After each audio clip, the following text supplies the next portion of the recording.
If it's for me, I'm not here. Hello? What if it's a case? If it is, tell them no. I will not. Hello? Confound you, Archie. Do as I say.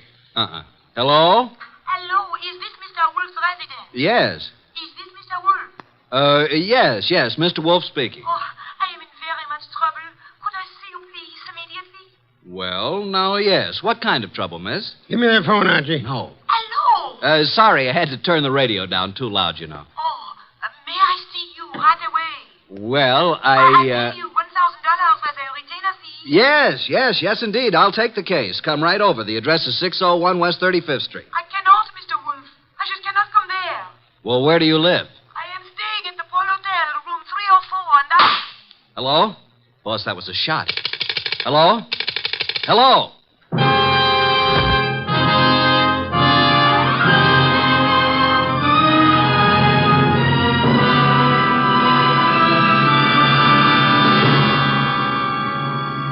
Ladies and gentlemen, it's that renowned genius who is the bulkiest, most ponderous, and most brilliant detective in the world.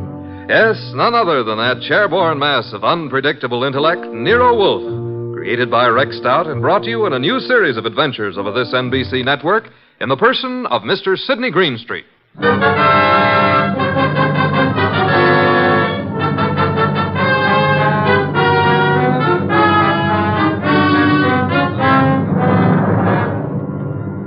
We've usually referred to this story as the case of room 304. The girl on the phone had a decided foreign accent. I wasn't quite able to decide what nationality she was, but it sounded like French.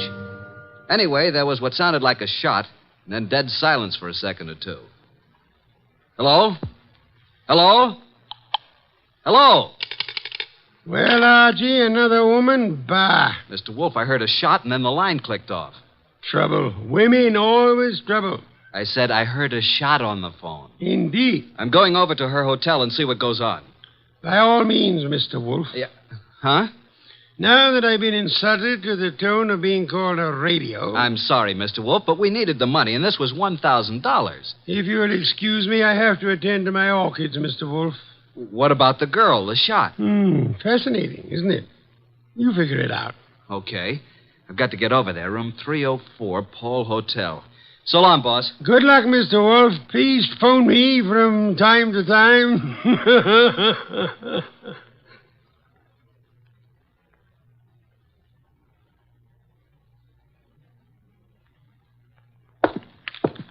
And 301, 302, 304. What do you know? The door's open. Oh, hello. Who are you? Archie Goodwin. Now it's your turn. I'm Jay Bream, pilot for Jan Airlines. You seen... Yeah, I guess you have. This girl's been shot. Oh, that's all? Yeah, dead. Real dead. What do you know about this? I don't know anything. Say, who are you? Looks like you're in a spot, pal. You better start digging, hadn't you? I got here a few seconds before you did. I knocked on the door. The door was partially open, so I pushed it wide. And... Go on. Well, there was no answer. I couldn't see anyone, so I came in, and there she was. You know her? Yes. Why do you think I came here? That's what I'm trying to find out. Look, what right have you got asking me all these questions? What's it to you? Did you ever hear of Nero Wolfe? Of course, who hasn't? Like I said before, I'm Archie Goodwin, Wolfe's assistant. Now, would you rather talk, or should I call the police? I've told you all I know. Who is she? Helen Rennie. French? I don't know. European, anyway. Why'd you come here tonight? I have a dinner date with her. You mean you did have? Yeah. Let's turn her over. There. Got an automatic in her hand. Yeah. I never saw it before.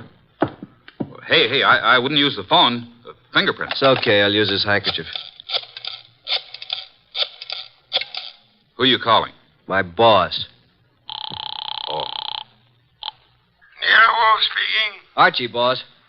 Archie, I thought you were Nero Wolfe. You sound very much like him. Please, boss, be serious. Oh, but I am? I'm here at the girl's apartment, the one who called me. She's dead. Beautiful? Yes, was very beautiful. She would be. How did it happen? Shot. Neat round hole in her right temple. She's married and looks like she shot herself. When I turned her over, I saw a wedding ring on her finger and a .32 automatic still in her hand. Are you alone? No, a fellow named Jay Bream, a pilot. He was here when I arrived. No one heard the shot? Apparently not. No one showed up yet. Very interesting. What do you do now, Mr. Wolfe? Should I call Inspector Kramer? No, say nothing to anyone. Get over here at once and bring Mr. Breen, the pilot, with you. Goodbye.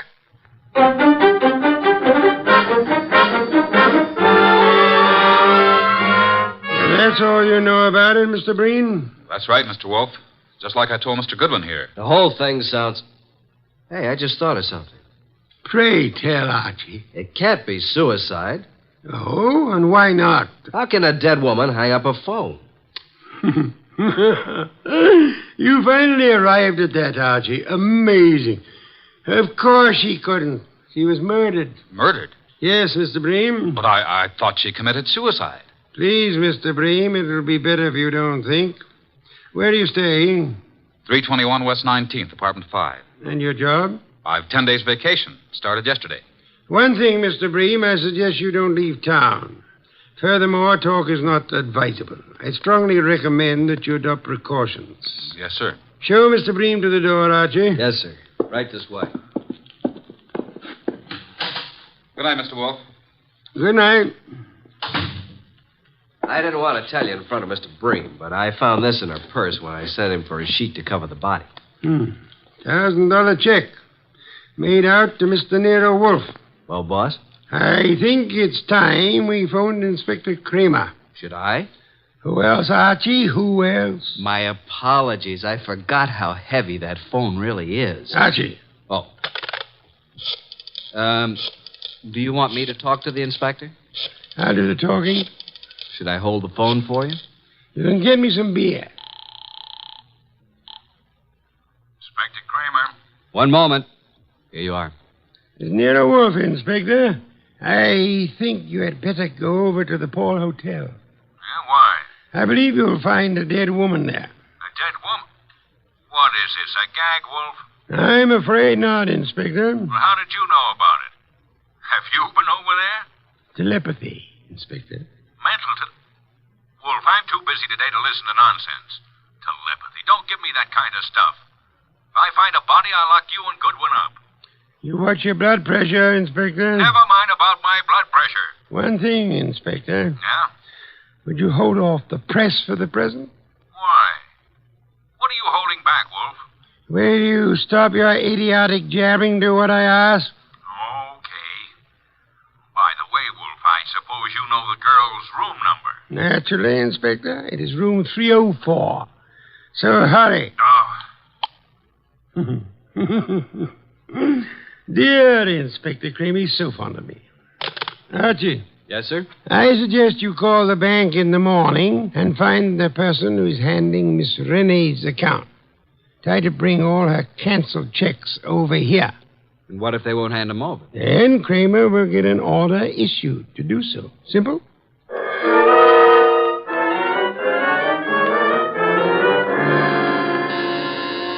Coming. Well, where's Wolf? Where do you think he'd be? In his big chair. Good evening, Inspector. I expected you before this, Inspector. What kept you so long? If I told you I had a flat tire, would you believe me? Now start giving, Wolf. What did you know about the dead girl? Inspector Kramer, do sit down. Relax. Nervous tension is such a deadly thing. Now listen here, Wolf. Would you like some beer? Most soothing, you know. Come on, what's the dope on this case? Fill the inspector in on the details, Archie. I was here talking to the girl over the phone. There was a shot, and then I went over to her hotel and found her the same as you did, dead on the floor. And the phone was placed back on the hook. Come on, Wolf. There's more to this than that. Let's have it. Really, Inspector? Who was she? You don't know? I mean, what do you know about her? Now get this straight, Wolf. Please, Wolf. What's this all about? A girl's been shot. Her name is Helen Rennie. What's the dope? Did you have a ballistics report made on the gun? Well, not in this short time, but I will. How did you make out your report? Suicide, naturally. Archie was talking to the girl on the phone at the time she was shot. So she chooses to kill herself talking to your assistant. Why, you big, flat-footed... Inspector, precisely how can a dead girl hang up a phone? Why, she, You see, Inspector, quite impossible. And now I suggest you make out your report murder. Murder? Wolf, tell me, why is it you're always mixed up in these cases? That, Inspector, would be as difficult to answer as it would be to convince Archie of the danger of the female of the species. Oh, what's the use? No one ever answers my questions. I give up. Oh, Inspector, I do hope you will bring the girls' canceled checks tomorrow if they don't turn them over to us. What? The inspector is just going, Archie. Please see him to the door. I'm not helpless. Good night, Inspector. Good night.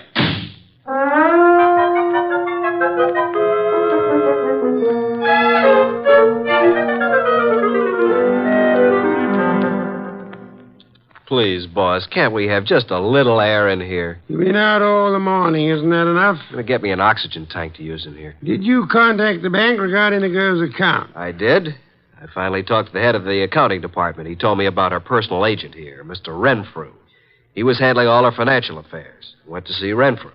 What did he have to say? Very little. But he seemed very upset when he learned of her death. I didn't tell him how she died. He said Helen Rene was here buying technical equipment for her government in Europe. Technical equipment? What kind? Laboratory stuff. Did she make any definite purchases? From the Arrow Company here in town, and Mr. Paul Morio is the head man of this Arrow Company. Mr. Renfrew, her agent, gave us quite a bit of an argument about coming over here today, said it was very irregular to show bank statements. But he finally gave in. I didn't need the inspector's help. What time do we have the honor? He said he'd be here at noon. Noon. You know I'll be busy at that time. Well, I didn't think you'd let... Archie, you never do. Your lunch will keep just this once, Mr. Wolfe. Not this once, nor any other time, Archie. You know I have lunch precisely at noon. Not after, not before. Understand? Yeah. I surmise you have the address of the Arrow Lab Supply Company? Yes, sir. You want me to go have a talk with Mr. Morio who runs the place? Sometimes, Archie. Your conclusions are fantastic. I'm leaving. One thing more. And?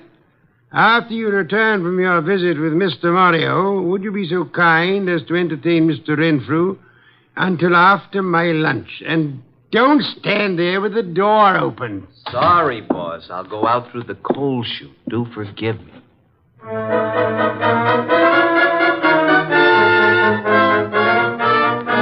Nero Supply Company. Come in. Oh, Mr. Morio in? Yeah, I'm Morio. My name's Archie Goodwin. What can I do for you, Goodwin? I'm Nero Wolfe's assistant. You've heard of Nero Wolfe? I don't get around much. Tell me about him. How should I answer that? Any way you like. Nero Wolfe's a detective. Did you ever hear of a Miss Rene? Stop shadowboxing, Mr. Goodwin. What's on your mind? I understand you sold Miss Rene some laboratory equipment. Is it a jail term? Now, listen, Mr. Goodwin, I have a nice, respectable business here, so what do you want? Spill it. When'd you last see Miss Rene? 2 days ago. Talked to her since? Once on the phone. What time was that? Yesterday morning. You called her from your office here? No, from my hotel room. Now, look, let's quit playing cat and mouse. Why all the questions? Miss Rene is dead. Dead? Who did it? Now, wait a minute. You don't think I had anything to do with What it? makes you think anyone did it? It'd be the only reason cops would get into it. You know, Morio, I'm beginning to wonder just how long you've been in the lab supply business. You know what a retort is? And don't tell me it's a snappy comeback. Now, what's the matter, Goodwin? What's eating you? Look, Morio, I came here to find out something about Helen Rene. Just what sort of equipment did you sell her? It was heavy stuff, heavy chemical work. Where is it? We don't have samples, just pictures. Yeah, we ship it direct. Oh, so the purchaser never sees what he's buying. That's right. Could I see what she purchased? I'm afraid not, Goodwin. Besides, what difference would it make? Did Miss Rene see what she bought? No, I already explained that. Now, I'm busy, Goodwin, so if you don't mind... Okay, I'll run along. Good afternoon, Mr. Morio. I'm sure we'll meet again. Soon.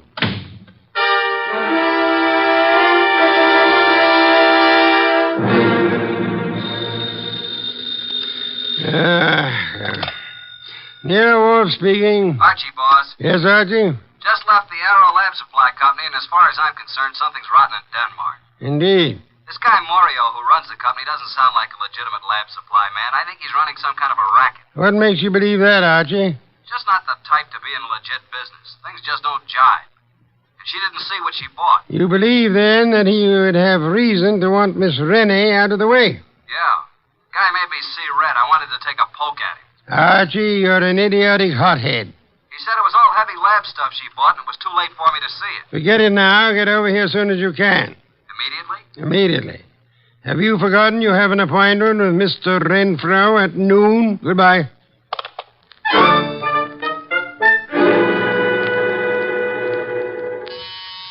Coming. Hello, Mr. Goodwin. Mr. Renfrew. Well, who's this? My goodness, come in. Yes. Come in, my dear. Thank you.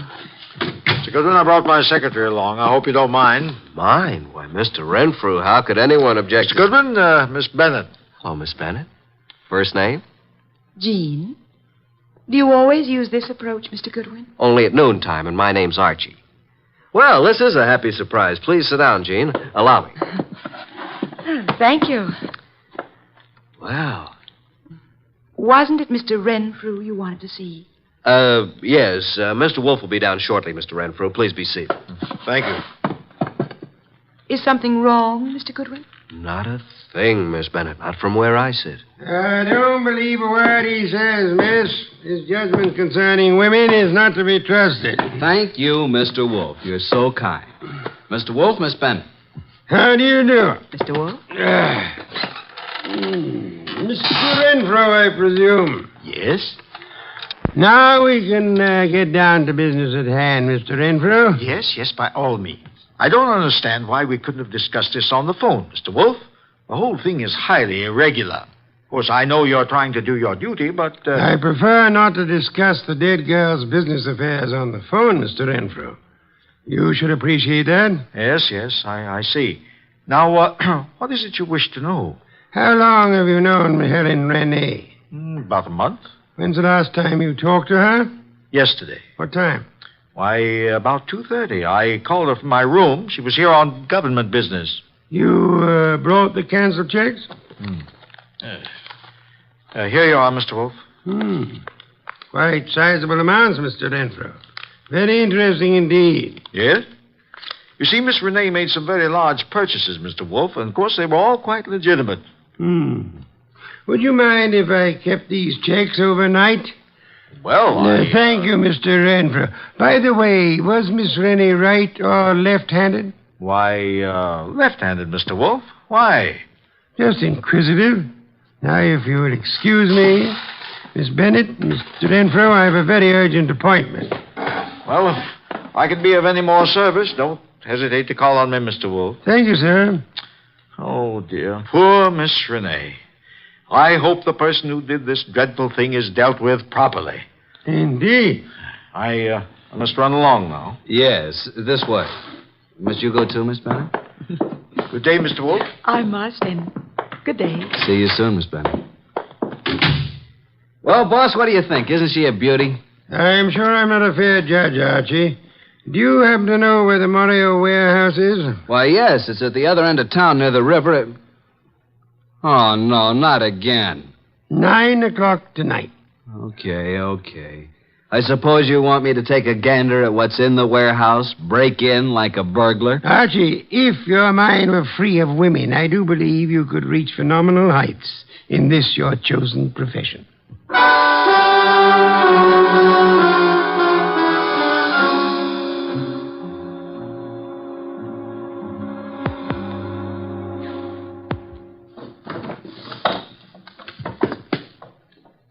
Nothing around here but a bunch of old tubes and glassware. I hope Wolfe knows what he's doing. I don't. All right. Stand where you are and reach. What's it? Flip the lights on, Joe. That's better. Now, sing up and tell me what you're doing here. I beg your pardon. I'm a little deaf. I couldn't hear you. I said, what are you doing here? Oh, Ellen. I was supposed to meet her here. Make sense, will you? You think I can? What's the matter, Mac? Visitors? And this bird refuses to talk. Well, then knock it out. You two talk it over. Don't bother telling me how it comes out. Hey, wait a minute, you. You ain't leaving. All right, you win. This night is just full of surprises. Ain't it? Let's see what you're talking. Hey, who do you think you're shoving around? Just full of questions, ain't you? You know, someday you're going to end up by getting into trouble. It's illegal to push people around. I guess you better understand. Hey, are you kidding? Get the point? Now, get up. Now, talk.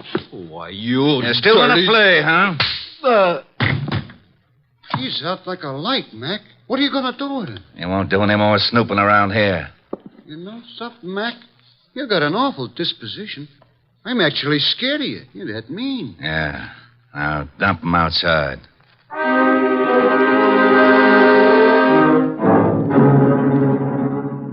Hey, boss.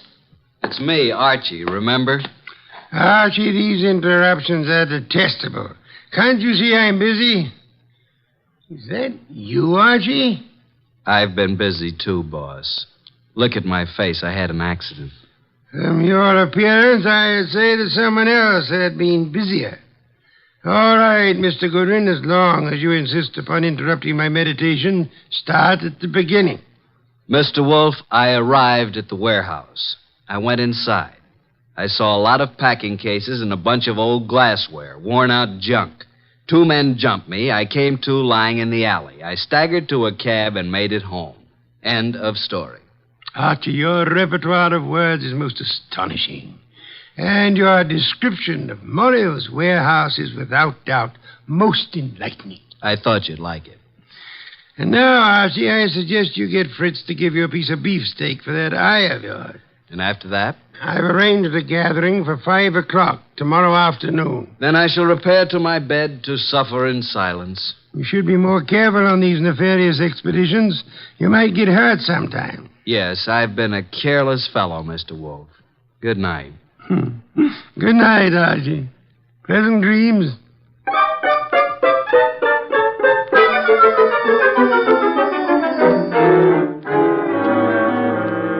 Mr. Wolfe, I'm glad you called me early. I was just about to leave town for a couple of days. What is this conference about? Not at this time, sir, if you please. I'm glad you could come along, Miss Bennett. Well, I'll be happy to assist in any way I can, Mr. Goodwin. Archie? Right. Well, good evening, Mr. Morio. I knew we'd meet again. It's no fault of mine, Goodwin. Please come in. Come in, Mr. Morio. You don't want to keep the rest of the guests waiting. What do you want with me? Why, what? Nothing. Mr. Wolfe, this is Mr. Morio.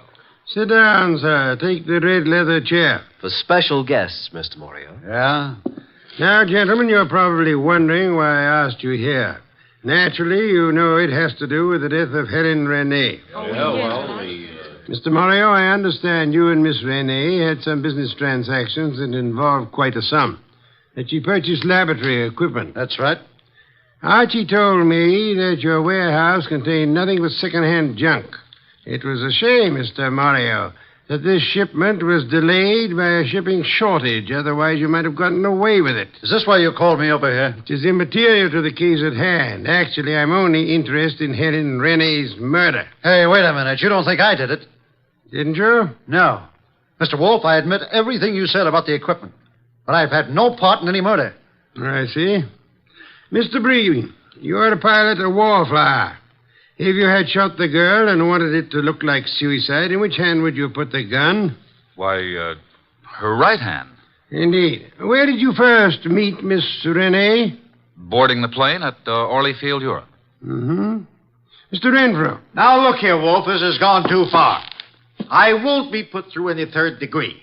So if you'll excuse me, I have to get to the dip. Sit down, Renfrew. Well, I... Mr. Renfrew, I'm astonished that anyone would be as amateurish as they were in this case. I don't understand. Could it be that you killed Miss Renee and attempted to make it look like suicide because she was about to tell me that through forgeries her bank account was $50,000 short? Well, what reason would I have to kill her? You told me yourself you phoned Miss Renee from your hotel the day she died. Yet there was no outgoing calls charged to your account. No, this is nonsense. Ridiculous. She suddenly became suspicious of you. And you are probably the only person here who knew that she was left-handed. Well, what does that have to do with it? She was shot through the right temple, Mr. Renfrew, while talking on the telephone. With a gun in her left hand, wouldn't it be awkward for her to twist her arm around her face and shoot herself? In your excitement, you forgot you had shot her in the right temple. And what else do you know, Mr. Wolfe? That you once worked in Europe where you met Miss Renee, arranged to represent her in this country. Only you would know how much she had in the account here. I've heard enough of this nonsense. Yesterday, you made a statement. Quote, I hope whoever did this dreadful thing is dealt with properly. Only the police, and Archie and I knew Miss Rennie had not died naturally. How did you know that? Unless you are the murderer. Don't make a move, any of you. I was forced to eliminate her. She accidentally learned about the shortage, and she became most unreasonable about it. Phoned you about it. Oh, dear me. So utterly weary of these melodramatics. Put up that gun. I've spent 15 years sweating, trying to get enough money to live the way that I want. And now I have it, and neither you nor anybody is going to take it away from me. I'll kill anyone who tries to follow me out of this house. Oh, no, Miss Wolfe. Stand back. Mr. Renfrew, don't, please. I will take that gun from you and... Stop it, Renfrew. What the... Well, Inspector, you certainly arrived at the proper time, even if you are late. What do you mean, late? I've been standing out there listening to Renfrew for 5 minutes. Boy, that's too close. Glad he missed you, Inspector. Well, good night, Mr. Wolfe. Not so fast, Mr. Morio. I suggest you hold Mr. Morio here for swindling Miss Rennie and her government. And, Archie, Yes, sir? do you know how to care for a person who has fainted? I certainly do. Then look behind you. Your pretty Miss Bennett has collapsed.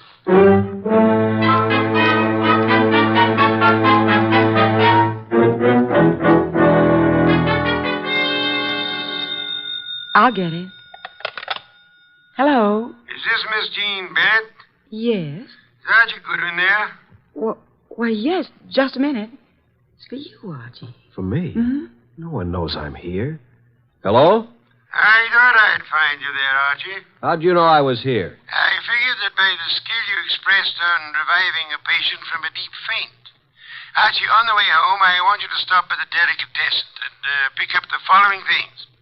Ham, beer, cheese, olives. My boss. Now, Archie, How do you know you were here? Pure deduction. That's why he's called the world's greatest detective. Really? Come here. Just gave me. Yes.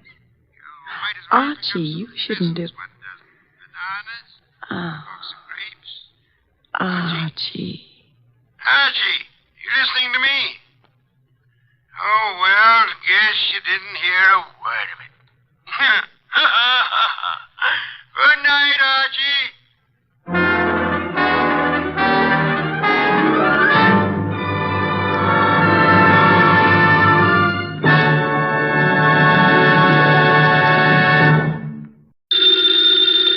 Ladies and gentlemen, the ringing of that phone bell brings you mystery, adventure.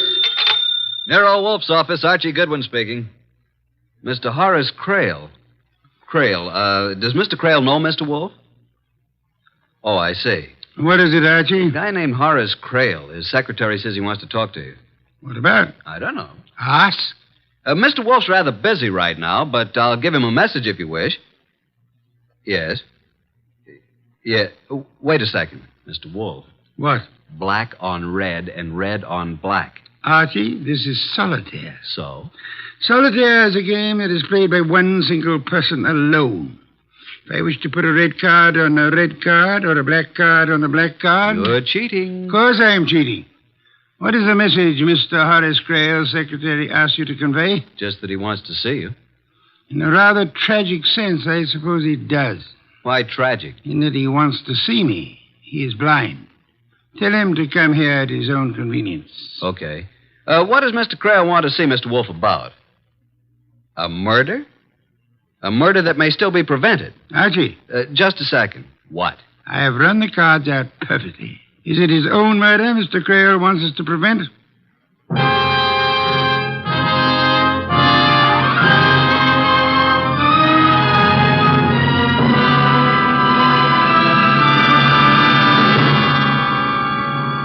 Ladies and gentlemen, it's that renowned genius who is the bulkiest, bulkiest, most ponderous, and most brilliant detective in the world. Yes, none other than that chair-borne mass of unpredictable intellect, Nero Wolfe, created by Rex Stout and brought to you in a new series of adventures over this NBC network in the person of Mr. Sidney Greenstreet.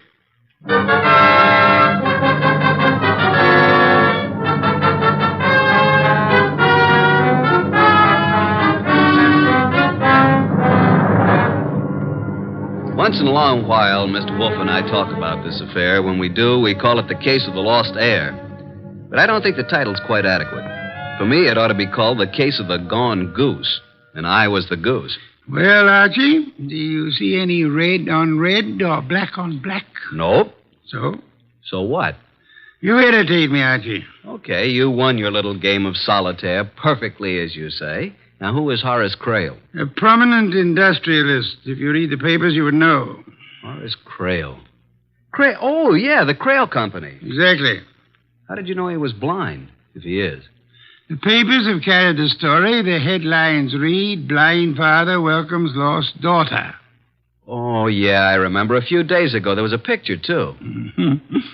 I thought you'd remember the girl at least. Well, if it's the one I remember, I remember. Archie. Oh, well, it probably isn't true. By the way, let me tell you what I found out about the facts of life. The door, Archie. Mr. Crail is here to see Mr. Wolfe. Oh, yes, come in. This is Mr. Crail. I'm his secretary, Hugh Gaines. There's a step here, Mr. Crail. Of course. Who is this man? I'm Archie Goodwin, Mr. Wolfe's assistant. Mr. Wolfe's waiting for you. Where is Mr. Wolfe, Mr. Goodwin? I led the way. The blind man and his secretary followed. Mr. Horace Crail was tall, thin, white-haired. His face was heavily lined, but the lines were not those of care or worry. He wore very dark glasses through which he might not have been able to see even if he had had his sight. Hugh Gaines, the secretary, was in his late 20s, surprisingly young and surprisingly handsome for the kind of a job he had. I led them into Mr. Wolfe's office, made the introductions, and sat them down. Well, Mr. Crail, what can I do for you? As you see, Mr. Wolfe, I'm blind. Need I say you have my deepest sympathy? I don't give a hoot for your sympathy, Mr. Wolfe. Though, thank you, of course. I mention my condition merely because it affects the position in which I find myself. Go on. You. Yes, Mr. Crail? Tell Mr. Wolfe about my daughter. Oh, incidentally, Mr. Wolfe, I asked my secretary to do this because in this way you will get a first-hand account. Now, let's see. A few days ago, Tuesday to be exact, at about 3 o'clock in the afternoon, a young woman walked into the house and said she wanted to see her father. I spoke to her myself. She said her name was Magda Crail.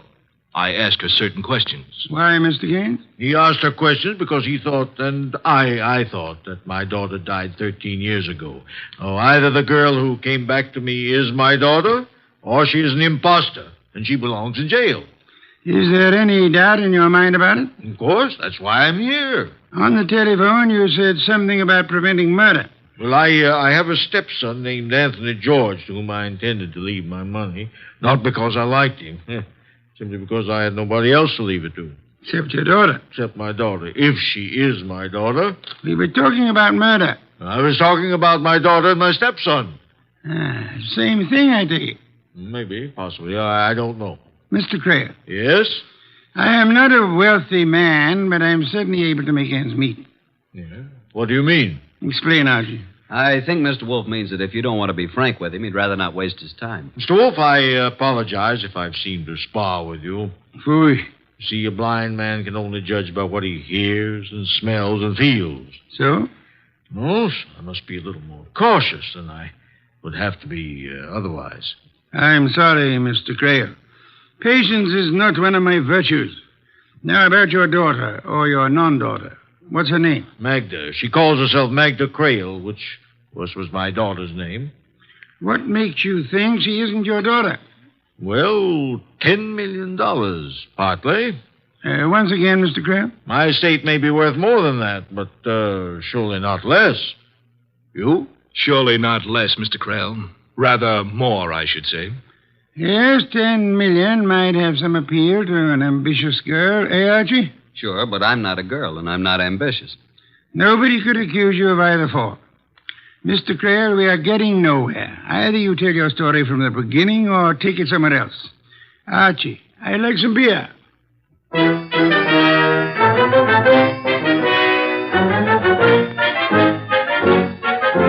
When I went out for the beer, the kitchen was a mess, and incidentally, I saw what was being prepared for lunch.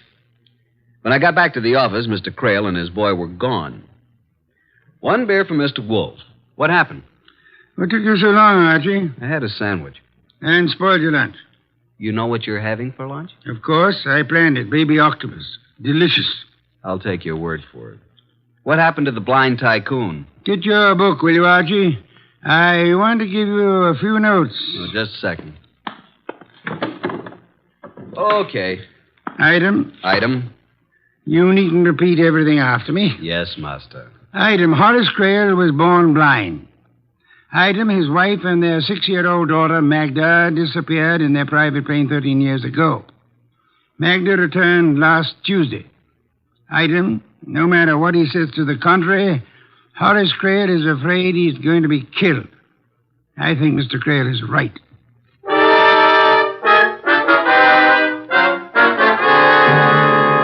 Memo from Archie Goodwin to Nero Wolfe. Time, 4:32 p.m. The notes you dictated on the Crail case are on your blotter. 3 pages of them. You are with your orchids. I am on my way to the Crail domicile to meet the other characters in this turgid drama. As per instructions, I will bring them here if possible. Love, Archie.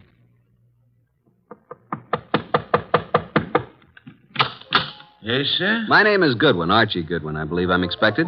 This way, please, sir.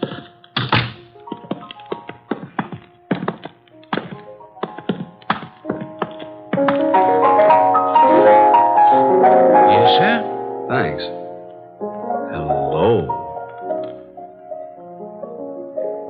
Don't tell me you're Nero Wolfe. Not by a couple of £100. I'm Archie Goodwin, his assistant. Well, I'm Magda Crail. Nobody's assistant. That awful Hugh Gaines creature said Nero Wolfe wants to talk to me. He does. Well, where is he? Waiting for you. No hurry, though. No hurry at all. Just play and don't worry about a thing.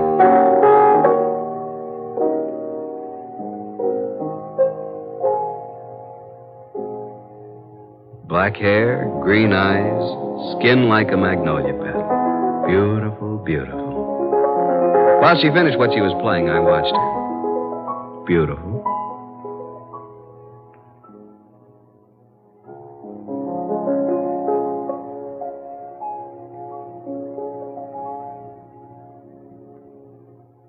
Well? Beautiful. Mr. Goodwin. Archie. Oh, we could get along together, Archie, if that's the way you are. It's the way I am. I can't seem to do anything about it. Where's Anthony? Anthony? Oh, Anthony George. Well, I thought both my repulsive half-brother and I were supposed to meet Nero Wolfe. I'm here in case anybody wants to know. Over there in the shadows, listening with all his ears. That's Anthony George. Shall we go and talk to Nero Wolfe, Anthony? Goodwin? You look like a normal sort of person. Well, that's open to question, but go on. If you had to choose between $10 million and killing a woman by due process of law, which would you choose? I'll think about it between now and July 1994. Now, shall we go talk to Nero Wolfe?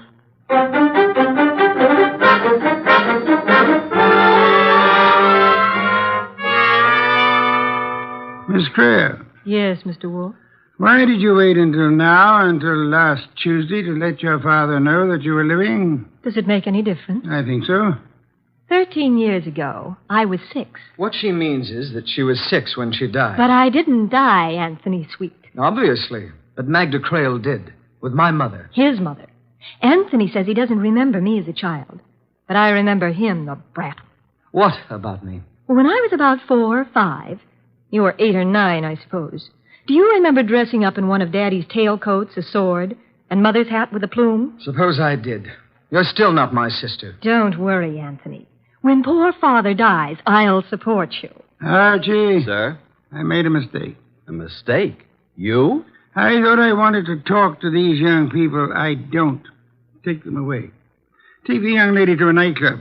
On my salary? As part of our investigation, it will be charged to Mr. Horace Crail. It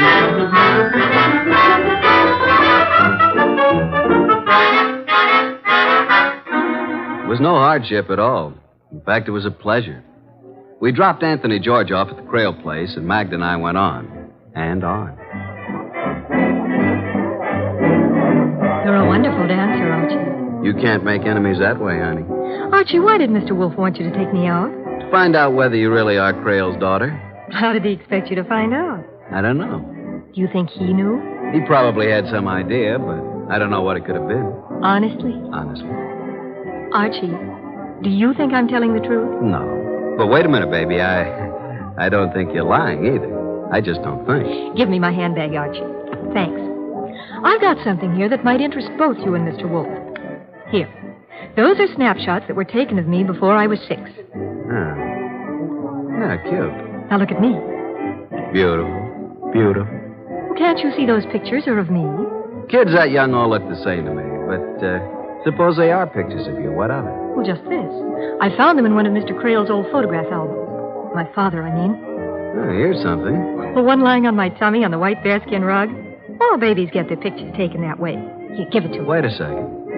What's this mark under your shoulder blade? It's a little birthmark, like a strawberry. Yeah, it's clear. Look, honey. Why are you so interested in babies, Archie? Because I always thought I should have been a mother. Now, look, have you still got that mark on your back? Of course. At least I suppose so. They don't go away, do they? Where are you going? I'll be right back.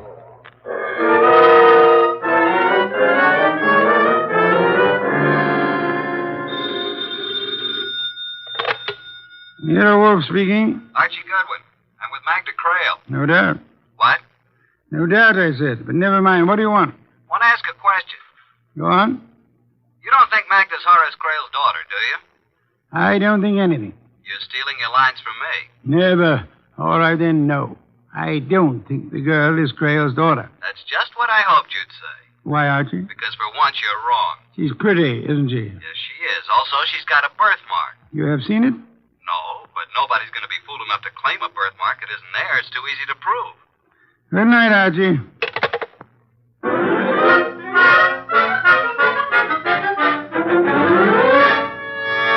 thought you deserted me, Archie. Well, you know Hugh Gaines, don't you? Hello, Gaines. Hello, Goodwin. Making hay while the moon shines? You know, if you work that into a routine, it could be pretty dull. You don't like me, do you? Do I have to? No, not in the least. Well, that's good. Mr. Wolfe and I feel it's wrong to like any of our clients, especially in nightclubs. Really? Why? Because they might sit down at your table while you're making a telephone call. Oh, I'm sorry. Never mind. Finish your drink. Once again, I'm sorry. Forget it. Mr. Crail seems to think that Magda's trying to rook him. Apparently. What do you think? Boys, I'm here too, you know. Quiet. What do you think, Mr. Gaines? Well, to me, it's a matter of no importance one way or the other. As for Mr. Crail, what he wants is absolute proof. And, of course, there's no such thing as proof that is absolute. Do you want me to add it up for you? Yeah, that's exactly what I want you to do for me. Add it up. 13 years ago, Mrs. Crail and her small daughter, Magda, boarded a chartered plane in St. Louis to fly across the Ozarks to Hot Springs, Arkansas. Mm-hmm. They took off, and that's the last that ever was heard of them, or the pilot, or the plane. Okay, add some more. Mr. Crail had the whole area searched for months. The search itself cost almost $50,000. And the plane was not found. They finally decided that it must have fallen into the Mississippi, where it would sink to the bottom and stay forever. Now, wait a minute. Magda. Yes, Archie. Don't you remember anything about this trip? Nothing. Not a single thing. The last I remember is Mother putting me to bed in a strange city, in a hotel. And that's all. Okay, what's the next thing you remember? Archie, dear. Yeah?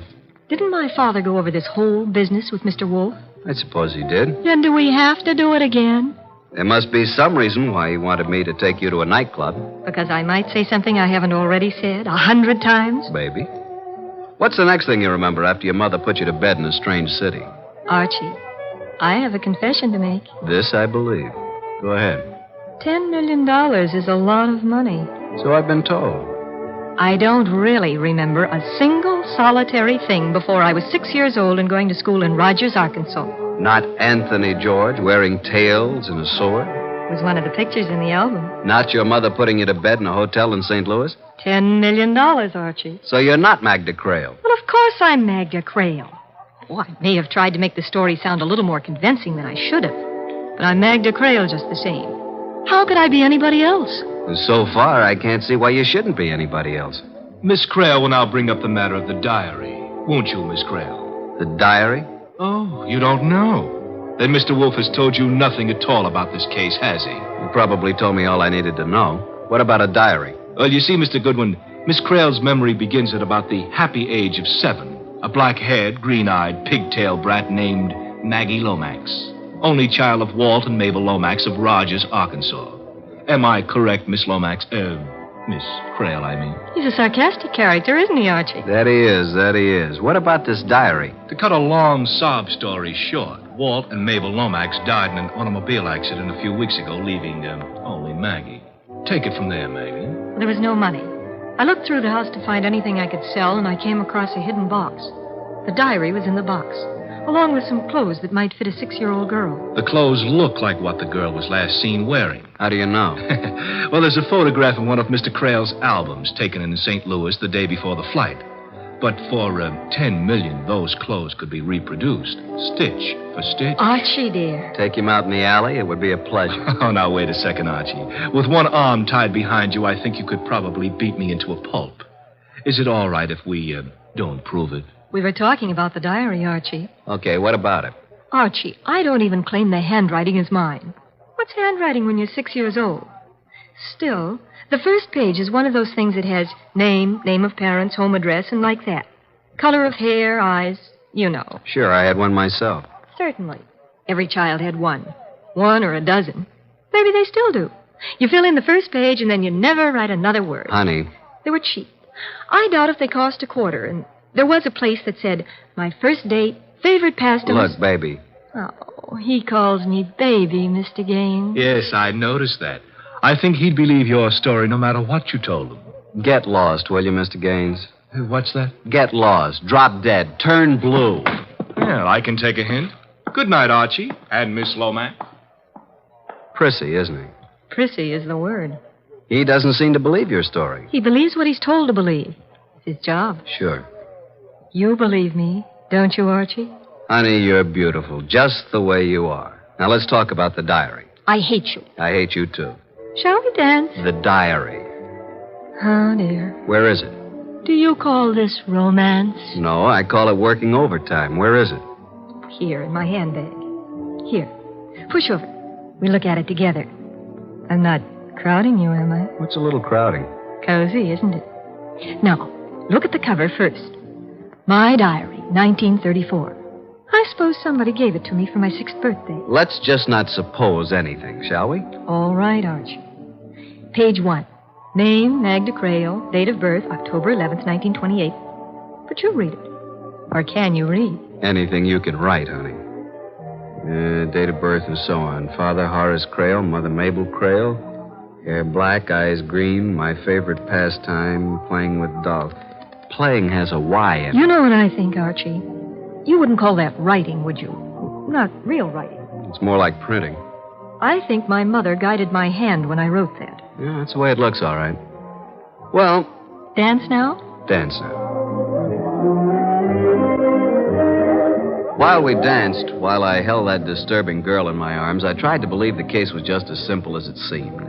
Somehow she'd survived a plane crash, a head injury, and then a normal life with a couple who naturally wouldn't tell her that she wasn't really theirs. I tried to believe it. I was trying hard when... Archie, don't look. There's Anthony George. Oh, yeah, alone in the corner. You've had a lot of experience, Archie. Do you think he's a killer? A what? Do you think he'd commit murder? I don't think anything about him, but why should he? For $10 million? I see what you mean. Are you worried? Not with you around, Archie. Not with you around.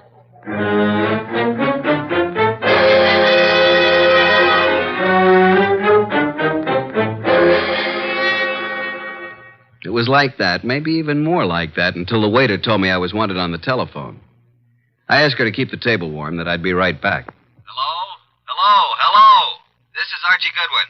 Archie? Oh, hello, Mr. Wolfe. I've been talking to Mr. Crale. Wonderful. Little less humor, perhaps? Okay, what about Mr. Crale? He showed me some pictures of his daughter. Baby pictures? Unfortunately. Some of the pictures were missing from the album. Those are the ones I've been looking at. Archie, I'm interested in that birthmark. So am I. Do you think you could persuade the young lady to have a picture taken of her back undraped? Wait a minute. Just one moment, please. Well? You mean that? Clear picture in a bright light. How would you like her posed, Mr. Wolfe? I am not amused, Archie. Okay, I'm sorry. All I want is a clear, sharp, focused picture of that birthmark. And I expect you to get it for me. Good night, Archie.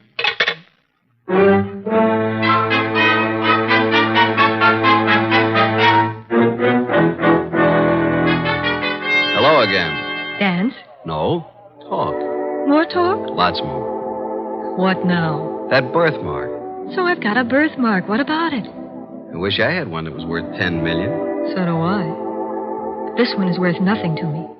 Since my father doesn't believe I'm his daughter, and he's blind, that kind of identification doesn't mean anything to him. You're forgetting the people he trusts. Hugh Gaines, for instance.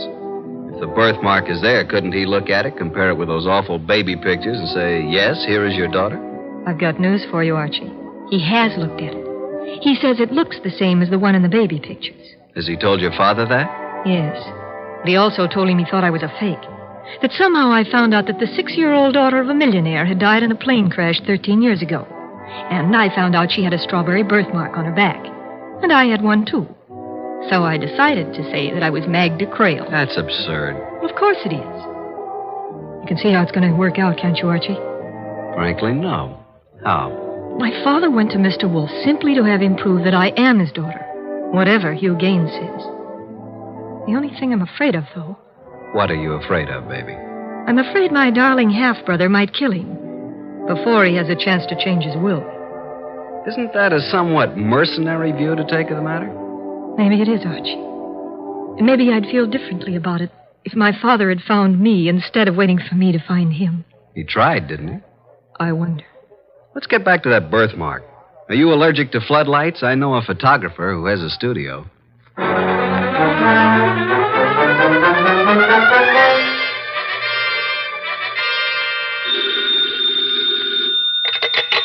Confound it, Archie. How did you know it was going to be me? Because nobody else would dare to call me this late. What do you want? I got the pictures. They're drying now. If you come home, bring them with you. They may be important tomorrow. Have you heard that Horace Crale was murdered? No. How? Who? Where? Tomorrow we'll talk about it, Archie. Good night.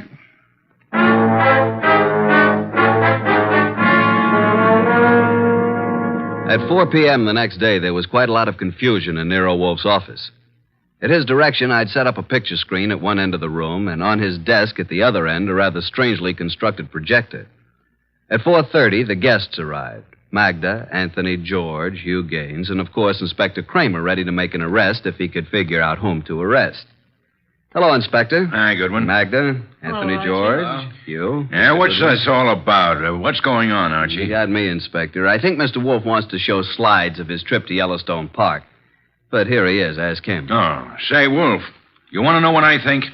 Not in the least, Inspector. Sit down somewhere, won't you? Archie, will you turn out the lights?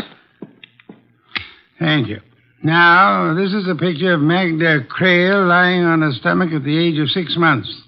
I changed the focus so, and we have a close-up of a birthmark. A smooth discoloration that looks as if it might have been painted on. Now, look, Wolf, you said if I came here, you'd give me the guy who killed Horace Crale, and you show me a picture of a baby's back. Inspector, if you open your mouth again, I may not keep my promise. Go ahead. While we look at this enlargement of a birthmark on baby's back, let us remember that the late Mr. Horace Crale was blind and never saw it. So what? What's he getting at, Goodwin? Inspector, if I knew, I'd tell you. Listen. Mr. Crale had a trusted secretary, Hugh Gaines. I'm here. Of course, Mr. Gaines had a brilliant idea. He knew the tragedy of Mrs. Crale and her daughter, and he decided to bring Crale's daughter back to life. What makes you think so, Mr. Wolfe? You had access to the photograph album, and only you. Oddly enough, Mr. Crale didn't even know his daughter had a birthmark until you told him. That may be true, but what of it? It's unimportant. Now I want to show you another picture. Archie, explain this picture, will you? Reading from left to right, this is a picture of Miss Crale's back. Very pretty, too. As you can see, there is what appears to be a small birthmark, somewhat under the left shoulder blade. I change focus, and as it becomes larger... That's not a birthmark. That's tattooing. You can see it. Tattooing, of course. And Mr. Gaines had a brilliant idea. How to make use of a tattooed birthmark and Miss Magna to help him out. Blind as he was, Horace Crale saw through it. That's why Hugh Gaines had to kill him. No, you don't, Gaines.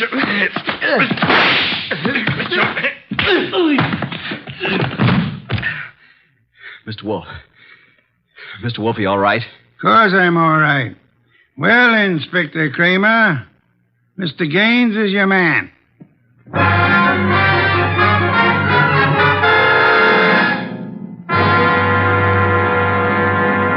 Another bottle of beer, please, Archie. It's right there in front of you. You know, I was thinking. A girl can get herself tattooed, can't she? Is that a crime? What does it prove? Archie. Have I ever told you I love you? I'm going to bed. Good night, Archie.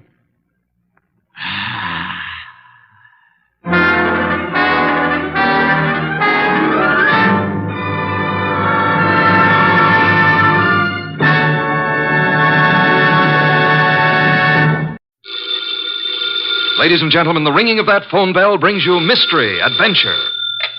Nero Wolfe's office, Archie Goodwin speaking. Just a moment, please. Hey, boss, Mr. Tom Wilcox wants an appointment. How about 1 o'clock? Archie, no appointments today. I intend to pot some dendrobium offsets. 1 o'clock will be fine, Mr. Wilcox. See the Tom Wilcox who was acquitted yesterday of the murder of that singer, Keith Hansen? Mr. Wilcox, are you the Tom Wilcox who... Oh, you are. I see. What does he want with me? Mr. Wilcox, why do you seek Mr. Wolfe's services? I see. Well, our fee is $1,000 with a retainer of $500, okay? Oh, yes, Mr. Wolfe will see you. What's that? Hey, what was that? Hey, Mr. Wilcox. Archie, stop shouting, hey. He whispered someone was at the window. Then I heard a shot and he dropped the phone. Boss, I'm afraid we've just lost a client.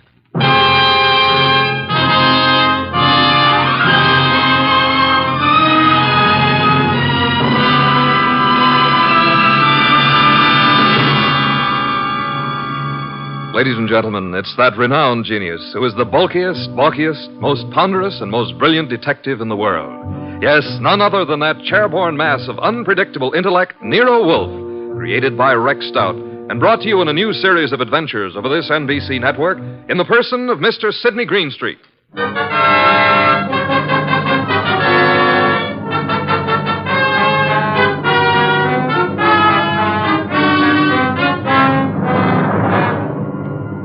This episode is one Nero Wolfe refers to as a slight case of perjury.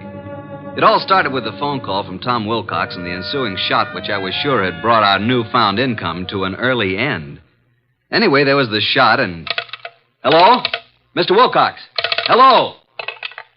Oh, boss, I've certainly waited long enough for him to come back to the phone. We may have just lost a nice bankroll. Nonsense, Archie. Other clients will rescue us.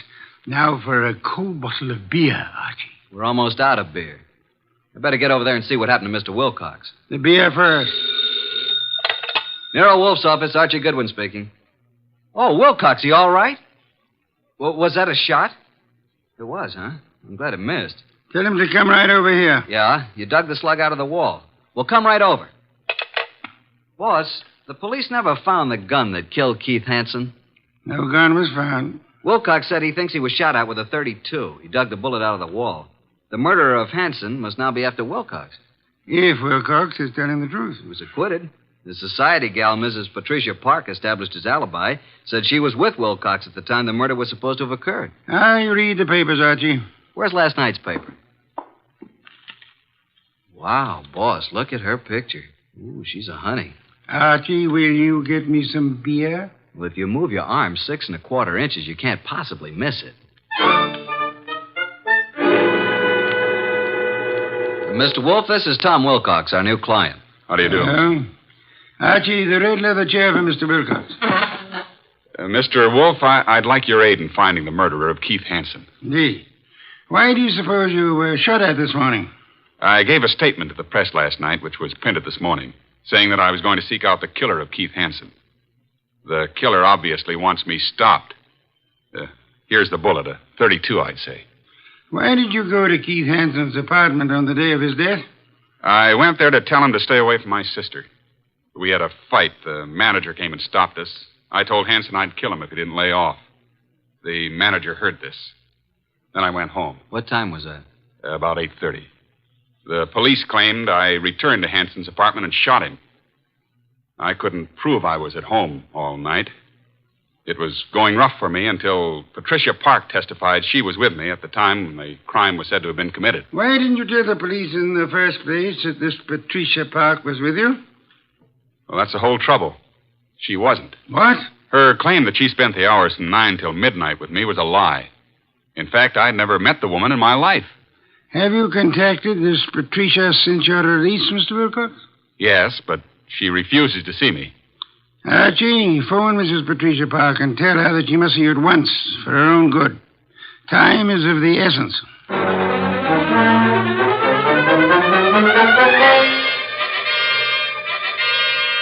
And what else can you tell me, Mrs. Park? Mr. Goodwin, I haven't anything more to say than I've already said. All I want is a simple answer as to why you lied about being with Tom Wilcox. Well, Tom Wilcox is a very fine man, but he isn't telling you the truth. Did you commit the murder and succeed in establishing your own alibi by swearing you and Tom Wilcox were together 10 miles from the scene of the crime? I did not. Do you own a gun? Don has one around. Who's Don? Don's my husband. Oh, is he here? I doubt it. He's never here. Spends most of his time at the bookies, throwing away every cent he can get his hands on. I've had to cut his allowance to practically nothing. Doesn't he work? No. He studied medicine, but gave it up. He was an illustrator for years, but gave that up when his eyes were burned in a plane crash. Mm-hmm. Where's the gun? It's in the desk. It used to be in here. What caliber? I don't know. Where were you at 10 o'clock this morning? Why, I think I was with the cook. Someone fired a shot at Tom Wilcox this morning through the window. No. Oh, no. Archie, please don't continue with this investigation, please. How well did you know Keith Hansen? Not very well, but enough to realize he was no good. Mr. Goodwin, if you'll drop this case, I'll give you $1,000 cash. Not interested. But I am interested in learning why you lied, why Tom was shot at this morning, and why you should try to bribe me. You must stop for your own sake. How will it benefit me to step out of it? The killer tried to stop Tom Wilcox. You might be next, and he may not miss this time. Go on. Why have you been protecting Wilcox? I believe Tom Wilcox was innocent. And I didn't want him to be sentenced to die, so I lied at the trial. He told us today he'd never seen you before. That's true. But he looked so innocent, so clean and good and decent. That's not very believable. If you don't think Wilcox killed Hansen, who do you think did it? Please believe me, Archie. I don't know. I tell you. Hi, sis. Hey, what's the matter? Are we intruding? Oh, hello, Marge. Brad, come in. This is Mr. Goodwin, my sister and brother-in-law, Marge and Brad King. How do you do? Hello. What gives, and who's Mr. Goodwin? A private detective, Marge. I've just explained to Mr. Goodwin that I wasn't with Tom Wilcox at the time of Keith Hansen's murder. Pat, why did you tell him that? Mr. Goodwin, I hope you will not use this knowledge against Pat. Did you all know Keith Hansen? Yes. And my husband and Keith went to school together. Keith, Don, and I were on the same polo team. Where were you at the time of the Hansen murder, Mr. King? He and Don were attending a horse show at Madison Square Garden. Marge and I didn't want to go. We stayed here. Where were you at 10 this morning, Mr. King? Why, I had an appointment with my dentist, Dr. Flagg, Rockefeller Center. And you, Mrs. King? I was shopping. Ilsa's salon, a sale on dresses. Why all this questioning? Marge, someone tried to kill Tom Wilcox this morning. What? May I use the phone, Mrs. Park? Yes, of course. First door to your left. Suppose you try to find the gun. Marge, that gun is missing from the desk. I haven't seen it. Do you know the caliber, Mr. King? 32, I think. It must be in the house. For your sake, I hope you find it.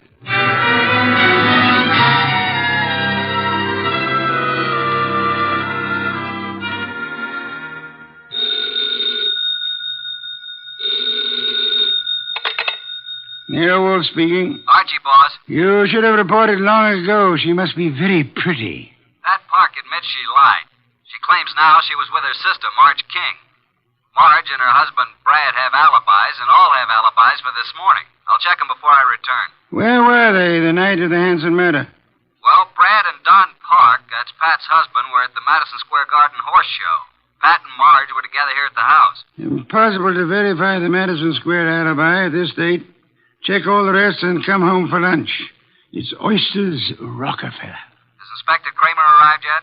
He has, and left the police records on the Hansen murder. He has taken the bullet Wilcox brought to be checked at ballistics. Good. Pat had a .32 caliber gun in the desk in the library. It's now missing. Indeed. And, boss, Pat just offered me $1,000 to quit the case. When I refused, she said if I didn't lay off, something might happen to me. Oh, dear me. That would be most upsetting, eh? After lunch, I want you to visit the late Keith Hansen's apartment. Bye.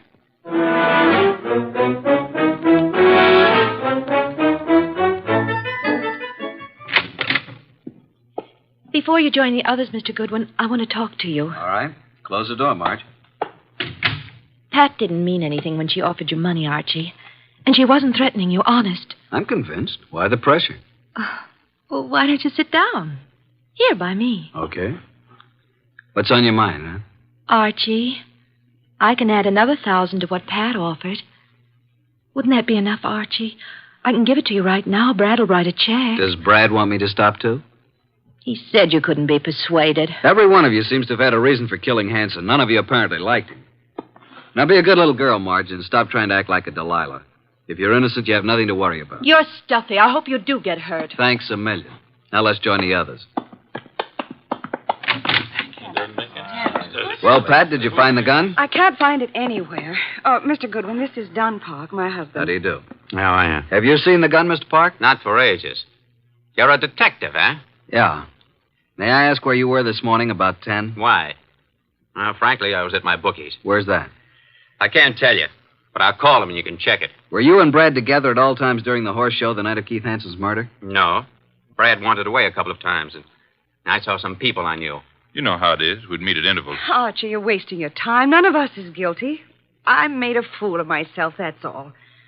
Tom Wilcox was such a decent man that I hated to see him have to pay for taking Keith Hanson's rotten life. If a man's guilty, why should you butt in?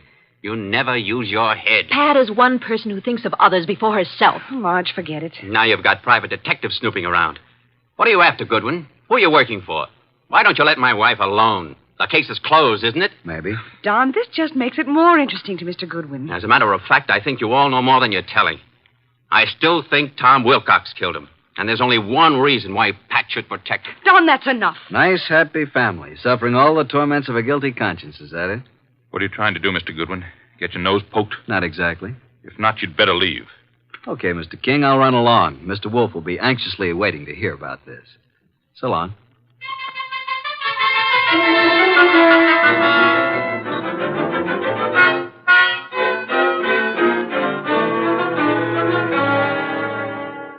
Pat Park's cook verified her alibi for 10 o'clock this morning, then. What about the other alibis? Well, Brad's dentist said that he didn't get to Brad until about 10:30. His appointments had run over. He wasn't sure if Brad was there at 10 or not. The nurse was out at that time. Marge's alibi is no good. And at mob at Ilsa's, the saleswomen wouldn't have known their own mothers. Don's alibi checks if we can take the word of the bookie. Don and Pat, then, are the only ones who have alibis that checked, huh? That's right. Are these the reports Inspector Kramer brought? Mm-hmm. Keith Hanson's body showed obvious signs of battery. Lips were swollen and lacerated, clothes disarranged. Knuckles of the right hand were skinned, nose fractured. Major contusion over the right eye. The eyes were closed. .32 caliber bullet was embedded in the left chest wall. Wow, what a battle. I am of the opinion that Hanson was battered by two different people.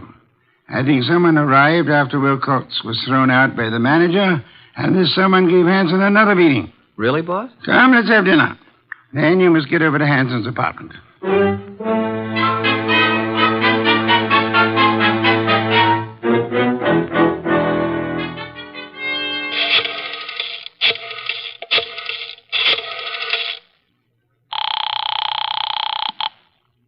Boss? Yes, Archie? What have you found at Hanson's place? Well, the desk yielded one thing of interest. Keith's address book. And Marge's name is in there. Apparently, he'd known her before she was married, when she was Marge Van Cott. I see. A married name King was added in a different colored ink. Pat's phone number's there, and of course Don's and Brad's office numbers. There are a few bills, but no letters, no clues. Sure? Boss, I've combed the place, and there's no... Hey, wait a minute, I'll call you back. Who's there?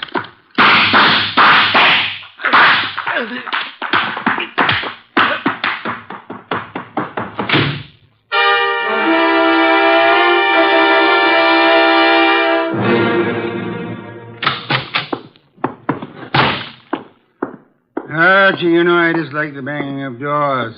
Sign of ill breeding. Archie, what happened to you? Target for tonight, Archie Goodwin. Your forehead's bleeding. You better have Fritz fix it. Well, my head can wait. Some guy certainly surprised me at Hanson's. Creased me on the forehead. Good thing I snapped off the lights. He emptied his gun at me. We scuffled and he got away. And then I dug his slug out of a chair. I think it's a .32. But look at this, boss. A little round piece of glass. Found it on the floor. It's very small, very smooth, and concave or convex in shape. of an inch diameter. Watch crystal? Don't think so. The edges are too smoothly ground. I'll examine it under a magnifying glass. I'll get it, boss. Oh, hi, Tom. Come in. It's Mr. Wilcox, boss. Archie, hey, what's happened to you? Somebody tried to scalp me. Good evening, Mr. Wilcox. The red leather chair, Tom. Archie, please finish your report. Did you notice anything else of importance at Hanson's apartment? Is that where this happened? Yeah. Well, there were dozens of gals' photos scattered around. Photos, eh? But no letters, Archie? Not a one. There must be some letters, Archie. Love letters. Wherever we have girls' photos and telephone numbers, I assure you there are bound to be love letters. That is what we must find. But then we'll have a motive. Yeah, but where do I look, huh? Go to Hanson's dressing room at the Club Diablo. I have just phoned the place. A female singer is substituting for Hanson, but she won't arrive until supper hour. Mr. Wilcox, accompany Mr. Goodwin, if you please. Keep your eyes open. I need the boy. Then you do love me, boss? Come on, Tom. Let's look at this Club Diablo.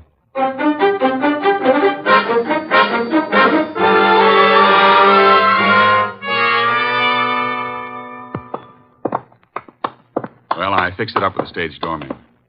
Here, this is Hanson's dressing room.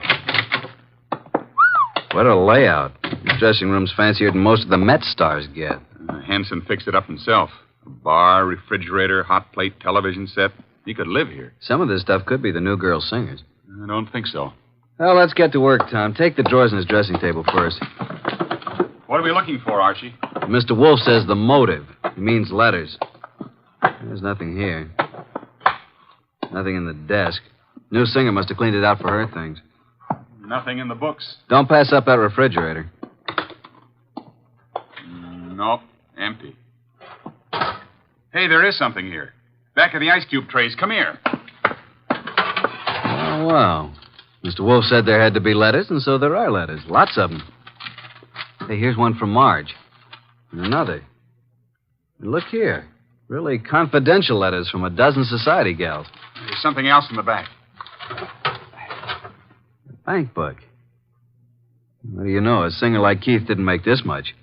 No, that kind of money didn't come from crooning. This guy Keith was really shaking these babes down. Archie, someone's coming, listen. Quick, behind the door and grab him. Douse the lights. Run,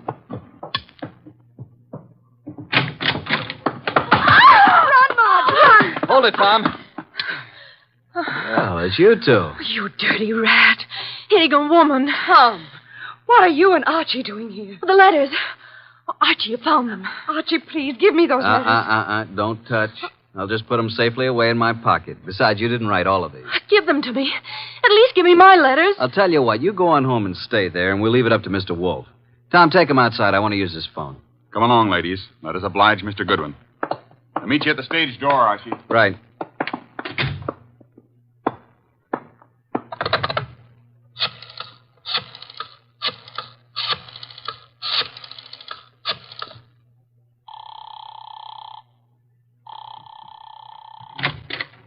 Hey, the lights. Who's there? Put the phone up, Goodwin. Who are you?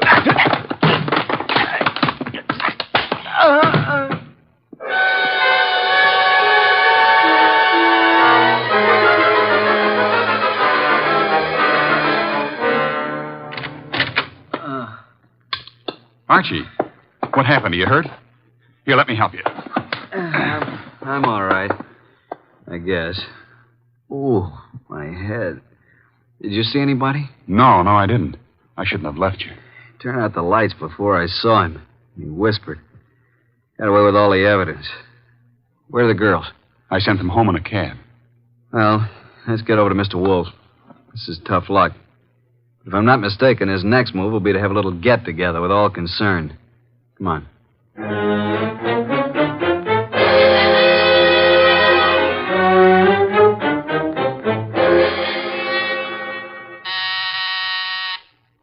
Archie, the door, our guests are arriving. Excuse me, Tom.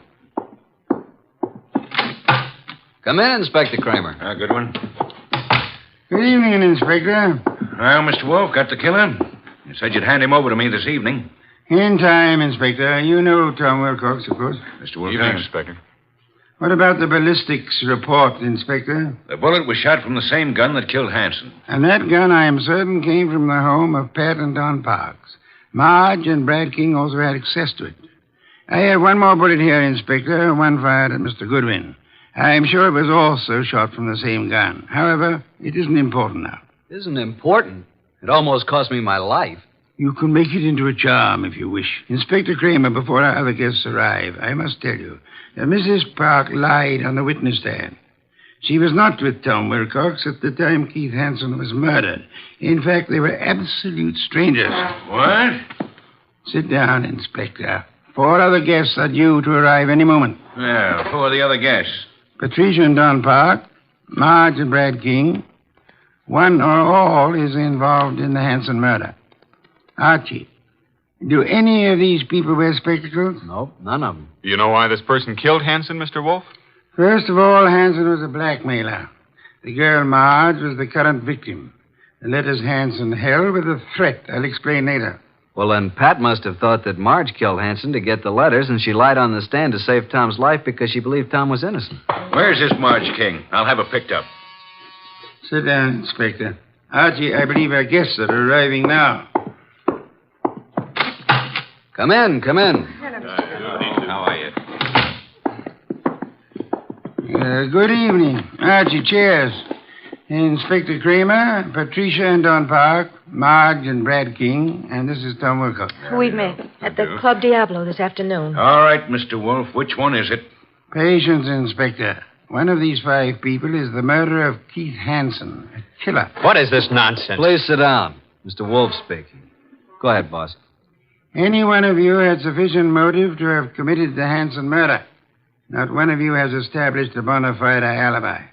You who are actually innocent must tell the truth, or you shall all suffer as accessories after the fact. Mr. Wolfe, you're wasting your time. Marge, several years ago, you were secretly married to Keith Hansen. It lasted but 1 week. You gave Keith the money to get a divorce from you at Mexico. He didn't, which made you a bigamist when you married Brad. Keith was all set to blackmail you. He knew your husband, Brad, was wealthy. Marge, is this true? Yes. Oh, please, Brad, I thought he got the divorce. If I'd known that, I would have killed Hansen myself. Maybe you did kill him. One moment, Inspector. Patricia, you lied on the stand to protect Tom Wilcox here because you believed your sister Marge was guilty of Hansen's murder. Why did you believe her guilty? Were you at the scene of the crime? Marge, it's time to tell the truth and clear all this up. You won't be satisfied until you're in jail. Will you shut up? Quiet, please. Go ahead, Marge. All right. Keith Hansen was shot from the bedroom while I stood talking to him in the living room. You went there to buy back your letters? Yes, Pat drove me to his apartment. There was no place to park, so she said she'd drive around the block until I came out. That's why she's never been sure whether I killed him or not. That's right. Because I feel I might have shot him if I'd been in your place. Because of what Hansen did. What was it he did? Keith Hansen demanded $10,000 in exchange for the letters. Pat loaned me the money, so Brad wouldn't know. What? Is that true, Pat? You loaned her $10,000? I got to Keith's apartment about 9:30. He looked awful. He obviously had been in a fight. The room was mussed up and his nose was bleeding. Yes, go on. He went to the bedroom to get the letters and came back saying they were gone. I didn't believe him. Keith said he knew who had taken them and he'd have them back by morning. He grabbed the money from me and put it in his pocket. He was just about to tell me who took the letters when there was a shot from the bedroom door. Keith Hansen fell to the floor, but I didn't see anyone. I wanted to get my money from his coat pocket, Pat's money, but I couldn't touch him. His staring, wide-open eyes were horrifying. I ran and I ran. Poor baby, why didn't you tell me? I think you're lying, young lady. You took the gun from your sister's desk, and when Keith Hansen didn't produce the letters, you deliberately shot him. You didn't even offer him any money. You kept it yourself. No, I didn't. Oh, Pat, don't believe him. Inspector Kramer, she's innocent. I know who did it. Oh, no, Brad, stop. Oh, Brad, what are you saying? All right. Break it up. Yeah, so do I know, Brad. That's why you left the horse show. I've thought you were guilty all along. All right, Inspector. Now you know. I don't get this, boss. Inspector, ladies and gentlemen, please.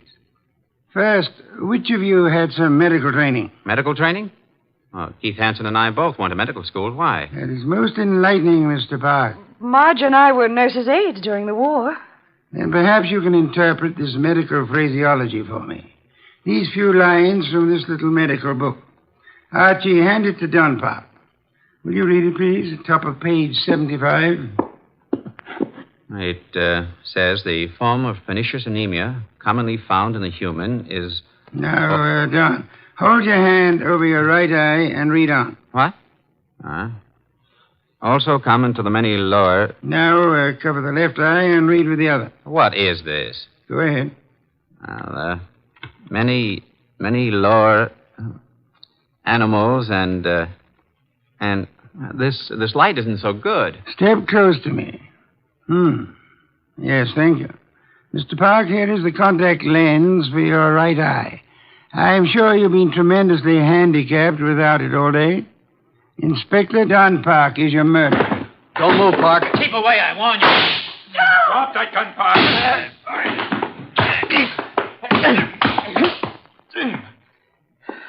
Well, I got his gun. There you are, Inspector. He's all yours now. Okay, come on. Okay, Goodwin. But I'll get out of this. You trapped yourself, Don, by your contact lens. It dropped from your eye during the scuffle with Archie in the Hanson apartment this afternoon. And the gun Archie just took from you is undoubtedly the murder weapon. And the gun that fired the bullets at Wilcox and Archie today. Hey, Tom, are you all right? There's blood on the side of your head. Just grazed my scalp.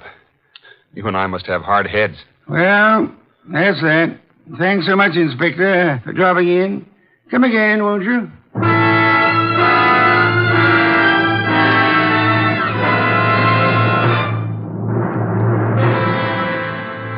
This was a rough day's work, boss. Some beer, Archie, please. Right. Hey, what was that business about the medical training? Marge said the body of Keith had staring, wide-open eyes, preventing her from touching the body.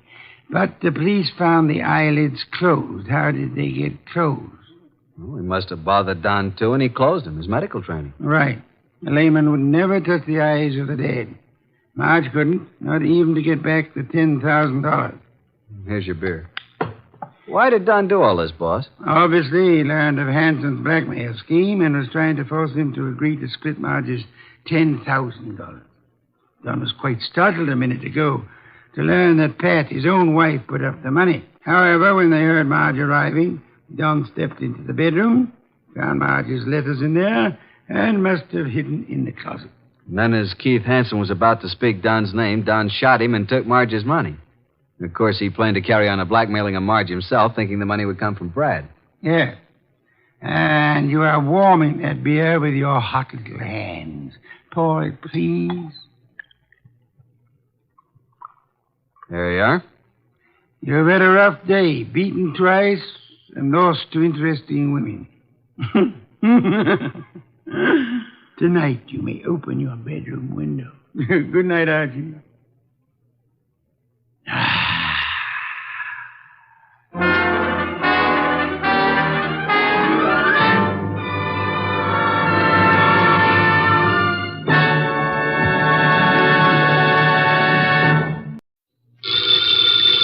Ladies and gentlemen, the ringing of that phone bell brings you mystery, adventure. Nero Wolfe's office, Archie Goodwin speaking. What? Who? Who is this? Who wants to speak to Mr. Wolfe? Nobody. Nobody? I said that. Hang up. It's late and it's too cold.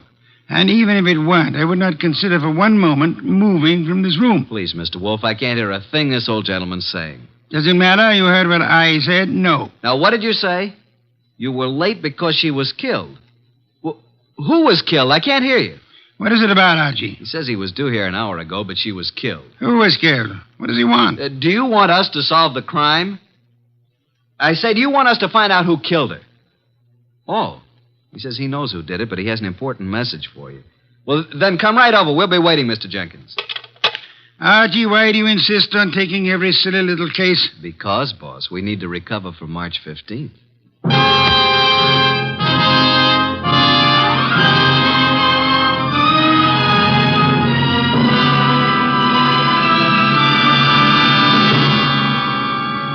Ladies and gentlemen, it's that renowned genius who is the bulkiest, balkiest, most ponderous, and most brilliant detective in the world. Yes, none other than that chairborne mass of unpredictable intellect, Nero Wolfe, created by Rex Stout and brought to you in a new series of adventures of this NBC network in the person of Mr. Sidney Greenstreet.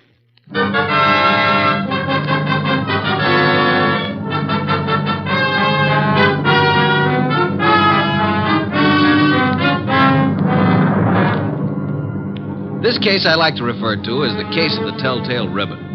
Perhaps a better title would be Wolf Goes A-Hunting. For in a way, this was one of those unusual instances in which my boss, of his own free will and without any coercion, actually decided to leave the house and go to the scene of the crime. It started when the strange old gentleman who phoned us finally arrived. Well, there's our client, Mr. Wolfe.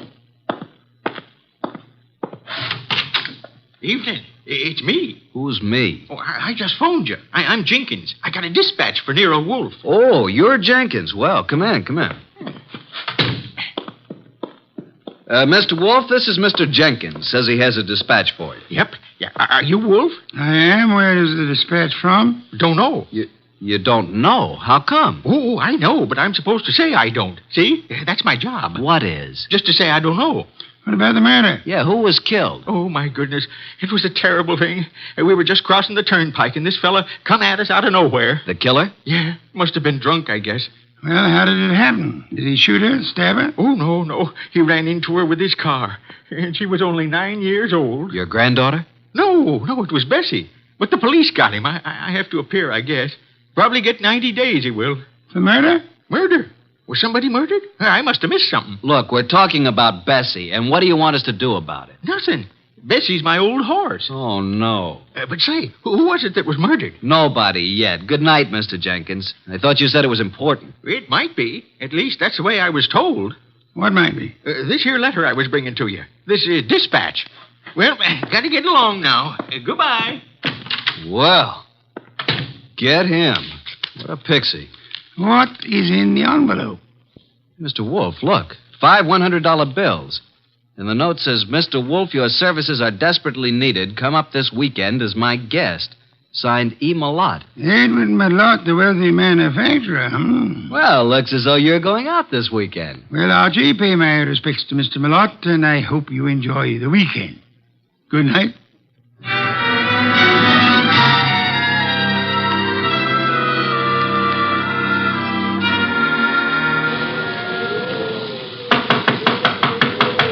Something's certainly phony about this. There's no party going on here tonight.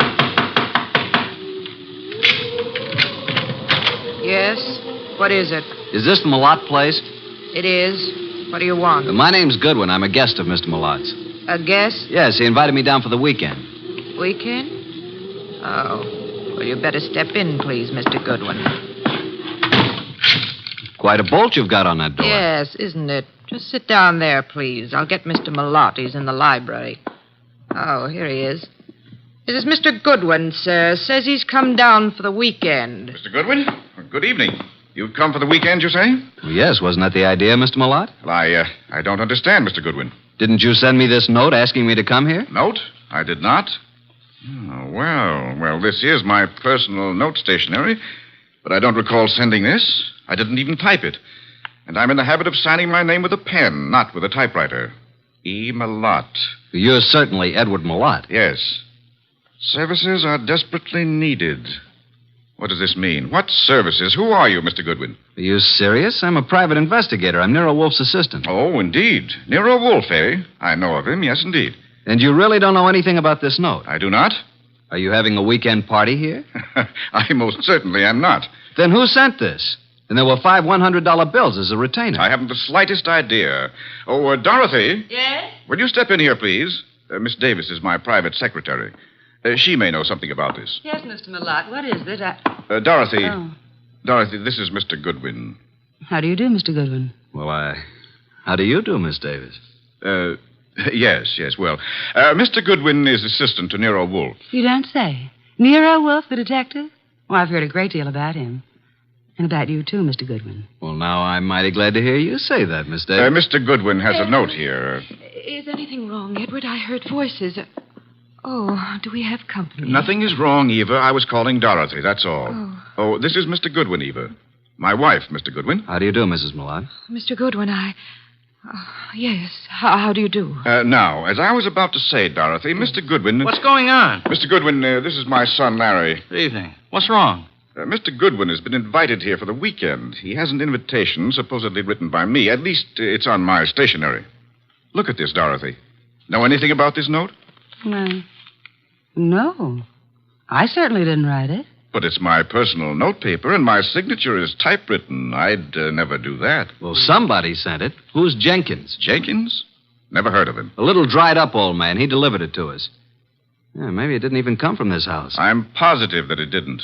Never heard of Jenkins. You have a typewriter here, of course. Yes? I'd like to see it. Certainly, Mr. Goodwin. In the library. How far have you come, Mr. Goodwin? From New York, Manhattan. Oh, and it's such a dreadful night, too. Yes. And it is rather late. Late? It's only 7:30. Why not stay here for the night? Plenty of room? Yes, Mr. Goodwin, plenty of room. Well, I don't really think that's necessary. On the other hand, it would be a tough drive back to the city in this storm. I'll accept your hospitality, Mr. Malotte. Very good. Oh, Jeffries, show Mr. Goodwin to the East Wing. And take care of his car. Yes, sir. Good night, Mr. Goodwin. You mean you're all going to retire now? I haven't even had my dinner. We retire very early here. But Jeffries will prepare anything you want. Good night.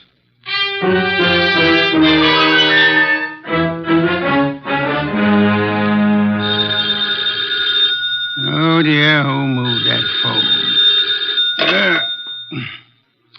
Hello, Wolfe speaking. Archie, boss. Well, I'm here at Malotte's place, but there ain't no party. What happened? Are you in the right house? I'm afraid I am. They've all gone to bed. Weird bunch. His wife, who looks very sickly and I think wants to say something to me alone, and Larry the son, and Malotte's secretary, Dorothy Davis. She has me bothered a bit. How unusual, especially if she's pretty. A beauty. But she seems to know all about me. You'd better come home, Archie. I can see you're in no condition to handle this case properly. Give them the money back. Oh, I forgot to tell you.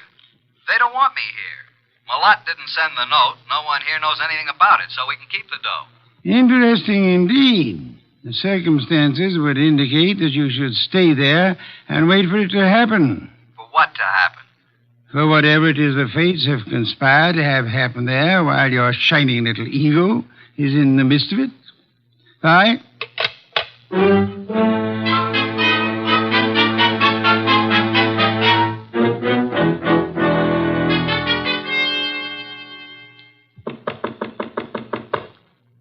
Who is it?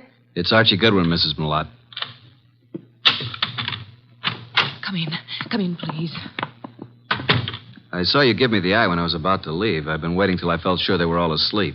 Now, what's up? I wrote you that note. I sent for you. How do I know that? Old man Jenkins is a scissor and knife sharpener who happens along every month or so. They wouldn't know him. I put 5 $100 bills in the envelope. Okay, why? My life is in danger. I've been threatened. I received 3 notes through the mail. They were all postmarked in New York City. Did I see them? Here they are.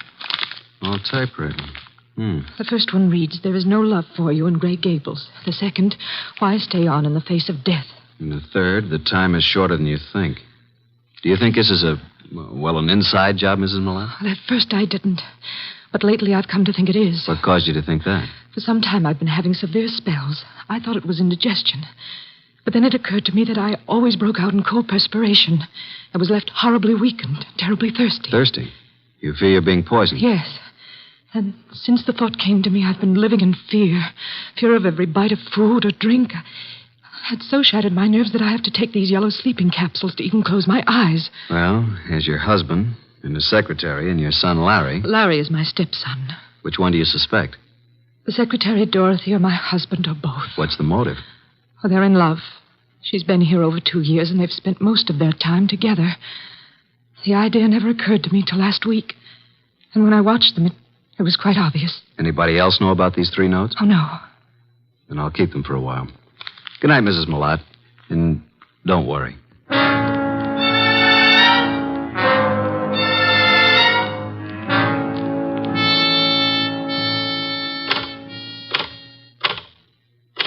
What are you doing, Mr. Goodwin, snooping around in Father's library? Well, Larry, I was just trying to find out if this Remington was the machine you used to type those notes. What?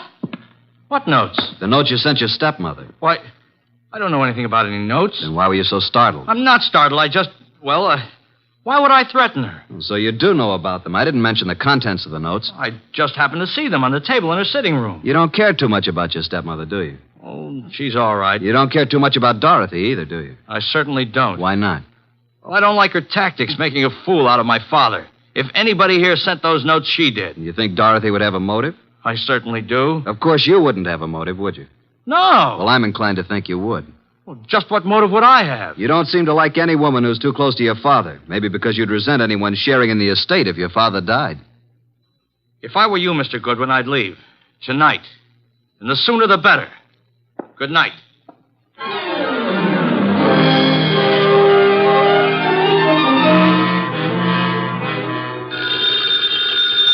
Oh, Archie. Archie. Oh, confounded boy. Yes, Archie? You have the wrong number. This is Sherlock Holmes speaking. Why don't you go to bed like the others? You don't have to push it. It'll happen. Eva Malott thinks she's being slowly poisoned. Suspects her husband and his secretary. She could be right. What are the symptoms she suffers? Gastric disturbances, weakness, thirst. Indeed. What about the son? Have any ideas? He doesn't like his stepmother and is decidedly against his father's secretary, Dorothy. He knew all about the notes Mrs. Malott had received, saw them on her dressing table. He believes Dorothy's the culprit. Then I should say that Dorothy should be the next on your list. You can say that again. Be careful, Archie. Use your head this time. Incidentally, Larry advised me to leave the place tonight. Bit of a threat it was, too. What shall I do, Mr. Anthony? Do nothing. The trouble will come to you. Bye.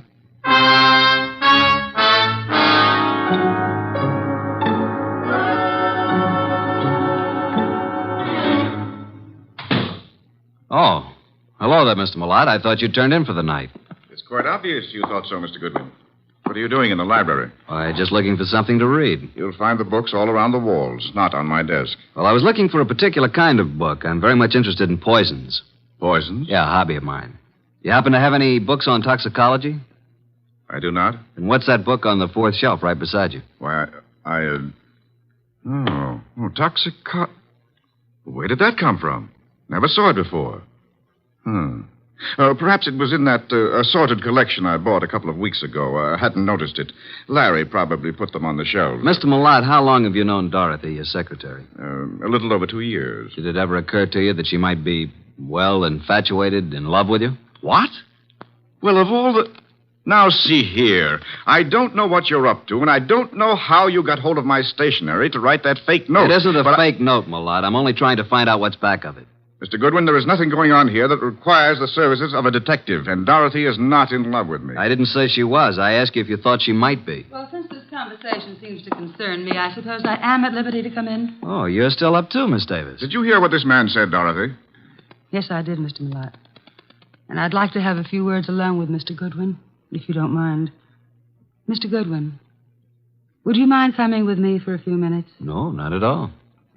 And... well, it's rather late, Mr. Malott. Don't you think you should retire? It's a heavy day tomorrow. Well, yes. Yes, I suppose I should. And please, don't let this upset you. Mr. Goodwin has been misinformed. I'll straighten him out. Come on, Mr. Goodwin. The bar is right across the hall. I'll fix you a nice, soothing drink. That'll be nice. Well, now, what would you like, Mr. Goodwin? In the way of drinks? Oh, well, some 7-Up. Really? Well, just sit down over there. Okay, what do you want to talk about? Well, where did you get the idea that I was in love with Mr. Malott? First, suppose you tell me if you are in love with him. Yes, I am. But until a few minutes ago, he wasn't even aware of it. I worship him and his work. I never wanted him to know because he's married. It would have caused trouble, and I'd have had to leave here. But now he knows it's true. Well, now that he knows, what will happen? I'm going to leave tonight. Now. I see. And since I don't own a car, Mr. Goodwin, I'm going to ask you to do me a very great favor. Would you run me into New York? I want to leave without a word. If I wait till morning, I'll have to explain to Mr. Malott, and... well, that would be most embarrassing, Archie. Oh, now it's Archie. You You don't really mind, do you? No, I guess I don't. I should, maybe, but, Don't you like your drink? What'd you put in this drink? What do you mean? What'd you dope it with? Archie, why would I do that? Might be several reasons. There's nothing in that drink. No? Then suppose you drink it. Why? Give it to me. I'll throw it out. If you want another drink, fix it yourself. I'll have my things ready in 5 minutes. Are you going to take me? Sure. Certainly I'm going to take you. But are you sure you have to go tonight? I must go tonight. Now. Wish I knew why. Mr. Wolfe's always so right. What? Just talking to myself. Dorothy! Larry! Jeffries! Come upstairs. What's happened? Call Dr. Hauser. Something terrible has happened to Eva.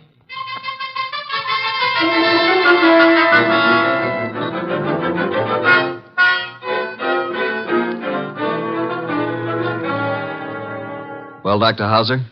Poor Mrs. Malotte. No, there's nothing to be done now. It's all over. Eva. You'd better lie down, Mr. Malotte. I'll phone and take care of everything. I'll be here if you need me. I have to make out the certificate. Yes, come along, Mr. Malotte. Just a minute. You too, Larry. I don't want to make this any more unpleasant for you, but, Doctor, just what are you going to put on the certificate as the cause of death? Acute gastritis. Is that what you've been treating her for? Well, she's had several attacks lately. I'd warned her to be cautious of her diet. And that was wise advice, too. Did you know about these attacks, Mr. Malotte? Yes, I did. And you, Dorothy? Yes, I knew. And you knew also, Larry? No, I knew she hadn't been feeling well. How long had Mrs. Malotte been suffering from insomnia? Oh, a year at least. I prescribed Nemitol. In yellow capsules? Of course. I wrote a prescription every so often calling for 12 capsules. You all knew about that, of course. I thought so. And would this be the prescription, this little box of capsules here on... Well, What's the matter, Mr. Goodwin? that box was open on this nightstand when we stepped into this room. All right, let's have the box, Mr. Malotte. Thank you. Why'd you pick it up? Because I didn't want the stigma of suicide on Eva's name, nor mine. Suicide? Yes. Eva had this prescription filled yesterday morning. The dose is 1 at bedtime, 12 capsules. She took 1 last night.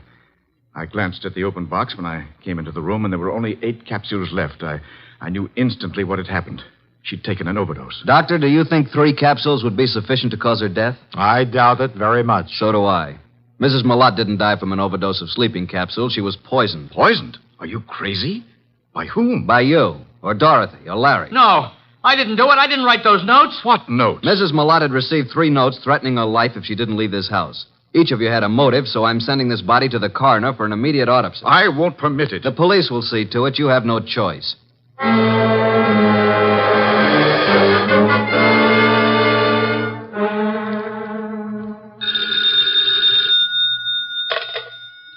Yes, Archie. What now? Do you know who did it? How do you know anything's happened? Let us call it extrasensory perception. Well, Mrs. Malotte was right. She's dead. Her doctor knew nothing about the spell she was having as being caused by anything but indigestion. How about an autopsy? It's all in the works. Looks like a metallic poison, all the symptoms. Oh? Did you search the house carefully for such a poison? I did.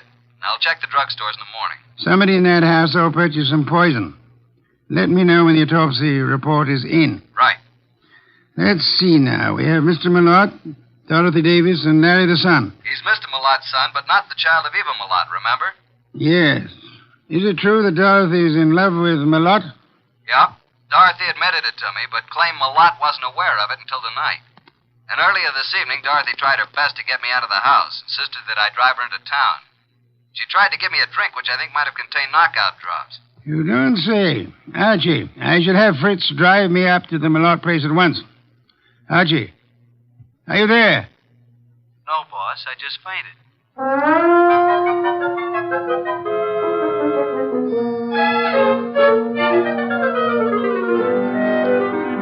And that, Mr. Wolfe, is most of the story up to now. Very interesting. Yes, indeed. But it isn't true. I did not put anything in Mr. Goodwin's drink. Then did you ask him to take you into town? Yes. And I might have been found in a ditch. Oh, it's ridiculous. Why did you try to get Mr. Goodwin to take you to town? Because I felt it would be too embarrassing to remain until morning. Maybe you'd already given Mother the big dose of poison and wanted Goodwin out before it was discovered. Well, you Wait a minute. Now, Mr. Malotte, you claim that you knew nothing about Dorothy being in love with you. Should we believe that? You can believe it or not. Dorothy had a motive to get rid of Mrs. Malotte. It seems that Mr. Malotte had one, too. And so did Larry. What? You admitted to me that you didn't like your stepmother. And that you disliked Dorothy even more. I didn't say that. You said Dorothy was making a fool of your father. You resented the possibility of any woman sharing in the estate. You knew about the sleeping capsules, and you could have put poison in some of them. You could have written those threat notes. And by getting rid of your stepmother and placing the blame on Dorothy, you'd be getting rid of them both. But I didn't.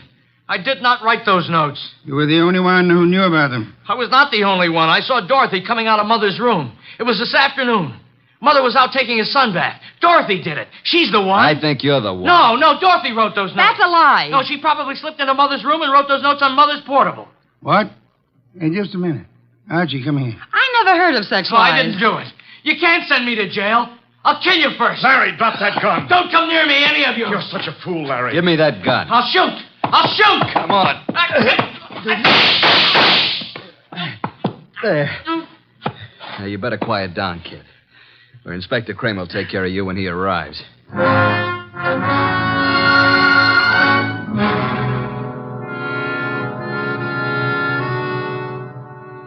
Well, Mr. Wolfe, what goes on here? Where's Goodwin? I sent him upstairs, Inspector Kramer, upstairs to Mrs. Malotte's room to check on something. Here he is. Yeah? What have you been doing, Goodwin? This, Inspector, is the pièce de résistance. This is what Mr. Wolfe has been waiting for. This little black box contains a typewriter, a portable noiseless Remington. Mrs. Malotte's typewriter. What? I didn't even know she had a typewriter. Larry knew she had one. And this is undoubtedly the very typewriter the threat notes were written on. All three of them. You were right, boss. Oh, I knew she had a typewriter, but I didn't write those notes. Oh, shut up. Archie, how do you know the notes were written on this typewriter? I've compared the type and the ribbon. They're both the same. These notes were written on this Remington. It was Dorothy. Larry, I don't believe a word you've been saying. Dorothy couldn't possibly be guilty of such a thing. If anyone is guilty, you yourself certainly have all the earmarks. Everybody's against me, even my own father. But I'm innocent, I tell you. Let me get it. I think I know who it is. Hello? Yeah, just a second. You better take it, boss. Wolf. Oh, yes, go ahead. Let's have it. Yes? He's here, but he won't mind. Yes? I see. Uh-huh. You just finished? Oh. Good. Right. Bye.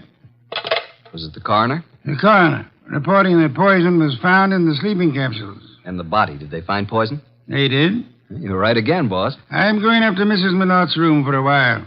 I want you to come along with me.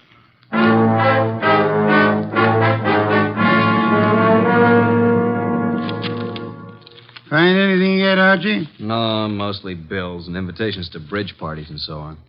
Ah. You find something, boss? Yes and no. This pocketbook detective story. What about it? I was just flipping through the pages, and I find this corner turned down. Well. What is it? Look and read. Why stay on in the face of death? Interesting. The very words used in one of the notes. Give me the book. Of course, this doesn't prove a thing either, but it does confirm what I was... Oh. What now? This cinches it. Get them all up here, Archie. Tell Kramer to bring them all to the bedroom.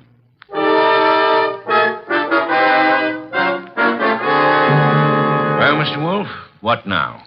As you all know, Mrs. Malotte was poisoned by someone who had an opportunity to put it in the sleeping capsules. Someone in this household. Yeah, but which one? The kid? I never bought any poison in my life. Be quiet, will you?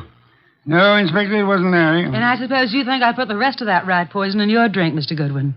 No, Dorothy, it wasn't you. But how did you know it was rat poison? I didn't. I just guessed. I can think, too. Then if it wasn't Dorothy or Larry, you must mean me. No, Mr. Lott? No, wait a minute. It had to be somebody. Yes. This is going to be painful for you, Mr. Malotte. Well, you mean that Mrs. Malotte did commit suicide? It was more than suicide. It was suicide with an attempt to have both you and Dorothy convicted of murder. She planted things? She did? I can't believe it. Show him the pocketbook, mystery. Here's the proof. Some of the threat notes were lifted bodily from this novel. But look on the back cover. Isn't that Mrs. Malotte's handwriting? Yes, and this is the other note, the one to you, Mr. Wolfe, composed in pencil before she typed it out on her machine. Then, Wolfe, the note you received was the same typing as the threat notes. See for yourself, Inspector. Then why the dickens didn't Archie compare them right away? Just one of those things, Inspector. There are times when even a good detective is a bit on the, shall we say, dull side. Don't you find that often true, Inspector?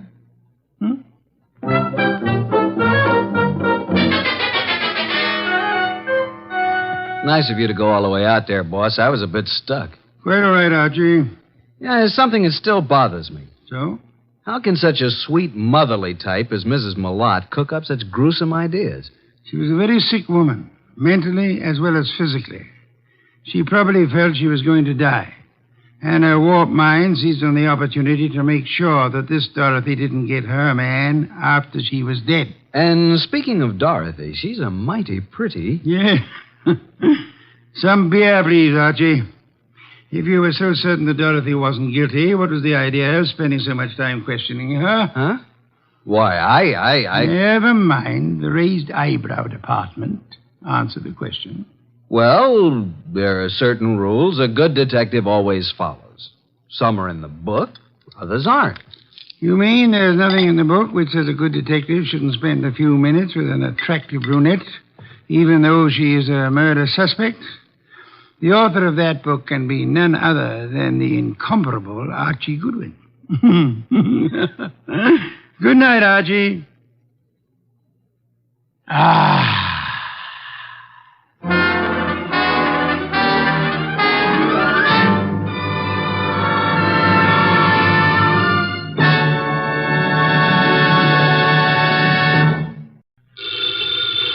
Ladies and gentlemen, the ringing of that phone bell brings you mystery, adventure.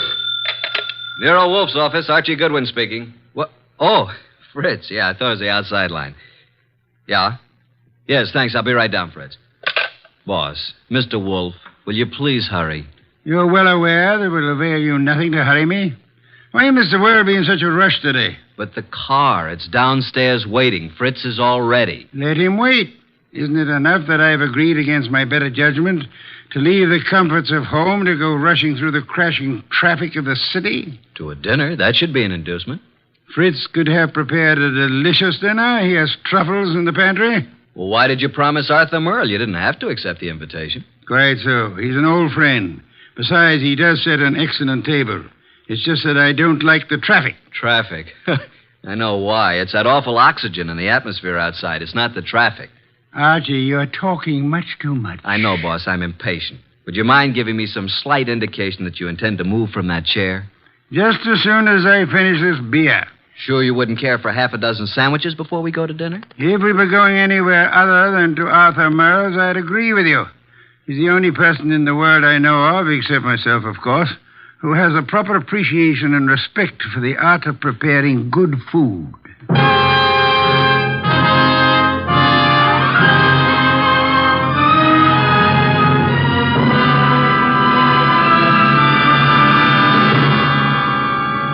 Ladies and gentlemen, it's that renowned genius who is the bulkiest, balkiest, most ponderous, and most brilliant detective in the world. Yes, none other than that chair-borne mass of unpredictable intellect, Nero Wolfe, created by Rex Stout and brought to you in a new series of adventures over this NBC network in the person of Mr. Sidney Greenstreet.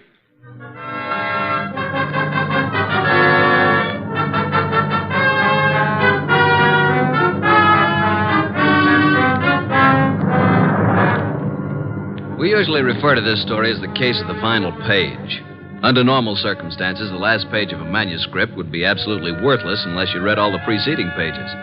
But in this instance, the final page held the answer to a murder. Without that page, we couldn't arrive at the solution. Actually, we didn't even know the problem. Anyhow, I finally got Nero Wolfe to the lobby of Arthur Merle's apartment building. Going up. Up, please. Are you going up, gentlemen? Are you, honey? Certainly. It's my job. Then so are we. After you, boss. When did they install women elevator operators in this building? I've been here for 2 years. Floor, please. Arthur Merle's apartment, I believe it's 814. That's right. Are you Mr. Wolfe? No, this is Mr. Wolfe. I'm Archie Goodwin. Although the name Wolfe would be much more appropriate for him than for me. How did you know he was Mr. Wolfe? Mr. Merle came in half an hour ago. He mentioned that he was expecting you. You see, Archie, you rushed me unnecessarily. We practically preceded him here. And we'll probably have to wait interminably for dinner. I just hate to be late. Arthur Merle has never been on time in his life. He's no more punctual than any other writer. He's never been known to meet a deadline on time. This is your floor, gentlemen. Arthur Merle is just down the hall to the right, 814. Thank you. And by the way, I want to compliment you on your congenial attitude, miss. I'll speak to the management. Oh, thank you, sir. Decent of you. What's your name, huh? Women are usurping everything. Really costs to live here. Merle's really in the chips. Every book he writes sells 1 million copies. Remember the last time we had dinner with Arthur Merle? I do. Delicious. Mountain quail. Shot them himself. Yeah, he's quite a marksman. Archie, such proficiency as Arthur Merle displayed in hunting is evidence of a wasted life. Sure, he probably never made over $500,000 a year in his whole life. Well, ring again. Don't just stand there. Surely he's expecting us. The elevator operator said he was? Yeah, she seemed quite well informed. If I were a judge of women, which I'm not, I'd say she has a line on every male in the building. She can get a line on me anytime she wants. Archie, your insatiable interest in the female seems sometimes to border on the psychopathic. You know a more pleasant way to go crazy? Phooey. It's strange. There's a light on in there. I can see it under the door. Shall I try the door? Do so, Archie. Thank you. Unlocked. Well, at least we can get in. He may be in the bedroom. Probably in the kitchen. I'll just sit here. I must forgo the comforts of my own home. I certainly intend to avail myself of the comforts of Arthur Merle's. Very much overdecorated. You wouldn't like heaven unless they had orchids and beer. Not a chair in the place worthy of the name. Well, I'll try that divan while you have a look around. For what? Arthur Merle, of course. Suppose you have a look in the study. Maybe writing. Have a look, my boy. I'm exhausted and thirsty. See if he has any... Boss! Good heavens, Archie, don't shout. I'm coming. It's Arthur Merle. Look, slumped over his desk, a knife in his back. Yeah, he's quite dead.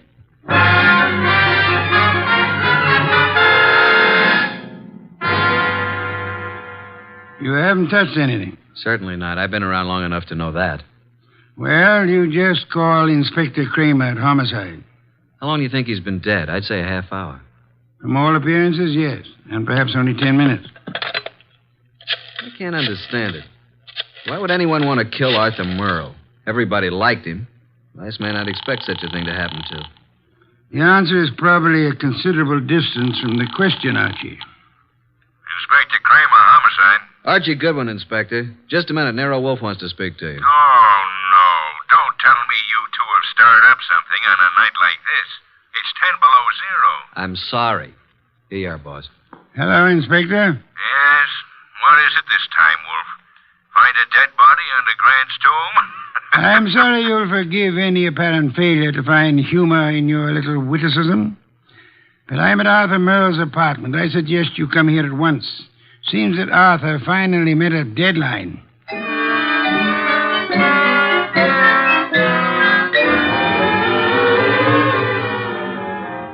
So you just walked in here and found Merle dead, huh? We were invited here for dinner. Anyone else around when you got here? No. You see anyone, Goodwin? Only the elevator operator who brought us up. Well, Mr. Wolfe, since you were in on the ground floor, maybe you've got some ideas. Sorry, Inspector. Had I been able to solve the crime so soon, I would have advised you, Inspector. Yeah. Well, it's obviously murder. Obviously. You knew him well? Quite well. Ever know of his being in any trouble? No. Everybody liked him. Arthur Merle, I felt, didn't have an enemy in the world. Is that so? I don't think anybody pulled this as a little friendly gesture. Don't jump to conclusions, Inspector, that this murder was committed necessarily by an enemy of Merle's. Meaning? It could have been an absolute stranger. A woman? Or a burglar, or a madman, or a crank, or... As far as we know, it could have been anybody in the city, Inspector. Arthur's been dead nearly an hour. And an hour ago, I was in my own home, sitting comfortably in my own big easy chair, drinking a delectable glass of beer. Someone at the door, Archie. Yeah, just a minute. I'll answer that. Mr. Merle? No. Well, is Mr. Merle here? Yes, he's here. But he's not seeing anyone. Well, he's expecting me. I'm from the Serve Right Catering Company. We're ready to serve for 4 here tonight. The dinner has been canceled. Oh, but it's been ordered. Breast of guinea hen, cooked in wine and cloves, delicious. It's prepared and waiting. I'm afraid that I must insist on seeing Mr. Merle. Mr. Merle has been murdered. Well, I'm afraid I must... Murdered? Well, oh, my goodness, but... Well, in that case, Yes, good evening. Don't you think you might have taken a bit more time with the fellow, Inspector? Why? You might at least have let him serve the dinner. Guinea hen, wine, and cloves sounded positively delectably... Look, I've had dinner. I'm afraid you're too busy, Inspector. So busy that you've just passed up an extremely interesting bit of information. What are you talking about, Wolfe? He said he was to serve dinner for 4. Well? Arthur Merle, Archie, and myself are only 3. Well, who else was supposed to be here? A 4th guest who either hasn't arrived yet or who arrived earlier and left. Oh, I see what you mean, Wolfe. Good. In that case, I'll leave you to pursue your deductions from that premise. Archie, will you please stay with the inspector and be of any help that you can? As for myself, I'm going back to my own home, which I should never have left in the first place.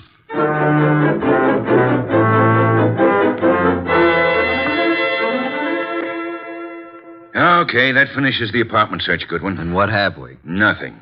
Except that Merle had over $300 in his pocket, and he was wearing a ring worth a couple of $1,000, so it couldn't have been robbery.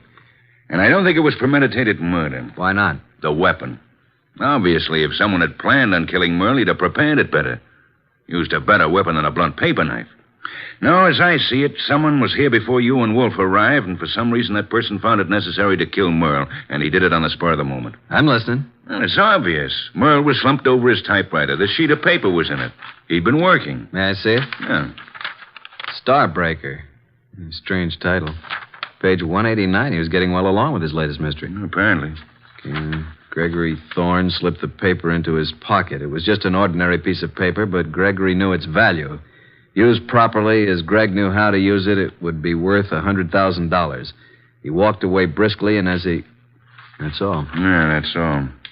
Must have been writing. No, I'd like to read the rest of it. We didn't find any more of it. Any other ideas? No, at the moment we seem to be right where the murderer himself left off. Oh, what is this, open house? Sorry to be so... Oh. Oh, what? I expected to see Mr. Merle.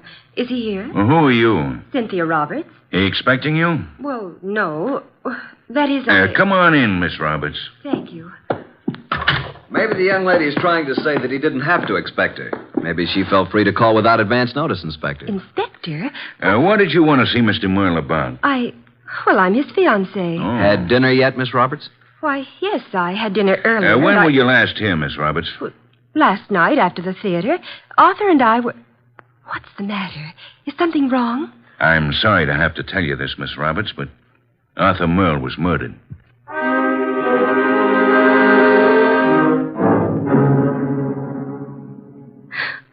And you say you hadn't talked to Mr. Merle all evening. Is that right, Miss Roberts? Yes, that's right. You didn't have a date with him tonight? Oh, no. Then why did you come here? I told you we were engaged. I just came by, that's all. I see. Any more questions, Inspector? None for the present. How about you, Goodwin? Nope. But maybe Wolfe. Let me call him. Yes, I guess under the circumstances, we can't very well leave him out. Go ahead. Oh, Arthur, I just can't believe it. Why would anyone want to kill him? That, Miss Roberts, is a question we'd all like to know the answer to. Nero Wolfe speaking. Archie, boss, I'm still at Merle's. We haven't found out anything new except that Arthur's fiancée dropped in a few minutes ago. Did she know anything of interest? I don't think so. What does the inspector plan to do about her? Just a minute. He wants to know what you're going to do with her. Well, hold her, of course. He's going to hold her. Let me speak to him. Okay. He wants to talk to you, Inspector. All right. Hello. Inspector, I suggest you let the young lady go. Are you crazy? I haven't got enough suspects in this deal to be letting the hottest one go free. You can't consider her suspect simply because she knew Arthur. Now, see here, Wolfe. If you go around arresting people at random, you'll suddenly be tipping your hand to the real murderer, admitting that that you don't have a real clue to go on. And just what do you suggest? Find a motive, Inspector. Find a motive. Then, if you stumble on a suspect, you'll have some basis for making an arrest. At the moment, I suggest that you let the girl go and tell Archie to stop wasting his time down there and come home at once.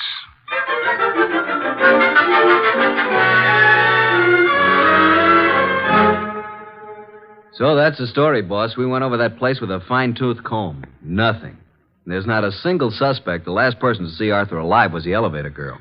Correction, Archie. The last person to see Arthur Merle alive was the person who ended his life. Well, I just can't imagine that pretty little elevator gal. You don't solve crimes by imagination, Archie. Then there's Cynthia Roberts, his fiancée. You suspect her? Not exactly, but just suppose she did have a motive. Maybe he threw her over. Wouldn't it have been very clever of her to come back to Arthur's apartment after the police arrived, allegedly looking for her? I thought you were the admirer of the fairer sex, Archie. So far, the best you can do is practically accuse the elevator girl and Arthur's fiancée of murder. Well, who else is there? Certainly the fellow who came with the food doesn't count. I repeat, who else is there? The entire population of the city, Archie. Thanks. Well, that's all I guess. Oh, there was something else. What? This. Page 189 of what appears to be Arthur's latest novel. It was in his typewriter. As you can see, just started the page. Starbreaker. Very interesting. What's the rest of it? That's all we found. What? And there was something missing. Archie. Yes, boss? First thing tomorrow morning, get the address of Mr. Morton, who publishes Arthur's books. Then get over to see him right away.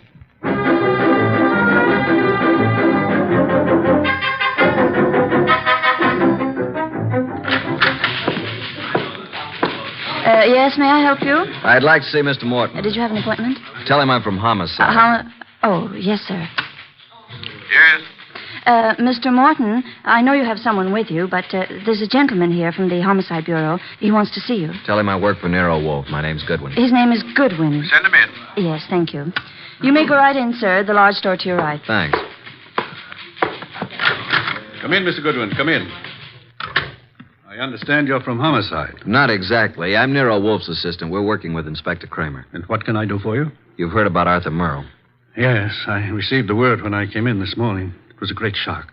Oh, excuse me, Mr. Goodwin. This gentleman is Henry Childs. How do you do, Mr. Childs? Glad to meet you, Mr. Goodwin. You're with Nero Wolfe? I'm his assistant, man Friday. Mr. Childs is a publicity agent. He handled all publicity for Arthur Merle. I've not only lost an excellent client, but a very good friend. Did you know Mr. Merle? Yes, I'd met him a number of times with Mr. Wolfe. Yes, indeed. Arthur Merle was a great writer and a fine citizen. He'll be missed by millions.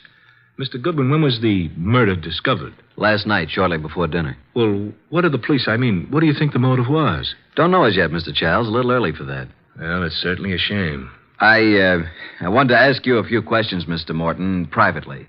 I hope you don't mind, Mr. Childs. Oh, no, not at all. I was about to leave. I'll run along now, Mr. Morton. See you again soon, Mr. Childs. Good morning, gentlemen.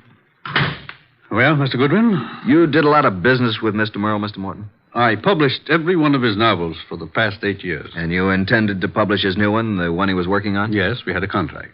The usual agreement between you. Naturally. Although I didn't know the story, I was always sure that if Arthur wrote it, it was good. Mr. Merle's name on the novel was a guarantee that it would sell 1 million copies. You don't know what this last one was about? Haven't the faintest idea. We relied completely on Arthur's judgment. Not even any carbon copies, huh? Not that I know of. Why? When Mr. Merle was killed, the only thing missing from his apartment was the novel. The novel? The first 188 pages. All we found of it were a few lines of page 189 in his typewriter. He must have been working on it when the murderer stabbed him. But the rest of it's gone. You mean, Goodwin, the novel's gone? Oh, this will cost me $1 million. Well, it cost Arthur Merle his life. Arthur Merle dead and his novel gone. I can hardly believe it. Well, thank you, Mr. Morton. Oh, I hope I've been of some help, although I'm don't sorry quite see. You haven't. But we may call on you again. Before it's over, you may be a great help.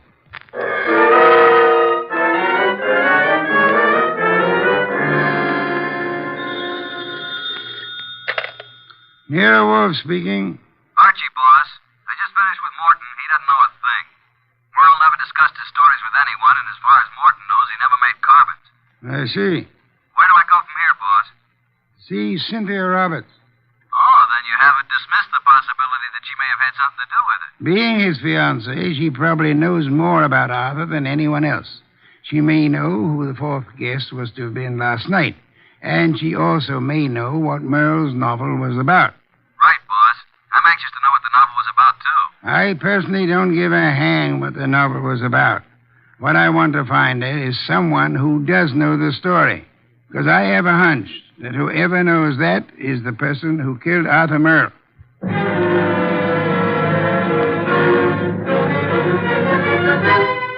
Miss Roberts, I know you want to help us find out who killed Arthur. Oh, yes, of course. I'll do anything. Nero Wolfe and I were invited to have dinner with Arthur Merle last night. Well, I knew he was having friends in for dinner, but I didn't know who they were. Oh, I'm sorry. I hoped you'd know whom he invited. No, he didn't tell me. Miss Roberts, we have reason to believe that there was to have been a fourth person there last night. A fourth? The caterer came to deliver dinner for 4. Now, the fourth party never did show up, or else came earlier and left after Arthur was killed. You mean someone Arthur invited to dinner might have killed him? Maybe. Oh, there's no one that I can think of who bore any ill will toward Arthur. We're convinced that this was done on the spur of the moment.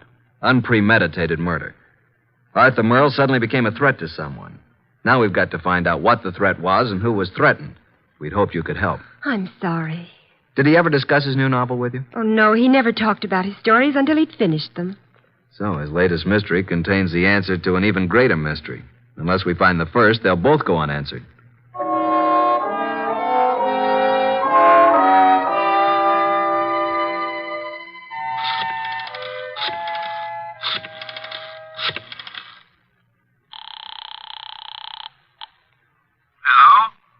Mr. Morton? Yes? Nero Wolfe speaking. Oh, yes. Your man Goodwin was here to see me. I presume you are interested in seeing Merle's murderer brought to justice? Certainly. Arthur was a close friend of mine. And his death cost you a bestseller, I know. Now, would you be willing to help a bit? Why, yes, if I prepared a statement for the papers. I want you to call the literary editors first thing in the morning. Here's what I want you to tell them. Got a pencil and paper? Yes. And take this down. Quote, Mr. Carlton Morton announced today that the last work of the late Arthur Merle will be published according to schedule. Fortunately, it was Mr. Merle's custom to furnish his publishers with carbon copies of each day's work. Consequently, with the major portion of his...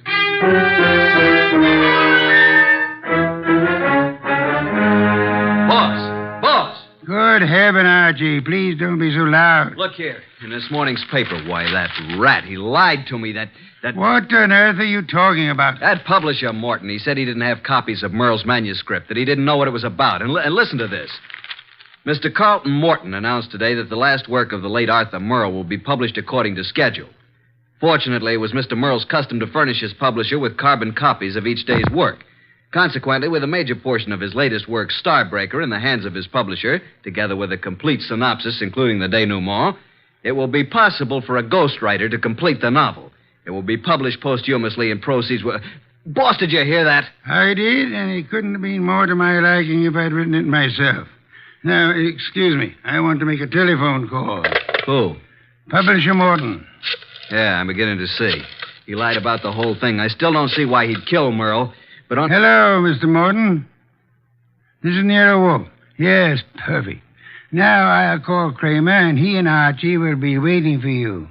Remember now, if anything comes of it, you are to say the manuscript is in the safe in your home, and you steer the party here. Say you've recently rented this place. I hope we'll be seeing you. Yes. Goodbye. Oh, and be careful. Remember what happened to Arthur. The manuscript is in my desk in the middle drawer. What the... You mean... Archie, look out of that window. Huh? Yeah? Out there is a city of some 5 million people. In that 5 million, there is one who murdered Arthur Merle. Now, we don't know who it is, so we can't go out and put a finger on him. But, Archie, since we can't go to him, we have only one other choice: make him come to us.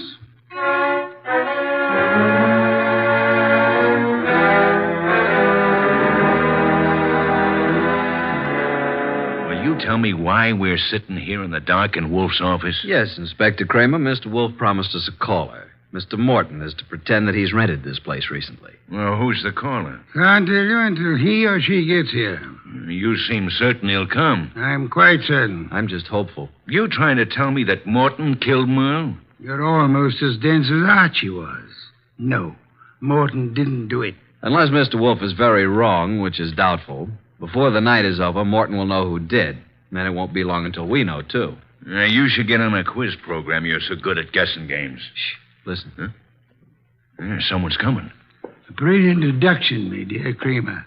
I hope there are two of them. Inspector, behind these drapes. Quick! I'll get behind the screen. All right, Mr. Morton. So far, you've been very cooperative. Just keep it up. I have no intention of doing otherwise. Your gun has me completely convinced, Mr. Childs. Get the manuscript. Yes, just a moment. It's in my desk. Wait a minute. I thought you said it was in a safe. A mistake, Mr. Childs. I don't have a safe.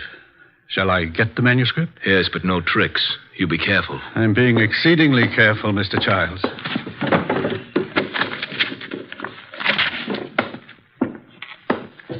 There you are. Starbreaker by Arthur Merle. Yes, this is it. Thank you, Mr. Morton. Now, I trust that's all you want of me. I'm sorry. I wish that were true.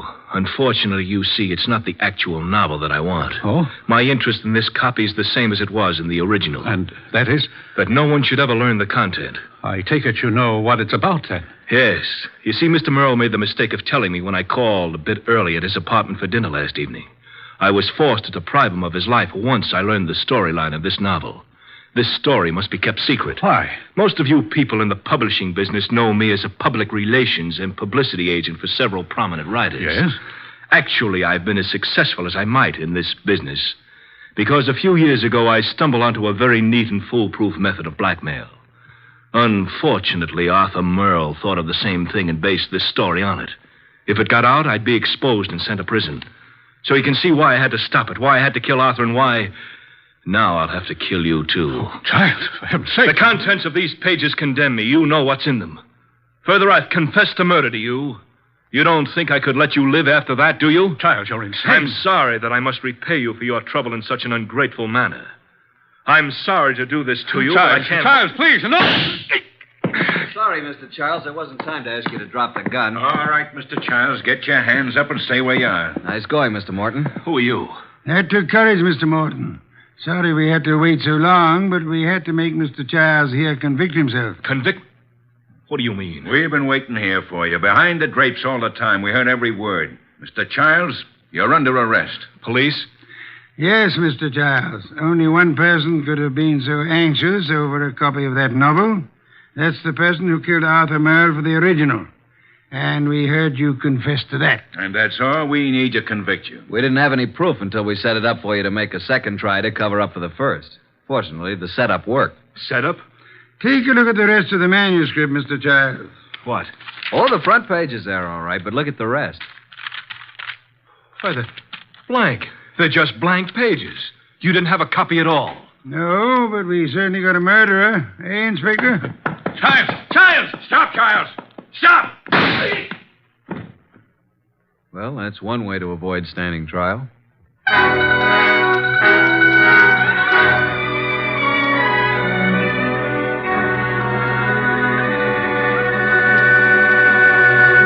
Well, Archie, I'm glad you and Kramer got Childs. Some beer, please. That was a clever scheme, boss, making him think there was a copy. Yes. In a way, though, I wish it hadn't been just a scheme. Meaning? I wish there had been a copy of Arthur Merle's novel. Why? You never read detective stories. No, but I've drummed up so much curiosity over this one, I'd like to know exactly what that blackmail gimmick really was. Good night, Archie.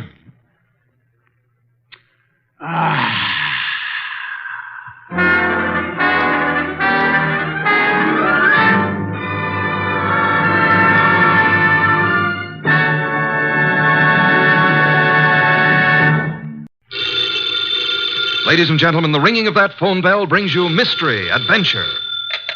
Nero Wolfe's office, Archie Goodwin speaking. Who? Oh, yeah. Hello, Doc. How are you? What? In trouble? You? More trouble. You attract trouble, Archie. Hang up. It's our dentist, Dr. Thrumming. Let him wait. We never can find him when we need him. Tell him it's after office hours.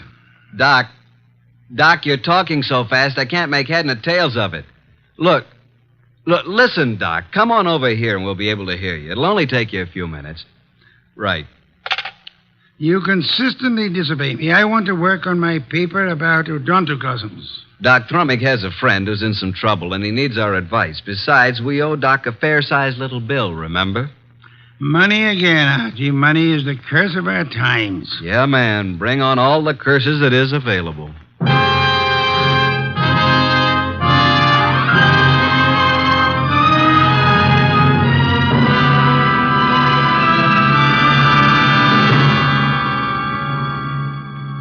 Ladies and gentlemen, it's that renowned genius who is the bulkiest, balkiest, most ponderous, and most brilliant detective in the world. Yes, none other than that chair-borne mass of unpredictable intellect, Nero Wolfe, created by Rex Stout and brought to you in a new series of adventures over this NBC network in the person of Mr. Sidney Greenstreet.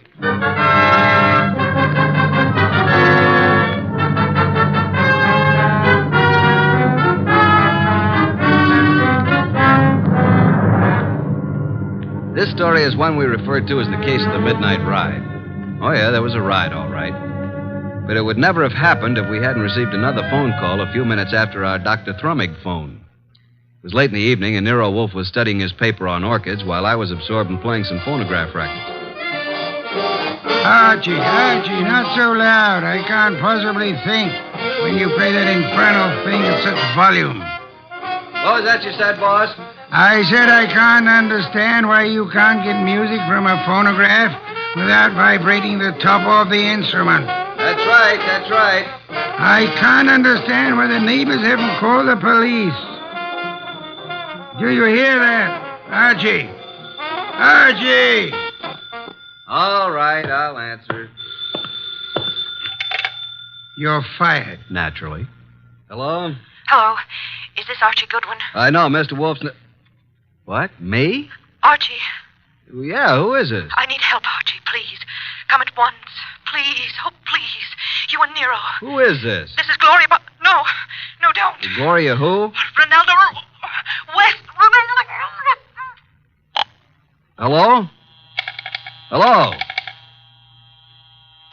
Well, did you hear that? Another female bar. What happened? Boss, who do you know named Gloria? Gloria? I know nothing about anyone named Gloria. She said her name was Gloria something. I couldn't quite get the last name. But she did say Ronaldo Road. Well, it's quite possible that she resides on Ronaldo Road. First, she asked if this was Archie Goodwin speaking, and before I had a chance to say anything, she asked me to come to her at once. She needed help. And for you to bring me along. For me to bring Nero along. You don't even know what you're talking about. Well, she said she was Gloria Bar or Mar or something like that, and then she said Ronaldo Road West, and then the scream, and that's all there was. The usual pattern of your experience with women. Sounded like a hand was slapped over her mouth, or she was grabbed by the throat. Bring Nero with you. I am taking no more assignments this week. Ronaldo Road West, where is it? I don't believe there is a Ronaldo Road West. If I remember correctly, Ronaldo Road runs north and south and is approximately 12 miles long. But she said west. What she probably tried to say when she was interrupted was Ronaldo Road Westchester. Westchester, of course. Asked Inspector Kramer to try to check on that phone call. I'll ask him to try. By the way, do you expect to find this Gloria alive, Archie? I certainly hope so. And are you aware that if someone strangled her, then they must have heard her speak your name? Yes, and yours, too. Shall I open it, boss? Why not? Let us face it, Archie, huh? It's me, Archie. Oh. Wait till I slide the night chain off, Dr. Thrumming. My nose. I forgot all about you, Doc. Where have you been? It's only been 3 or 4 minutes. I've never had such a disturbing night since I had my first patient.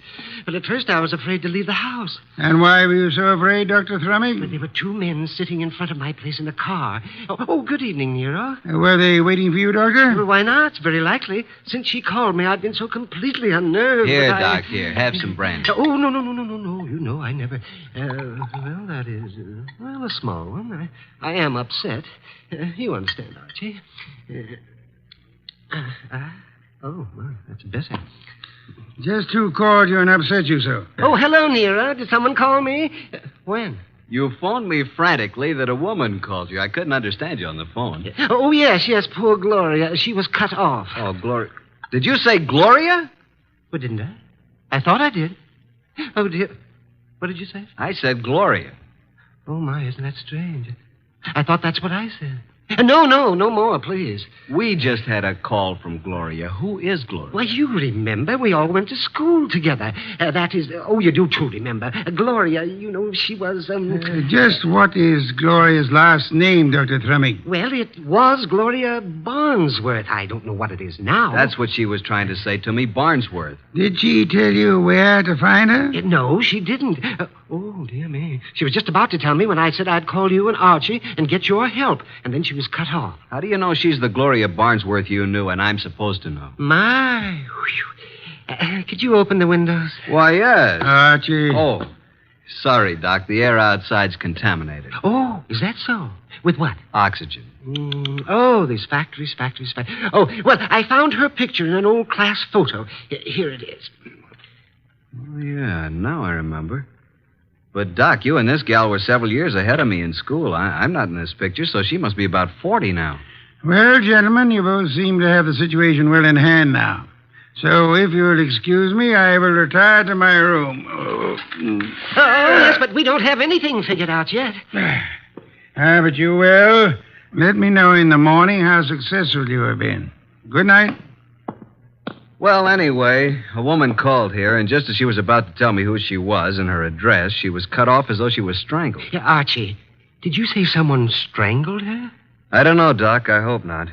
Well, let's start our search along Ronaldo Road. Archie, don't answer it. They're after me. The men in the car, they saw me come in here. After you, nonsense. They found out Gloria phoned me. Don't let them in. Now, how could you know all that? Oh, dear me. Do you mind? A short one? I'm so weak tonight. Please, Archie, don't open it. I warn you. Now, just relax, Doc. I'll handle this. Good evening. Evening. Are you Archie Goodwin? No, he is. Yes. No, I'm not. He is. Put up your hands. Unhook the night chain. Now just turn off this light. Oh, I told you. Where's Wolfe? Oh, he's been in bed for hours. And who is this little man? Why, I'm... Don't you know? This is my brother Cuthbert. Yes, he's quite right. I'm a bit older than he is. Shut up, Cuthbert. All right, get your coats and hats off that rack. What for? We're all going for a little ride along the river, and it's a bit chilly. Oh, dear me. I feel faint. I'm getting dizzy. Get your hat. Yes. And put that bottle down. Yes, but it's so cold out Get tonight. along.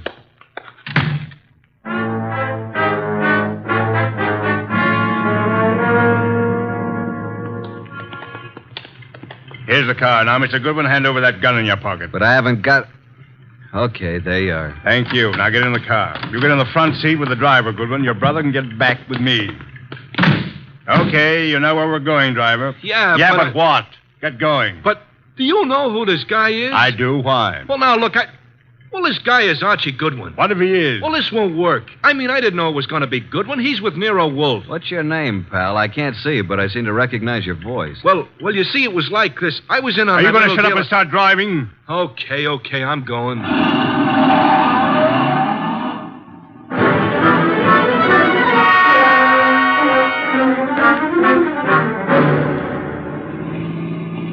Now, see here, it's getting very late. I don't like this. Where are you taking us? Keep calm, Doc. Yeah, don't get excited. Just take it easy. Listen, Goodwin, I got a record Shut for up, you. you two. What's the idea back of all this, friend? Pull off the road here, driver. Yes, but we're way out in the country. Now, we'll all get out here. Now, wait a minute. I said get out.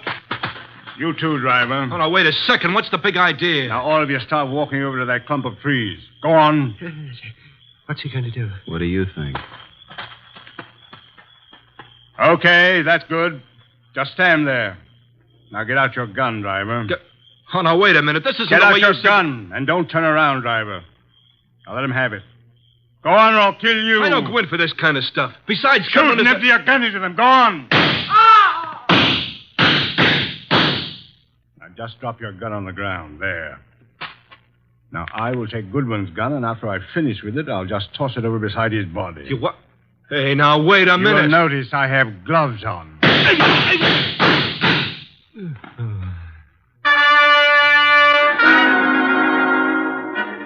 Hey, Doc. Dr. Thrumming. You all right, Doc? Oh, Archie, I'm sorry. I'm sorry I got you into this. I can't last long. Where are you hit? Tell Nero I make him a present of his new bridge work I put in. Let me have a look at you. I wanted to die in my bed with my friends around You're me. not bleeding. I wanted the choir to sing. What? I'm not bleeding? No.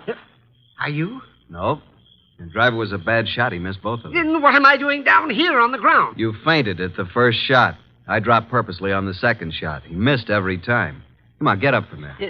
We're very lucky people. What became of them? Hand me my gun. Oh, is this your gun? Wrap it in his handkerchief.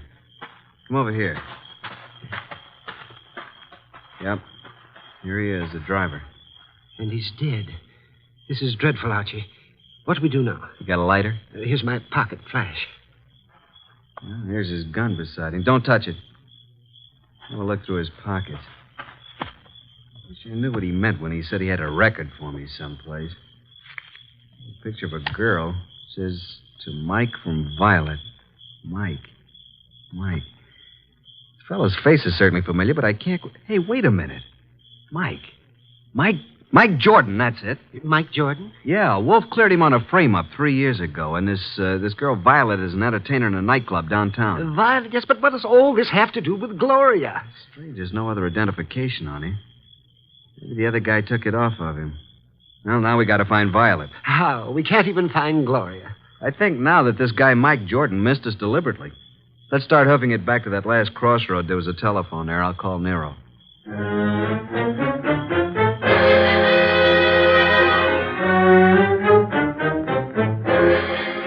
So that's the story so far, Mr. Wolf. Sorry to wake you up, but we wanted you to know. Yes, we did. Oh, such a night. What was your reason for telling the man that Dr. Thrumming was your brother? Well, I didn't want him to know that it was Doc because Gloria had called Doc, and he must have known about it. And the driver turned out to be Mike Jordan. And what did Mike say to you in the car? Well, he didn't finish, but he said, I got a record for you, Goodwin. And then the man shot him up. And when you located Violet at her place, she was cataloging recordings, Bring her in here now, Archie. Sit down, Dr. Thrumming. Yes, I am a bit weary. Come in, Violet. Violet, this is... Hey, wait a minute. You're Nero Wolfe. Sit down, Miss Violet. Oh, what's the idea, Mr. Goodwin? Why'd you bring me here? Will you look at this photo? It says to Mike from Violet. Where'd you get this? I got it, Violet. What we want to know is, where's Mike now? What's he doing? Can you tell us where he lives? What's Mike done now? Can you tell us his address? Maybe. Do you know who he has been working for? Yeah. A guy with a big car and a lot of dough. You've seen this man? Yeah, kind of a good-looking guy. I think his name is Durant or something like that. I understand you've been occupying yourself with cataloging some phonograph recordings. Yeah, that's what I was doing when Mr. Goodwin came in. Mike's got a home recorder over at his place. Do you have all the records that have been made on the machine so far? No, just what we made in the last week. Lots more at his place. Do you and Mike know of a woman named Gloria? No, at least I don't remember. It was on Rinaldo Road. Gloria Barnsworth was her maiden name. Where is this Rinaldo Road? I don't know. It's in Westchester, we think. I've never been there. What has Mike done, Mr. Wolfe? Is it bad? As a matter of fact, Mike is in the clear. Good. There's no charge against him, and there never will be. You haven't seen him for a couple of days? No. And I never go to his apartment unless him and some guests are there. Do you know where he is? Will you give me the address of his apartment? Okay. 324 East 35th Street. Thank you very much, young lady. What's all so mysterious? Oh, something's happened to Mike. I can tell by the way you talk. Very well, Archie. You have a special visit to make. Look for the machine, and it's quite late, so you had best hurry. Well, I'm going with you, Archie. Good night, Nero. Good morning. Oh, I don't even know what day it is. Come along, Violet. We'll drop you at your place first.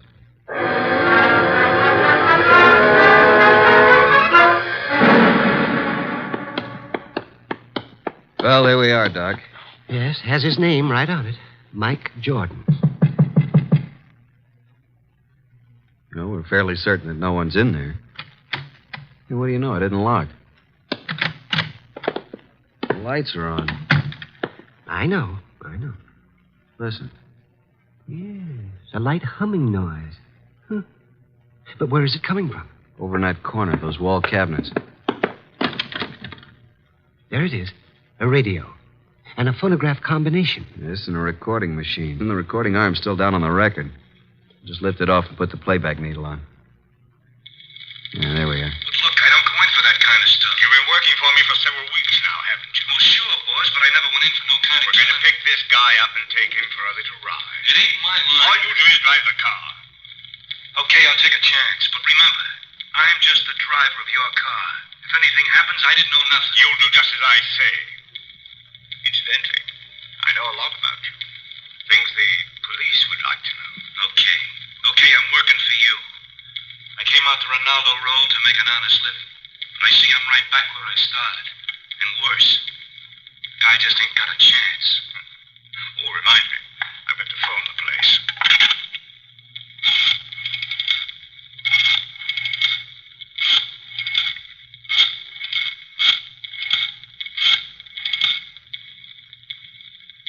Hello? How is it? I see. Yes, tonight. Yes, tonight, just as planned. Oh, yes, he's all right. All right, don't worry. Goodbye. Have you got a gun? Sure, but I never used it. You won't need it.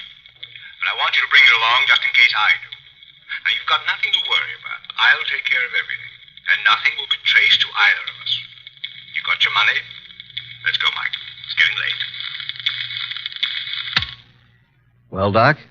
He did say Ronaldo Road. That's where our Gloria called from, so they're all tied in together. Come along, Doc. We're going back to Mr. Wolfe again, and we'll just take this record with us.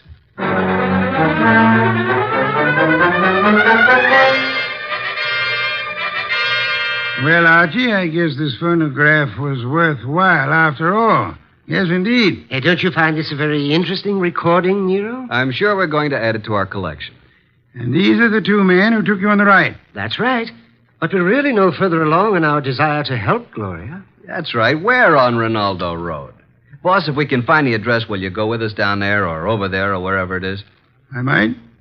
And you already have the clue to the address. We have? Where? In that phonograph recording. Play it again, Archie. Just the part where he uses the telephone. And slow the speed way down. Then take down the numbers I call off. Okay, boss.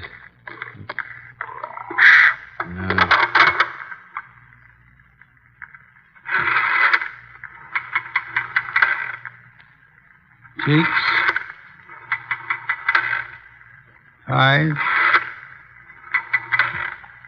3, 2,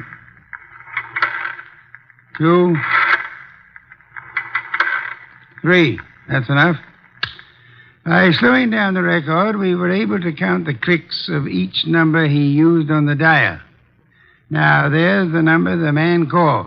We hope it is on Ronaldo Road. Have Inspector Kramer get the address of that number combination, and we are ready to make our assault. I'll call Kramer, and then I'll get the car out. It hadn't been out for weeks. Maybe it won't start. No such luck, Archie, I assure you. No such luck.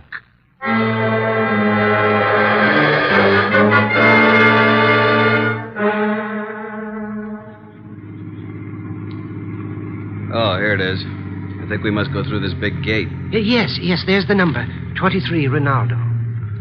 Slip up to the entrance as softly as possible. Turn out your headlamps. Well, here we are, boss. Easy now getting out. Don't pull, Doctor. Don't pull on me.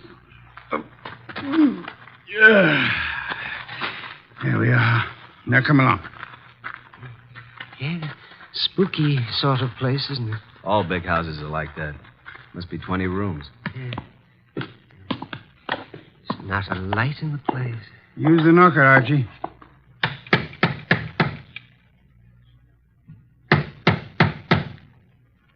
Uh-oh, stand back. Here comes somebody. Yes? Is Gloria in? What? Gloria? And who are you? We are here to see Gloria. Come. It's this hour of the night? Certainly not. Just a moment. She's an old friend of mine.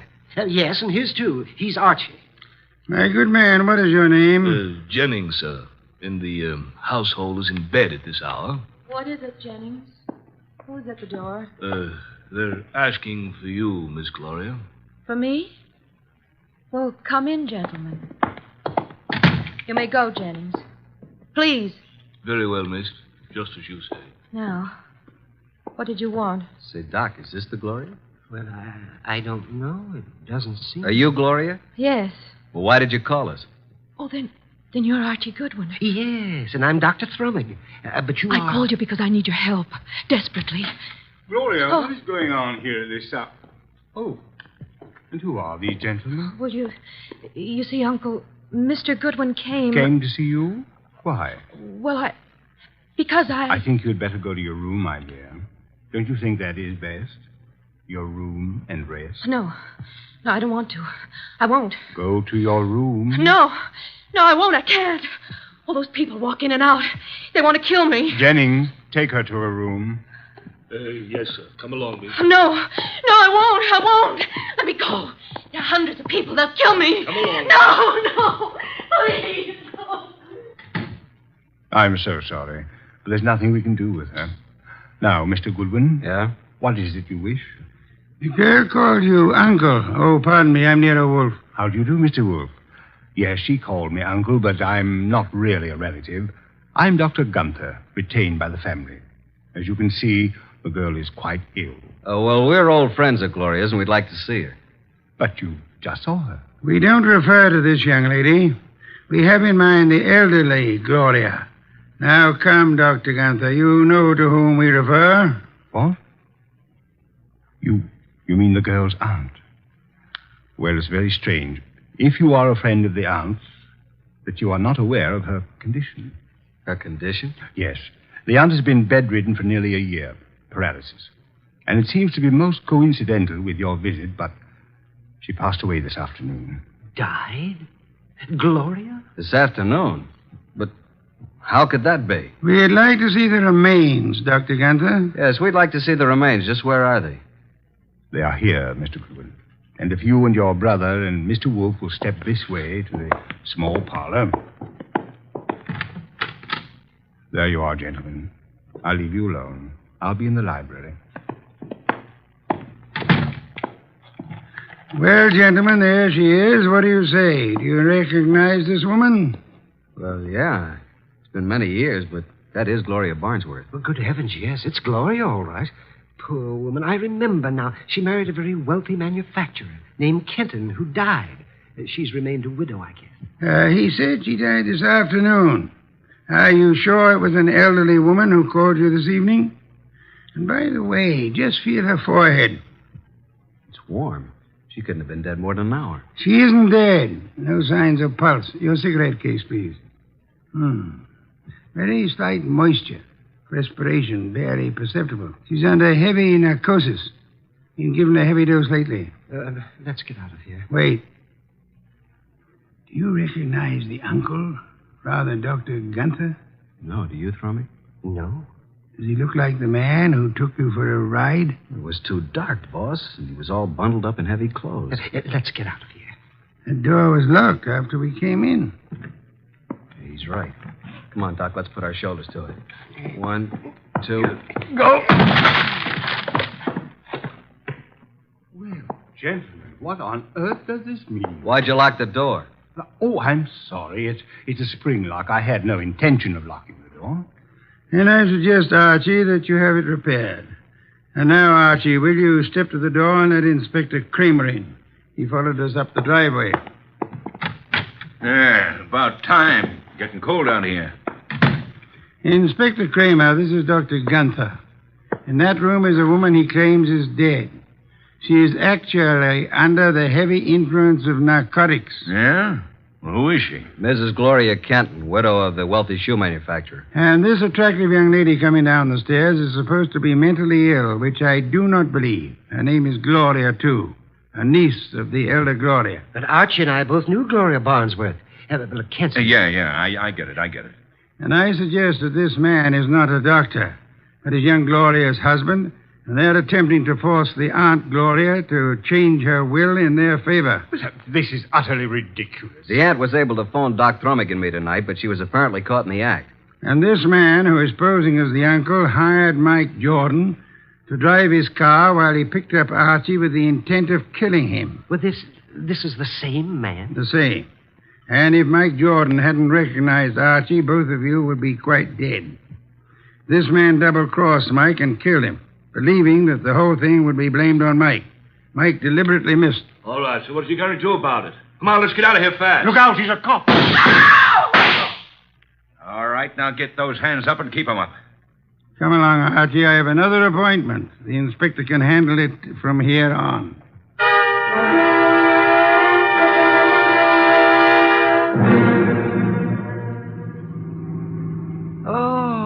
Oh, dear me. What happened? Am I all right? Yeah, you just fainted again when the shooting started. It's really quite fortunate that Mike Jordan recorded that conversation. Fortunate indeed. How did you know this uncle was the same guy who took us for a ride? First, by his speech pattern, he is undoubtedly a Canadian. But you must have missed the most important slip-up. What was that? When he escorted us to see the body, he said to you, Archie, if you and your brother and Mr. Wolfe will step this way... Now, how would he believe that Dr. Thrummig was your brother? No one mentioned it. Of course, the clue I planted and then missed myself. Quite right, Archie, quite right. What time is it?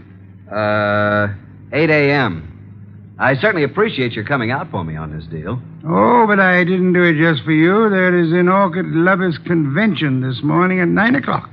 What? And you mean... Yes.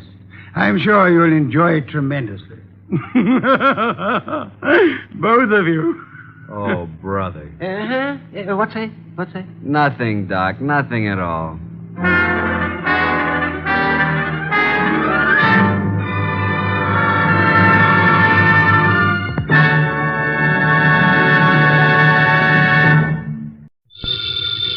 Ladies and gentlemen, the ringing of that phone bell brings you mystery, adventure.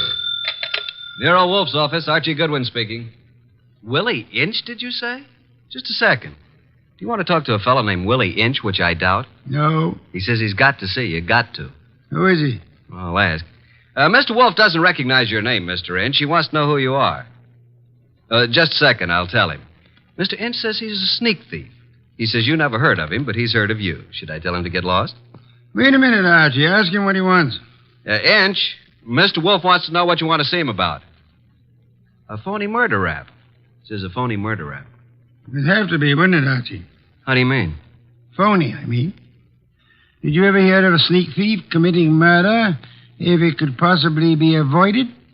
Yes, Archie. Tell Mr. Inch. I'll listen to his story.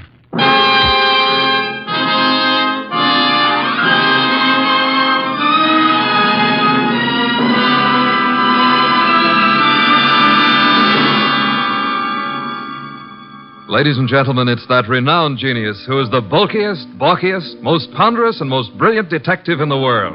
Yes, none other than that chair-borne mass of unpredictable intellect, Nero Wolfe, created by Rex Stout and brought to you in a new series of adventures over this NBC network in the person of Mr. Sidney Greenstreet.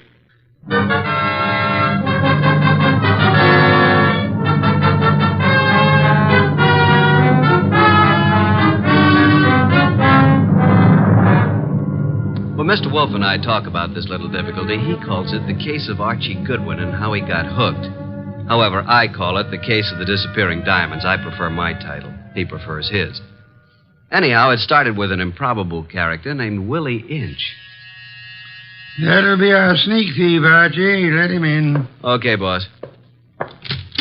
Okay? Inch? Yeah. Come in. In there. I'll follow you. Mr. Wolfe, this is your client. Mr. Inch? Yeah. Tall fellow. Must be over 6'6". Sit down. Where? Archie? Here, Mr. Inch. This ought to be comfortable. Well, Mr. Inch? Look, Mr. Wolfe, they're going to claim that I killed a woman I never even touched. And I'm going to fry for something I never even done. All right, Mr. Inch, how did you kill her? I didn't. I never killed nobody in my life.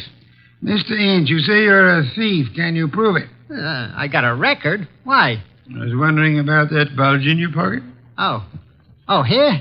It's a silver cigarette lighter, ain't it? I guess it sort of dropped into my pocket as I was going by. You see the way it happened? Never mind, Mr. Inch. Now tell me how you didn't kill the woman for whose murder you will fry. Well, Mr. Wolfe, sir, it was like this. There was a window half open, you see, and I happened to crawl inside the house. But hey, now. Well, Mr. Inch? This is just between us, ain't it? Possibly. How do you mean? Explain, Archie. Mr. Wolfe said possibly. Oh. Well, okay. So I happen to find myself in the bedroom, see? So I happen to sort of roam around, and I hear there's like a party going on. You know, people and music. So I lock the door. So go on. Let him tell it his own way, Archie. Well, Mr. Inch? So that's the mistake I make. Mistake? Maybe I leave my fingerprints on the door. So? So later, a dame gets herself knocked off in the same room, and they look for fingerprints, and they find mine. I'm it. That's all. I got a record. So the chair. I see. Pitiful case, isn't it, Archie? Very, very mournful. Inch. Yes, sir. I presume you came away with some souvenirs? Oh, nothing. It wasn't worth the trouble. You know, just odds and ends, junk. Have you got the junk with you? Yeah. Let me see. Here. Cigarette case, platinum. Lighter, gold. Vanity case, gold. That's all? Positively. Junk, the man says. I promise nothing, Mr. Inch, but it might be better if you told the truth. Me? You. Oh, well. One square-cut emerald ring. I just happened to find it. Here's something more. A pewter ashtray. Look, the room is dark. I can't see. Piles of coats on the beds and hats and handbags. I take what I find. Why didn't you turn on the lights? One of these big standing lamps. You know what I mean. Go on. I bump into it, and it scares the living... I mean, it scares me. So? I turn the switch. It don't work. Archie. That sounds like the law, boss. The law. Stay right where you are, Willie. May I suggest that there is a way to find out, Archie? Okay. We don't want any. Good morning, Goodwin. You remember me, your old friend, Inspector Kramer? 2 gentlemen with me are also with the department, Pearlie and Ostrakovich. May we come in? What do you want? We want a murderer, and we want some rocks worth $250,000. Does that answer your question? What makes you think you'll find all those goodies here? Come in, men. We know Willie Inch is here. Where is he? Now, just a second. We're coming with you, Goodwin. Okay, Inspector, come along. Well, Archie? The law. That's Willie Inch. Frisk him. No weapons? Okay, just put the cuffs on him. Inspector Kramer. Oh, yes. Hello, Wolf. I want to tell you something about this man whom you and your men have so bravely captured in my office. You don't need to tell me about him, Wolf. We know about him. Do you indeed? Yes. We know he killed Mrs. Florence Avery March and stripped $250,000 worth of diamonds off her. That's all we need to know. I didn't do no such a thing. Where's the ice, Willie? I never even seen none, honest. Take him away, boys. I'll make the charge when I get back to my office. Wait. Mr. Wolfe, sir. Take him. Look, I ain't done nothing, I tell you. Inspector Kramer. Yeah. We're going to have a little talk now, aren't we? If necessary. How do you mean? Explain, Archie. Mr. Wolfe means you're going to have a little talk, if necessary. Very funny. I will now draw up a chair and show you why it's necessary. In the first place, $250,000 worth of diamonds makes it necessary. Archie, if you please, a bottle of beer. Okay. Will the inspector name his poison? You know I never drink on duty. And just for me, Archie, please. On my way.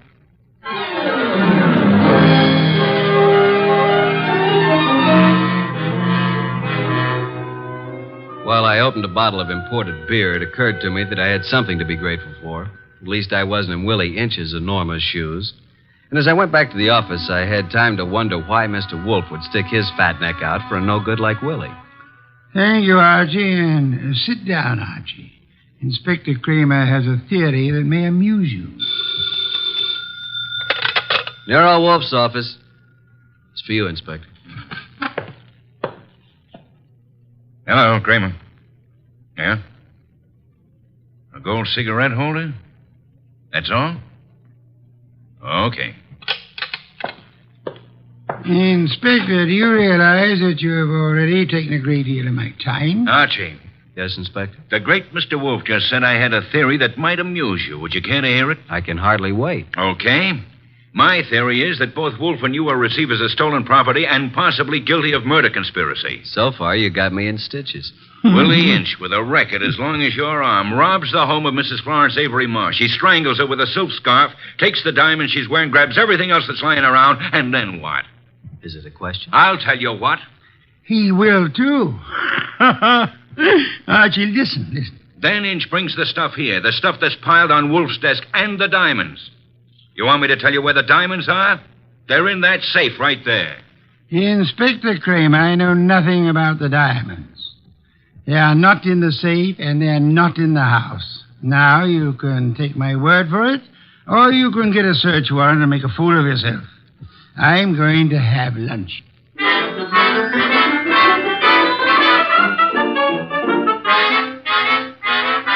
By 2 o'clock, the newspapers were full of the murder of Mrs. Florence Avery March. The suspect was already in custody, caught at the home of Nero Wolfe, well-known private investigator. Some of the stolen jewelry had been recovered, but not the diamonds. Then we had a visit from Mr. Anson Stark, who had opened Mrs. March's door and found her dead. Stark was a big athletic guy of about 30 or so, with the large, capable hands of a surgeon or a laboratory worker. He seemed annoyed at the inconvenience we caused him, but that was only natural. That's the story, Mr. Wolfe. I don't see how I can add anything more to it. You had known Mrs. March for several years, huh? Casually. When you broke the door open, was it difficult? Not very.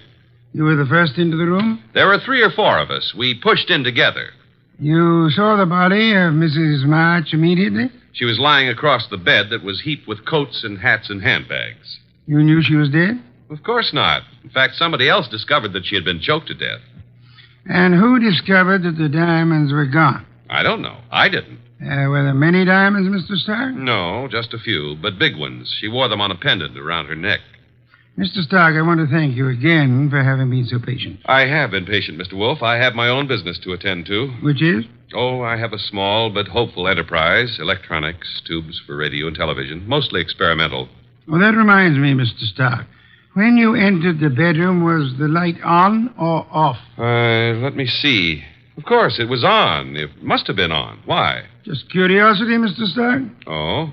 Anything more? That's all, except thank you for coming here. Archie, will you take Mr. Stark to the door?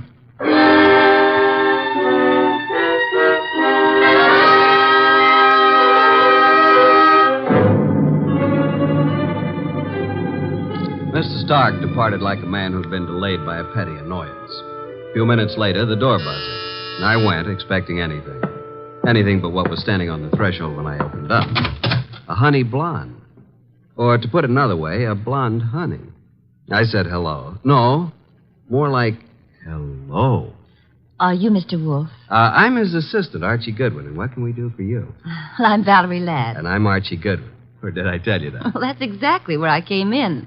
Well, I mean, where I thought you were going to ask me to come in. Oh, come in. I'm sorry. Well, is he here? Wolf? Mm-hmm. Does he know you? No. Is he expecting you? No. I see. Of course you don't see, do you? Well, this is it, Mr. Goodwin. I'm a writer. Well, I may not look like it, but that's what I am. And I want to do a profile, a character study of Mr. Wolfe for a magazine. Oh. Well, what's wrong? Well, you see, there's a writer named Rex Stout. Oh, I know. He's written a lot about Nero Wolfe, but, well, can't I write about him, too? I don't know if he's going to like it, but you can't be shot for trying. Come on. Mr. Wolfe, this is Valerie Ladd. Pardon me for not rising, Miss Ladd. It is not impolite. It is merely impracticable. Miss Ladd wants to write about you for a magazine. Please, Mr. Wolfe. Nonsense. Mr. Wolfe, if I could just spend a few hours with you, that would be enough. Would it indeed? Oh, yes. Have you written much, Miss Ladd? Oh, reams. You know, the habits of writers interest me. The habits? Yeah, the writing habits. For instance, do you use a pen or a pencil? Do you dictate, or like most writers, do you do your own typing? Mr. Wolfe, if you knew the hours and days and years that I've pounded a typewriter. Of course. Archie. Yes, sir? Why don't you take Miss Ladd up and show her the orchids?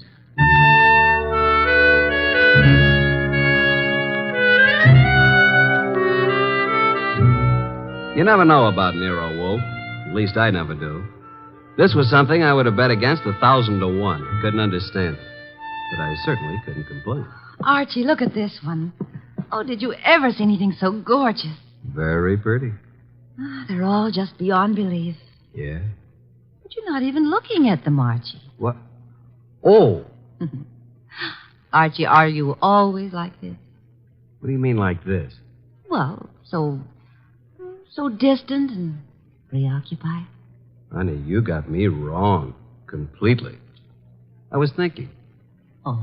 Yeah, about telephone numbers. It's a lovely thing to think about.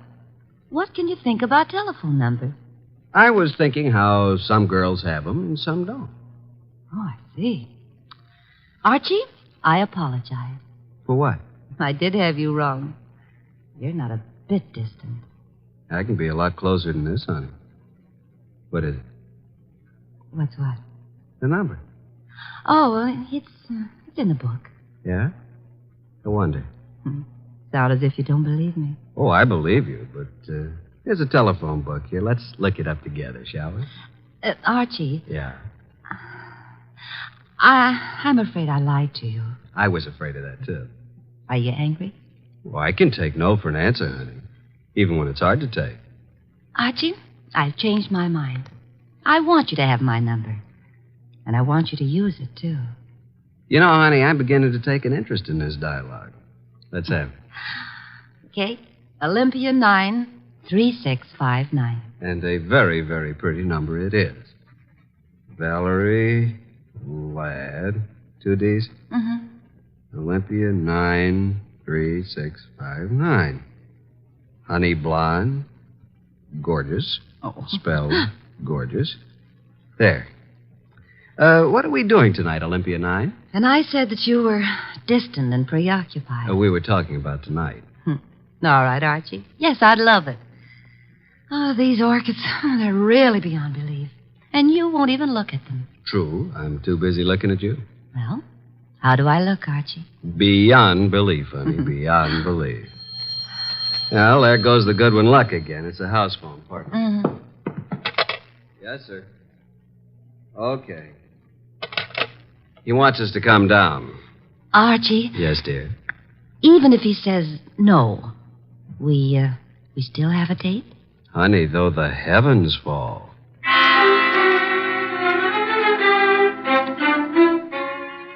When we entered the office, Mr. Wolfe was frowning over a sheet of letter paper in his hand. He looked up and tossed the paper to me. That is a peculiar thing, Archie. The sheet of letter paper just arrived. Since Miss Ladd is interested in detection, show it to her. Thank you. Well, some sort of code, isn't it? QWERTYUIOP. That's all. What do you suppose it means? You're kidding. Archie. Oh. What? Did I say something wrong? No. Miss Ladd, I'm sorry, but I'm afraid I haven't time for an interview just now. Goodbye, Miss Ladd. Oh, but Mr. Wolfe. Goodbye. Archie? Say goodbye to Mr. Wolfe and let's go, honey. Goodbye. That's the way things can be around here. Well, here's the door, and shall we pause for station identification?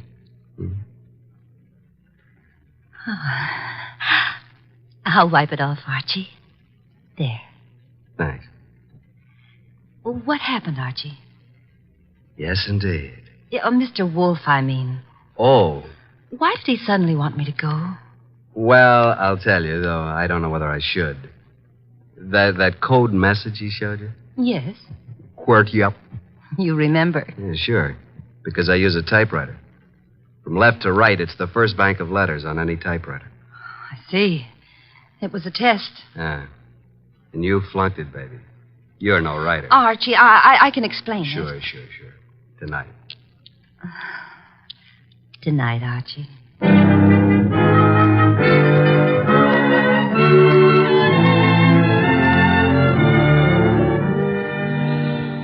You do believe me, don't you, Archie? Oh, of course, baby, of course. Well, it's just that I was there at the party, when poor Florence was murdered. Then I read in the paper about, how they caught the man at Nero Wolfe's. And I always wanted to be a writer, so I thought if I could get an exclusive interview that would be a good way to start my career, wouldn't it? Yes, it would. Pardon me a second, will you, Valerie? I got to make a phone call. There's a booth. It'll only take a minute or two.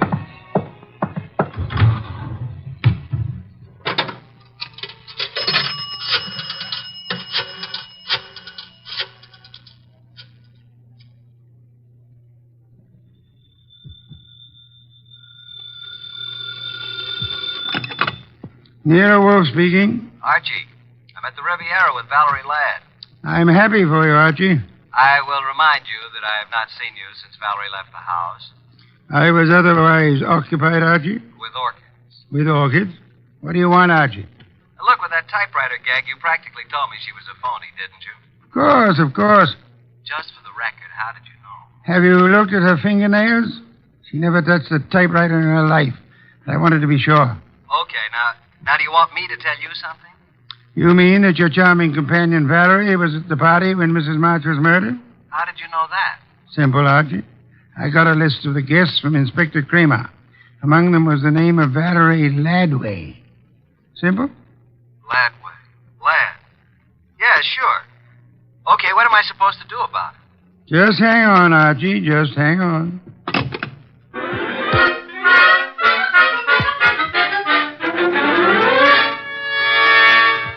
I went back to the honey blonde, the beautiful phony Valerie Ladway. I went back to the table where she should have been, but she wasn't there. I sat down and waited. Looked at my watch, 11:24. 11:32, no Miss Ladway. 11:45, I finally realized that not only Valerie, but her coat and bag were also absent. I called the waiter. Yes, sir? What happened to my friend? The young lady left some time ago, sir. Okay, give me the bill. She paid it, sir. She did? Yes, sir. In fact, she said you gave her the money for it. Yeah? Wait a minute. Wait a minute. Well, I didn't know it, but she is certainly right.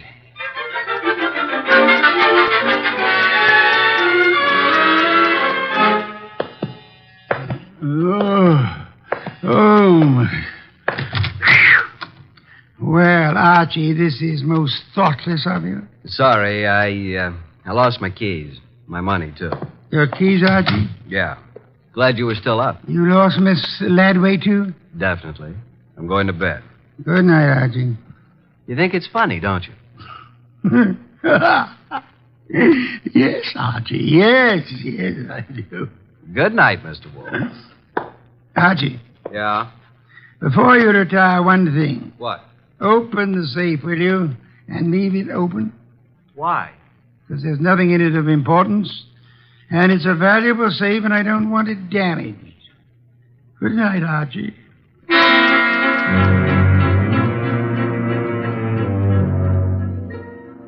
At about 2 o'clock in the morning, I thought I heard a noise. I got up, put on the rest of my pajamas, picked up my gun, and went down to the office. The man had his head in the safe, and everything was scattered all over. I stepped inside the door. Put your hands behind your back and stand up. Huh? Okay. Now, just what are you after,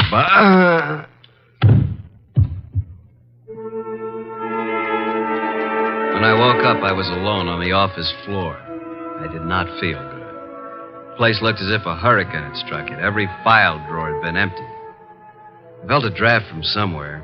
Got to my feet, trying not to joggle my head too much. There was the front door standing open. I closed it gently. Then, very, very gently, I groped my way to the kitchen for ice, water, and towels. Archie. What? Oh, didn't you hear me scream? No. Is it bad? It's better. You're angry, aren't you? Nuts. What, Archie? I said nuts, Mr. Wolfe. Nuts. I'm sorry about what happened, Yeah, you expected it. but I didn't expect you to be caught by somebody behind you. You must have known there would have been two of them. Now, how would I know that? How? Think of Mr. Ladway's delicate hands. Do you believe she intended to open the safe herself? You think she stole my keys and so on. Well, let me tell you... Hey, wait. That guy was digging in the safe that... Then who hit me in the head?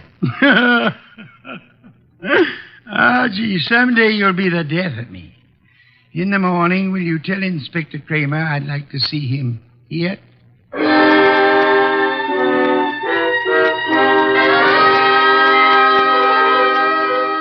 Fuming and protesting, Kramer arrived about 1:30. When I let him into the office, Mr. Wolfe was gazing thoughtfully at the ground floor plan of the house of the late Mrs. Florence Avery March.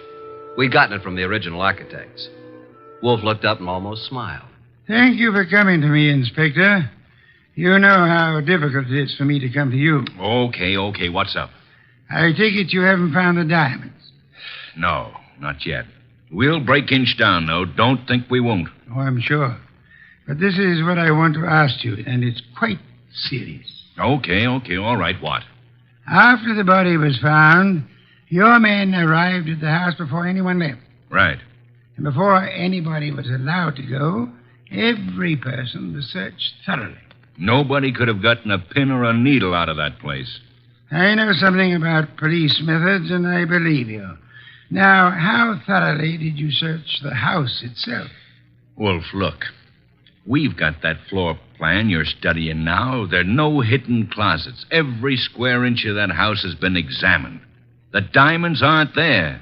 Willie Inch killed the dame and snatched the diamonds. What he did with them, we'll find out. Possibly. Goodbye, Inspector.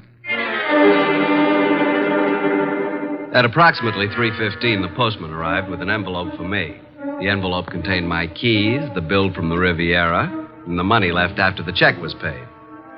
At approximately 5:07 p.m., I discovered that Wolfe had been using the telephone all by himself. He explained.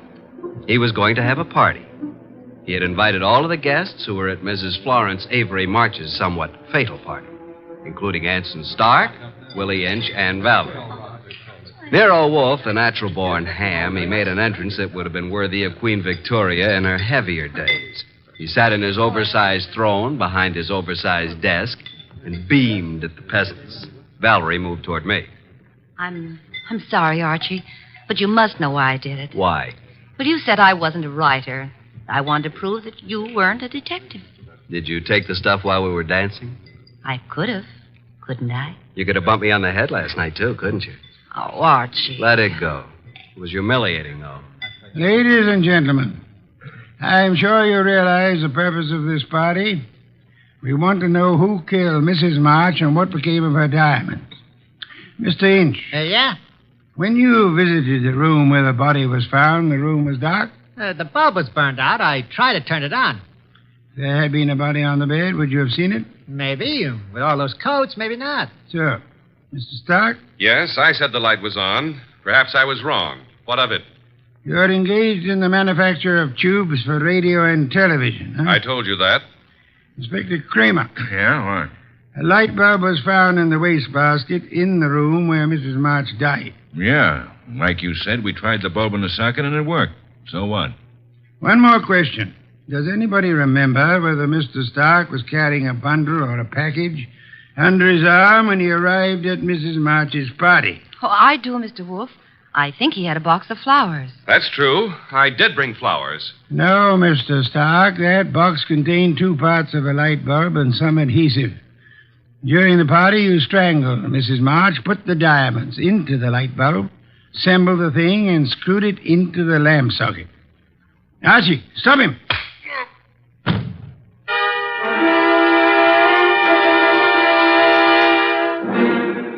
Really, Archie, it was quite simple.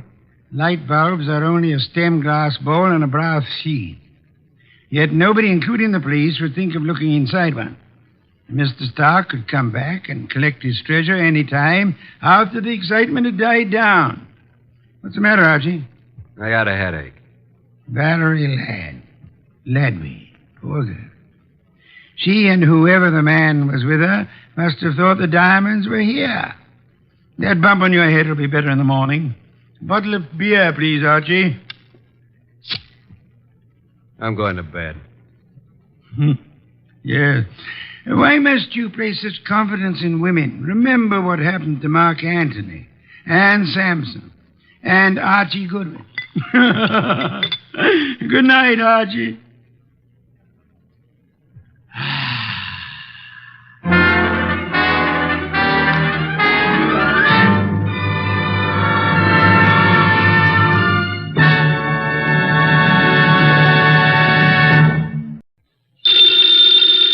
Ladies and gentlemen, the ringing of that phone bell brings you mystery, adventure.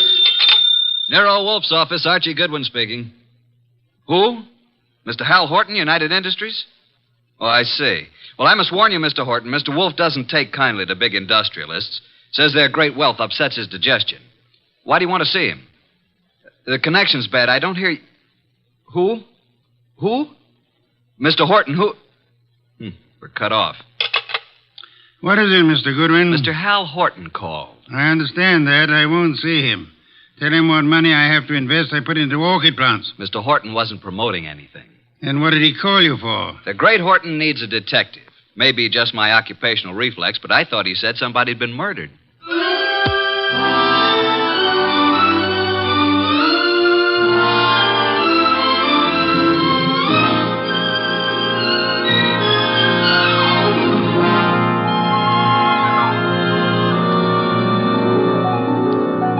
Ladies and gentlemen, it's that genius who is the bulkiest, balkiest, most ponderous, and most brilliant detective in the world.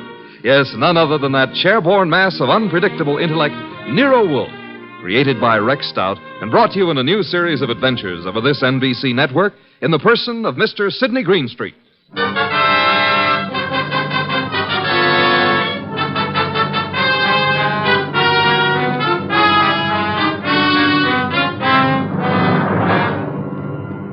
It turned out that what Horton had said had been murder, which became celebrated in the case of the Malevolent medic. But its solution wasn't a simple matter of following up his accusation.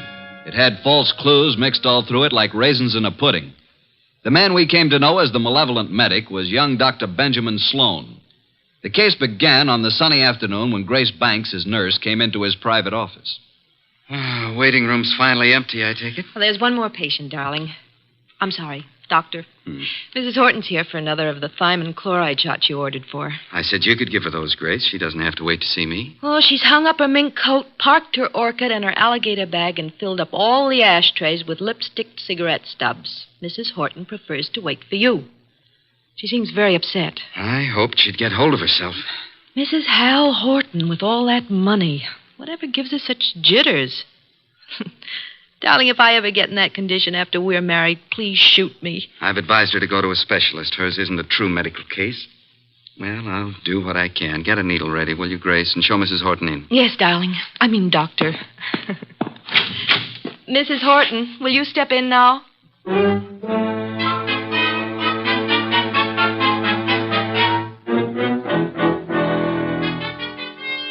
Been in that waiting room for hours. Ben, I wrote you every day this week. Why didn't you answer me? You say your health hasn't improved, Leslie. I'm worse. Much worse. Still chain smoking, drinking, and the sleeping pills? I have to take something. I can't walk the floor all night, can I? Thinking. Why are you so unhappy, Leslie? You have what you always said you wanted: money, clothes, excitement. You have the right to say that. But don't. Please don't. I'm only pointing out facts you should face. I told you from the beginning you need a nerve specialist. I need you. Nobody else can help me at all. Leslie, you went over this the last time you were here, and in all those letters you've been sending. Now, let's cross it off for good, shall we? Don't talk like that. You don't mean I'm no longer a lovesick dope, and you're the wife of one of the biggest industrialists in the country. Yes, Hal Horton. I despise him. He thinks his money makes him God. He thinks he can buy anything that he bought me. He made me think I was getting the world with a fence around it. Everything I want is on the other side of that fence. You don't know what you do want. I want us the way we used to be, happy in love together. Leslie, please be quiet. Why? Miss Banks is in the laboratory. She can hear you. What of it? I'm not ashamed. I'll tell her. I'll tell everybody. Imagine Hal's face when he finds out I'm leaving him, that I'm coming back to you. He already knows about you. I told him you were in love with me, that you're jealous. He doesn't like it. Leslie, you're raving. Now stop it. You always said I was the most attractive woman in the world. You made your choice. Now get this into your head. I'm really in love now. In a few weeks, I'm going to be married. Now I'll get your medicine. So it's really true. You are going to be married. Yes. I'd heard it, but I didn't believe it. Going to marry a nurse. All my friends have known and been laughing at me. Please, now that's enough. I made a plan, a wonderful, beautiful plan about us. Ben, you love me. Ben, say you love me. Mrs. Horton, that is all over. Don't love me. No longer. You're here as my patient, and that's all. After this treatment, I must ask you to get another doctor. A wonderful, beautiful plan for us. And now she threatens to step in and spoil it. Well, maybe I'll spoil a few plans. How would you like that? Threats will accomplish nothing. I can ruin things for you, Ben. All those fancy ideas of yours about having a fine practice, being a great doctor. Do you want to give those up? I can arrange it so that maybe there won't be any wonderful future for you. Are you prepared to face that possibility? Because I'm prepared to make it a reality. And I mean it. You'll regret this day as long as you live. I'll get your medicine, Mrs. Horton. Hand me my bag. Thank you.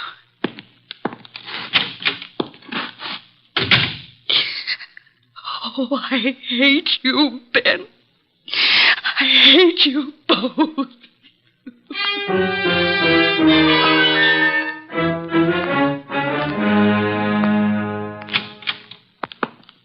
Sorry to have kept you waiting, Mrs. Horton. Miss Banks had to do a repair job before she could use the sterilizer. Alcohol, Miss Banks? Yes, Dr. Sloan.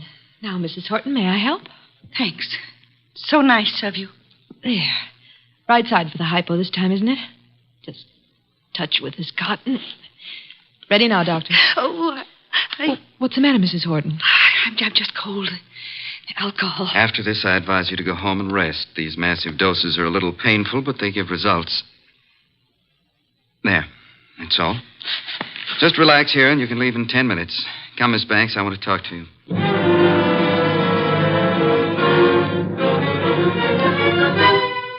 Doctor!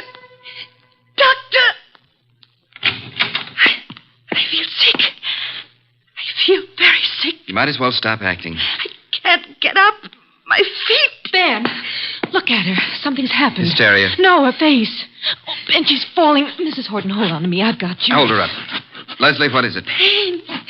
Terrible pain. Where? What from? Sick everywhere. Pain, everything's pain. Pain in my head, pain in my feet. My feet. My feet.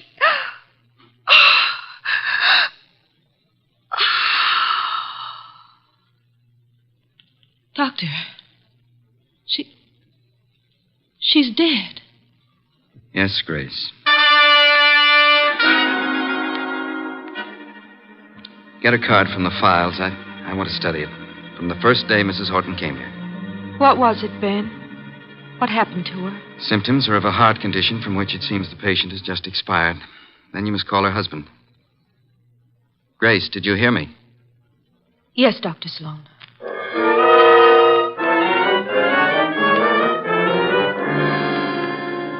Well, I discourage your visit here, Mr. Horton. I do have a sort of curiosity about the operation of so-called big business.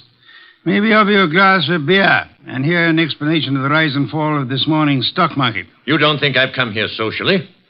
I wish to engage your services for... Not available. You're a detective, aren't you? Specializing in cases that interest me. Sherry, Mr. Horton? I don't need it, thank you. But Mr. Wolfe says he specializes in cases that I've just got here. I haven't told my story. I don't believe you even know who I am. Oh, yes, we do. We do indeed. A millionaire. Did I offend you by speaking of a fee? No, on the contrary.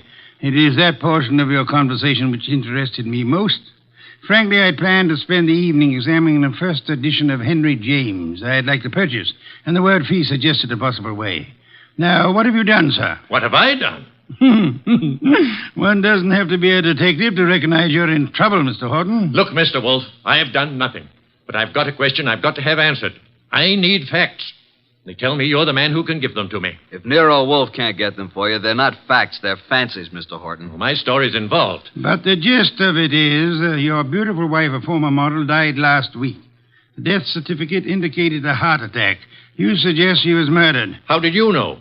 Never mind how I came to my conclusions. How did you come to yours?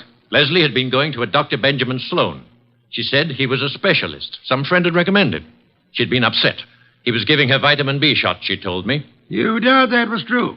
Dr. Sloan informed me, after she died in his office, there'd been a heart condition from the beginning. Well, I don't believe it. Leslie was a very emotional girl. She'd have been quite frightened of a heart ailment. She'd have told me about it. Maybe she didn't comprehend its seriousness. Dr. Sloan did. Why didn't he get in touch with me at once about it?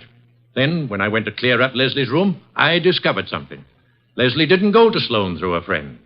She'd known him when she was a model and he was a hospital intern. She'd kept letters he'd written to her then. Love letters. Indeed. Well, doesn't that give you an idea, Mr. Wolfe? Sloan lost Leslie to me. No man who'd been in love with Leslie would ever get over it. Would a man be jealous enough, kill a woman he loved, rather than have her belong to another man? An interesting theory, Mr. Horton, one frequently advanced in fiction. Shall we investigate and see how it works out in fact? You'll take the case, then. The intricacies of the feminine nature are challenging if you do not have to come in contact with the creatures. The practical research in such matters I leave to Mr. Goodwin here. It is a field in which he specializes. But it's you I want. Our method of operation is not under your control, Mr. Horton. If you'll be so kind, Archie, get a first-hand report of Dr. Benjamin Sloan and the women in his life.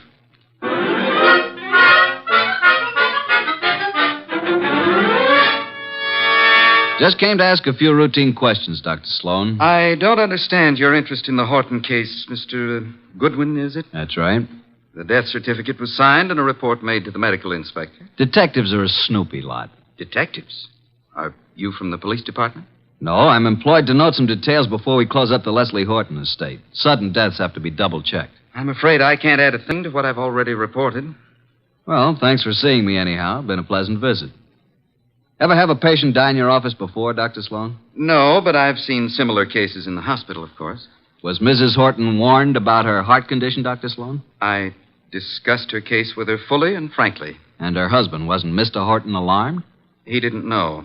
Mrs. Horton's ailment was, well, not to bore a layman with medical details, was not a fatal one necessarily. She might have gone on for years. Just played in bad luck, huh? The worst. Mm-hmm.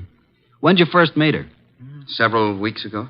And you saw her how many times? It's all on the record. She was nervous. I prescribed thiamine chloride. Her medical report card shows that. You read it for yourself. Well, I guess that's all, Dr. Sloan. Won't bother you further. Miss Banks will show you out. Yes, Dr. Sloan? Sort of a modern Aladdin arrangement, isn't it? Wish I could press a buzzer and have a beautiful girl like you appear. Mr. Goodwin is leaving. Oh, this way, Mr. Goodwin. You can use the side door. The waiting room's full of patients. So long, Doctor. This way through the lab. There's a door from it into the corridor. Cozy place, all those bottles. I suppose there's enough stuff in here to kill an army. To cure one. Miss Banks, may I say that you're the kind of a nurse that patients dream about? Make it a pleasure to go to a hospital. Blonde hair, blue eyes, winkers an inch long. Are they real? If you'll excuse me. What do I have to come down with to persuade you to take care of me, huh? I don't take cases. I'm a technician. Good day, Mr. So you work just for Dr. Sloan? That's too bad the way he's involved in this Horton case. It looks serious. Mrs. Horton simply died of a heart attack in Dr. Sloan's office. If you wanted to help your boss, Miss Banks, you'd stop rushing around and answer a few questions. I'm sure Dr. Sloan gave you the necessary information. Guess he doesn't realize the trouble he's in. If you can supply any details that'll change the picture, you'll be doing him a great favor. He's a nice guy. I want to help. What is there to say?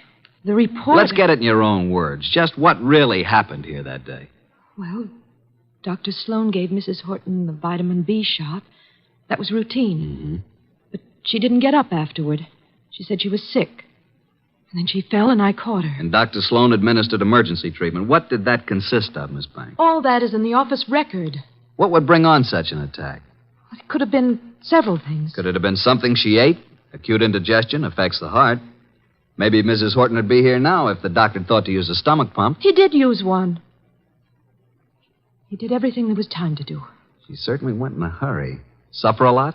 She Said she was in pain. Where? Her stomach? No, not her stomach. Where then? She seemed to be in pain all over. Reflex, maybe? When it was over, what did you do, Miss Banks? Called Mr. Horton. Must have been a blow to the great man. I understand she was younger than he is and quite a sultry gal. I've talked to you professionally because you said it was necessary to help Dr. Sloan. Is that all, Mr. Goodwin? I guess it is for now.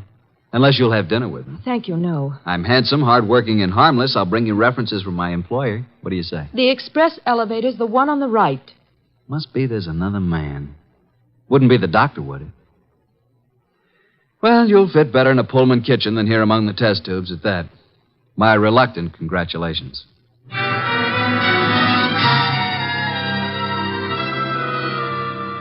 Verdict, Archie? Innocent as lambs, both Sloan and the nurse. Evidence to prove it? My unfailing sensibilities, not the murderer type.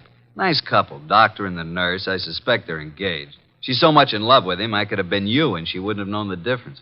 Very flattering. Records? The usual medical record, Mrs. Horton's first visits, symptoms, subsequent visits. Here are the notes on it.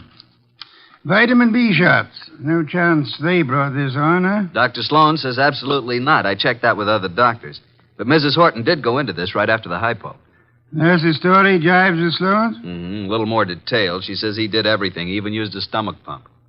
The woman was in pain? What's this? Head to feet? My way of saying pain all over. What other papers did you examine? Only the medical record. Get back to Sloan's office late tonight and examine all the papers in his desk. Can't you trust me? I tell you, there's no reason even to suspect these two. When you have one of your adolescent's infatuations on, blood dripping from a dagger in a girl's hand would look to you like crushed rose petals.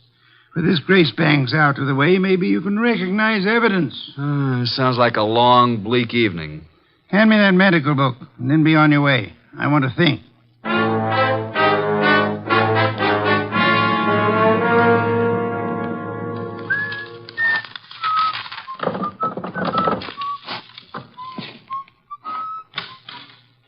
Well, good evening, Mr. Goodwin. Oh, good evening, Dr. Sloan.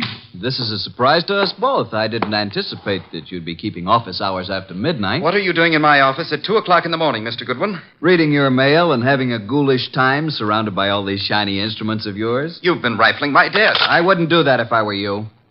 I've put things back very neatly, even the letters from this little secret compartment, which isn't secret at all to anybody who knows about desks. I've kept only Give one. me that Easy. It's the "My darling, mine first, shan't ever give you up one way or another" one. You remember it? I'll bet that nice little nurse you're engaged to never wrote that, did she? What do you intend to do with it? Mark it Exhibit A in the Horton murder case. Maybe you'd like to come with me and explain it to Nero Wolfe.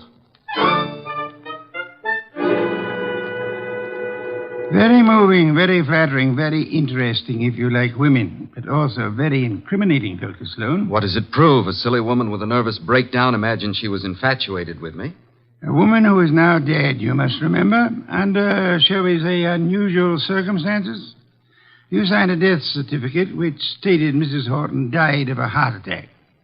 As you signed it, Dr. Sloan, did you remember she had threatened you and heave a sigh of relief that fate had done you such a good turn? I didn't bear Leslie any ill will. I was sorry for her. You felt adequate to the situation. You called no other doctor, though there are several in your building. My first thought, of course, was that it was some extraordinary allergic reaction to the vitamin dose. It was not until an hour or two after she was dead you decided she expired from a heart attack. Yes. How did you explain the pain?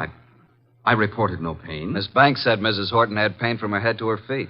Grace said that? Well, not in those words, but that was the general Dr. Sloan, why did you use a stomach pump on a heart case? Why, I told you I tried everything. Sometimes an acute digestive disturbance. I suggest you did it because to you, as to any qualified physician, the pain in the feet suggested poisoning, a particular kind of poison, an inorganic poison. There wasn't any in her stomach. You maintain that? Archie, get the medical examiner on the phone. Tell him the body of Miss Hal Horton must be examined for any evidence of poisoning. I know you think Mrs. Horton was murdered, but it's impossible. There'd been no one near her. Miss Banks? Miss Banks couldn't have done it. She was working with me constantly. That's what I thought you'd say, Dr. Sloan.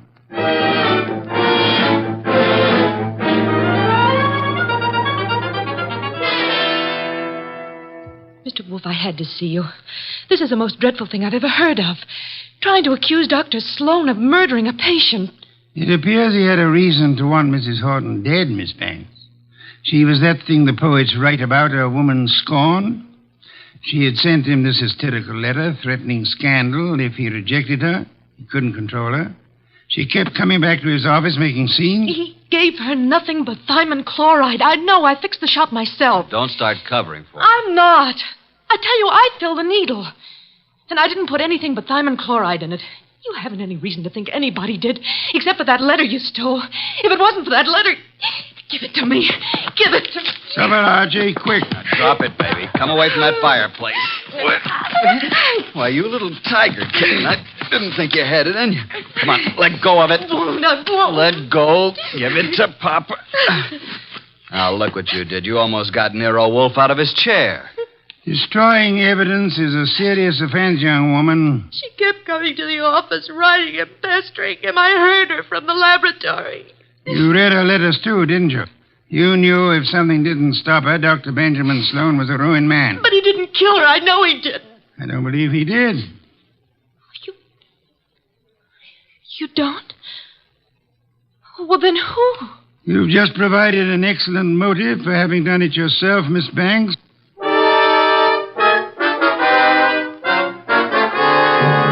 Pears and white wine. Cold, luscious, exotic. Excellent, Fritz, excellent. Best thing that's happened today. I don't like this Sloan case. If you ask me, I think that Horton dame got what was coming to her. Those are not the words of abstract justice, nor the phrases of a gentleman of culture. A good detective never plays favorites. Good night's rest, and you will find your attitude more normal by morning. You expect to have this case solved by morning? It's solved now. Thanks to the expedition I sent you on this afternoon. The arrest can wait. No one will escape. I feel like a murderer myself. If I hadn't wormed it out of Grace about the Horton woman complaining of pain, and if you hadn't jumped at the word feet... That, Archie, my dear fellow, is the purpose for which you exist, to discover pertinent facts. Have we quite finished? Coffee in the study, then. Here's the door. I'll go. Mr. Wolfe in? He isn't seeing anyone this evening, Mr. Horton. Well, he's seeing me. Archie, if that's Mr. Horton, I'll see him. You'd better. Sorry you found Mr. Goodwin so impossible, Mr. Horton. He came to pay you a call this afternoon. I sent him, but he didn't find you in, did you, Archie? No, but I made myself at home. I knew anything that would help to solve this case you'd want us to have. What do you mean? You were in my house? What did you take? Nothing of monetary value, I assure you, that will not be returned in due course. But before I announce the solution of a case, I like to have all my little props in place. I appreciate a well-rounded performance. Mr. Wolfe, I've had enough of this foolishness, this delay. I hired you to convict Sloan, not to play parlor games. You must be patient, Mr. Horton. Don't force me. I want action. Well, I had planned to wait until the morning, but if you insist... These papers here may interest you, Mr. Horton. Mr. Goodwin here collects them, your wife's letters. Leslie's? You recognize the script? These are addressed to Dr. Sloan. Do they prove anything against him? The lady's correspondence should be kept private. This other letter, however, was sent to you. To me? Leslie's? What? Give it to me. Easy, Horton, easy. Don't grab. Oh, but that letter's mine. You stole it from my desk. There is a point in a case, Mr. Horton, where letters cease to be personal property and become evidence. What evidence can that letter provide? It seems you had reason for wanting to kill your wife, Mr. Horton. A man can get annoyed by a note saying his wife never loved him, that all his money isn't enough, and that she's going to another man. You accusing me of murder? It could have been the perfect crime. Poison in one of those pills she was forever taking, or on the tip of the cigarette she chain-smoked, in a doctor's office to die in. If you hadn't been fool enough to try to pin it on Sloan, you might have gotten away with it. If I had known while she was alive what Leslie was, I might have done anything. But that letter you stole from me was one she left under my pillow. I didn't find it until after she was dead. I didn't kill her. Sloan did. You hired me to prove that, Mr. Horton. Suppose you let me go about my business. Nero Wolfe's office. Yeah? Oh, you did? Good boy. We'll expect you. I'll tell Mr. Wolfe at once. Medical examiner's officer. Just as you thought, they found poison in the body. Listen to me. Inspector Kramer's picking up Dr. Sloan and Grace. They'll be here any minute. Kramer's set to make an arrest. I told you. The police know it's Sloan. Put the letters in Mrs. Horton's bag on my desk, Archie. Leslie's alligator bag? You stole that from my house this afternoon, too. Those things are mine. Inspector Kramer will want to take them with him. What, do you think I wanted made public what Leslie did to me? Kramer can't have them. Maybe the inspector will want to take you, too, Mr. Horton. Let them in, Archie. Come in, Inspector Kramer. Dr. Sloan, Miss Banks. Wolf asked me to bring them here first before I locked anybody up. Mrs. Horton was murdered, all right. I'm sending a man for Horton, too. You won't have to. Mr. Horton's waiting here to join the party. Come into Mr. Wolf's office. Good evening, Inspector. Good evening, Wolf. Will you all please range yourselves around the room as I indicate? Miss Banks here. Dr. Sloan, Mr. Horton. Archie, you stand between the two men, if you please. Mr. Wolfe, this is a dreadful mistake. I swear the doctor didn't... Stop thinking about the doctor. What about you? If you're accusing Miss Banks, I might as well tell Hold you it, now. Dr. Sloan. From here on, anything you say will be held against you. That's what I want. Let Grace go home and Oh, I'll... for heaven's sake, why don't you arrest the man? Isn't it obvious he's guilty? You and your trumped-up charges against me. I'll do the talking now, Mr. Horton. Mrs. Horton died from a certain inorganic poisoning.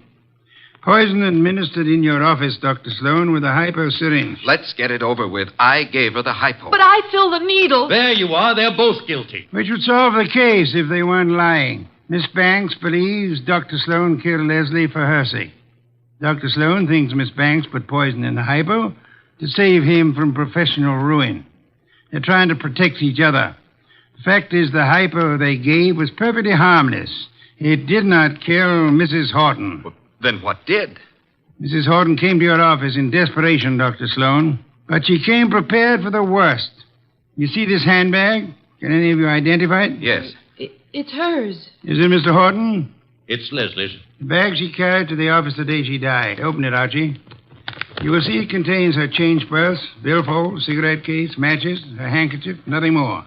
That is, not unless you look closely. Then you will observe this lining has a double fold. A secret compartment. Exactly. We open it this way, and there we find it. A hypodermic needle with which the unhappy woman committed suicide. Miss Banks, Dr. Sloan, you can stop protecting one another. Mr. Horton, the world need never know you were a betrayed husband. Mrs. Horton killed herself while in a confused state following a mental breakdown. The case of the malevolent medic is closed.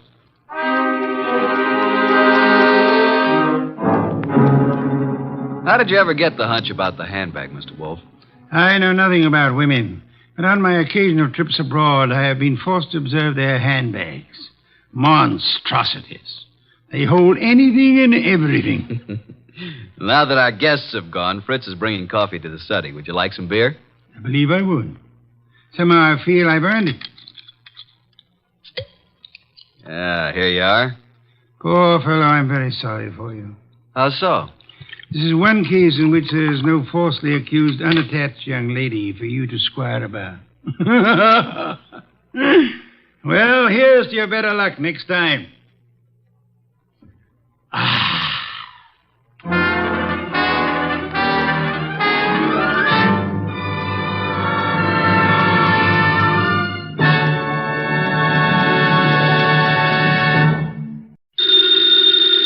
Ladies and gentlemen, the ringing of that phone bell brings you mystery, adventure. Nero Wolfe's office, Archie Goodwin speaking. No, I'm sorry. Mr. Wolfe is busy planning a menu. I'll see if he can talk to you. What's the name again? You want to talk to a dame named Mrs. Collins? Hang up, Archie. Do we know a Mrs. Collins? No. I don't suppose you care, but I think her voice is very charming. Doubtless. Every female has a charming voice to you. Hang up. Okay. I'm sorry, Mrs. Collins, but at the moment, Mr. Wolfe is too involved with his digestive system to be interrupted. However, if I may introduce myself, Archie Goodwin, Mr. Wolfe's assistant, if I can be of any help. Archie. Yes, Mrs. Collins, I'll ask you. Cocktail party. Hang up, Archie. Mrs. Collins, I'm afraid it would be better if you didn't expect Mr. Wolfe.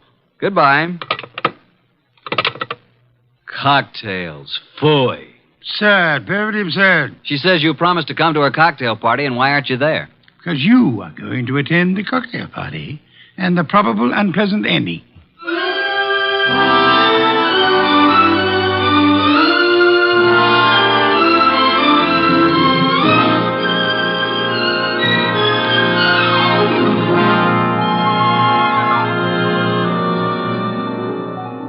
Ladies and gentlemen, it's that genius who is the bulkiest, balkiest, the most ponderous, and most brilliant detective in the world. Yes, none other than that chair-borne mass of unpredictable intellect, Nero Wolfe. Created by Rex Stout and brought to you in a new series of adventures over this NBC network in the person of Mr. Sidney Greenstreet.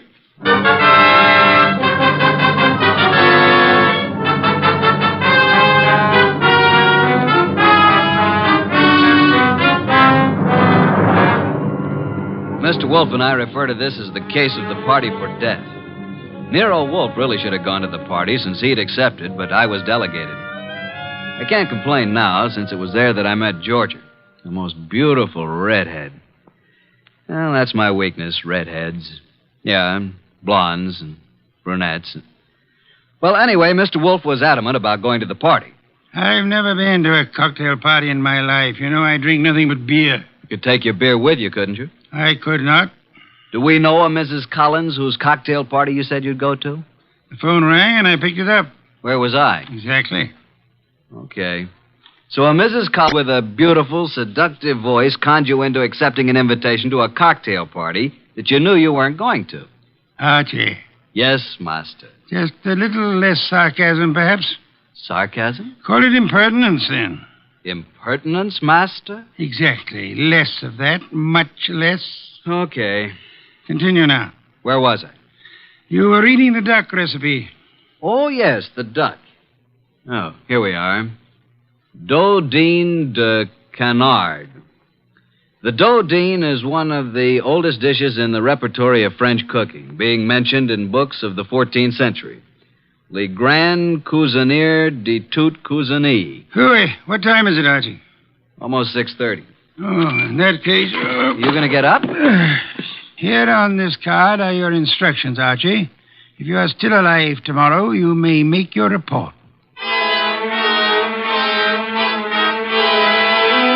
I helped the huge bulk that was Nero Wolfe out of his specially built desk chair and walked with him to the elevator that would take him upstairs to his orchids. I stepped back to the desk and found the card which bore my instructions. In his small, perfect handwriting, I read, Mrs. Albert Collins, Empire Towers. Arrive at 7, say I sent you. After the murder, telephone me before the police arrive. At exactly 7, I rang Mrs. Collins' doorbell.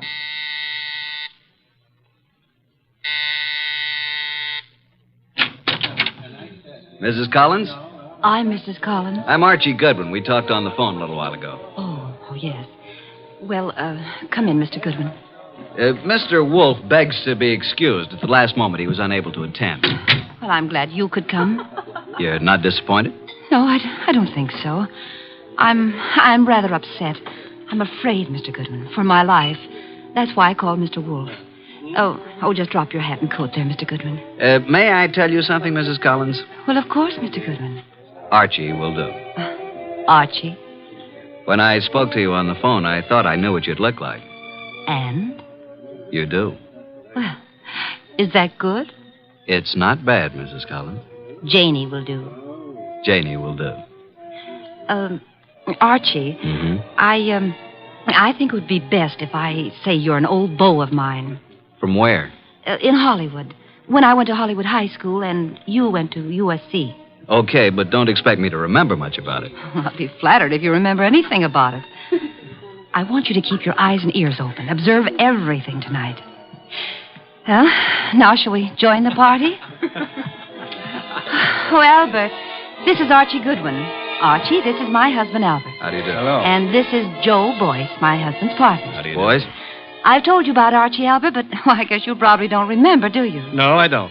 When I was in high school and he went to USC. Oh, yeah, sure. What'll you have, Goodwin? I'd like a plain lime and soda. Oh, now, really? A teetotaler now? Yes, I used to overdo it, remember? So you knew my wife in Hollywood? Quite a while ago, though. Uh-huh. Been here long? Oh, a while. Did you and my wife run into each other again just lately? Yeah. A few days ago? About. Joe Boyce here is my partner, chemical business. Makes this sort of an old home week, doesn't it, Joe? In a way, Al. I guess it does at that. Joe knew my wife back in those days, too. And they're still. very friendly. Yes, yes, indeed. You two have got something in common to talk about, haven't you, Goodwin? Mrs. Collins, you mean? We never knew each other very well. No? Okay, Goodwin, let it go. Why, look. Look what I found. A new man. Just what I need. I'm Georgia. Archie. Archie, dear, will you fix up my drink, please? Anything for a lady. Let's go to the bar. Eh, Archie? I'm determined, Joe. If it were only the money, or only Jane, I might listen. Oh, Al, can't we talk about it later? I like talking about it now, Joe. You're going to be sorry about this, Al. I am already. But you'll have 20 years or so in prison just being sorry. I've got the papers you forged right here. You're hysterical, Al. Let's face it. The firm went broke, but I suffered too. So let's forget it. Yes, Joe. The firm went broke, but you didn't. And I don't think my wife did either. The two of you had everything figured for yourselves. Well, I'm turning the papers over to the DA tomorrow.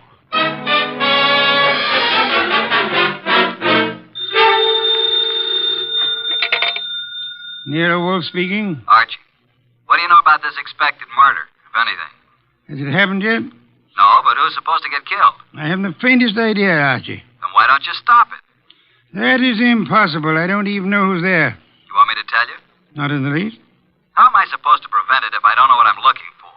You're not supposed to prevent it, Archie. I don't think you could. I don't think anybody could. You want to hear what I found out already? No? I'll tell you anyway. Collins thinks his wife and his partner Boyce have been stealing his dough, and he's threatening to send Boyce to the clink. Archie. Yeah? You're wasting our time. Go back to the party. There is nothing you can do to prevent the murder. But I want you to be there when it happens.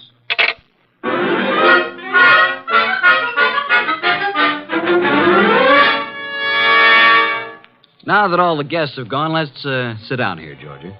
When Janie was in Hollywood, she must have had more good-looking boyfriends. Let's get personal about this, Georgia. Yeah, let's. When you say good looking, do you mean me? I don't mean anybody else, Archie. You know, I think you're pretty, too. You'd better not let Jane hear you say that. You think she'd care? I thought you knew Jane. Only slightly. You don't like Jane too well, do you? Why? Why? Why what? Why don't you tell the truth about it? No man as attractive as you ever knew Jane slightly. Either they knew her or they didn't know her. Maybe you think I'm getting a little tipsy. The idea never occurred to me. No? Well, it has to me. Refill your glass? I'll come with you to the bar.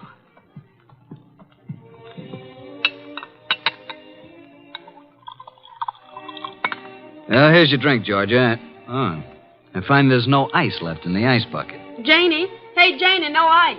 Oh, well, I'll get some. Here, give me the bucket. Mrs. Collins, Janie, I mean. Yes, Archie. May I use the phone in the bedroom again? Oh, of course. Will you excuse me for a minute, Georgia? I'm coming with you. Why don't you just stay here until Jane brings the ice? Well, why don't you go talk to Joe Boyce? I don't want to talk to Joe Boyce. I don't want to talk to Joe Boyce ever. Now, look, Georgia. I'm coming with you, Archie. Is that clear? Okay, come on. Here's where the phone is. I could have found it myself. You don't want me with you, do you? Just sit down here on the edge of the bed and listen, if that's what you want to do. Nero Wolfe speaking. Archie, boss. Well, Archie, what? Just a bit of a report. Go on. At this moment, I am sitting on the edge of one of two twin beds in the apartment of Mr. and Mrs. Albert Collins. Sitting next to me is a gorgeous redhead named Georgia. Georgia what, dear? Boyce. You mean you're the wife of Joe Boyce? Of course. Didn't you know? I am sitting next to the gorgeous redheaded wife of Albert Collins' partner, Joe Boyce. Archie, you annoy me. From what I just learned, I can see there's another friction going on. You mean Georgia and Jane? Yep, fireworks between them. This one no like other one. Have you anything more to say? When I called, I was going to ask if there's any reason why I shouldn't come home now. I wrote your instructions for you, Archie. After the murder, call you. Yeah, that's perfectly clear, isn't it? But what if there isn't any? Don't call me. Simple, isn't it? Hello. He hung up. Archie. What? That was a strange conversation. Do you want me to explain it to you, honey? What was that business about murder? Shall we join the party? Murder. Archie, wouldn't you be surprised if there was one? Yeah? Who's going to do what and to whom? I don't know. Maybe I will. Elucidate, honey. Do you intend to figure as the killer or the corpse? I don't intend to figure as anything. But you never know. Archie, do you think Jane Collins is better looking than me? Nope. Honestly? Honestly. Then what's the matter with me? Nothing. Nothing at all. Oh, yes, there is. Look, do you want to kiss me? Well, I'll tell you. When I graduated from Sunday school, I took a vow. That's what I mean. But if I were Jane, you'd want to kiss me, wouldn't you? No, frankly, no. Why not? Well, when I graduated from Sunday school, Okay, Archie. Let's go back. You boys have such happy faces. Where's Jane? In the kitchen getting some ice. Where have you been? With Archie. Is he an old school chum of yours, too? Do you care, Joe? No. Mr. Boyce. What? How much do you weigh? 187. Why? Then I'll be giving you 5 pounds. Shall we step outside? This I have got to see. Shut up. Mr. Goodwin, you seem angry. Just terribly, terribly hurt. Would it do any good if I apologized? Today I'm a little upset. If I said anything to offend you, I do apologize. Now, if you still want me to give you a boxing lesson, I'm at your service. Let's forget it. I'm sorry, too. Jane Collins came in from the kitchen with a bucket of ice cubes, a tray of fresh glasses, and the strapless gown she'd been wearing. There. I never thought I'd make it. Now I'm going to mix my own drink, and you can take care of yourselves. Ice first. Huh? Whiskey. And soda. It's a simple recipe, isn't it, Archie? All it needs is the ingredients. I drink to the ingredients. Nice. Janie, darling. What, dear? Would you mind very much if I took Archie away from you? Haven't you done that already, dear? To listen to those girls, you'd think, wouldn't you, Goodwin? Me, I never think. What do you do, Archie? I concentrate. On what? On not thinking. I did some serious concentrating on not thinking about Nero Wolfe or about the conflict of the partners, Albert Collins and Joe Boyce, about the jealousies of Jane and Georgia. The next 5 minutes hardly seemed an hour. Jane and Boyce murmured to each other. Collins drank gently but firmly. Why can't you be honest, Archie? What's the matter with me? What, Georgia? You weren't listening, were you? To every gorgeous word you said. What did I say? I want to hear it again, just the way you said it before. I said, why shouldn't there be a murder? Why not? It's an order. It's just not considered the thing to do. Thing to do. Can you think of anything better? No, frankly. I can. My glass is empty. My glass is empty, too. Jane. Jane! Oh, I'm sorry. I'm not much of a hostess, am I? Oh, don't answer that. Oh, you're all empty. But I've only drunk half of mine. You don't usually drink so slowly, Jane. Oh, I'm just not in the mood tonight. I usually drink faster to keep you from drinking mine. See, Albert always gulps his and then reaches for mine. What's the difference? Well, I'll fix you some fresh drinks, but put my drink over there by you, Georgia. And lay off, Albert. I only had about 3 swallows of it. Besides, you don't need any more. I suppose we know what dear Jane is going to do, don't we? Lay off, will you? Lay off. It's my husband who said that, Archie. Archie, meet my husband, Mr. Boyce. I will now explain why dear Jane took our glasses away to the kitchen when she could have poured a drink right here. Listen, Georgia, will you... Mr. Boyce is speaking, Archie. What, Mr. Boyce? Nuts. Mr. Boyce says nuts, Mr. Goodwin. What do you say, Mr. Collins? I think Joe has covered the field. We were talking, weren't we, Archie? Possibly. We were talking about dear Jane. She's got to be always the prettiest, always devastating. Right now, she's putting on a completely new face. And in about 20 minutes, when our tongues are hanging out, she'll come back, all horsed up and bright and smiling, with another tray of drinks. Yeah, she'll take all night to fix them. Well, I'm going to get some air on the balcony. Don't jump off. Al, you're drinking too much lately. I shouldn't worry you, Joe. Especially now. When you start drinking not only your drinks, but everybody else's too, well... Jane's right. Is that what worries you? Slide Jane's glass down. The ice is all melted. You see what I mean? Okay, Joe, let's not be nasty until tomorrow. Well, that gives me an idea. Think I'll propose a toast. Until tomorrow. You know, it may be rather fitting that I should drink a toast from the glass that Janie left. Until tomorrow.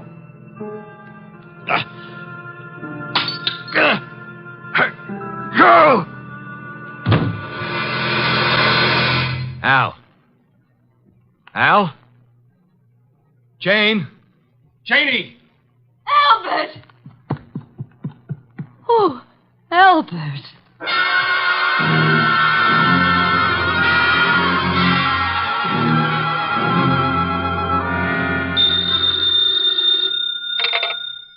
Nero Wolfe speaking. May I come home now? Oh, hello, Archie. I said, may I come home now? Have you sent for the police, Inspector Kramer? Of course. Who was killed, Archie? Albert Collins. How, Archie? I don't know. You were right, though, weren't you? Naturally. About what? Murder. Oh, that. We can talk about it tomorrow. Good night, Archie. Come home when you can. What do you mean, come home when I can?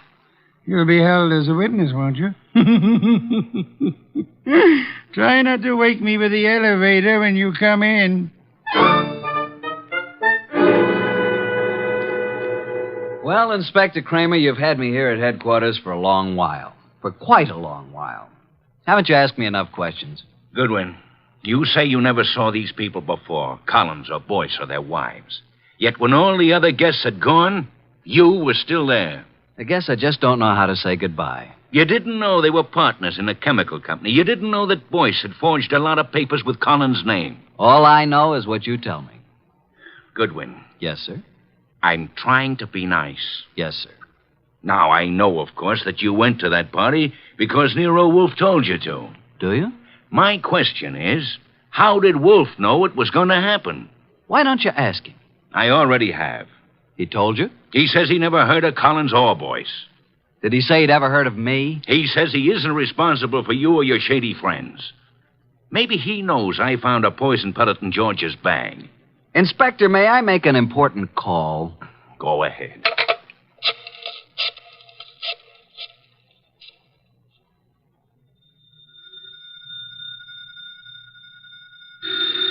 Archie. Confounded light.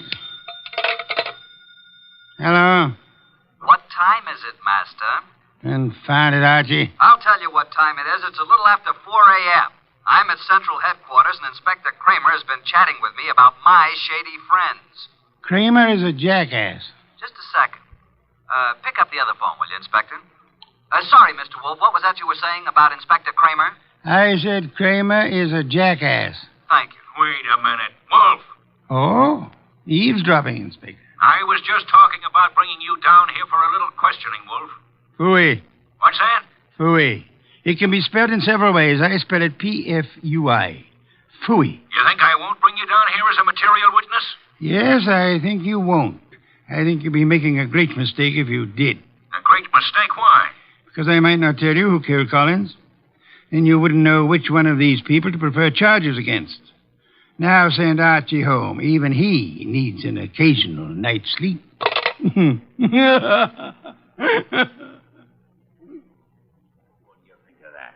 He hung up. So it seems.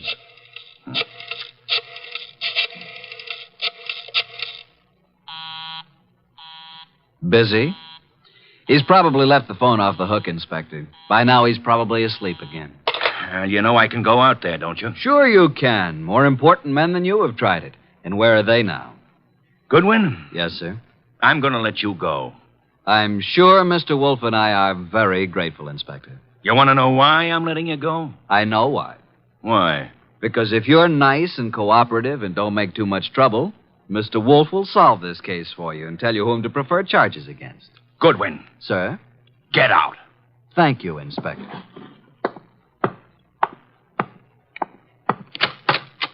Good morning, Inspector.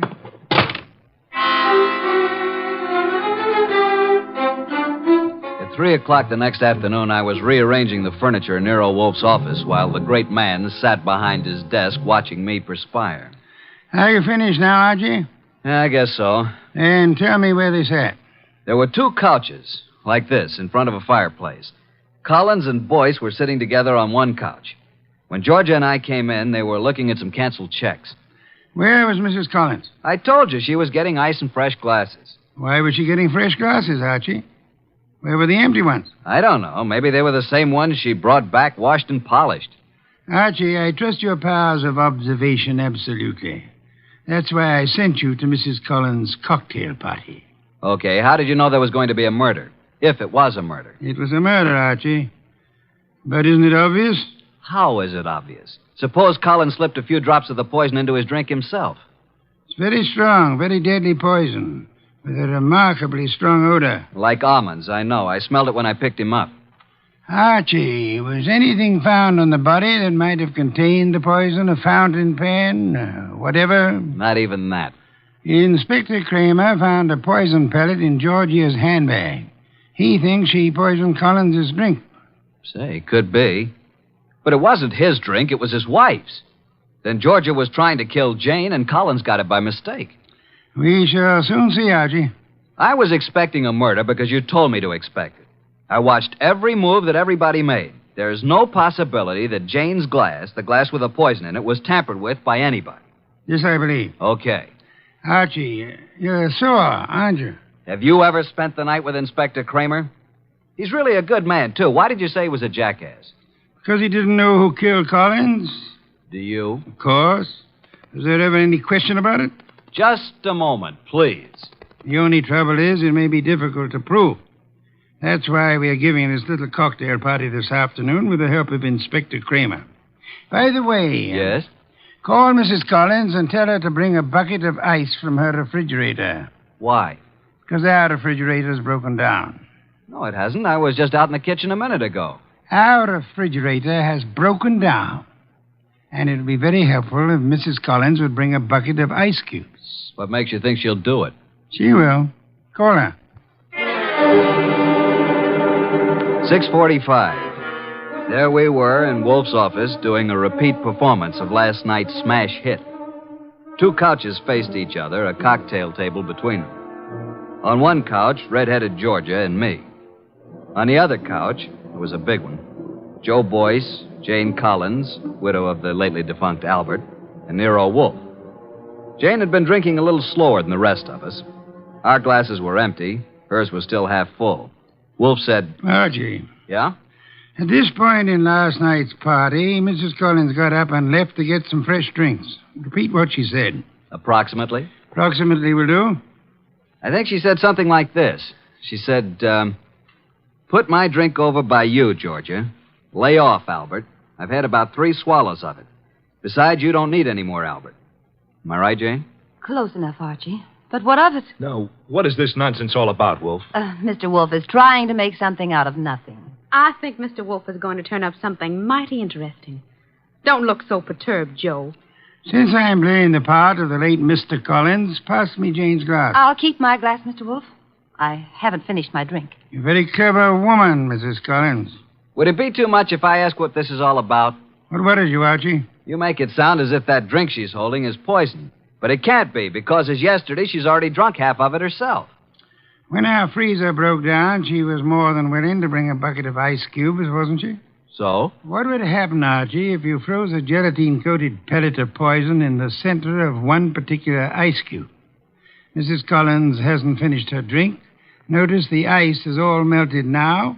She hasn't taken one sip since the ice melted completely. She came prepared in case she was exposed. Smell it, Archie. No, Archie, stand back. I can easily swallow this before you can reach me. Mr. Wolfe, in a few seconds, I'll drink it. But tell me something first. Tell me how you knew. Jane, listen to me. I knew there was going to be a murder last night because you said so. I knew that it was you who would commit the murder because it was you who invited me. You hoped an expert witness would prove that you couldn't have killed your husband. So I sent Archie Goodwin, whose observations are always exact, even when he doesn't know the import of what he's observing. She brought back clean glasses. She poured the drinks out of bottles already open. And if anybody had put anything in or touched one of those glasses, I would have seen it. Exactly. The poison pellet was frozen in a certain ice cube.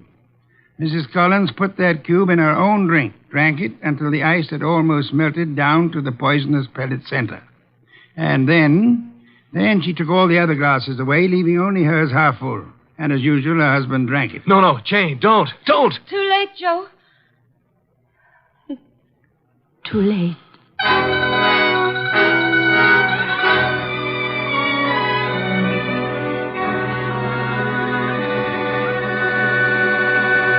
Well, boss, Jane didn't get away with the suicide try. That was clever thinking you did. I prepared a cube of ice in which I had frozen a gelatine capsule containing nothing more than a vitamin compound. I substituted for the cube in which Jane had placed the poison for herself. Wonder why Jane Collins wanted to have Joe. He'd stolen practically all the money in the company. He was just a crook. Birds of a feather, Archie. I don't believe Joe Boyce had any idea that Jane was planning a murder. And he still had all the money. Well, the forgeries will put him away for a long time. And poor Georgia could have had it pinned on her if it hadn't been for me. Yes, yes. You knew all along, didn't you, that Jane had planned to have Georgia accused by planting another pellet of the poison in Georgia's handbag. Jane would have gotten rid of her husband and Joe's wife in one stroke. You knew all that, didn't you? Well, how about a bottle of beer, boss? Could you spare the time? Georgia. Beautiful redhead. Wonder where she is tonight. I'm sure I haven't the slightest idea, but in case you do... well, just be quiet with the elevator door when you come in.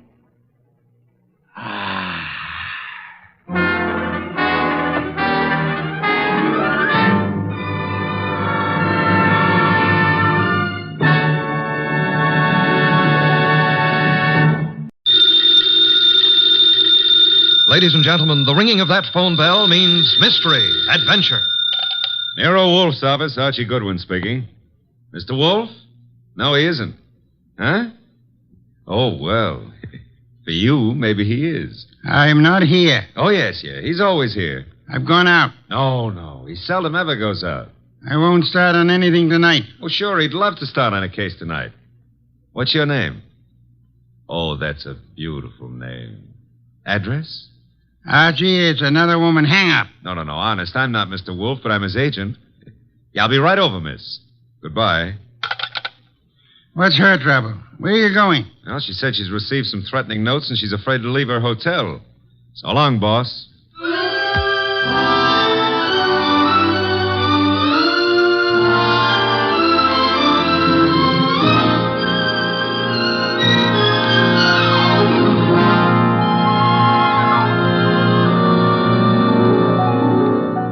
Ladies and gentlemen, it's that genius who is the bulkiest, balkiest, most ponderous, and most brilliant detective in the world. Yes, none other than that chair-borne mass of unpredictable intellect, Nero Wolfe. Created by Rex Stout and brought you in a new series of adventures over this NBC network in the person of Mr. Sidney Greenstreet.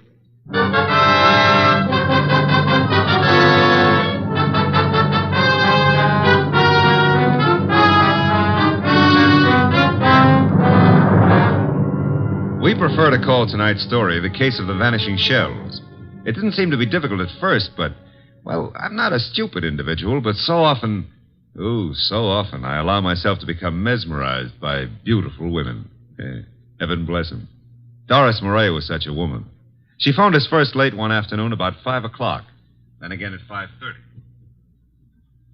Very well, Mr. Goodwin, but I would prefer to see Mr. Wolfe. Well, I said I'd be there at 6, Miss Murray. I don't want to talk any longer on the phone. Please hurry. There's someone at the door. I'll see you in the cocktail lounge at your hotel. At 6 o'clock. That's half an hour. Don't fail. Who is it? Emil Stoner. Oh, come in, Emil. You got my call, darling. Here, let me take your briefcase. I'll just put it here on the piano, Doris. I'm terribly upset about those threatening notes, darling. I know it's upset you, too, but I'm determined to find out who it is. I'm not going to let them bluff me out of my first chance to play the star part in one of your shows. But look, Doris, there's that other part. Is that all I mean to you? Well, what can they divulge that'll harm us? What? Several things. And I can't afford... I mean, at this time... You're frightened, Emil. Doris, I'm going to give the star part to Paula. Paula? You've been divorced for 4 years. Why? Because I feel she can... play it better. Is that what you're going to say? Well, I can act rings around her. Now, look, Doris. I know it's a big disappointment to you, but that's the way it is. Get out. Get out. Go on across the hall to Paula. Give her the part. Louse up your show. She and that playwright of hers. Get out, Emil. But, Doris... You frightened little... Get out!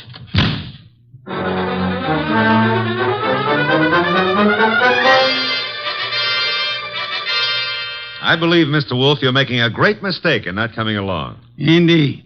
I'm sure that what attracts you could not possibly be of interest to me. The gal needs help. Money is money. Girls, money, phooey. Yeah, well, we could have dinner out for a change. They have one of the finest chefs in town at that hotel. You're most impolite. I'm trying to read this book. Poetry. Archie. Yes, sir? Shut up. Well, we need money. That filthy green cabbage is necessary to our existence. This may be a tough case, you know. You're sufficiently intelligent. Sometimes. If I sat around like you do, I'd weigh 500 pounds, too. Archie, leave the room. Besides, it's only 300. What a way to run a business. Orchids, beer, books. Don't keep the charming client waiting. Okay, I'm going. And always remember there is a telephone.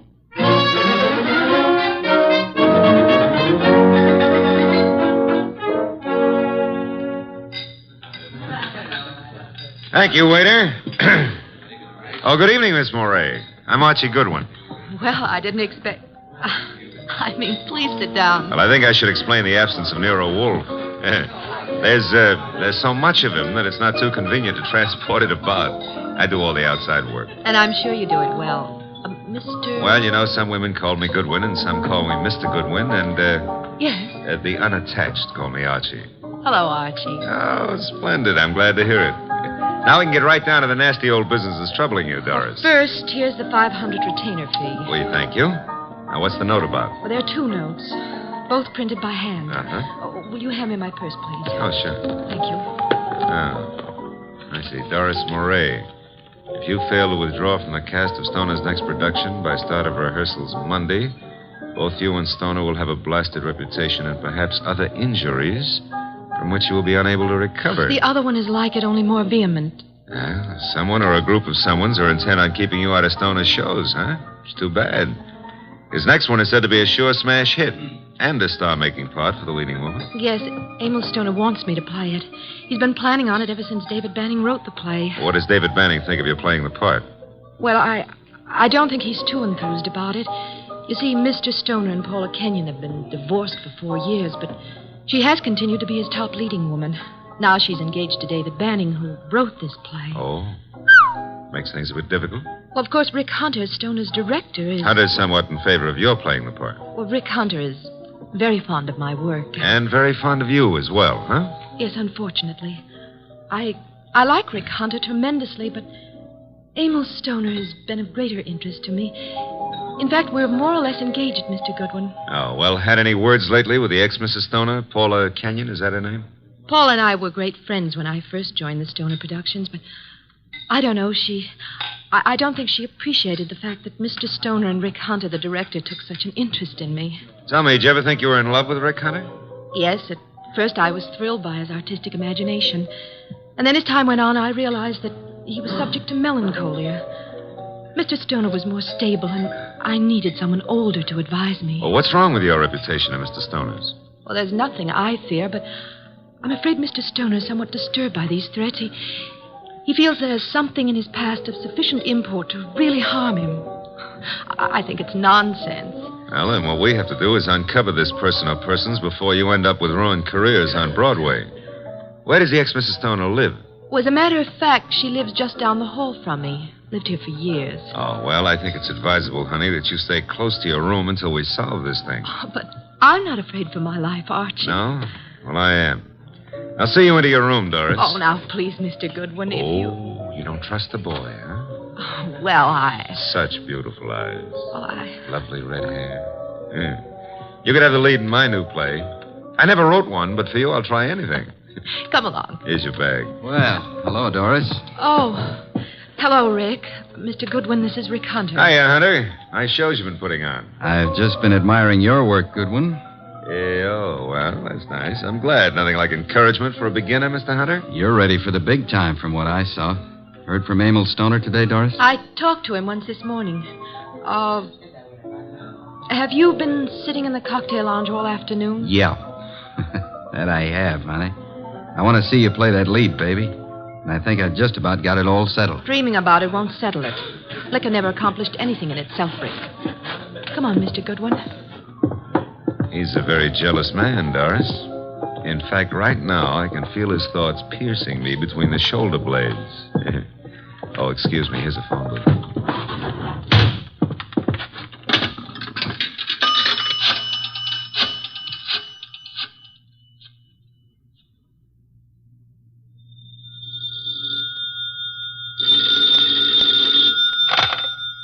Yes, Archie? How do you know it's Archie? I felt the time was exactly right for you to call. I wish you felt it was time to earn some money. Is this a worthwhile case? Well, she's a beautiful redhead, and, That, of course, makes it very worthwhile. Yeah, well, I got 500 as a retainer. Phooey, a pittance, and probably all you'll ever get. What do you mean by that? She's probably guilty. Now, look, boss, she's the victim. Received notes threatening her reputation and her health if she plays the star part in Emil Stoner's new production. Also, they threaten Emil Stoner likewise. The playwright, Dave Banning, is engaged to Paula Kenyon.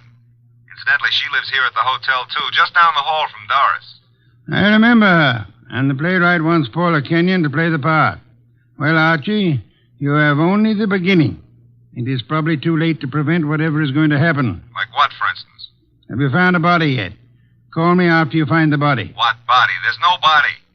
But there will be, Archie. There's always a body where you're concerned. Either a body beautiful or a dead one.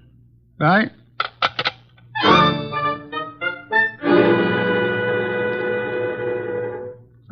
Thanks for seeing me to my room, Archie. Oh, I'm not stopping here, Doris. I'll take a look inside. But I'm not. Oh, I insist. Part of my job, you know. If I fail to take every precaution, Mr. Wolfe would never... Oh, look in that chair. Emil. Emil? Emil Stoner? Oh, 3 red dots on his shirt front. Doris, hold on. I'm all right. Yes, I'm all right. All right, sit down. That's it. Now, let's see. The body's still warm. What's this crumpled in his left hand? A horoscope. Between the fingers of his right hand, an unlit cigarette. Monogram PK.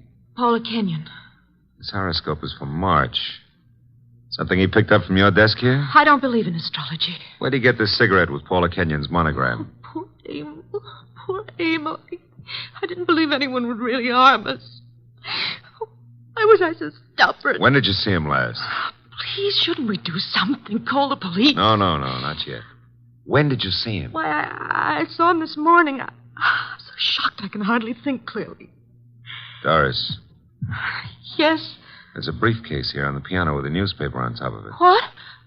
Oh, it is. Yes, it's Emil's. He must have left it here this morning. That's strange. Emil Stoner was bald, but... But what? Well, I'm sure he's a man who always wore a hat, but I see no hat. He must have come up the elevator as I went down to meet you. Who would know he'd come up here? Your director, Rick Hunter, he said he'd been in the bar all afternoon. What else was it he said? Thought he had everything just about settled. Oh, no, Rick couldn't. He just... Oh, Mr. Goodwin, I couldn't believe that. I can believe anything about anybody. I learned that the hard way. In my book, everybody's guilty until proved otherwise. Even you, baby. What? Even you. Yeah. A Herald Tribune newspaper. Are you sure you haven't seen him since this morning, Doris? What are you doing? Absolutely nothing. Someone came in here and shot him. Call the police. I insist. Maybe... What? Maybe I did leave my door unlocked. Why did I do that? Well, they couldn't have opened the door otherwise, could he? No. Give me the check room, please. Oh, hello. Do you know Mr. Emil Stoner, the producer? You do? Well, tell me, did he check his hat with you this afternoon or this evening? He didn't, huh? All right, thanks. He must have carried it up here to this floor. Doris, do you have a gun? I own a gun. A small .25 automatic. But it's not here. Where is it? I had the handle repaired, and it's been in my dressing room for a week or 2. I hate to do this, Doris, but I'm going to move the body away from the back of that chair. There. Yeah, 3 wounds. 1 bullet went through the upper part of the chest, out the middle of the back. I'd say right through the heart. By the angle of the wound, he was shot while sitting down. Please, Mr. Goodwin, must we stay here? I want to give this room a thorough going over. We'll go down to the lobby. I want to use that phone booth again. And Doris, I hope... I know what you're going to say. You hope that gun of mine... is still in your dressing room at the theater.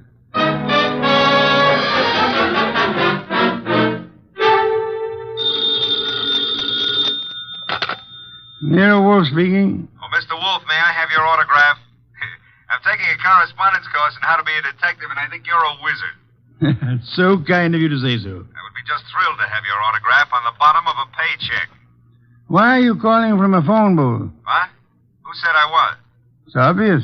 There's no room tone reverberation. Well, you shouldn't have to ask. You know everything before it happens. You found the body then. Happened just before you got there. Oh, now, look, I took the girl up to her room to be sure it was safe for her to go in, and... Okay. And there, sitting in a big leather chair, was Emil Stoner. Shot 3 times with a small caliber gun, dead about an hour. 1 shot went through the body from the upper part of the chest to the middle of back. Therefore, he was shot while sitting down. The killer was standing, huh? I'm listening. Oh. Well, his left hand was clutching a horoscope folder, and between the index and second finger of the right hand was an unlit cigarette with a monogram on it, PK. Emil Stoner is bald, but there was no hat in the room. However, on the piano was his briefcase, and on top of it, a 4:00 afternoon edition of the Herald Tribune.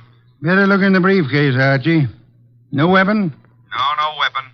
But Doris Murray says she owns a .25 caliber automatic, and it's in her dressing room at the theater. Also, she claims she hadn't seen Stoner since this morning. You found no empty shells about the floor? None. What did you do with the bullet? What bullet? The one which passed through his chest and lodged in the back of the leather chair. Are you there? Boss, I'm a very stupid fella. Stop bragging. The bullet. Boss, there ain't no hole in the back of that chair. I just realized it. Maybe he was standing up. Then the killer must have been on stilts. Archie, let us pretend, only pretend, that you're very observant. Now proceed to Paula Kenyon's apartment, just down the hall, you said, and see what she knows without divulging the fact that Stoner is dead, and look sharp. My gears must be slipping. Archie, do you know what great event will be celebrated tomorrow? Yeah, my birthday. What'd you get me? Cuthbert's correspondence detective course in 4 easy lessons. Bye.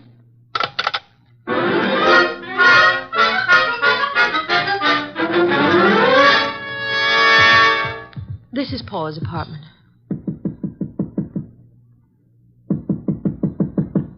No answer. Let's see if it's open. Oh, there's no one in sight. Come on in. Now, look, if anyone walks in on us, we found the door open and we just came in to wait, huh? Which is the truth, isn't it? Yeah, that's right. Oh. Here on the desk we have a stack of horoscopes, Doris. And a box of Paula's monogrammed cigarettes. Mr. Goodwin. Huh? This is Emil's gray fedora hat. Then he was in this apartment this afternoon. What are you staring at?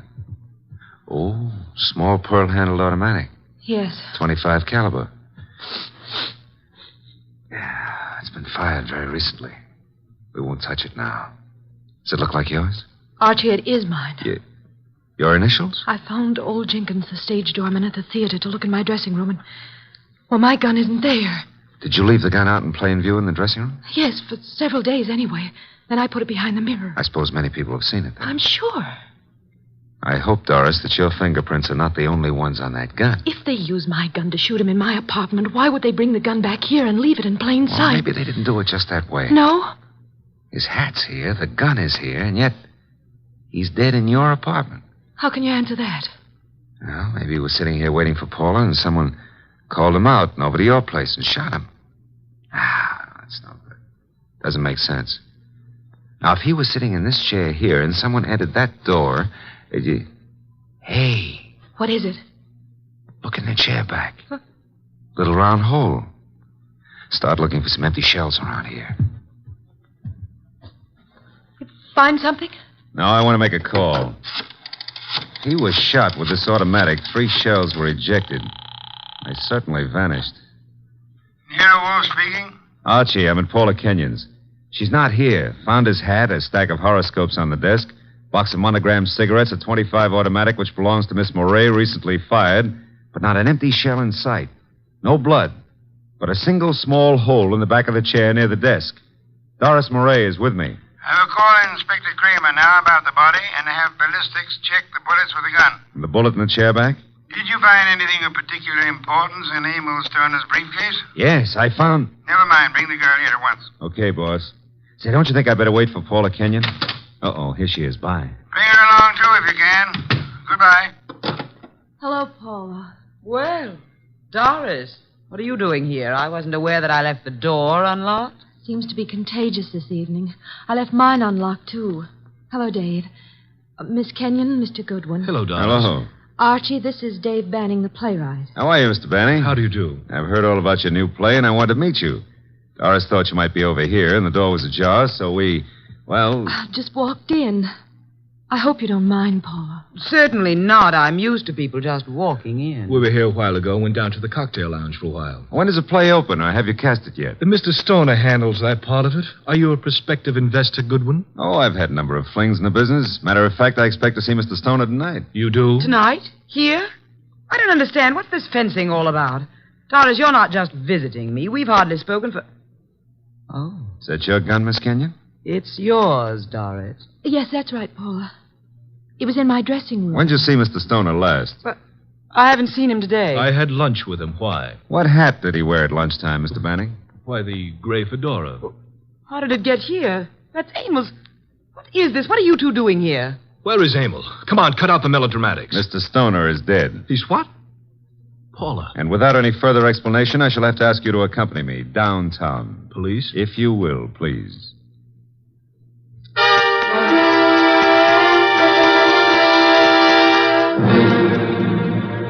They're still in the front room, boss. I'll bring them into your office when you're ready. Yes, Archie. I'm sure they're all anxious to talk. They've been sitting there for an hour now. Maybe we ought to make some sort of explanation to them, huh? Why? This sort of technique should work very well in this particular instance. Yeah, but I don't know about that director, Rick Hunter. He may be difficult. Does anyone know that you found the completed and signed contract in the briefcase? No one. Mm-hmm. Good.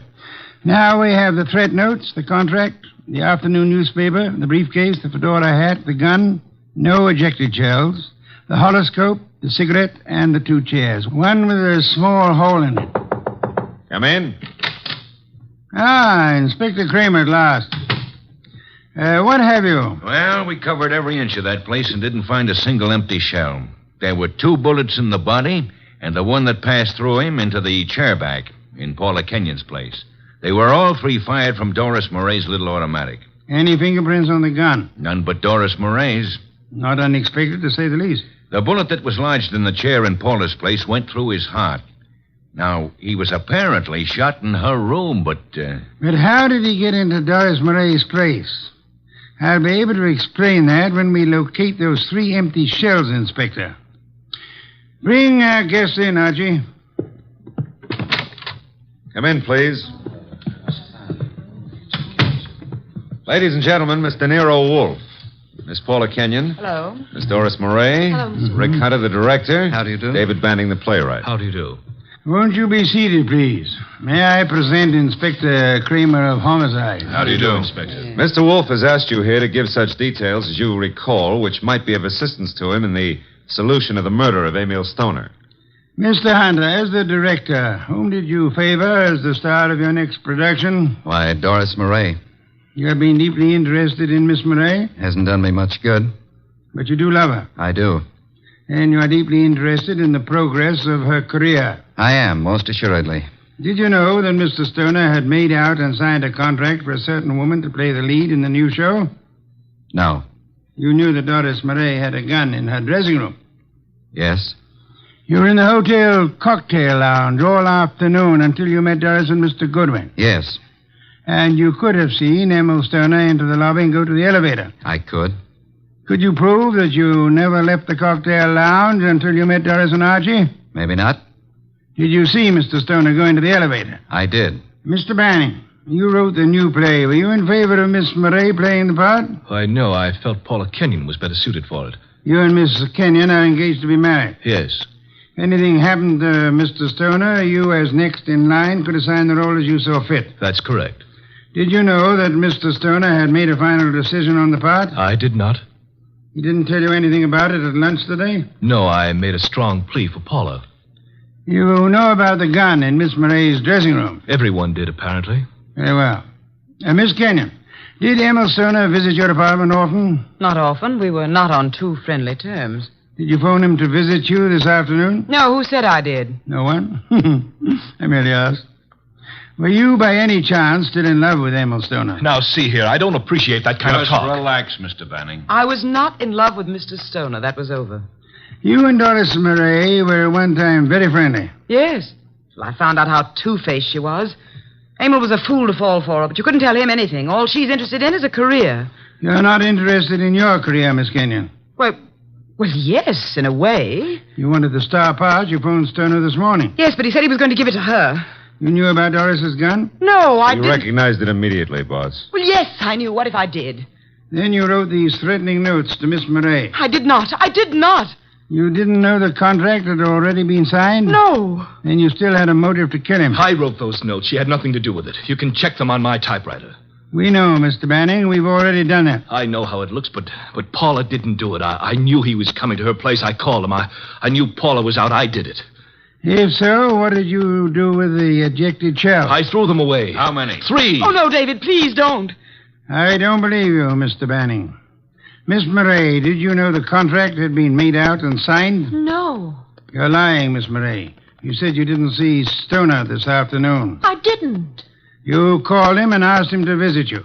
You did get the threat notes and they frightened you. But you didn't know they would frighten Stoner. I did not phone him, nor did I see him. Yes, you did. His briefcase was on the piano. And he was there in the late afternoon because he brought with him a 4 o'clock edition of the Herald Tribune. What if he was there?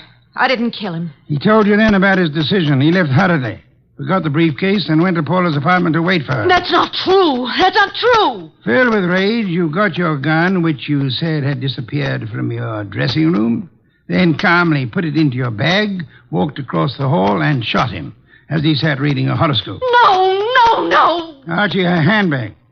Thank you. Notice, I run my finger through a hole in the corner. She fired through the bag. And see, 3 empty shells. No. And here's the contract made out to Paula Kenyon. Too bad, Miss Murray.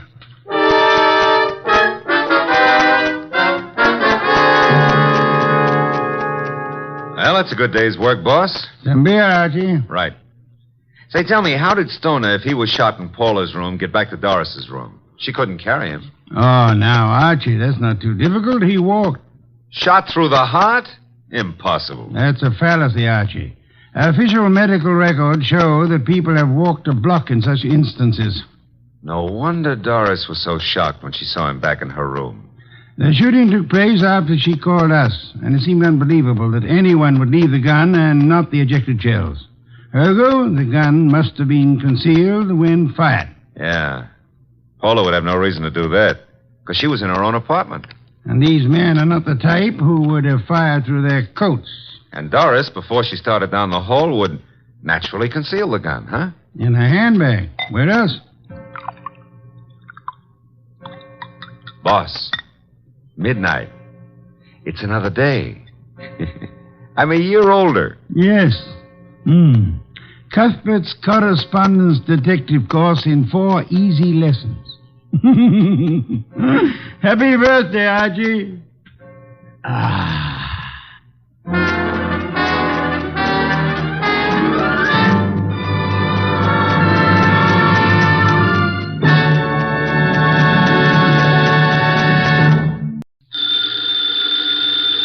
Ladies and gentlemen, the ringing of that phone bell means mystery, adventure. Nero Wolfe's office, Archie Goodwin speaking. What? You're expecting Mr. Wolfe at your place in 3 hours? Your place is where? Yes. Well, I'm expecting Hetty Lamar in 15 minutes. Yeah, but, mister, we're both out of luck. Archie, what are you babbling about? There's a character on the phone who's laboring under the naive delusion that you're about to make a trip upstate. His name? Finley, he said. In that case, he's quite correct. Yeah, he's quite the, yes, Mr. Finley. Mr. Wolfe will be there. Yeah, goodbye. I shall need some beer, Archie. The bottle opener's in the right-hand drawer. Thank you. What one of us needs is a psychiatrist. You're voluntarily leaving your happy home, exposing yourself to the elements, entrusting your only life to a savage automobile? I am. Oh.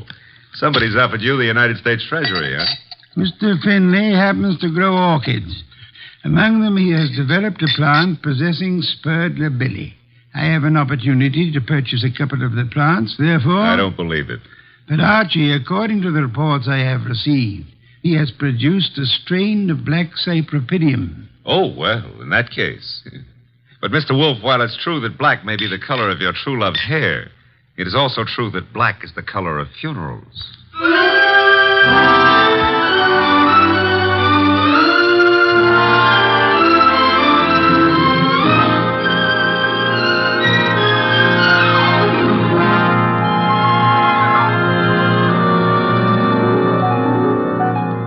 Ladies and gentlemen, it's the detective genius who rates the knife and fork the greatest tools ever invented by man. The ponderous, brilliant, and unpredictable Nero Wolfe.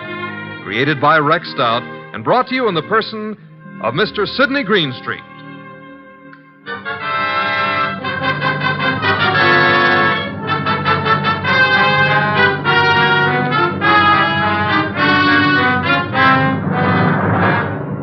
The beginning of the case of the Phantom Fingers actually had nothing to do with black orchids. The first act was played in an old house at the end of an old dirt road. It was short and simple. As short as life. And as simple as murder. Joe, I didn't believe the letters I got. Didn't believe them until now. I've been a lonely man. No wife, children. Joe, it was all coming to you after I died. There was no need for you to steal from me. All you had to do was wait. Joe, that gun. Put it down. No.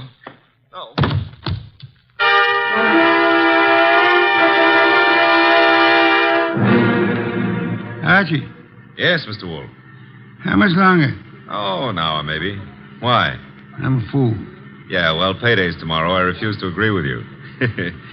Besides, the trip's been fine so far, huh? So there's snow on the road, but, Phooey. Well, it's nice snow. Pretty soon it'll be spring, and in the spring... If you mention old Tidmas once more, I shall strangle you. No, it's against the law. But you know, if that snow melts much faster, the trees won't look so pretty. Trees, are they really necessary? Uh-huh. People cut them down and make paper out of them. And they take the paper and make dollar bills. Mr. Wolfe, we're surrounded by future thieves. I prefer the finished product. What on earth is that? Sounds like a river. Indeed.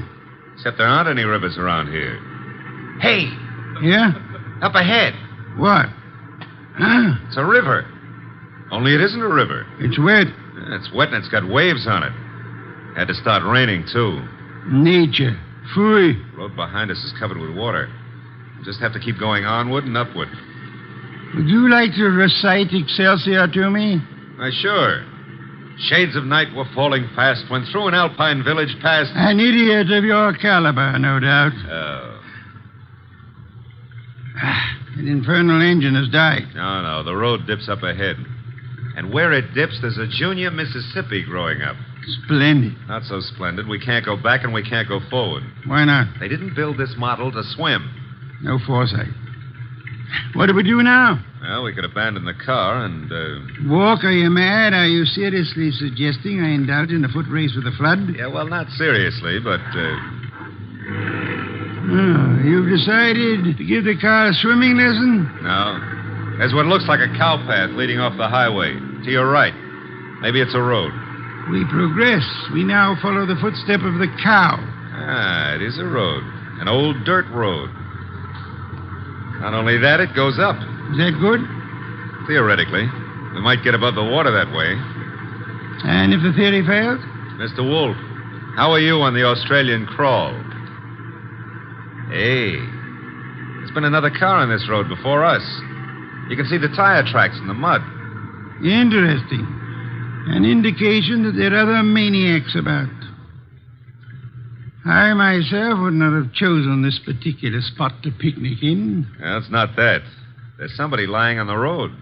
People have peculiar habits. Ignore him and drive on. Hold on a moment.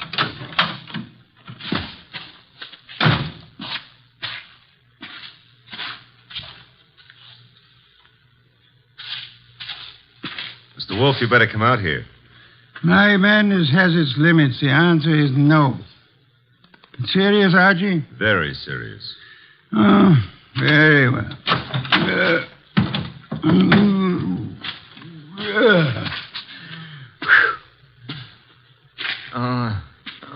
Good heavens. Yeah, still alive, but... The man's been shot. He's mumbling. Joe. He's yelling for Joe. Be still. Don't forgive stealing. Don't. So much for that. Pick him up, Archie. Put him in the car. Might be bad for him to be moved. No. There is nothing that can be bad for him. He's dead.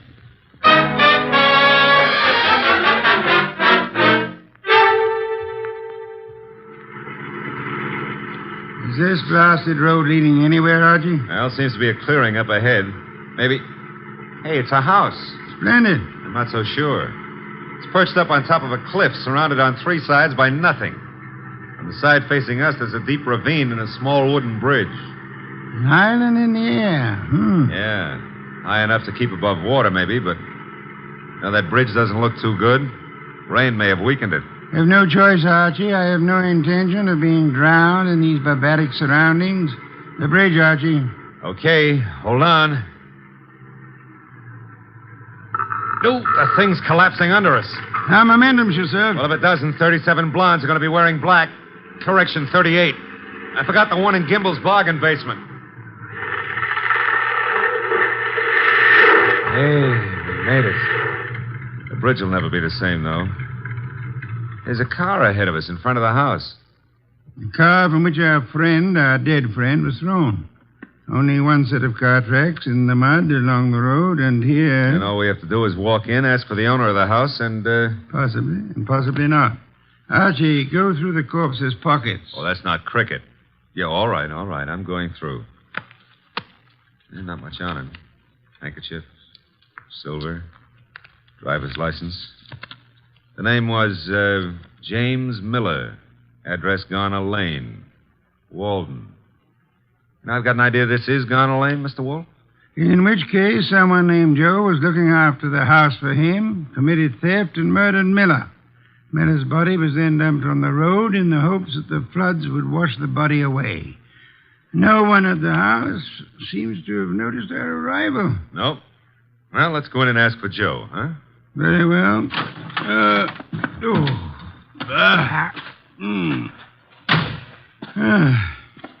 Hard. With the bridge down, there's absolutely no way of getting on or off this place. Except for a mountain goat. I don't know any mountain goats. I used to know a plain goat once, though. Indeed. He ran at the 5th at Jamaica. Stop maundering. I never maundered. Also, I never win bets on horse races. That's why I continue to work for you. That is also why you had better ring the doorbell. Okay. Nobody's going to break a leg rushing to open the door. I suppose you try it. I have had more than enough of the weather. Is that polite? Besides, the killer may have some more bullets in that gun. Are you afraid? Sure. Fooey, the door, Archie. But old Dr. Tidmouse would say...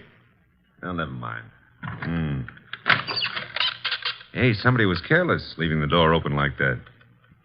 On the other hand, has a spider ever shut its web? The answer is no.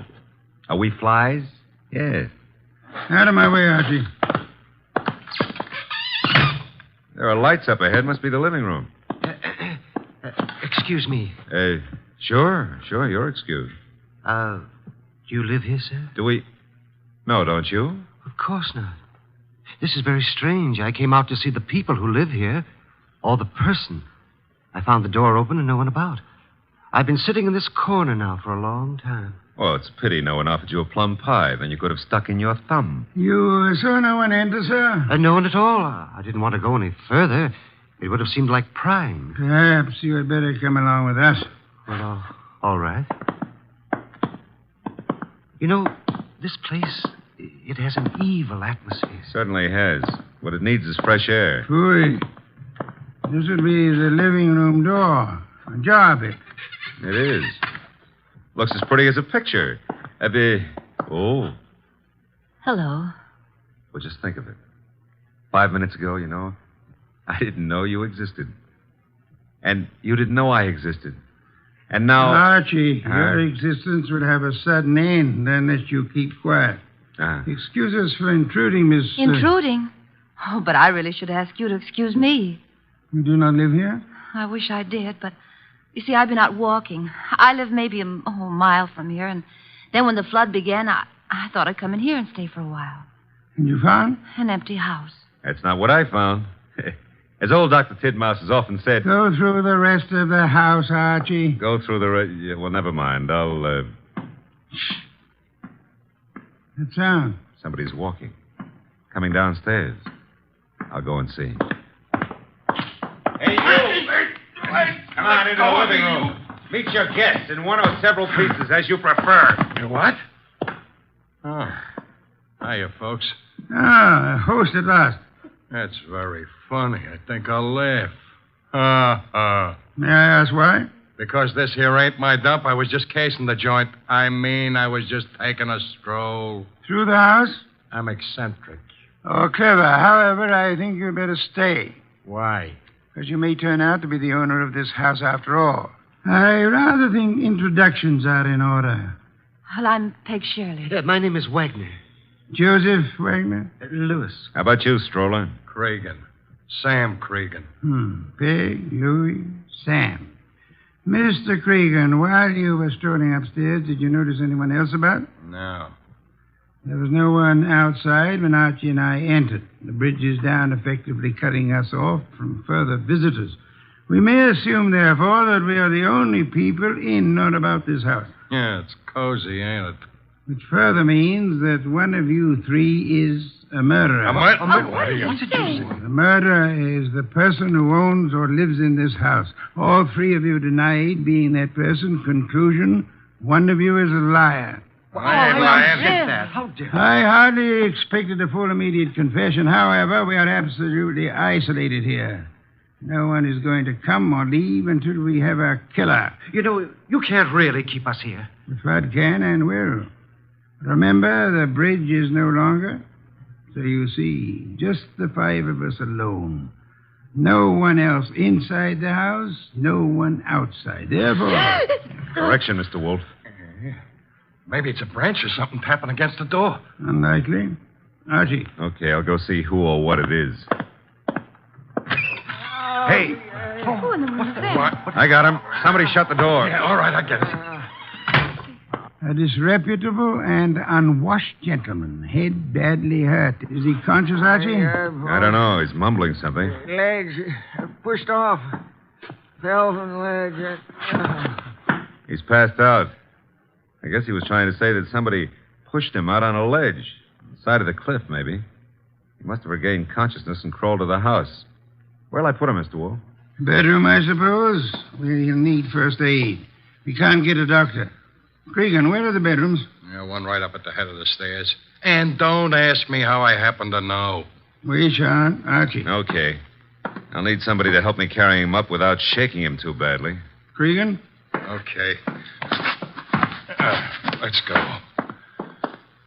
As for the rest of you, Mr. Wagner, Miss Shirley, I suggest we return to the living room. But I don't see any reason why we should take orders from you. One of you is a murderer. I include Mr. Cregan, of course. Oh, but that poor man wasn't dead. Not for lack of trying. However, I was not referring to him. You mean someone else has been killed? Precisely. That is why I hope we shall not hear another knocking at the door. It could only be a corpse.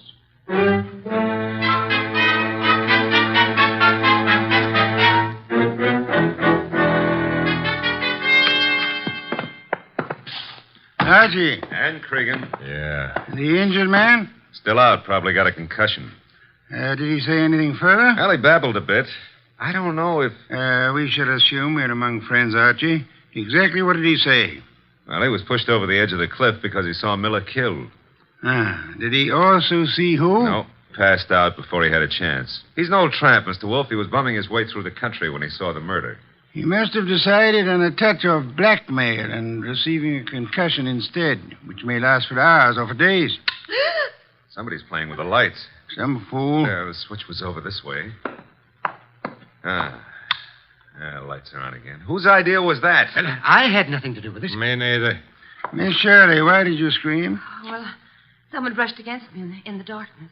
You were standing? Near the table, this table. Archie? No, nothing on the table except a bunch of keys on a ring. Something screwy. Why should a guy put the lights out just to deposit a bunch of keys on the table? Obvious. Without doubt, those are the keys of this house. Possession of them would have disclosed which of you lives here and which of you therefore killed Miller. It's late. I shall sleep down here, lacking an elevator to transport me upstairs. The elevator's lacking. Yes, the rest of you should be able to find bedrooms upstairs. Good night. Archie. Yeah? Follow them upstairs. Spend the night awake. Okay. Good heavens, Archie. On my way. What's cooking up here? Somebody's playing with the lights up Strike here, a match. You don't have to. I got a flashlight. Oh, here it is. Light switch. You know, this putting out of lights is getting to be somebody's bad habit. Well, all three of you seem to be okay. Stay here. Where are you going? Tramp's room, right here at the head of the stairs. Think of all your good deeds while I'm gone. All right, downstairs again. What, again? Oh, dear. What happened? Well, there was more than a bunch of keys this time. Oh, that knife. There's blood on it. There should be. I just pulled it out of a man's heart. Well, Mr. Wolfe, one of these three babies doused the lights, popped into the tramp's room, deposited the knife in his chest, and popped right out again. The knife you're holding? Yeah. Intelligent of you to wrap a handkerchief around the handle. Well, whoever killed the tramp didn't have time to fool around with gloves, so... There should be prints on the knife handle. Satisfactory, Archie. That's mild enthusiasm. Archie, on that desk, an ink pad. Yeah. Miss Shirley, you carry face powder, of course? Yes, I do. Archie will need it to bring out the prints on the knife. He will then fingerprint each of you. Compare your prints with those on the knife, and we shall have a murderer to hand over to the police. Archie, will you begin, please?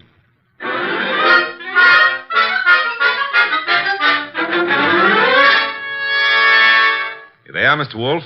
3 cards labeled with Miss Shirley's name, Cregan's, and Wagner's. Their respective prints are on each card. Good. I have the knife here. Several quite distinct prints on it. It should be child's play to, Archie. Yeah? Take your own prints and mine. What? Do as I say quickly. Yes, sir. All right, give me your thumb. Thank you. That's it. Now mine. Thank me. That's it. There's something wrong. Something wrong and deadly loose in this house tonight. Well, there's a card with your prints and mine. Thank you. Now you got 5 cards altogether. So I have. Archie. What now? Take the ink pad and a fresh card with you. Where am I going with them? Upstairs? But, Mr. Wolfe, there's nobody upstairs except the corpse. Precisely. It is his prints I want.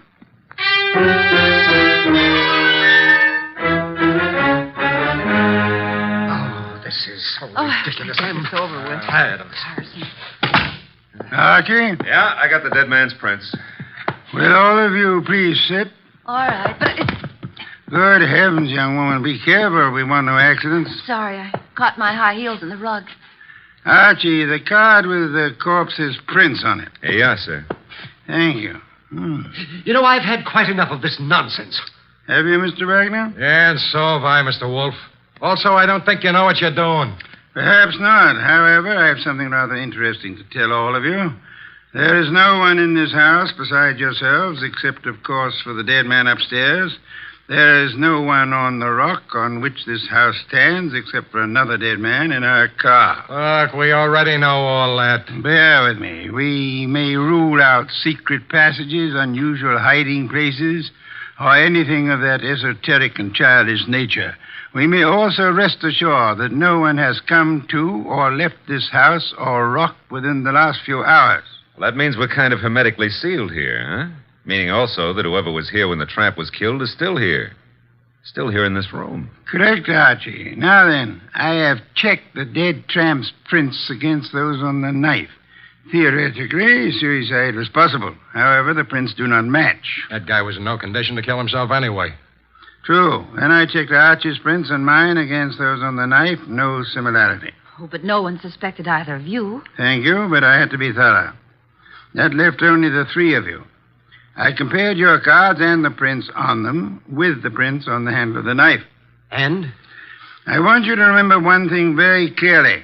We are the only living people in this house or on this rock of land. No tricks are possible and may be ruled out. All right, so what? This. The prints on the handle of the knife that pierced the heart of the man upstairs do not match his prints or the prints of anyone in this room. Mine wouldn't match. Would you mind saying that again? He doesn't have to. And those cards, Mr. Wolfe, has the prints of everybody here. And yet none of them match the prints on the knife handle. But, well, in that case, who or what killed him? Why, there must be someone else in the house. I give you my word, there is not. Hey, you thinking about ghosts or something? Ghosts never leave fingerprints. I've got to get away. I can't stand this. Me too. Come on, lady. But I'll come along with you if you don't mind. Mr. Wolfe. Let them go. The bridge is down. They can't get far. Okay. But I don't get it. Get what? Well, the fingerprint business. And who killed Miller plus the tramp? The identity of the killer, Archie, is quite obvious. It is? To who? To whom? Who's whom? That's a joke. Yeah, I'm stalling for self-respect. You know? Of course I do. I have no conclusive proof, however. I had hoped the fingerprints would be of assistance there, but they proved to be phantoms. I'm still smarting about the other thing. You know, it's at times like this that I almost agree with you about my intelligence. Lack of intelligence? Yeah, well, don't rub it in. Don't rub it in. Just go ahead. Yeah, well, maybe you better rub it in. From now on, you may refer to my brain in the negative. In the negative? Bless you, Archie. What I've just done, I don't know, but can I have a raise? No. I'll take it back. You can't. Get the others in at once. Mr. Wolfe, you now have the appearance of Mr. Wolfe being surrounded by several dozen bottles of beer. What have I done? You've explained the fingerprints, Archie. Hurry. I don't want to keep the killer in suspense.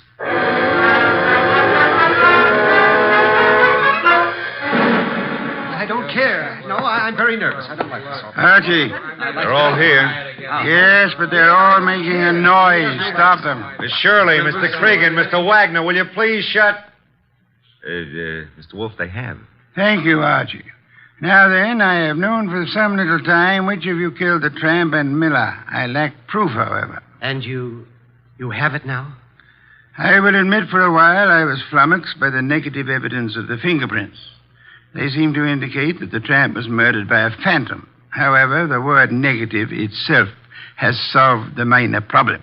Minor to who? To whom? Never mind. Shh. Archie, what is the salient feature of a film negative? Well, I suppose it's the fact that the darks are light and the lights are dark, huh? Precisely. A reversal, then, of the actual appearances. Now, are there any similarities between filmed images and fingerprints? Oh, in a way. You could call the whorls and hollows that determine the individual characteristics of a fingerprint the lights and darks, huh? You could. I shall. Miss Shirley, would you help in an experiment? Well, of course. Thank you. Archie, I want you to take Miss Shirley's fingerprints once again. Okay. Pad and card. Here you are, Miss Shirley. All right. Archie, quick. Huh? Grab her arm. I got it. Well, usually I don't have to be coached, but... Let go of me. What are you trying to do? Miss Shirley, you already had pressed your fingers on the ink pad once. Why were you about to do it a second time? Well, I just wanted to make a better impression. Phooey. Archie, wipe some of the ink off her fingers. Oh, but then it won't be any good. It'll be very good, Archie. I've done it. And take the prints. No, let go of me. Maybe. I never hurt women if I can help it, but right now I won't be able to help it. Mr. Wolfe wants your prints all over again, so down on the nice white card. No. There, thanks. Will you let me have that card now, Archie? Sure. In the meanwhile, hold on to Miss Shirley. A pleasure. Indeed? Would you continue to think so, Archie, if I told you that Miss Shirley's first name is not Peg, but happens to be Josephine, for which the diminutive is Joe?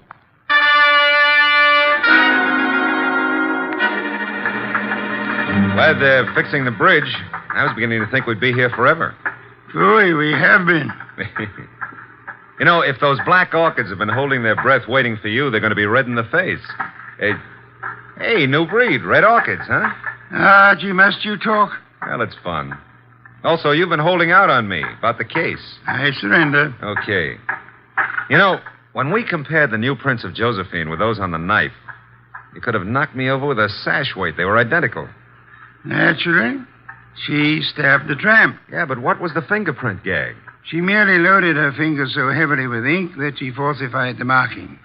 She filled up the hollows and walls with ink. The result was that ridges became hollows and vice versa, in the same fashion that a photographic negative falsifies lights and darks. You got that when I mentioned the word negative. It works, huh? Try it sometime. Yeah, the very next bank I robbed. But you said you knew who killed Miller and the tramp even before you exposed the fingerprint gimmick. How? We knew Miller's murderer lived in this house. Had been stealing from him and so on. Uh-huh. Stealing what? Cash, of course.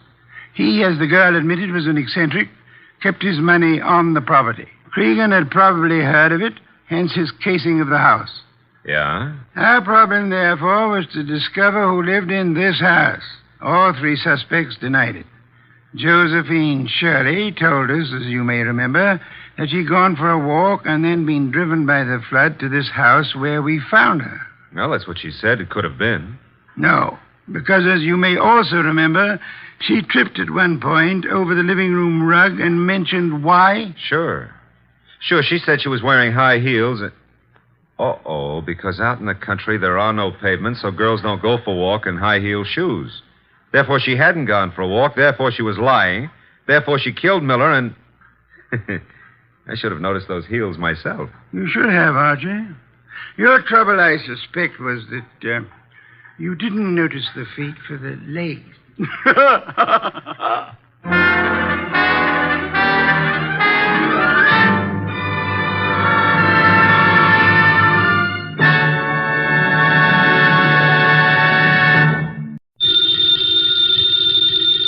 Ladies and gentlemen, the ringing of that phone bell means mystery, adventure. Nero Wolfe's office, Archie Goodwin speaking. Mr. Wolfe? Yeah, he's right here. Who's this? Archie, hang up. Don't ask questions. You have a what? Archie, it's past your bedtime. Well, I'm afraid, Mr. Wolfe, it's past his bedtime. Your bedtime. It's a client, boss. That's what I was afraid of. Foolish. Hello? Hello?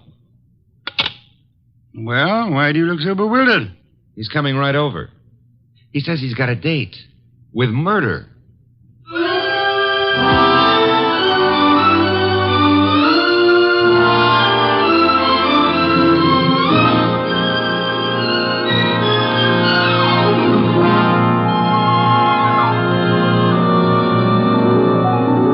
Ladies and gentlemen, it's the detective genius who rates the knife and fork the greatest tools ever invented by man. The ponderous, brilliant, and unpredictable Nero Wolfe.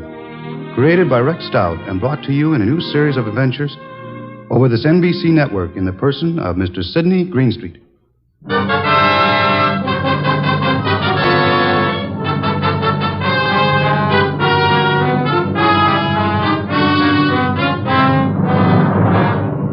Tonight's story, The Case of the Calculated Risk, was as strange and baffling as any Nero Wolfe had to deal with. It started late one night when a big-shouldered man sporting a reddish beard and billing himself as Dave Caffrey pushed his way in, walked up to Nero Wolfe's desk, and rocked him with this opener. Tomorrow morning, Mr. Wolfe, I'm going to kill a man. I beg your pardon, sir? I'm going to kill a man with these two hands. I've been told strange things across this desk, Mr. Caffrey. This is the first time a murderer has confided his intention to me in advance. This man you speak of. I'm not telling you his name. I'm not telling you where I'm going to meet him. The session tomorrow is going to be private and personal. But if anything happens to me between now and then, I want you to take over. Mr. Caffrey, do you seriously think I could assist you in a matter of private vengeance? That's not what I'm asking. This guy deserves to die. I plan to kill him with these two hands, me, myself. But if I slip up, if he gets me first, I want you to see that justice is done. But I assure you, sir... I told you this guy deserves to die. Let me tell you why. Years ago down south, there were 3 men in business together, partners. Me and 2 others. Your notebook, Archie, if Mr. Gaffrey doesn't mind. You're wasting your time, Wolf. The names I'll use will be phony. I won't give you anything you can check back on. We'll take our chance, sir. Please proceed. It happened in a town about 40 miles from the place where we had our business. We'd gone there to collect some money, the 3 of us. Carl, Mitch, and me. Dave Caffrey.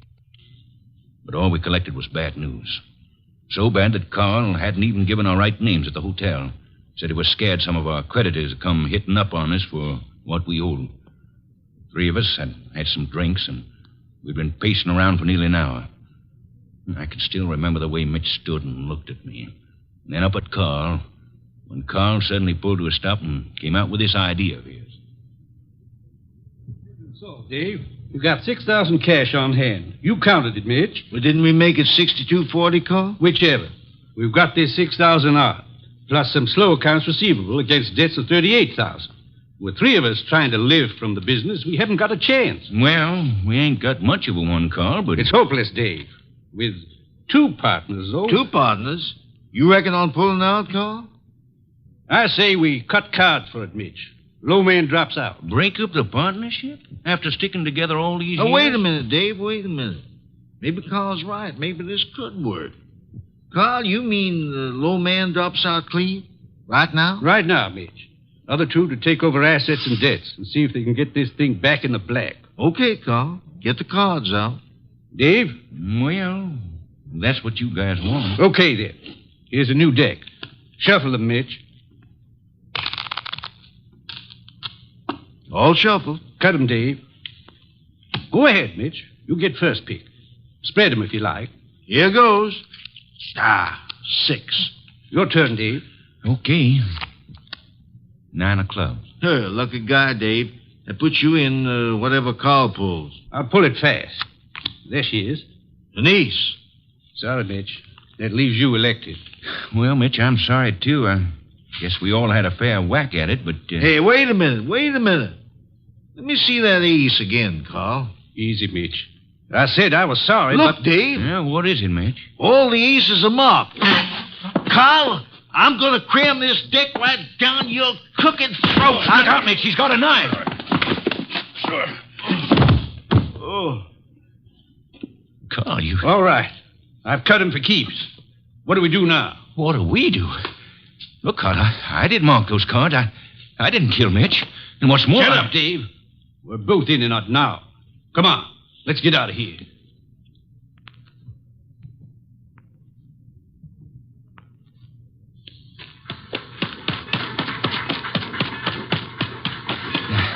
Now what, Carl? Look, Dave, this is where we split up.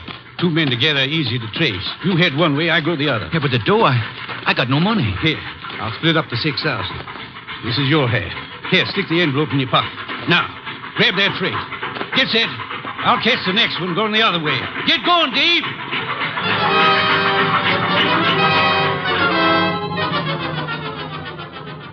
That's how it was, Mr. Wolfe. It all happened so fast that I...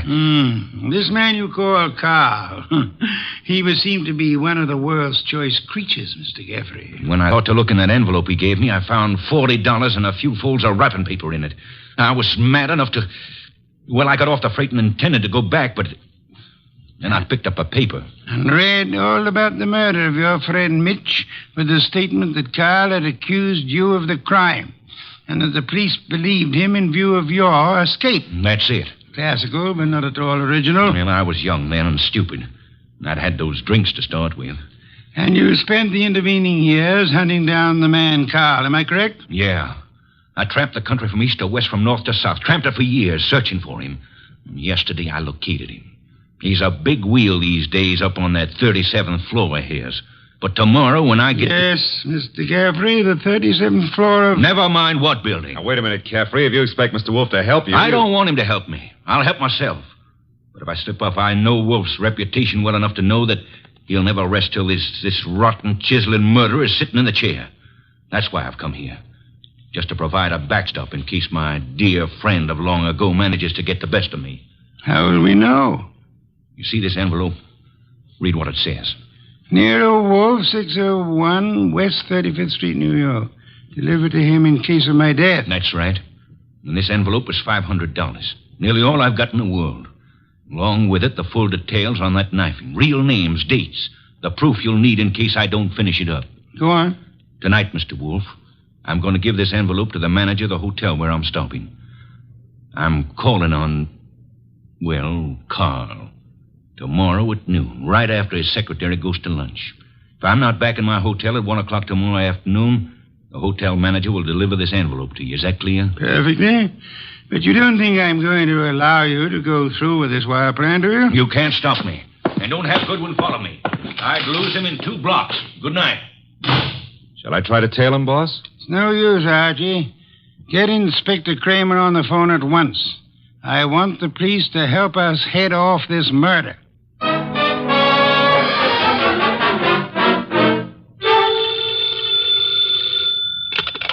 Nero Wolfe speaking. It's Archie. I'm calling from the morgue. And? They found Caffrey's body in a subway washroom, mugged and stabbed. Wallet gone, pockets cleaned out, no envelope. Just 2 hours ago he was here. No envelope, eh? Gone. Witnesses? None so far. Homicide's calling it straight mugging and robbery. As it well might look, except for a guy named Carl. How much do I tell Kramer? all of it. Ask the inspector to start queries throughout the South on the original killing. The original killing? Look. It's our best chance of getting a description of the man called Carr. The original killing and the partnership. Starting from, say, 8 years ago and working back to the middle 20s. Tell him to concentrate on towns on railway lines. Putting out pictures of Caffrey and... Pictures and dentistry. Fingerprints to Washington. Kramer will know. And if I come across a haystack, do I keep my eye out for needles? We are going to find Carl, Archie. We are going to find him if it takes from now till doomsday.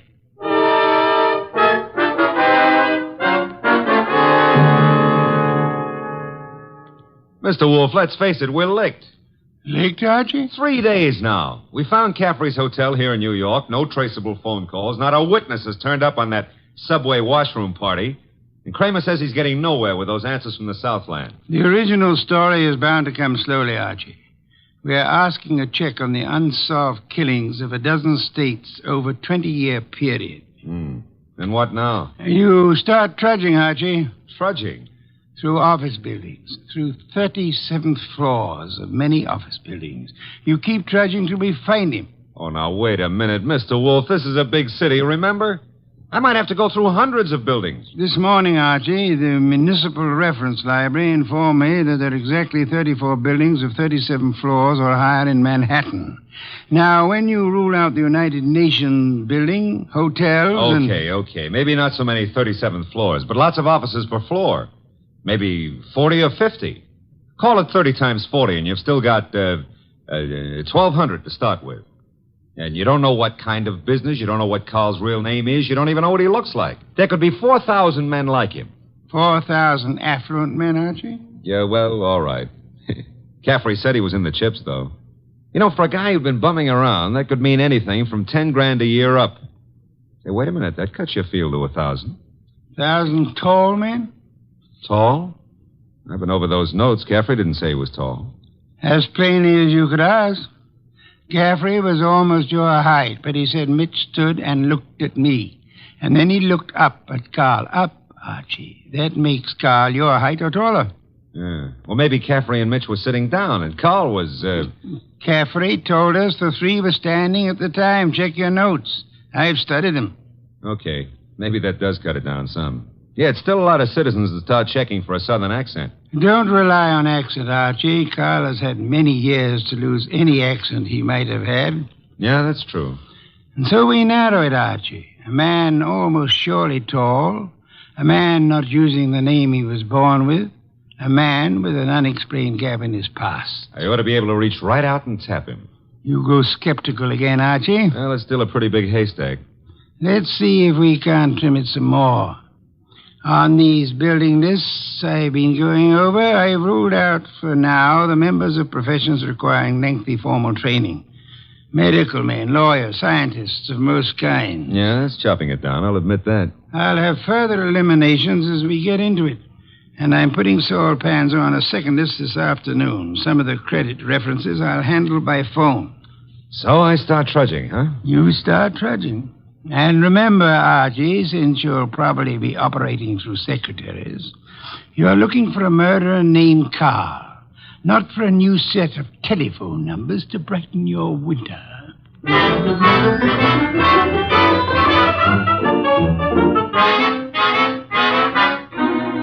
Tall?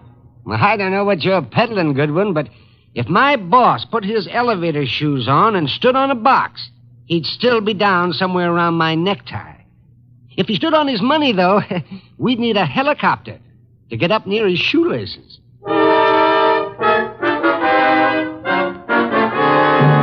Oh, Miss Jonas, do you mind if I sit down? Why, of course not, Mr. Goodwin. Oh, thanks.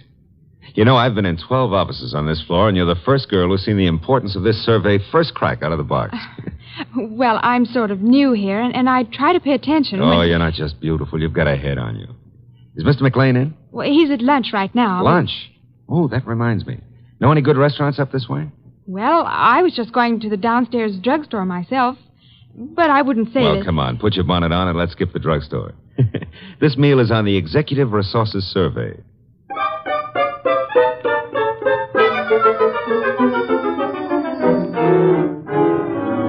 There you are, boss. The boil down. Tinsley, McLean, Fernandez, Tesreau, and Kaplan. All 5 of them tall, all 5 a little misty in the background. You and Saul have done well, Archie. Very well. But I'm crossing off Fernandez and Kaplan. Why? The Credit Bureau report clears Fernandez, and Kaplan was on a special war job. The FBI x-rayed his record twice. Leaving J.P. Tinsley, Carson McLean, and Philip Tesreau, huh? I'd like to see all 3 here, Archie. Get them here one way or another.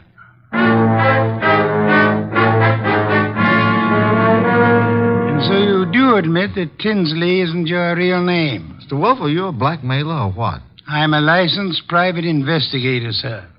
Any disclosure you make will be kept in confidence, provided it doesn't touch on the case I'm engaged on. You haven't said what the case is. I don't intend to. If you prefer to explain this mysterious gap in your background at the district attorney's office... Well, I'm using the name Tinsley because I've got an undivorced first wife out on the coast. We broke up 20 years ago, but she said she'd see to it that I never married again. And she knew where I was today. Well, I don't say I'm a saint, but she's a vindictive woman. I see. May I have names, dates, and places starting 1924?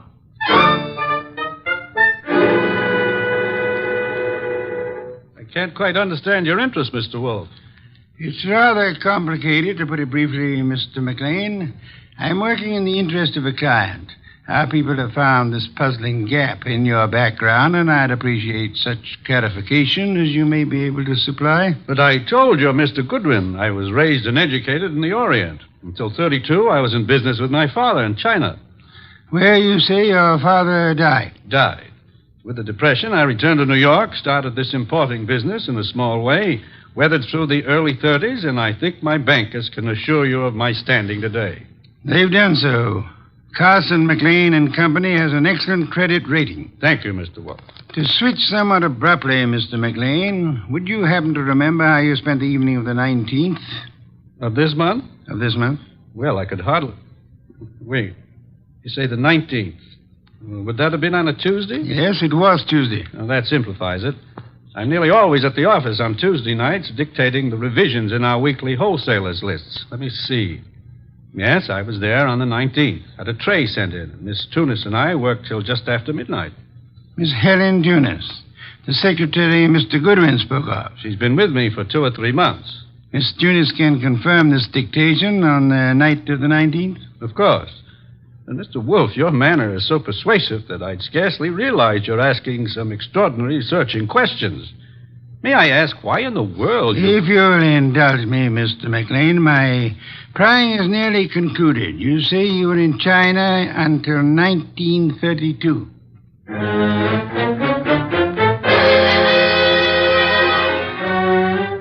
Mr. Tesreau, I'll be brutally frank. We know that your name is not Tesreau. And we know that you served a prison term from 34 to 38 for arson.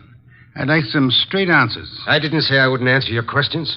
The past can remain your own, provided... Look, Mr. Wolfe, I've been going straight for 12 years. And this business of mine is on the level. Now, if this is a shakedown... I'm asking where you were on the night of the 19th. And I'm telling you I stayed in town. I ate alone. And I went to a movie. I caught the 11:35 for Stamford. And that's all there is to it. You're denying that you were ever in business in the South? I was born in the South, but I haven't been back there since I was a kid. What about the arson? I put in 4 years squaring for that mistake. Let's start again, Mr. Tesreau. You say you were in Cincinnati in 1931.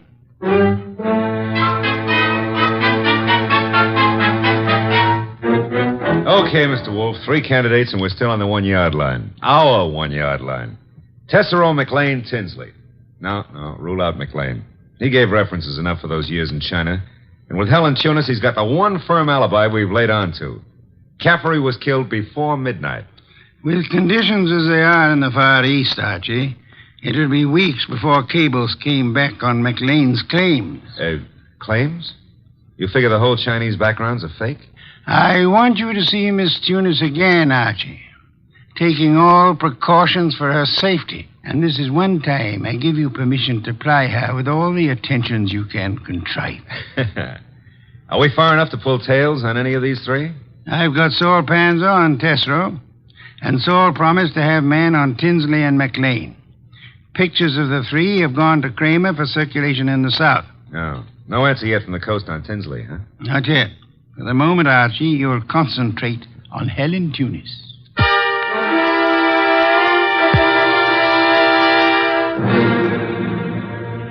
Helen, I've got to see you tonight. I'd love to, Archie. Now, look, but... Helen, I phoned you to come out in the corridor this way because I didn't want McLean to know we're talking.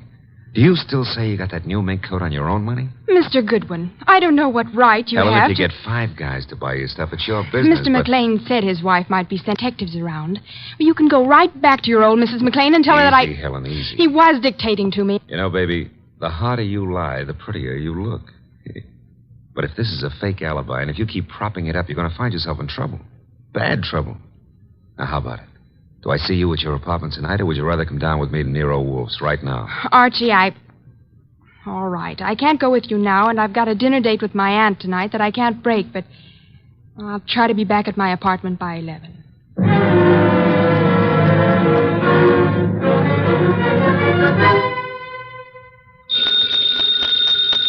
Archie! Nero Wolfe speaking. This is Archie, Mr. Wolfe. I'm at Helen Tunis' apartment. Well? I could cut my throat for not making her come with me this afternoon. Trouble? Not for her anymore, poor kid. I got here 3 minutes ago and found her strangled. Couldn't have happened more than half an hour ago. McLean. Didn't Saul Panzer say he was getting a tail on him? He was a new man, and he lost him. I should have left you on McLean, Archie. No, we were both wrong. What do you want me to do? Phone the police immediately. This is 32nd Street. I'm only 3 blocks in a job from the office. What if I come back and call from there? Come back then. I'll phone Kramer myself. Mr. Wolfe, I'm still kicking myself for that. Look out, Archie. Too late, Mr. Wolfe. Keep coming right in, Goodwin, with your hands up. No, I wouldn't try that. McLean. And keep your hand out of that desk drawer, Wolfe. This time you're too late, McLean. My hand's in the drawer, and I think I'll leave it there. You don't think I'd shoot? I'm sure you would. But you've got 2 of us to cover now. No, Archie, don't try to draw yet. How'd you get in here, McLean? He surprised me after making his way in through the area way below, and of course it had to be Fritz's night out. I caught your fat friend just 2 seconds before he could get in his call to the police, Goodwin. I overheard his talk with you from the hallway here. My apologies for not crying out sooner, Archie. Get your hand out of that drawer. Pull it out without the gun, Wolfe, or I'll let you have it now. I refuse to, McLean. Seems obvious that you mean to kill us in any case. I'm afraid that's true, Wolfe. But when you called me here and Goodwin started making dates with Helen Tunis... Poor kid, I told her not to talk to you. She didn't, Goodwin. I've been scared of you and Wolfe since I followed Colby here that first night. Colby? You knew him as Caffrey. I caught up with him afterward in that subway washroom. No, keep that hand up. And watch that gun of yours, Wolfe. When I found that envelope on him and read the letter to you contained in it, I knew he hadn't spilled the whole South Carolina story to you. South Carolina? Would the original knifing have been taking place anywhere near Hampton or Jasper counties? Hampton County. But our business is over the line in Georgia. Doesn't matter now. Pity, Archie. We learned this afternoon that we were growing warm on South Carolina. Mr. McLean, may I ask what you hope to achieve by this insane project of disposing of Mr. Goodwin and myself? I'm buying time, Wolf. I've 90,000 in small bills in that bag there, plus a plane ticket to Buenos Aires. I've got a silencer on this gun. If you two aren't found till tomorrow morning, I'll be out of the country before they start looking for me. You don't think the police will put out an alarm for you when they find the body of Helen Tunis? Goodwin left it to you to report that. Remember? Let's remind ourselves to be prompter on reporting deaths, Archie. Starting with our own, Mr. Wolfe? Glad you can take it that way, Goodwin. You actually think you can knock the two of us off? I'm about to find out, Goodwin. One moment, McLean. You've never been a real gambler. You know that. With marked cards, of course. But you're not the man to face a sure loss now. A sure loss? The loss of your life. Within seconds after you try to pull that trigger. I told you I had a silencer. You think anyone will hear the shots? There'll be more shots than you count on. My hand's on a pistol now in this drawer, and Mr. Goodwin has a .38 in his shoulder holster. You can't shoot through the desk, and Goodwin won't get a chance to draw. You're an intelligent man, McLean. Vicious, but intelligent. May I describe the certainty of your immediate death if you don't throw that pistol on the desk and give yourself up? There are two of you, I know that, but... McLean, you must be aware that in the actual fact, exceedingly few men are killed instantly by a single shot, even from a pistol of heavy caliber. The one you hold is a .32. And it's a .45 in that drawer, McLean. I assure you, McLean, that neither of us will surrender the weapons we have. Should you start shooting, we'll both do our best to draw and keep firing till you're dead. You're stalling, Wolf. What have I got to lose by trying for you both now? Your life? I'll correct that. The loss of some 6 or 8 weeks of your life, possibly months. Whatever the time necessary to bring you to trial and to convict you and execute you for the murders you've committed. Suppose I cancel you out and then take my chances with Goodwin. A better choice, but still a dubious one. I'm fat, exceedingly fat. And for perhaps the first time in my life, I'm thoroughly grateful for that. My bulk affects the calculation, McLean. McLean, you could pull off all 7 shots and still not hit Mr. Wolfe where it counts. If you have to start, you better start on me. You exaggerate, Archie, and I thank you for the gallantry of it. No, it's quite likely that with 2 or 3 shots, McLean might well dispose of me, but not with your first shot, McLean, and we'll not permit you many more than your first. Look, if I promise to do no more than tie you two up to give me my head start, will you toss in your guns? Of course not. Do I speak for us both, Archie? Check. I say let's start it now. Wolf, if I give you half of what's in that bag, would you forget these admissions I've made and help on my defense? I've told you I refuse to bargain. I think that I shall count 5. If your weapon hasn't been tossed on the desk by then, I'll do my best to get my pistol into action. Are you in accord, Archie? Start counting. Wait a minute, Mr. Wolfe. 1. If I trade half that bag for no shooting and 1 hour's start, no tying up, just your promise that... 2. All the bag for a half-hour start, 90,000. 3. Are you ready, Archie? All set, sir. Except if you're the one who walks out of this, call up every number in my little red book, huh? And tell each girl I was thinking of her just before you got the 5. Agreed. I resume 4. Okay. You win. Holy sweet Susan, it worked. A commendable choice, McLean, for us at least. You see, I'm afraid I forgot to mention one slight factor which might have operated in your favor. What's that, boss? I must confess, Archie, that my .45 is in the upstairs den where I took it to oil it last night. Holy cow, you didn't have a gun? Why, you dirty... Take it easy, McLean. I've really got one. Oh, by the way, Mr. Wolfe, signal's off on those women, huh? When my heart gets back down out of my throat, I'll call them myself. I'll trouble you for a beer first, Archie. And then, if you'll be good enough to phone Inspector Kramer, you can bid him pick up his triple murderer. the one-time cutter of cards. Fortunately for us, who's never been a real gambler.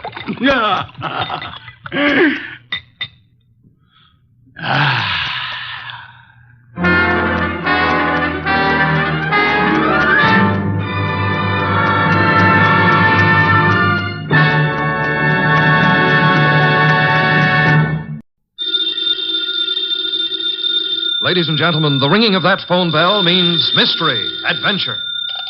Nero Wolfe's office, Archie Goodwin speaking. You want Mr. Wolfe to what? Mr. Wolfe will do nothing of the sort, Archie. Mr. Wolfe is thirsty. Hold on for a moment. The bottle opener's in the left-hand drawer of your desk. Thank you, Archie. Mr. Wolfe, I've got a man named Denby on the phone. He wants you to umpire a card game. Man is insane. He's offering a fee. The answer is no.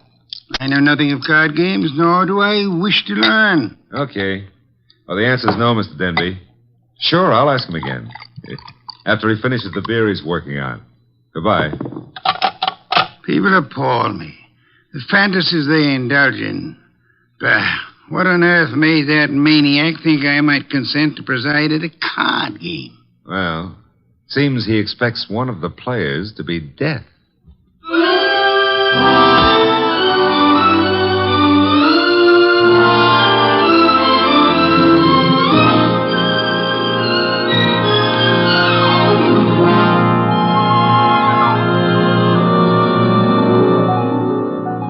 Ladies and gentlemen, it's the bulkiest, balkiest, smartest, and most unpredictable detective in the world. That chair-born genius, Nero Wolfe.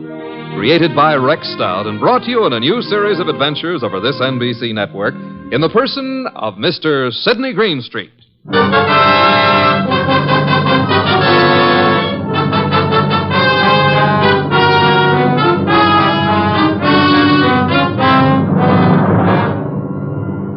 Mr. Wolfe would not attend, but the card game went on anyway. At the home of a Mr. Stephen Denby. Jean? Yes? Augusta? Mr. Piper? I think we're ready to begin, eh? I'm ready. Yes, Jean. You always are. How I like that remark, I'll have to decide later on. Yeah, please do. Augusto? It's all right with me. And Mr. Piper? I brought a deck. No, as host, I shall supply the cards. Before we play, I examine them, yes? Of course. Here you are. Chuck? Yeah, Mr. Denby? You will remain outside the door until called. No one is to enter this room under any circumstances. Got it. Augusta? The cards look all right. Thank you. Now then, shall we make things absolutely clear? You mean, should you make a speech? I don't mind. But make it short, huh? I shall. The four of us seated at this table are joint owners of the Candy Club, a rather successful institution devoted to the sale of food, liquor, entertainment... And the gambling. And games of chance. For some time now, we have all resented sharing the profits. Some of us have attempted to buy out the others. Denby, you needn't babble on. No one wants to sell. We know that. True, Mr. Piper. Which is the reason for this little game of cards. One hand shall be dealt to each of us. A hand at poker. Whoever wins gets the club. The others retire as gracefully as they can. Agreed? That's why yes, agreed. Very well. The cards are shuffled. I'll place them in the center of the table. Augusto, would you like to... I cut. Good. If nobody minds, I'll cut them too. After Mr. Lacasto. Nobody minds? Happy now, Mr. Piper? Let's get going, huh? Very well. Unless Jean would care to... Oh, thanks. We're all crooks here, which sort of cancels out any funny business with a card. Very well. We shall all draw a card in turn until 5 cards are drawn by each player. Shall we start, Jean? Sure. Augusto? Okay. Mr. Piper? Yes, of course. And myself. We just keep going in rotation. This is fun. Fun? No. There's too much money which rides on these cards. That's what makes it fun. Would you mind keeping quiet? I'm nervous. We all are, one way or another. I think we all have our 5 cards now. We all got 'em. Very well, then. In the same order that the cards were dealt. Jean? A pair of 3s. Lucasto? Nothing. Mr. Piper? Kings. 2. The lights! Piper. Yeah, well, what?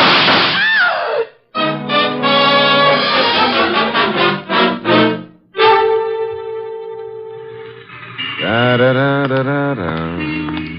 Da-da-da. Hey. Hey, I don't like to seem stuffy, mister, but will you take your elbow out of my back? I'd be delighted to, Mr. Goodwin, but it's not my elbow. I don't care if it's your tibia maximus. Just take it away. Chuck wouldn't like that. Oh, we have company. Mind if I look around? Keep right on walking, pal. That would be Chuck behind me, huh? And you are... My name is Denby. You may remember it. Oh, yeah. You phoned a couple of hours ago about a card game. Now, look, just what is your boy poking in my back? I think it's a 38. You're not sure? It might be a 45. Chuck, is it loaded? Make a funny move, pal, and you'll find out the hard way. Yo, wait a minute. It's just a passing curiosity. Where are we going? My car. Get in. If you insist. I guess you do. Okay. I'll drive, Chuck.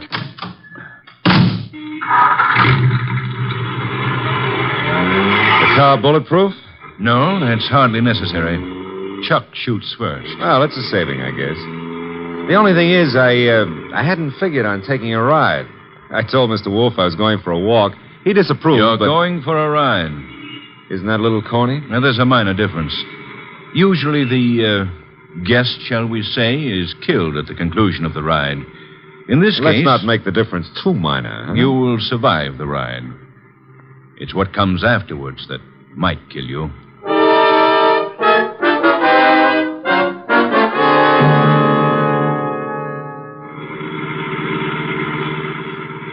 You see, Mr. Goodwin, my friends and I have a little mystery to solve. You want me to solve it? No. We want Mr. Wolfe to solve it. In order to do so, he must leave his house and come to mine. He has to in order to find the solution quickly. Why? Neither my friends nor myself have any desire to improve our acquaintance with the police. Therefore, we want the mystery solved before the police are even called in. Hence our need for Mr. Wolfe. Hence our detaining you. Detaining is a pretty word in the circumstances. Now, this is my home, Mr. Goodwin. Oh, well, I don't like the architecture. I think I'll stay out. Get going, pal. On second thought, Mr. Denby, what makes you think Mr. Wolfe is going to leave his house and come here? You. Unless he does so, he will lose you. Forever. The door, Chuck. Okay.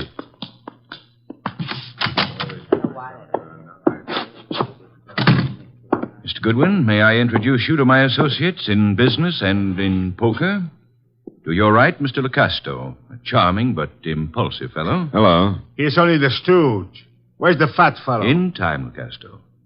The lovely lady whose back is to you is Jean. Jean something or other. She's always changing her name. Hello. Hello. And the gentleman facing you is Mr. Piper. How do you do? Is he exclusive or just... Hey, he's wearing his red carnation a little low, isn't he? Over his heart. Except that's no carnation. That, Mr. Goodwin, is blood. Lifeblood.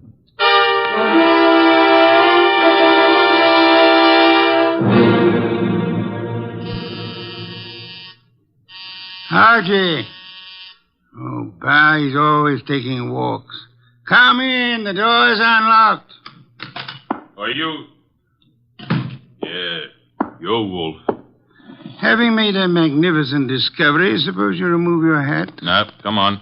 I beg your pardon? Mr. Denby wants to see you. Mr. Danby can see me here. Here ain't where he wants to see you. Here, at the risk of minor monotony, is where he'll have to see me. Don't you want your boy Goodwin to keep on living? No one has ever been able to discourage him. Mr. Denby will. Ah, Archie's in custody? No, in Mr. Denby's house under a gun. I don't have to believe that. Take a look at this. A wallet. Archie's wallet. I shall accompany you. And permit me to warn you that if Mr. Goodwin has been harmed, Nothing short of murder will satisfy me.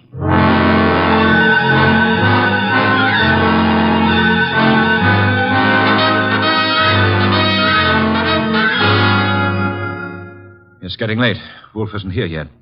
Maybe he doesn't worry about you, Goodwin. Well, he could have been delayed. Maybe an orchid needed a pollen transfusion or something. Besides, only the good die young. Then you must be very, very good, Archie. That remark I didn't care for. We sit here and wait for the fat one, but in the meanwhile, the police... The police will come when we notify them. But they will not like the delay we make to notify them. I say we waste time. I say the fat one will not risk coming. You say entirely too much. Is that so? Maybe I kill you myself. Picasso, put that gun away. Yes, darling Archie should have a chance to live. Not long if Wolfe doesn't come. Stop looking so pleased. Are you afraid to die, Archie? Yeah, well, I'm not looking forward to it. It's so final. Besides, I didn't eat a hearty dinner, and... Oh, the Marines have landed. Who is it? Chuck, with Nero Wolfe. Let him in. Shut the door, Chuck. Stay outside. Archie? Hello, Mr. Wolfe. Oh, am I glad to see you. I regret I cannot say the same thing. But I asked you, why couldn't you stay at home instead of taking those confounded walks? I warned you it'd be dangerous. Yeah, but Mr. Wolfe, it wasn't the fresh air that got me. It was Denby. Mr. Wolfe, I knew you wouldn't come here without some sort of pressure. I thought the method I used would be most effective. Would you really have killed Archie if I hadn't come? I would have had no choice. I would have been stuck with a witness to an unsolved murder. Suppose I cannot solve it. I should be forced to apply the same logic to two witnesses. Mm-hmm. Mr. Wolfe, you really came here to save my life, huh? Nonsense. I came here for a fee, Mr. Denby. I have a check for $1,000 already made out. Clear it up. You forget. I left my home. I traveled unprotected through the streets of this city, exposed to motor accidents, to fresh air, too. You offer me $1,000. Will $2,500 do? Barely. Archie, will you take the check? Now, I presume you want me to find who killed the gentleman at the table, the one facing me, huh? His name is Mr. Piper. The name is no importance. Will you all sit at the table in the same position you were at the time of the shooting? Of course. Jean? Picasso? Good. Now for a look at the wound. The lights, I should imagine, went out for a while when the shooting occurred. They went out? Yes. Of the three of you at the table, which one had the best motive for the murder? We all have the same motive. The club. Helpful. There was no one else in the room at the time? No one. The door? Locked, with Chuck on guard outside of it. So much for that. The windows, I notice, are closed. They were closed when the murder took place? They were closed. The window panes are all unbroken, which eliminates the possibility of the shot being fired from outside of them, unless one of them was raised and lowered. That wouldn't have been possible. The windows are secured by catches. Archie, will you check that? Okay, Mr. Wolfe. I shall for the moment assume that the windows are neither lying nor untrustworthy. Does anyone remember anything unusual occurring at the time of the shooting? Well, someone whispered Piper just before the shot. Indeed. You all heard that whisper? We heard it. Man's voice or woman? Well, I can't say. A whisper doesn't reveal much of anything. The windows weren't open, Mr. Wolfe. Which leads to... The fact that it had to be one of us in this room. But which one, Mr. Wolfe? The murder weapon. Ah, yes. Has it been moved? Nobody touched it. It's laying on the floor where it was dropped. Interesting. If you look closely, you would observe two oil spots staining the rug between the revolver and the lady's chair, indicating... who sat at the right of Mr. Piper?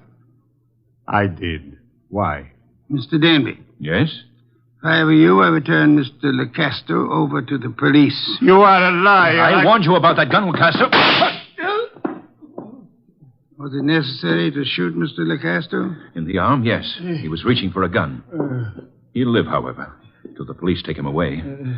What do I tell them? You could point out the angle of the wound. As you notice, Mr. Denby, the bullet entered Mr. Piper's heart from the right. Yes, so it did. Therefore, whoever sat to his right, well, that was Lecasto. Archie, you have the check? I have it. We may as well leave. Mr. Wolfe, you're sure Lecasto shot Piper? I have indicated the evidence. The rest will be up to the jury. Come, Archie. Jean, Yes, Archie. now that my life expectancy has increased, what are you doing tomorrow night? Archie? I got to scram. Lancaster 7583. I'll be ringing your bell. Oh, Mr. Denby, you better do something about Lucasto's arm or he won't live to be executed. You see, the executioner likes them warm before he chills them.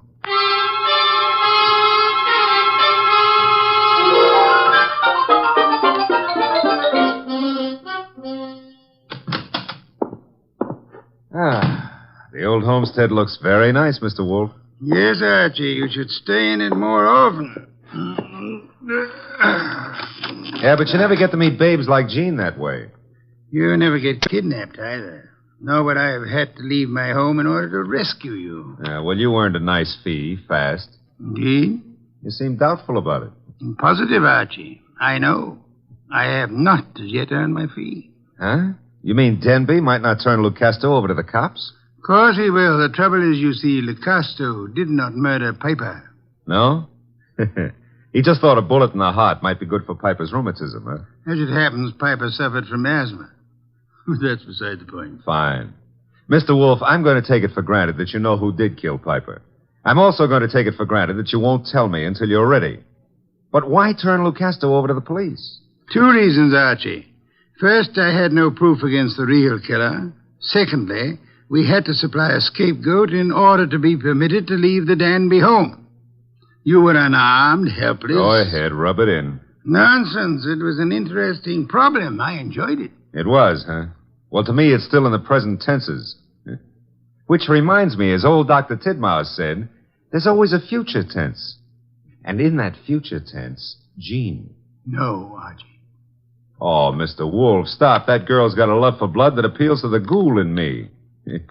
Besides, did you notice what she does to her dress? Archie, I was merely about to say that I have no objections to your dallying with the girl. Oh, I don't believe it. My ears need overhauling. I objected only to the future tense. Why not call her now? Yeah, well, I won't pretend I understand this sudden enthusiasm on your part about my love life. Probably there's some foul, scheming motive at the bottom of it. But who am I to look a gift horse in the mouth? Now, let's see. Her number was, Lancaster 7583, of course.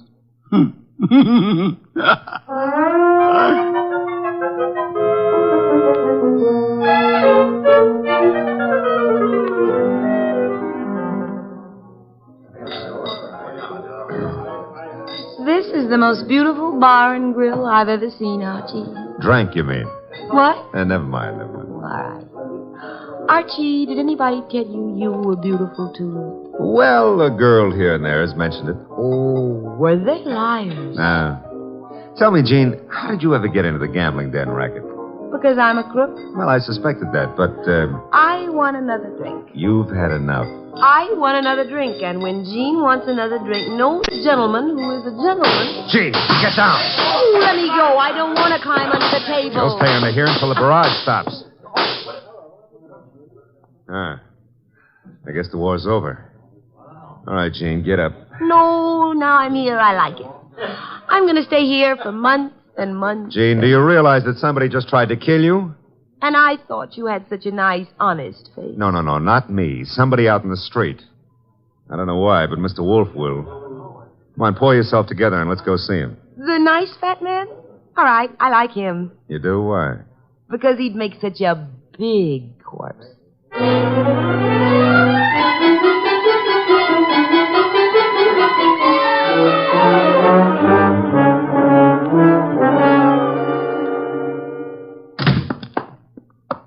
Is that you, Archie? Plus Jean. What made you think I wanted her here? Well, she's one of your fans. She thinks you'd make a lovely corpse. What was the reason for bringing her here? She was shot at. Did you expect her to be? I expected her to be killed. That's why I sent you to her. It didn't occur to you I might be killed, too? It did. I was willing to take the chance. You were willing? Oh, Mr. Wolfe, Jean's a little under the weather. Splendid. In vino veritas. Watch your language. I mean that people in their cups often tell the truth. A proverb of some antiquity. Who shot at you tonight, Jean? Oh, I don't know. I didn't see. Has it occurred to you that you might just as easily have murdered Piper as not? But Lucasto killed Piper. You said so yourself. I lied. Furthermore, why the attack on you if Lucasto was the murderer? Well, I don't know. Did you also not know that Lucasto escaped from jail earlier this evening? You're making that up. Why should I? Mr. Denby turned him over to the police, but Lucasto managed to get away before being jailed. That's not cricket. Incidentally, Mr. Denby will be joining us at any moment. I expected you to bring Jean, Archie. Therefore, with the exception of Mr. Piper, who is resting in the morgue, and Mr. Lucasto, who is at large, we shall have all the participants in the card game. With them, perhaps we can deal a new hand, Archie? Okay. Maybe it's the morgue to tell us Piper escaped. Oh, wrong again. Come in, Mr. Denby. Mr. Wolfe, I'm upset. I heard over the radio about Lucasto's escape. He'll try to kill us all. Why? Well, because we can testify that he murdered Piper. Truly. I beg your pardon? Lucasto did not kill Piper. But you said that he did. The only evidence against Lucasto was the angle of the entrance of the bullet that lodged in his heart. May I remind you of the whisper you all heard in the darkness preceding Piper's death? The whisper that said Piper? Precisely. We must assume, then, that Piper turned his body in the direction of the whisper. Therefore, the angle of the wound would be wrong for Lucasto, but the correct one for... Whoever sat opposite Piper. I sat opposite him. But that doesn't mean I killed him. Wait, you must have. Once he turned, the bullet must have come from opposite him. Only possible way. That means you, Jean. No. No, it's a frame. May I interrupt for a moment? Mr. Denby, if our present analysis is correct, it must have been you who whispered to Piper. Did you? I hadn't thought about it before, but... Denby, you're lying. No, he's not lying. Continue, Mr. Denby. Well, when the lights went out, I wanted to tell Piper something. He turned to me, and that's when he was shot. Archie, you've taken all this down. In my prettiest shorthand, Mr. Wolfe. Good. I don't know why you're doing this, Denby. Maybe you think if I take the rap, you'll get the club. But remember, Lucasto's still free. He's gunning for all of us. But it'll be you. Especially you he'll want. Maybe you can talk a jury into sending me up for something I didn't do, but you won't live to gloat about it. Go, shut up, Jean. You killed Piper and... Who's that? This is, of course, the murderer of Mr. Piper. No comments? Archie, the door, if you please. But you said I was the one who... What kind of idiocy is this?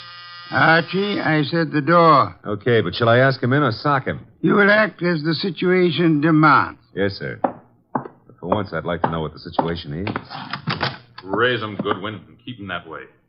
Now back up into the living room. I don't back up good. My gears... You want it here? Never mind. I'll strip a gear. Archie, what are you doing? Just what the situation demands, backing up. In case your knowledge of armaments has failed you, our little friend Chuck here is pointing a .38 revolver at me. Won't save him from the chair. Maybe not. But it could give me quite a pain in the stomach. Chuck, what do you think you're doing? You double-crossing louse. Gentlemen, if you So please. you thought you'd run to the fat dick and pin it all on me, huh, Denby? You don't know what you're talking about. We haven't even mentioned you. You sure of that, huh? Then why did Wolf phone me and tell me you were about to sing? Wolf phoned you? Yeah. Said you were getting ready to feed me to the electrician up the river. Oh, he was making a stab in the dark, Chuck, trying to start something. That's so, Wolf? Archie, will you read Chuck your notes about Mr. Denby's statement regarding the whisper? Well, that doesn't mean... It could be misunderstood. Read me the notes, Goodwin. Here it is, I quote. When the lights went out, I wanted to tell Piper something. He turned to me That's and... all I need to hear. Chuck. You were selling me out after hiring me to knock off Piper. You dumb gunman. Now you've given Wolf what he wants, a confession. I was trying to pin it on Jean. That's what you say now. It's kind of late, though. Too late for you. No. Goodbye, Mr. Denby. Nice shooting, Chuck. Stay put, Goodwin. The rest of you, I'm leaving. Police wouldn't approve. But let me have your gun. Huh? Wise guy. You know something? I've been thinking. Can you think? If I was to knock off you and Goodwin, me and Jean could split the club between us and nobody'd ever know who killed Piper. Very whimsical, Chuck, but if you don't mind... Archie, don't be an idiot. Well, if I have to get shot, I prefer it to happen when I'm moving forward. Archie. Okay, come and get it, Goodwin. March right up nice and easy and take it. I'm coming. Would somebody mind telling me why I don't fall down? Fool. I've been shot.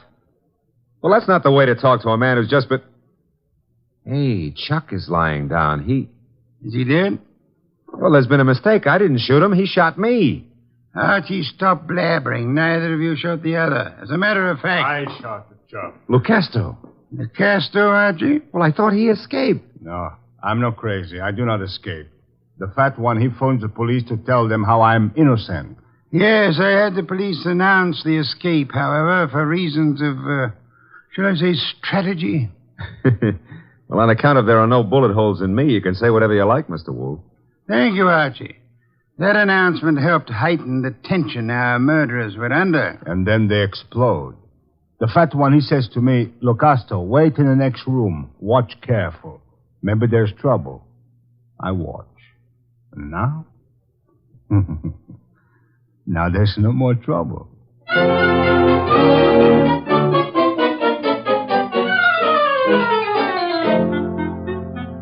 Well, place looks a lot tidier now with all those bodies removed, huh? Indeed. Archie, I'll get you the bottle of beer. But first, make with an explanation. The case was crystal clear, Archie. Maybe, but I'm no crystal gazer. Sure, I know. Denby had things arranged in advance with Chuck in case anybody held a better hand than his own. Piper did. So Denby whispered to Piper after kicking the light switch and set him up for a shot by Chuck from the doorway. The angle would provide evidence against Lucasto. True. However, we had only Denby's word for it and Chuck's that the door was locked. All right. We know, but you knew before Denby and Chuck blew up. How? The oil spots on the rug, Archie? Well, they only showed the gun had bounced when the murderer threw it away. Spattered oil, very well-kept gun. They showed more than that. Where were those spots in relation to the gun? Think back, Archie. Spots in relation... Oh, sure. They were between the gun and the door. Therefore, the gun must have been thrown from the door. Bounced twice, staining the rug before reaching its final destination. Ah, I get it now. That told you who'd fired the gun. But there wasn't proof enough, so you set up a nice atmosphere of suspicion and had the boys give each other away. All right, Mr. Wolfe, you're a genius, and you may have your beer. Thank you, Archie. As for me, I'm not a genius, but I remember a phone number. So if you'll excuse me, Mr. Wolfe. You're excused, Archie. Thanks. But before you call that number, may I remind you that Jean is a girl of macabre tastes who appeals to the ghoul in you. Sure you may, but why bother? In order to be able to warn you that a ghoul and his money are soon parted. Good night, Archie.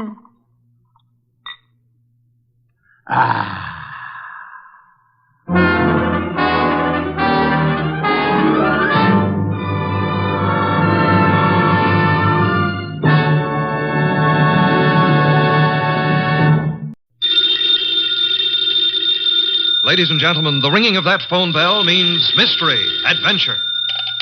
Nero Wolfe's office, Archie Goodwin speaking. You're up. And you've lost your... Oh. Archie, the answer is no. Hold on a second. The answer to what is no, Mr. Wolfe? I shall not attempt to find a blonde for anyone. You've got the man on the phone a little wrong, Mr. Wolfe. He's not looking for a blonde. He's looking for a prize fighter. Indeed. Have him come here. Okay. Mr. Wolfe will see you at 8. So long. I was all set to argue with you about taking the case. You gave in too fast. Nonsense. I'm fascinated by the thought of anyone misplacing a prize fighter. They're usually quite large, aren't they? They are. But what this guy is worried about is not only finding his boy, but finding him alive.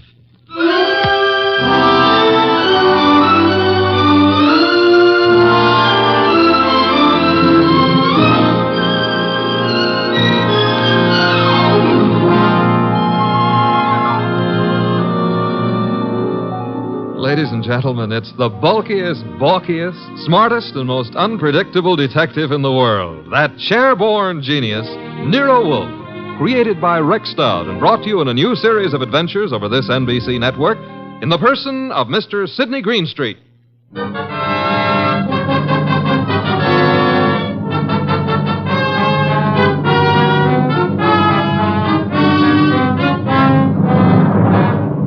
The case of the deadly sellout. That's what my boss, Nero Wolfe, called it. and it almost meant curtains for the firm of Wolfe and Goodwin. But let me give it to you straight right from the beginning, although you ought to know that it wasn't until it was all over that I knew the very beginning of it myself. It all started in the New York flat of one Brock Rainey. Yes? The name is Jerry Fay. I'm supposed to know you? Being a very good friend of Pepe Gatto's, it's time you got to know me. May I come in? Sure. You've got a problem, Miss Fay? Pepe took a fall at the garden last night against a coffee and bum named Eubanks, right? As far as I know, Sister, Gatto met his match. Please, Mr. Rainey, do me a favor. Skip the sausage meat.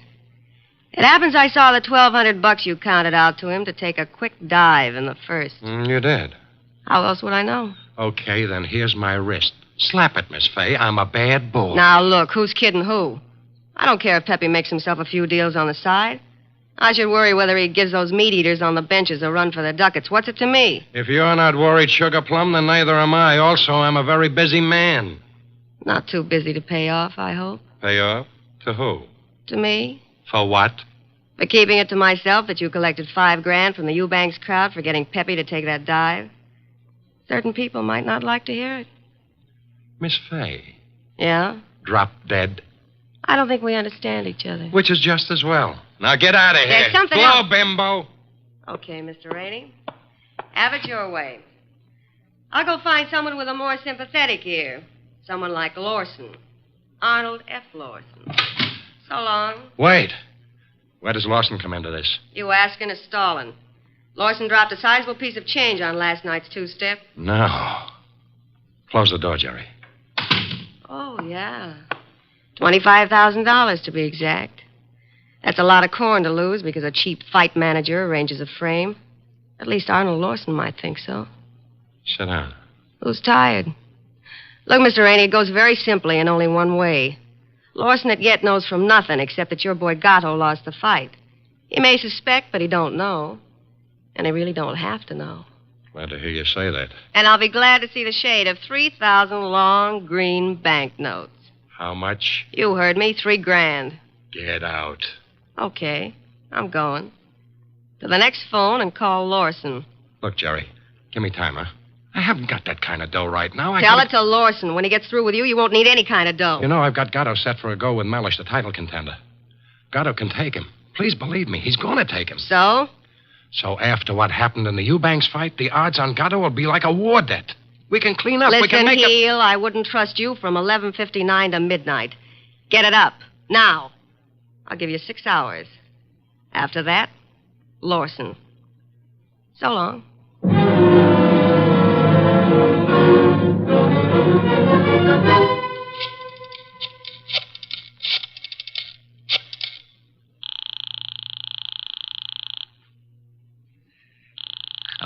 Come on. Hello? Hello, Rainey, this is Gatto. Hiya, Pepe. Look, the boys dropped in on me at the office at Mindy's. Lawson wants to see me. What? Lost? Look, Bum, I'm the one with the cauliflower ears. You heard me. What do I do? Nothing. But... Don't go near him. Stay home. Let me take care of it. How? What do you do? I don't know yet, Pepe, but I'll find a way. How did he find out? Your girlfriend. What? She wouldn't do that. She hates the guy. Hate him or love him, she told him. I can't believe it. I suggest you call our little doll Jerry and give her your regards for the double cross. Meanwhile, stay put in your apartment. Don't move. But, Rainey... Hello?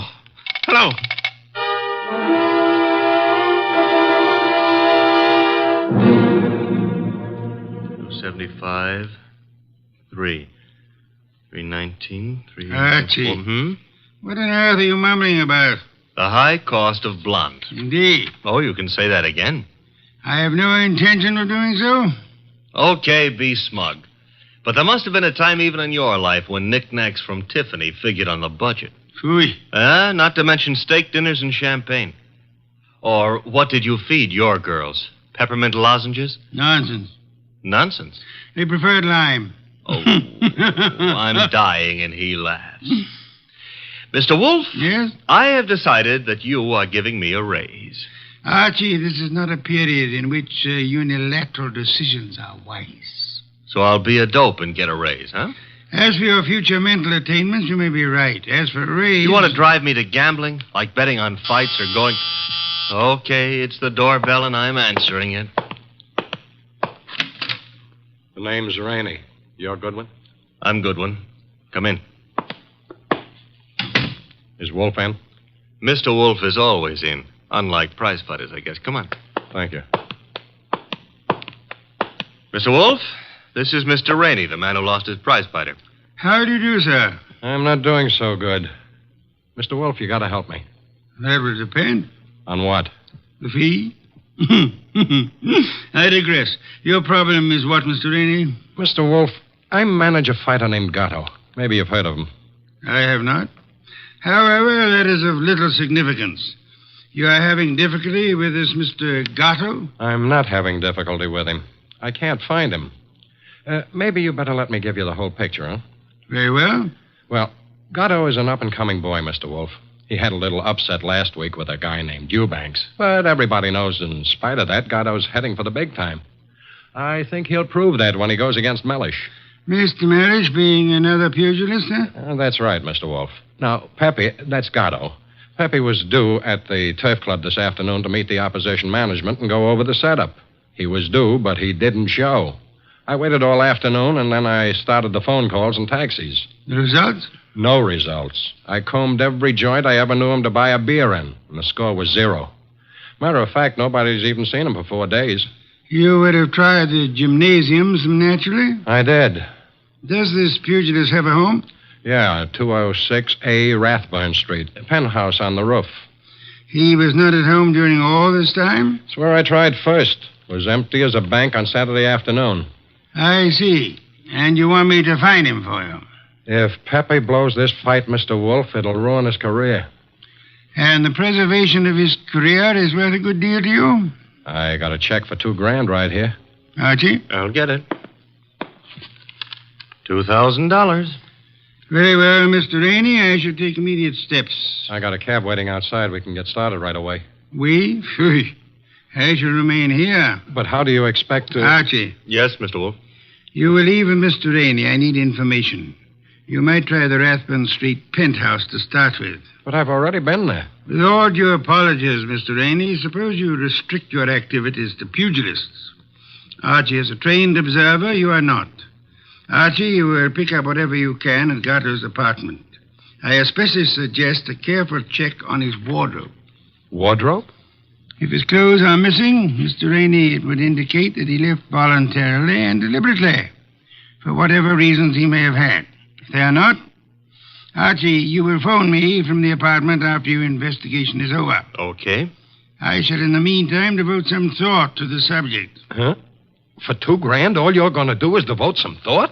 Mr. Rainey, if I were not a modest man, I would point out to you that you're getting quite a... a bargain.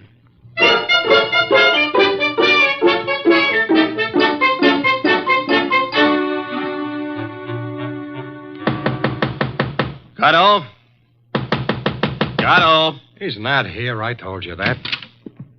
I was up here before. He left the door unlocked? I had a key. Guess I forgot to lock up after I left. Now, let's look around. Bathroom? Yeah. Empty. It's a nice penthouse. That a closet? Yeah. What do you think? He's playing hide and seek? Try it. Okay. Anything in there? Nothing I'm looking for. What's that you found? A hat. Well, let's see. A lady's hat. Yeah, smart and expensive. Label reads a Madame Yetta original. That bunch of lace and feathers cost somebody a fast $50. Yeah, probably one of his girls left it behind. And maybe she'll call for it. Come on, we'll take a gander out on the roof. I took a gander out there. It's bare as a bone. What have we got over there with the chimney? Where? Over there. Just an old awning. Got blown down in the storm last month. Be right with you. What are you doing? Looking under it. Oh, brother. You found him? Yeah, we found him, chum. A little late. 2 holes in his dorsal development and dead as a clay pigeon. Yeah. Well, what have you got to say? Well, now at least the bookies will cancel all bets. We both save our dough. Yeah. I got a phone, Mr. Wolfe.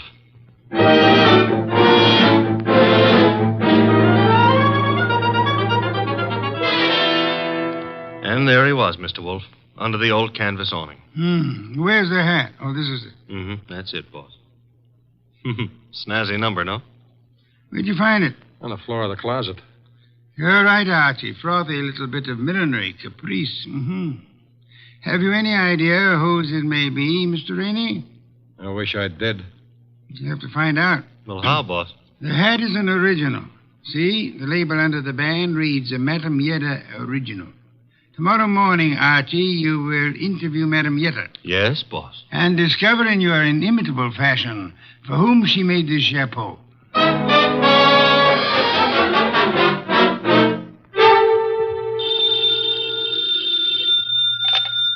Hello? Archie again, Mr. Wolfe. Per your instructions, I have just talked to Madame Yetta. What did you learn? Madame Yetta tells me she made that hat for a Mrs. Lawson. Who is Mrs. Lawson? Wife of an ex-beer hustler who's in the chips and puts on airs. Lives in a penthouse of the Bradford Arms. I was just about to hop a cab and go up there, boss. Good. Keep this up, Archie. And through sheer practice, you may yet develop a full-blown intelligence. Well, I'm trying, Mr. Wolfe. And after the Lawsons, I do what? Return here immediately and hurry.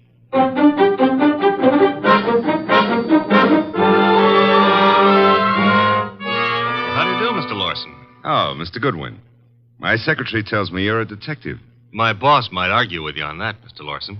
Your boss? It happens I work for Nero Wolfe. I see. And you wish to see me about... About this hat. Hat? Oh, I see, yeah. Well, Mr. Goodwin, please believe me, I never wear hats like that. Would your wife be likely to say the same? My wife? Just what are you getting at? Would I seem too nosy if I asked how well you and your wife know Pepe Gato? How well do we know who? Pepe Gato. The pug? No, not such a pug. No, huh? I lost $25,000 on him in the Eubanks fight. If you ask me, he laid down like a dog. And did you talk it over with him? Talk it over with him. Never seen the man in my life. Not even at the fight? No, I placed the bet over the telephone. I'd scarcely have anything to do with a character like Gatto, Mr. Goodwin. You surely won't from here on out, Mr. Lawson. What do you mean? Gatto is dead. You don't say. He was murdered last night. Murdered? And what would you say, Mr. Lawson, if I told you that this hat is your wife's and that it was found in a closet in Gatto's apartment? Now, wait a minute. Let me get this straight. Are you implying... Not implying. Facts are sticking out. What time was this dumb brute done away with? Oh, I'd set it at somewhere between 5 and 7 p.m. last night. Well, you said it very conveniently. Thanks. Why? My wife and I drove out of the city at 4:30 yesterday afternoon. Didn't get back until 2 this morning. And this hat? It took wings and flew into Gatto's closet? Is that the answer? No, that's not the answer. Then what is? This is. A month and a half ago, I was with Celia on a bus top. She was wearing that hat, and the wind blew it off her head. I see. And from there, we figure that somebody picked it up, and it finally wound up at Gatto. You can figure anything you please. Personally, I don't feel in any way obligated to figure anything. Darling, I was just on my way out and... Oh, I'm sorry. I didn't realize you were busy. Yes, I am busy, Celia. Wait a minute. He's not all that Run along busy. now, dear. You'll be late. But I want to talk Run to you. along, Celia. Yes, darling. Sorry. I'll see you later. Beautiful. Really beautiful. I've always thought so, Goodwin. You, didn't give me much of a chance to talk to her, did you, Lawson? If I didn't, it's for your own good. My good? I don't get it. Celia's a sensitive person, and I won't have her bothered.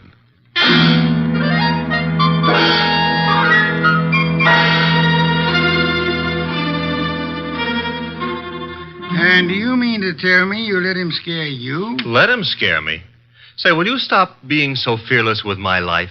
The guy said don't bother my wife, so I didn't bother his wife. It was that simple. Apparently his wife was not blonde. Answer the phone, Archie. No, you answer it. Now you've hurt my feelings. Oh, well. Hello? I want to speak to Mr. Nero Wolfe. Mr. Wolfe speaking. Oh? Is it true that you're interested in the Gatto murder? Who are you, and how do you know he's been murdered? The second question is none of your business. And as for the first, call me Jerry. Jerry. How do you do, Jerry? Jerry? Why do you call? Would you like to come to an auction? An auction? You know, going, gone, to the highest bidder. And what are you placing on the auction block, Miss Jerry? A few facts. All in good condition and guaranteed to make it a cinch to snag the Gatto killer. Sounds promising. Only you'll have to bid against real money. May I have the address of the auction room? You'll have no trouble finding it. Your assistant was there last night. Where? The penthouse on top of 206A Rathburn Street. The big item goes on at 4 bells.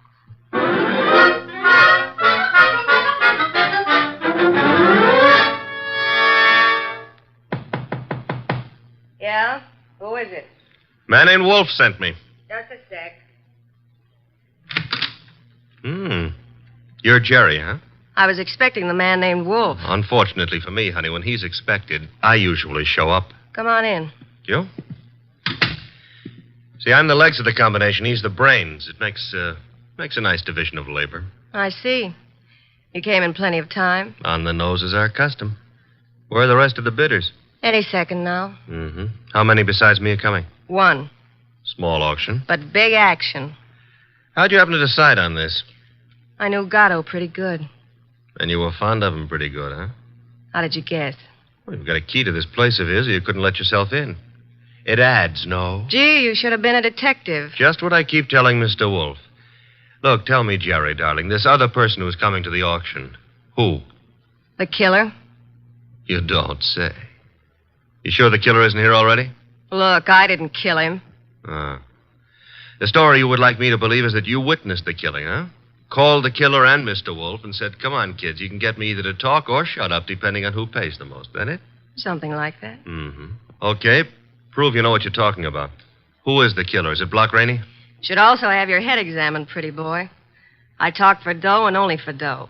Not that I'm mercenary or anything, but... Okay, tell me this. How come you saw the killer in the act? Simple. I was here with Gatto. Called me to come see him. While I was here, the shot came through the window there from the roof. You know something, sweetheart? What? I can't understand how a girl like you, a pretty nice girl under all that paint and powder and Broadway shellac, how you could do a thing like this. You were in love with Gatto, I know that. Everybody does. And still you're willing to keep your mouth shut if the killer pays enough. How come? What's the matter, honey? Did I hit a tender spot? I don't think you understand. Sure, I was in love with the goof. Then along comes this other dame. She's rich and beautiful, and she has everything to give him. Ooh, do I know her? Of course you do. She... Jerry! Oh. Jerry.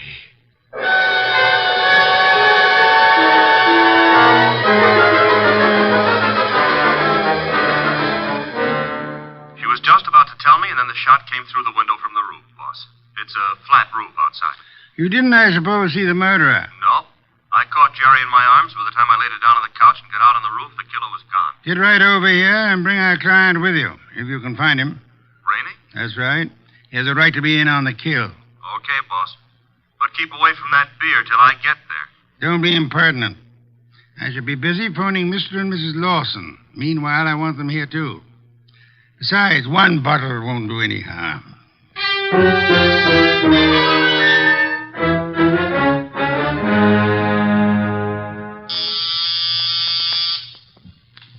There they are. Let them in, Archie. You remain seated, Mr. Rainey. Okay, Mr. Wolfe. Well, come in, Mr. Lawson. Come in. Mr. Wolfe here? He's here. Nice of you to come. Anything to help the law. Mr. Lawson. Your wife didn't come? No, Mr. Wolfe. She was out when you called. Sorry, I forgot to tell you. I left word with the butler, however. Mr. Lawson, about 20 minutes ago, a girl named Jerry Fay was killed. So? She was killed in your neighborhood, in a flat formerly occupied by one Pepe Gatto. Well, where would that be? Maybe your wife knows where the flat would be. How dare you, sir? No histrionics, please. Where was your wife when the girl was killed? I'm advising you that if there is an alibi, now's the time to state it. I wouldn't humiliate Celia by alibying for her.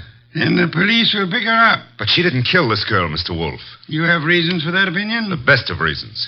I'd be grateful if you'd state them and let me be the judge of their excellence. One should do. This one. Celia's out in the country visiting her mother. Oh? Does that settle it? Possibly. What's her mother's telephone number? Why, Merely a routine check. well, can't you take my word? I'll take her mother's number. Well, Mr. Lawson? I'm sorry. I hoped you'd buy this story. What do you mean? Mother's been dead for 10 years. I see. Well, I don't. What's the idea? It's known as marital devotion, Archie. I suppose you realize, Mr. Lawson, that in shielding your wife, you're aiding and abetting a murderess? I haven't stopped to realize anything. When Goodwin brought me that hat, I didn't know what to say. Oh, you pitched me a curve then, too. Well, I suppose you might call it that, but... And she didn't lose the chapeau off a bus top. No, but you've got to understand. Celia's the dearest thing in life to me. Yeah, so's a lady rattlesnake to its husband. I suggest it is time for you to be objective in this matter, Mr. Lawson. What do you want to know? Tell us where she can be found. I have no idea. When is she expected to return home? Never. Oh? You see, we had an argument. I doubt that I'll ever see her again. Then we're quite on our own, Archie. To do what? To make a journey to Gatto's apartment. Gatto's apartment? She probably has a key to that popular abode. But she wouldn't go there, boss. On the contrary, I am of the opinion that that's just where she would go. Give me my hat. Don't tell me you're going to stir yourself. It's a most unpleasant necessity, Archie. But the lady in question is dangerous and not at all hesitant about indiscriminate gunplay. Get out the car, Archie. We'll make the journey to Rathbun Street penthouse with the hope that Celia Lawson will show up in time to mourn her lost love. You want me to go along with you, too, Mr. Wolfe? Yes, indeed, Mr. Rainey, I do.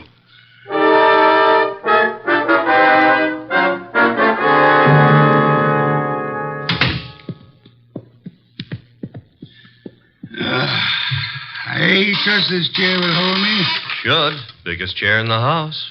Mr. Wolfe. Yes, Mr. Rainey? Mr. Wolfe, am I to understand that the way you have it figured is that Mrs. Lawson killed Gatto, and then to keep the girl from pinning the crime on her, she killed her, too?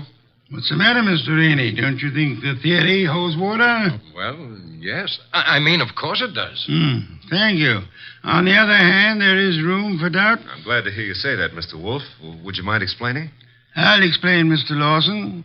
Mr. Goodwin was in this room when Jerry Fay was killed. Right, Archie? Right, boss. He ran as quickly as he could out onto the roof, but your wife was nowhere in evidence. What difference does that make? A good deal, I'd say. Wouldn't you, Archie? Yes, a detail like that would give a jury room for doubt. Oh, don't be a fool. How so, Rainey? Well, I was about to agree with Rainey. I mean on sheer logic. I'm afraid I miss your point, Mr. Lawson. Well, what if Goodwin didn't see her?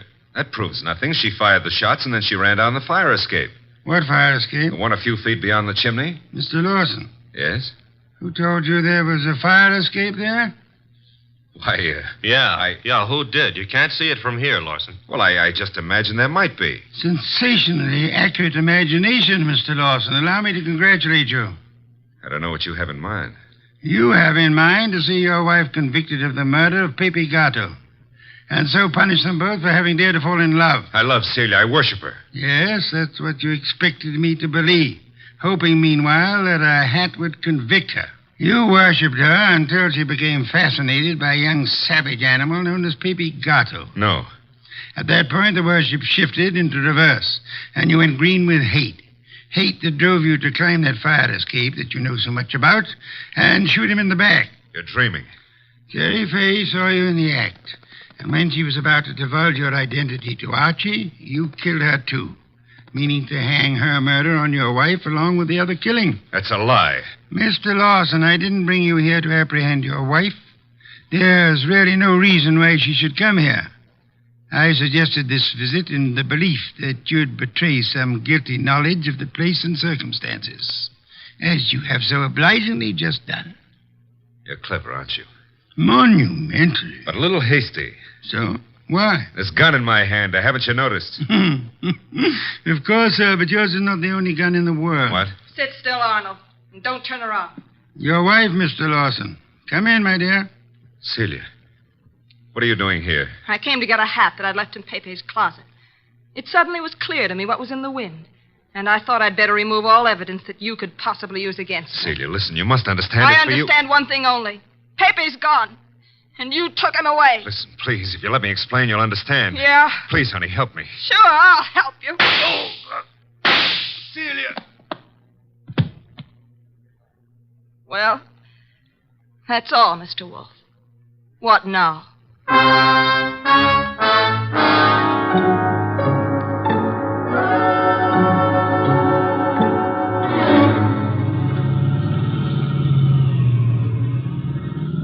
Archie, why is it when you drive it always gets so crowded outside? Will it go tough on her, boss? Why not? She killed a man in cold blood. Though she actually saved our lives while doing so. I hope that helps her at the trial. I hope so, Archie. After all, if she hadn't done what she did, what would have happened to the lobster bisque? What lobster bisque? The lobster bisque that Fritz is making for dinner. Hurry, Archie. It really can't be appreciated unless it's eaten hot.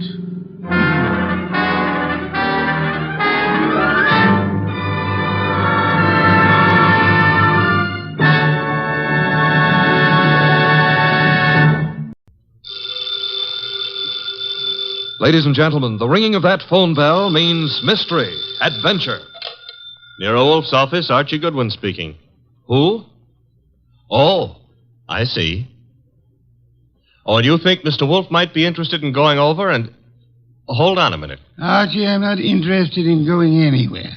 Ill-considered movement is the curse of our times. Not to mention the mania for fresh air. Phooey. Bottle opener, if you please. Here you are. But that was Zabro's flower shop, Mr. Wolfe. Indeed. Got a new shipment of orchids from upstate. In that case... Mr. Wolfe, remember the curse of our times? Not to mention the mania? I'll be there. He'll be there. After all, a man must risk his life sometimes.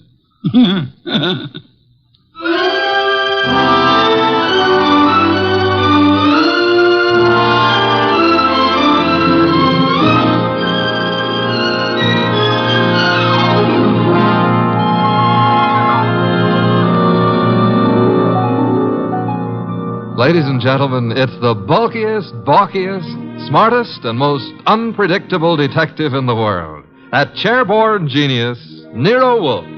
Created by Rex Stout and brought to you in a new series of adventures over this NBC network in the person of Mr. Sidney Greenstreet.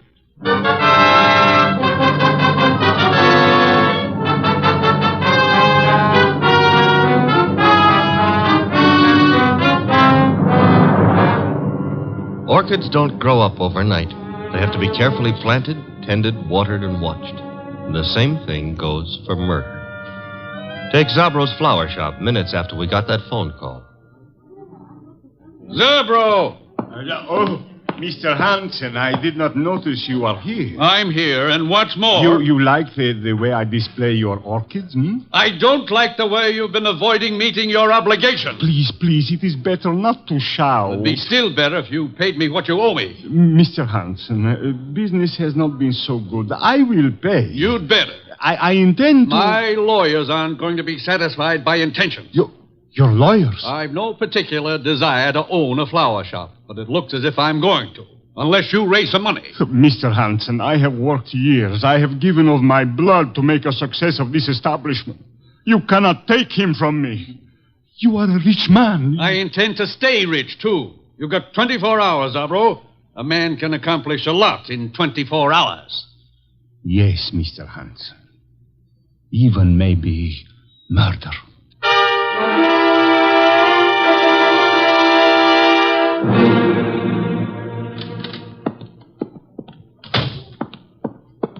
Mr. Zabro?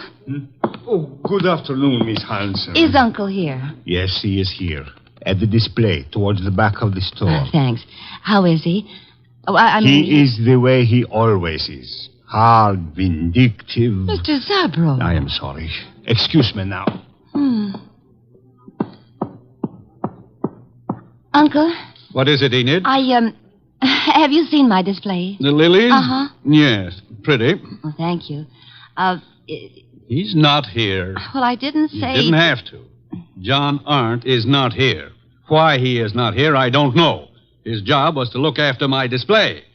Perhaps he doesn't need a job anymore. You know he does. Fiddlesticks. After all, if he marries my heiress... Uncle! My dear girl, John Arndt is a fairly capable man with orchids. Outside of that, I have no use for him whatsoever, especially in the role of your husband. Isn't that for me to decide? Of course it is, except that, pretty as you are, John Arndt is seeing you through a golden haze. To be precise, the money that will come to you from me when I die. That's nasty. It's the truth. Well, you can't know that. I'm going to find out. What? I saw my lawyers this morning. Among other things, I instructed them to draw up a codicil to my will. A codicil to the effect that all my money goes to you on one condition. Oh, you couldn't. I did. The condition was that you refrain from marrying John Arndt, either now or at any time in the future. Well, that's not fair. It's a very good way of discouraging Mr. Arndt. What'll you bet his ardor cools off quickly, You told him? Yes. Probably why he hasn't appeared as yet. He's sulking. You really signed that codicil? I will, as soon as the papers are drawn up. Where are you going? I don't know. I've got to get away someplace and think. Very well. Think about forgetting John Arndt. Best thing in the world for you. Uncle, do you really think you can manage other people's lives for them? I don't see why not. No? Well, people don't like to be managed. They get desperate sometimes. And sometimes they kill.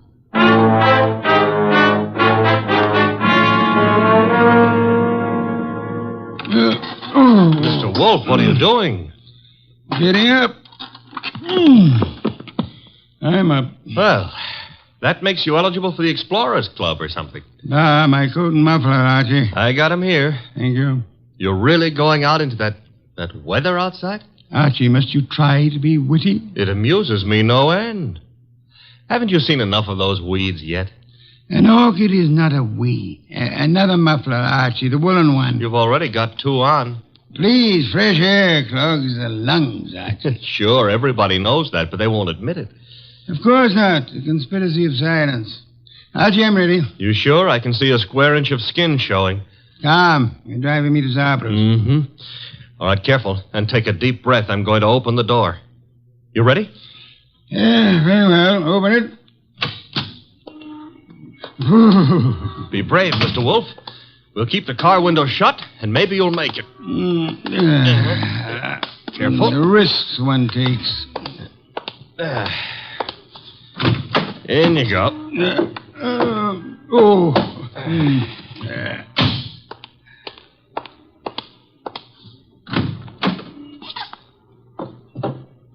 Well, okay, boss. Now, where is Zabros? 45th Street. Gee, 10 blocks. Grit your teeth, Mr. Wolfe. We're off.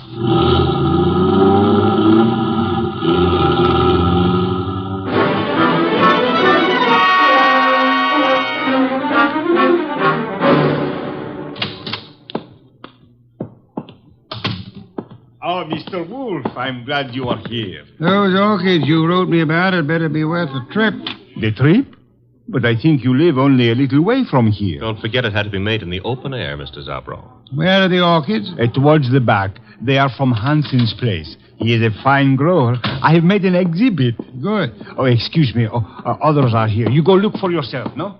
Very well. Archie. Oh, I was just noticing the Did a girl just enter the store? A girl, a goddess, tall, graceful, Venus de Milo with arms. Arms that were made... Never mind, let's go look at orchids. Thank you. Very fine. The exhibit is laid out like nature, huh? Reminds me of a spot in Central Park that I spent some of my happiest moments in. Then you do like flowers. I don't go to Central Park to look at flowers. I went there to, forget it. Gladly. Now go away and annoy someone else. Venus? I want to concentrate on these orchids. Goodbye. Okay. I'll leave you alone with your loved ones. Let's see, maybe I can arrange to be left alone with something I could very easily learn to love.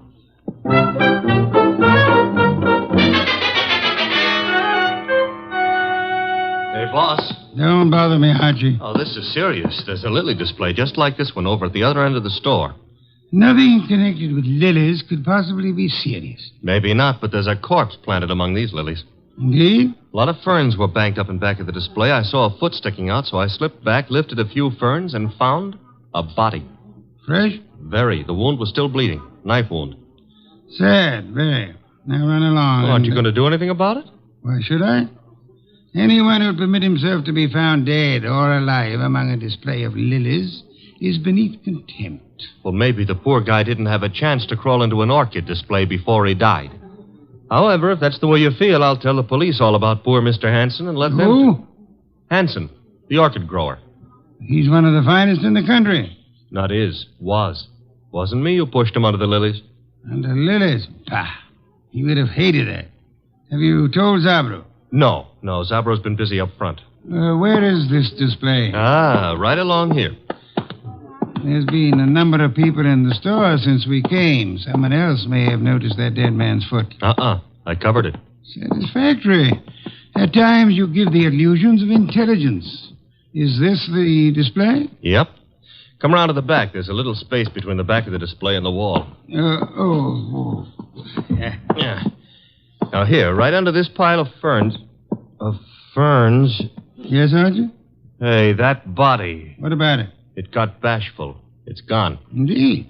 The corpse was dead. Corpse is off now. Confound you, Archie. Have you been drinking too much milk again? Now, look, boss, I saw him there. The blood's still coming out of his back, and I tell you that... Let me understand you. Are you suggesting the corpse rose and walked away? No, but somebody could have dragged it away. Somebody who put it here in the first place. Pictures, no doubt. Come along, Archie. If this is some half-witted trick to distract me from the orchid... Oh, no. I never come between a man and his love. Hey, wait a minute, Mr. Wolfe.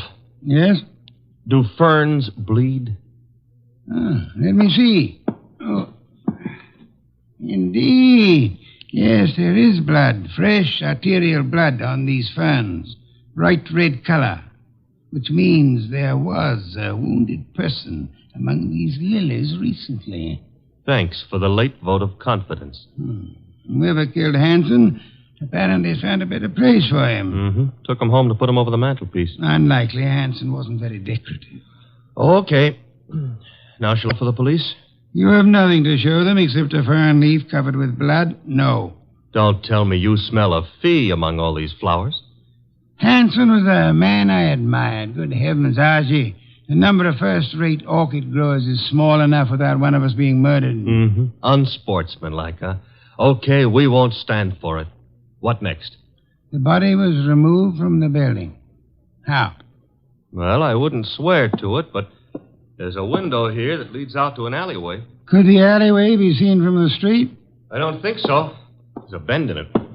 Wide enough for a car? Yep. Bring Zabro to me. Oh, don't bother. He's coming himself. Well, Mr. Wolfe, what do you think of the... Mr. Wolfe, I do not believe this. What don't you believe? You are looking at lilies. Not exactly. Whose flowers are these? Mr. Hanson's niece grows lilies. I see. Zabro, did you get all your orchids from Hanson? Oh, yes. He is an artist. Practically an old master at the moment. How much money did you owe him? Who tell you I owe him? You do, don't you? Well, yes. Business has not been so good. But did he speak to you? No, I guess you owed him money. But I do not understand. Was Hanson in the store today? Yes, he came. You hear us quarrel, eh? Where is he now? I do not know. He leave, maybe. I rather think he did. Zabro, who else was in the store within the last half hour who might have known Hanson? Oh, Miss Hanson was here, and John Arendt. He is Mr. Hanson's assistant, and how you say, sweet on Miss Hanson. Was she the tall girl came in shortly after we did, Mr. Zabro? Tall? Yes, I think so. Are either of them still here? No, they go. Together? Miss Hanson go first. Very well. Come along, Archie. Okay, Mr. Wolfe. You will not tell Mr. Hanson you know of my debts. No, Mr. Zabro, I won't tell him. As a matter of fact, even if I wanted to, I don't think he would listen.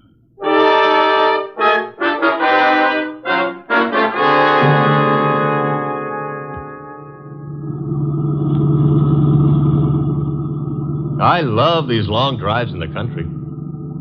Where are we going? Hanson's place. Oh. You think he returned to it to haunt it, huh? He was returned there, I suspect. Uh-huh. In order to cast suspicion on himself.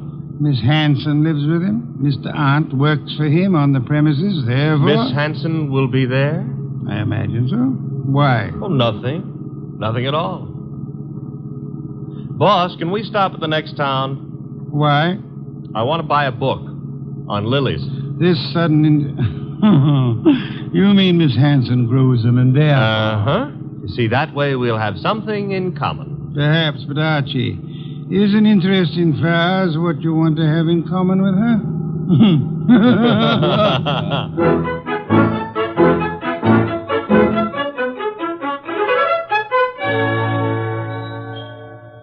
So this is the house that Orchid's built, huh? Snazzy. Very handsome country home. The streamlined zombies. Hello. I take that back. Miss Hanson? Yes. I'm Nero Wolfe. The person ogling you is my assistant, Mr. Goodwin. Oh. Well, Uncle's spoken of you, Mr. Wolfe. Oh, come in, please. Thank you. I was not ogling. I was merely tracing a resemblance. Oh, between Uncle and me? Between you and my heart's desire. Archie, stop being poetic. It doesn't become you. In here, please. My uncle isn't at home yet, but... Oh, John, this is Mr. Wolfe, Mr. Goodwin. John is Uncle's assistant. How do you do? How do you do? Mr. Hanson hasn't returned from town yet, Mr. Wolfe. Are you quite sure? Why, yes. Unless Enid saw him. Oh, no, I didn't, John. Indeed. In that case, if you don't mind, we'll wait for him. Well, of course, we'd be delighted. Sure. Excuse me, won't you? I've got some work to do. On orchids or lilies? The orchids. Well, then go right ahead. See you later. Oh, can I get you something to drink? Beer will do, thank you. I'd better help you bring the bottle in, Miss... Archie. On the other hand, maybe you can manage alone. Well, of course I can. I'm a big girl, Mr. Goodwin. I noticed. I mean, why not call me Archie? Takes less time. I'd like to, Archie. Swell. Remember what old Dr. Tidmouse said? I want a bottle of beer. Said, I want a bottle... Oh. No. Never mind, Enid. You better go gather some beer for Mr. Wolfe. All right. I'll be back in a minute. So much of her and all so nice. Archie, are you forgetting why we're here?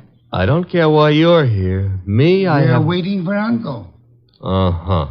Mr. Wolfe, it's unlikely that Uncle is going to walk in through that front door. True.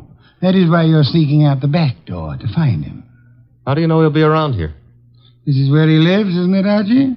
Yes, but if you'll remember, Uncle gave up living earlier this afternoon. You mean he was persuaded to? Nevertheless, I rather think he'll be around, body and all.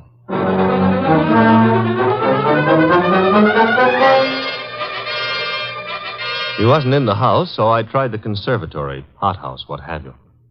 It was hot in that steam-heated orchid paradise. Also, it was full of orchids. Unfortunately, it wasn't full of Miss Hanson. I wandered hither and yon for a moment, dreaming of her, until I noticed a foot.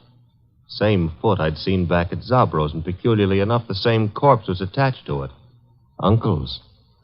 I was bending over to take a closer look when I felt a thud. I realized that thud was the sound of something hitting my head, and I began to realize, too, that I'd been knocked almost unconscious, which the second blow did.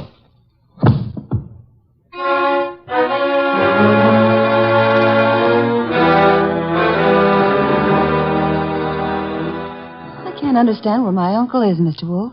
His staying away so late is unusual, then. Of course it is. Which reminds me, Archie's been gone for several hours. Yeah, where did he go, Mr. Wolfe? To look about? Were you in the hothouse, Mr. Hunt? No, I was packing some plants. You, Miss Hanson? Well, after I brought your beer, I went upstairs and rested for a while. Why? Because if either of you harmed Archie, I shall personally murder you. Oh, Mr. Wolfe. Come on, we got to find the boy. Why should either of us want to harm him? Because he probably found your uncle's body. His body? What are you... I don't understand. Mr. Hanson has been murdered.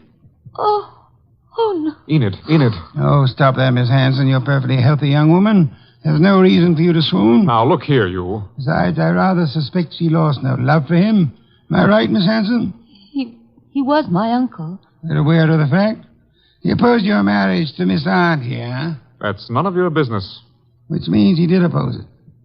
Mr. Aunt, Mr. Hanson was a friend of mine. I intend to find the murderer after I find his body. It shows a lack of proper respect to transport a corpse about the countryside. Come, both of you, we must find Archie.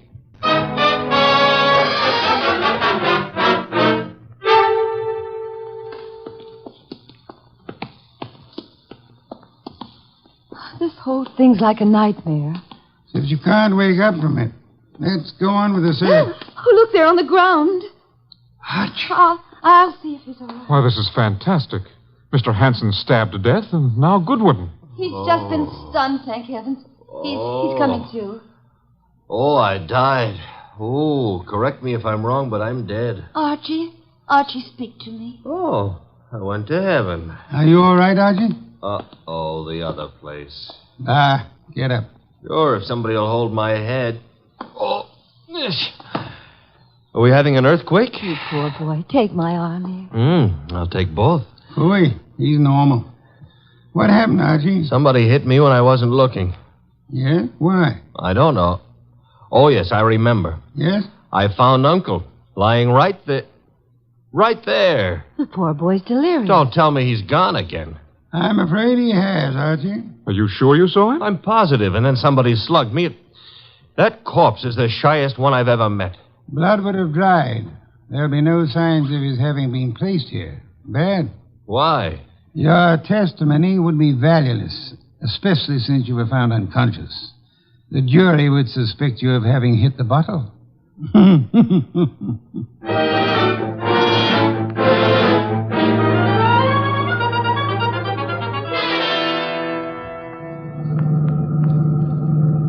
Why didn't we stay the night? I'm a sick man. Enid would have nursed me. You're not sick. And I won't have you taking advantage of that girl. In my condition, I couldn't have. But maybe she would have taken advantage of me. Ooh. Is that what they called it in your day? There's Zabro. Stop the car. Okay.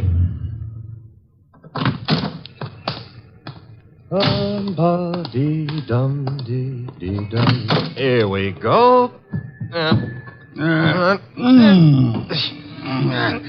No, I can manage. I'm not entirely helpless.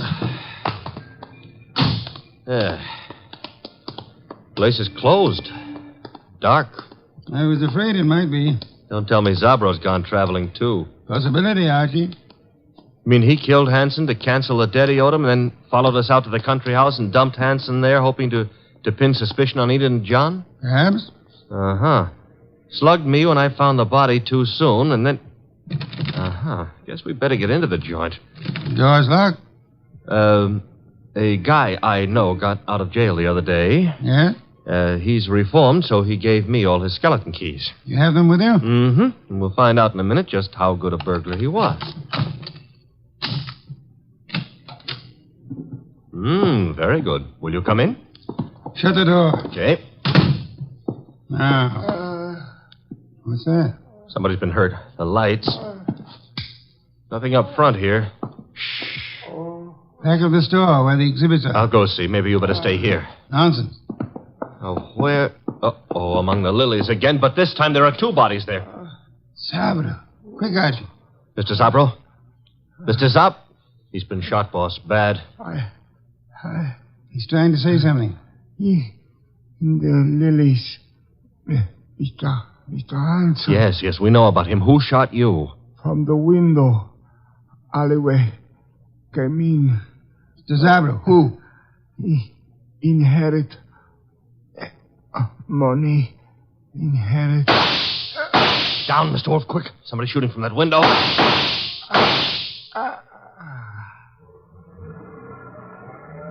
Archie. All in one piece. Are you all right? Yes, that car. It's gone. Brought the body here and... Zabro. He couldn't duck. He's dead. Yes. Police, boss, this time we've got more than a fern leaf smeared with blood to show them. Not yet, Archie. I'd prefer handing the murderer over to them along with the victims. I'm going home. Archie, get Miss Hanson and Mr. Arndt there as soon as you can. Well, suppose they don't want to come. Knock them unconscious and drag them there. Not Enid, boss. Enid's... Hey, what Zabro said about inheriting. Don't anticipate, Archie. When you get them to my office, we'll identify the murderer then.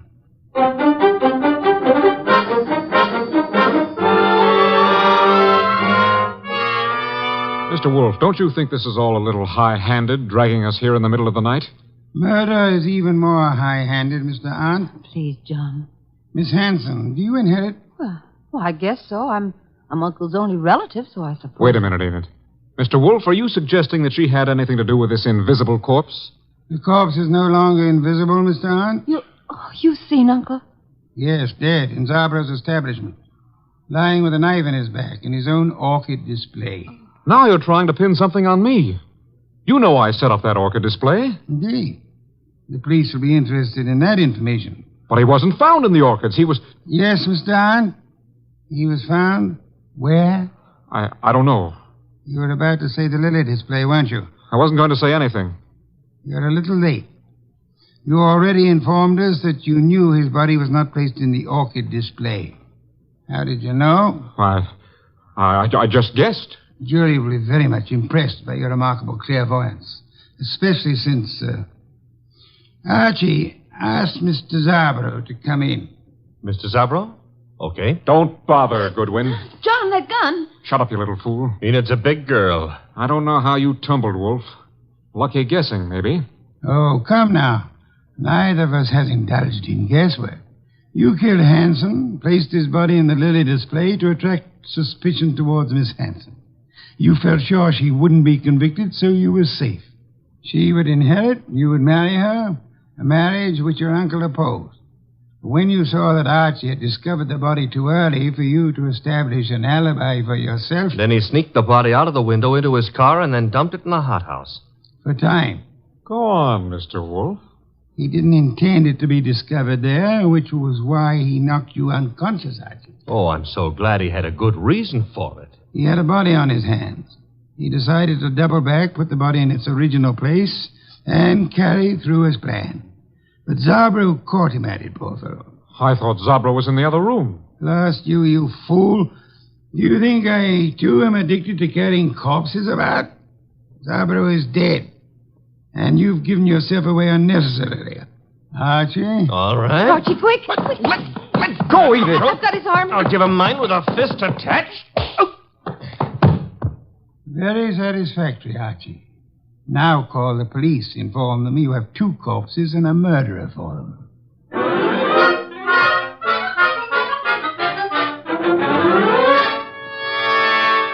You should have heard Mr. Arndt's language, boss, when the police took him away. Oh, I don't think he loves you. I don't think it matters anymore. It used to me. Growing pains. You'll get over it, Miss Hanson. You trapped him, Mr. Wolfe, but what made you so sure he did it?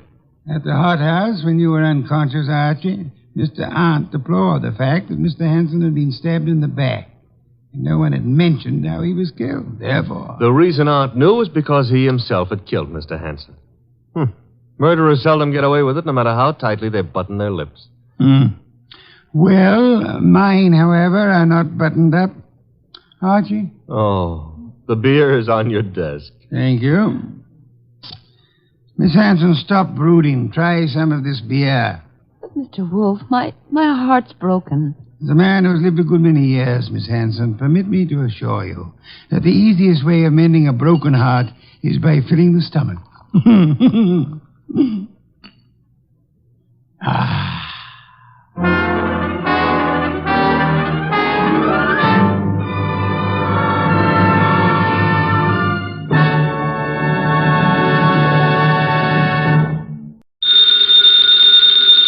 Ladies and gentlemen, the ringing of that phone bell means mystery, adventure. Nero Wolfe's office, Archie Goodwin speaking. Yes? Yes, I know that in 48 hours it's going to be Christmas, but who is this? Who? Look, I'm a big boy now, so... Okay. Tonight at 8. Goodbye. What the devil was that? This may come as a shock to you, Mr. Wolfe, but that was Santa Claus. You've been drinking? Uh-huh, the usual, milk. He's coming to see you at 8. He's got a problem. Indeed. It seems that some low, not to mention murderous character is going around slaughtering Santa Clauses.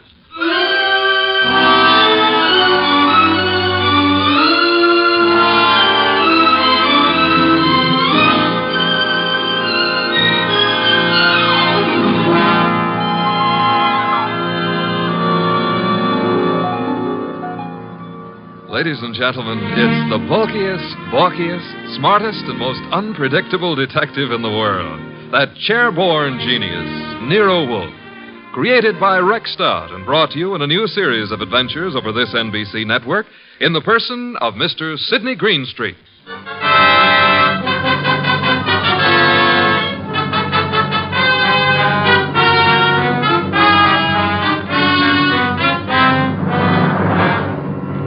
It began earlier than 8, however, the case of the slaughtered Santas.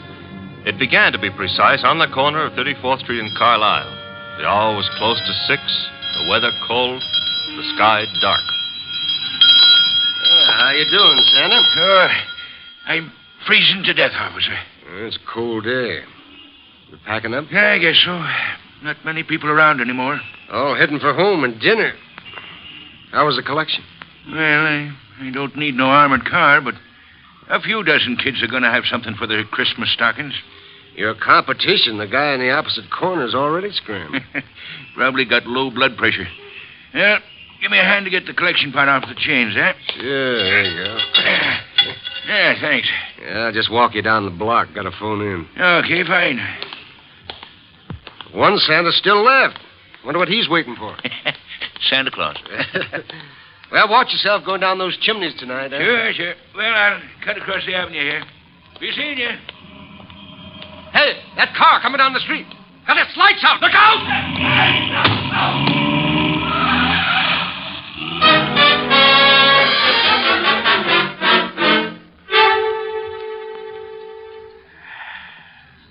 Hey, Peg. Huh? Ever tell you I love you? Oh, it's not me you love. It's a hot soup. Now, you're not the only woman who can cook a dish of soup. Huh?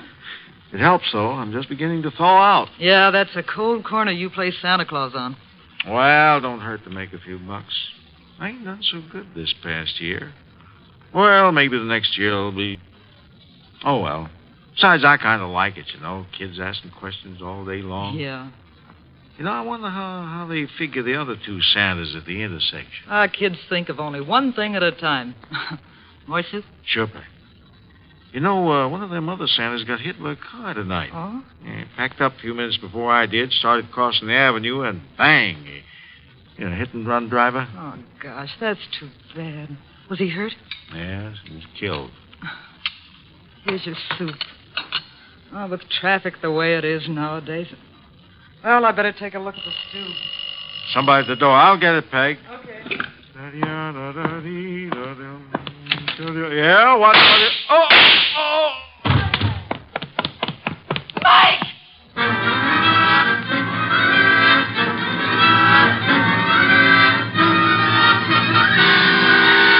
Wolf? Yes, Archie? I've been thinking. Good heavens. Oh, I admit it won't bring about a national emergency. But, Mr. Wolf, Christmas is only a couple of days away. If you're hinting about your present... No. I was just imagining you behind a team of reindeer. Your imagination is morbid. You'd make a wonderful Santa Claus. Phooey. You got the perfect build for it. Of course, as for character... Archie. Yeah? Can you picture me scrambling down a chimney? Well, they might have to build bigger chimneys, but... Bah. There's that, too. However... That is the front door. True. I was thinking... You might see who it is.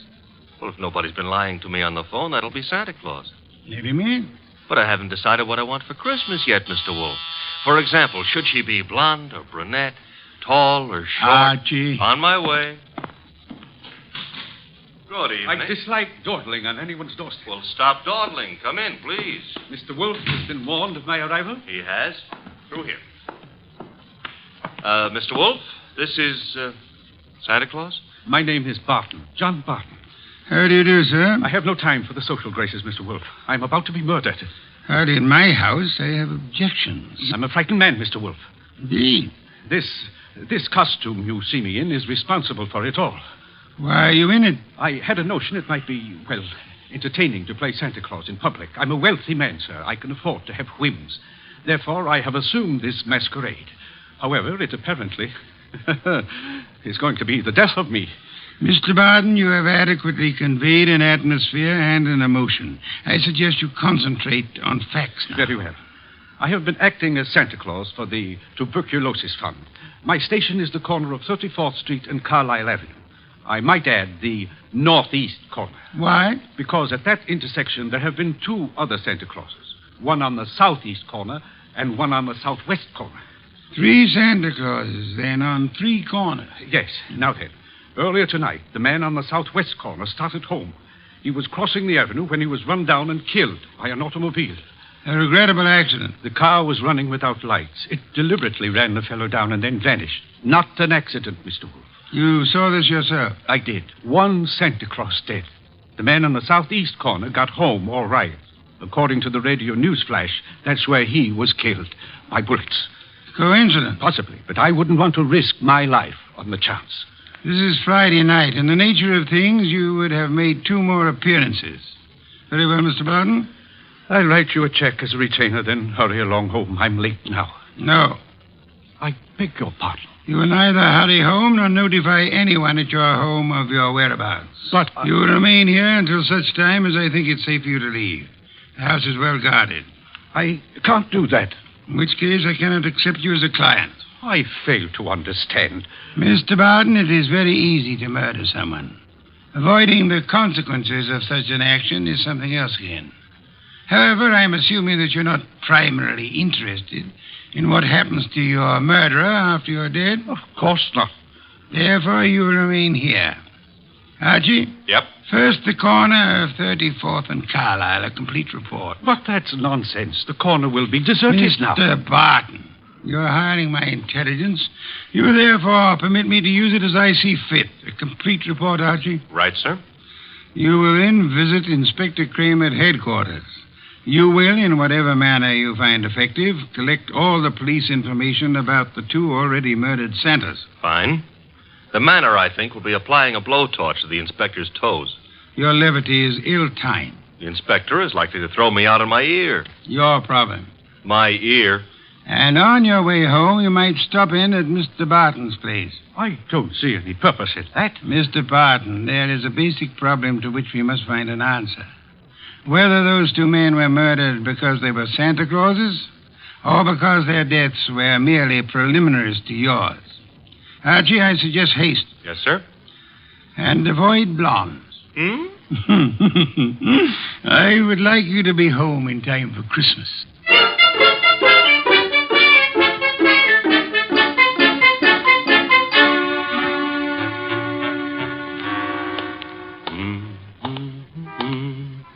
Hey, Bud.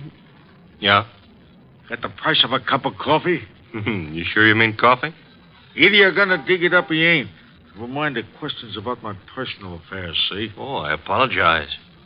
Here. 2 bits. Thanks. You're welcome. Don't let me keep you. You're not. 34th and Carlisle, huh? During the day filled with milling throngs. Hey, that's a nice phrase. I'll have to remember it. Milling throngs. And now desolate and deserted. Well, that's life. Is that a fact? That's philosophy. Yeah? Well, for 2 bits, I don't have to listen to no philosopher, see? Good night, Bud.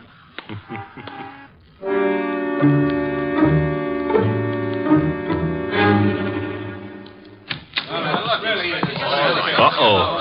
The inspector's got company. If all you reporters will shut up and ask your questions one by one, I'll answer. Inspector Kramer, it's true a couple of Santa Clauses have been knocked off tonight? It's true that 2 men who have been employed as Santa Claus by charitable organizations have been murdered, yes. Any connection between those 2 guys, or does somebody just hate Santa Claus? Well, so far as we know, there is no connection. That means it could be maybe some kind of maniac who decided he doesn't like Christmas or Santa Claus. Is that right? The department is investigating along those lines. Like how? Well, we're checking all the local asylums for possible escaped lunatics. Yeah, but, Inspector, suppose this nut has never been in an asylum. That'll be all, boys. Oh, but listen. I said that'll be all now. Anything new comes in, you'll get it, understand? Goodwin. Hello, Inspector. I spotted you coming in. What happened? You decided to reform and got a job on a paper? Nope. I'm a public-spirited citizen, that's all. Yeah, I could add a few things to that description with practically no strain at all. Mr. Wolfe and I are very sentimental about Christmas. We object to Santa Claus being killed. Nuts. Oh, Inspector, aren't you in favor of Christmas? I'm in favor of Christmas. I'm in favor of motherhood. Leave motherhood out of this. Neither of us are mothers. Our chances of becoming mothers aren't too good either. And furthermore... Okay. You're not giving, so get out of here. Thank you, Inspector. But Goodwin, Yeah? in case Wolfe decides to send me something for Christmas, you know what I wish he'd send me? What? Your head.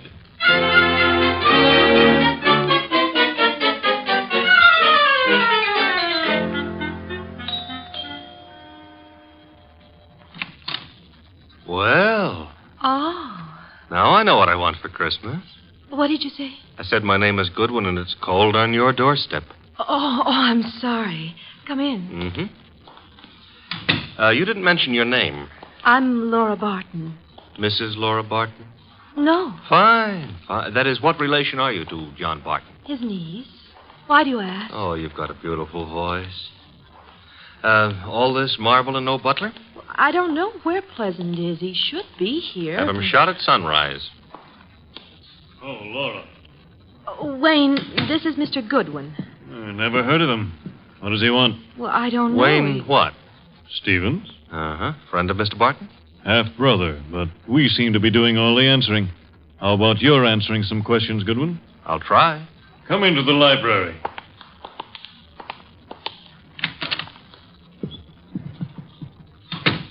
What do you want?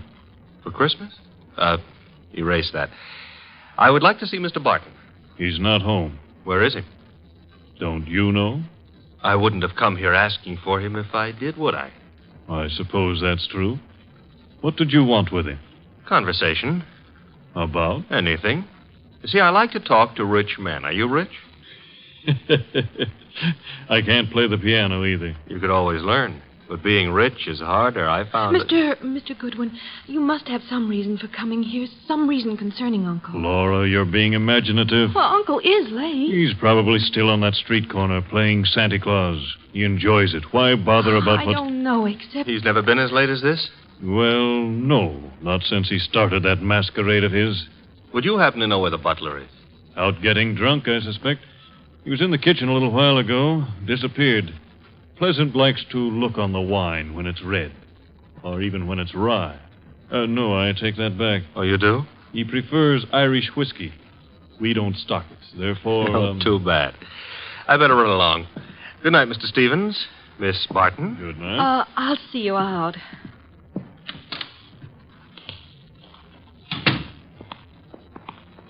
Prettiest butler I ever saw. Blonde. Now, old Dr. Tidmouse always said, beware of blondes because... Mr. Goodwin, Well, I'm waiting. Well, Mr. Goodwin, you must know something about Uncle, something you didn't want to tell us. Makes you think so? Well, otherwise your visit was just pointless. Let's suppose I know. Now, I might be a kidnapper. Oh, no. My honest brown eyes. Your first name is Archie, isn't it? Archie? Archie Goodwin. Goes together nicely, don't you think? You work for Nero Wolfe. You're going back to him now? I might be, but then again, I might be going to the movies. I recognized you. Your pictures have been in the papers. Take me with you to see Mr. Wolfe. You can trust me. I never trust blondes. That's unfair. Well, no, I don't trust brunettes either. Furthermore, I'm not sure Mr. Wolfe would want to see you, so So? So why don't you, trail me home,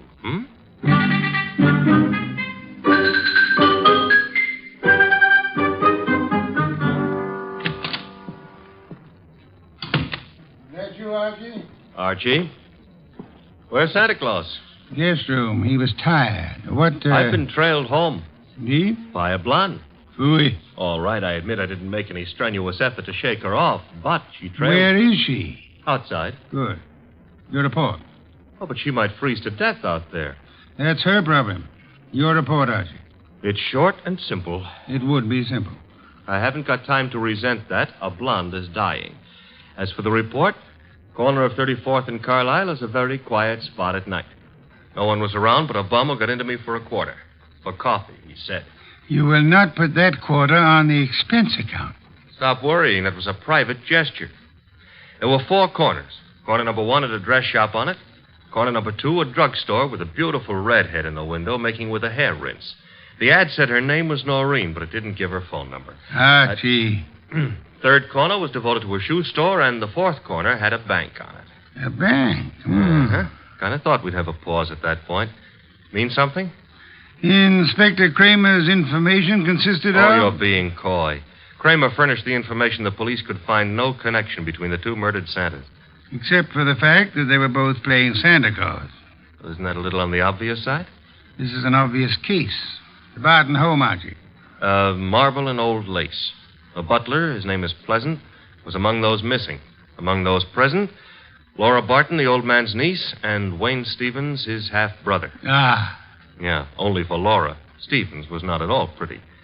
It was Laura Barton who followed you here. It was Laura. Archie, go upstairs and... Oh, now, wait a minute. The girl, the weather, common humanity demands that you have... Louis, you speak for yourself, not humanity. I'm human. On occasion, a debatable point. Very well. Let her in. Oh, thanks. Laura, come in. Laura Barton, Mr. Wolfe. How do you do? How much money do you inherit on the death of your uncle? What? That is known as the shock treatment. However, I need an answer. Uncle isn't dead, is he? That, for the moment, is irrelevant. How much? Half his estate. The other half? Wayne, Uncle's half-brother. Very well. Archie, will you go upstairs and inform Mr. Barton that his niece is here? Uncle is here? On my way.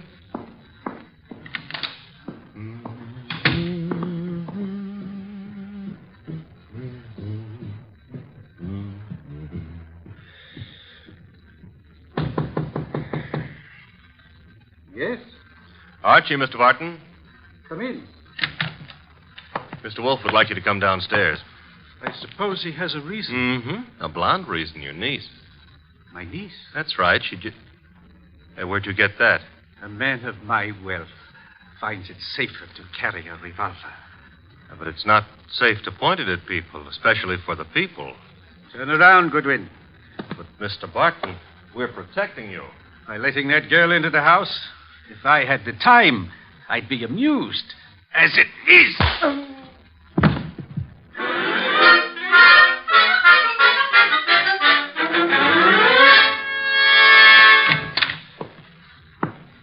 Archie, you been gone?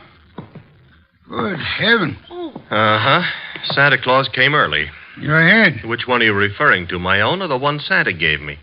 You had better sit. No, I had enough trouble getting up a little while ago. I'm staying out of any positions in which I might have to do that again.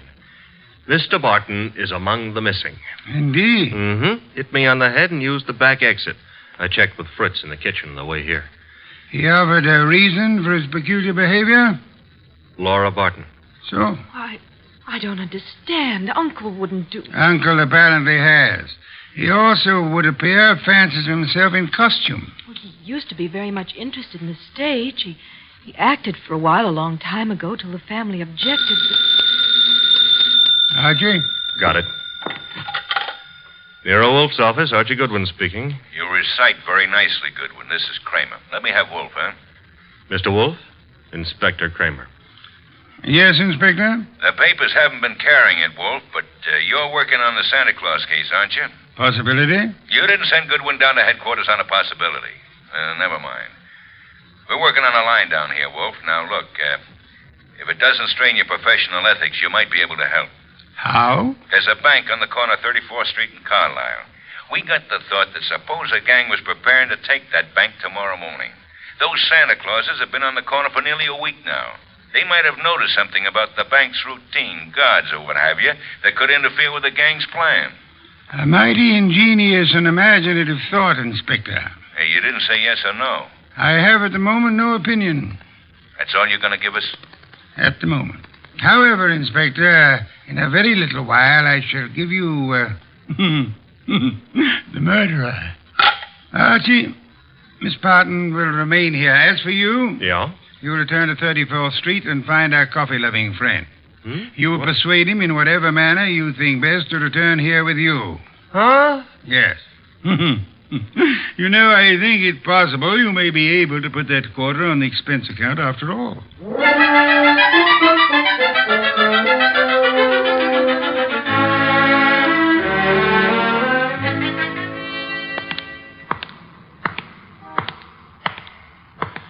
You. What? Oh. Why, I've seen you before. Yeah, I've learned to love the neighborhood. That's why it's going to break my heart. What is? Leaving it with you. With... It's sensitive about having guns pulled on me tonight. Let go of me, will you? Not until I tell you that, McGill. Yeah. Will you? Gun looks in a lot better shape than you do. You're coming with me. Oh, where? Mr. Wolfe would like to see you. Nero Wolfe? Yeah. Well, why? He's trying to salvage a quarter.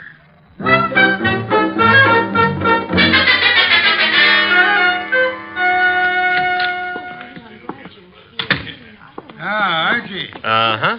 Complete with, he wouldn't give his name. He did have a gun to it, though. This one. Yes. Archie, you know Miss Barton, of course? Aye. And Mr. Stevens?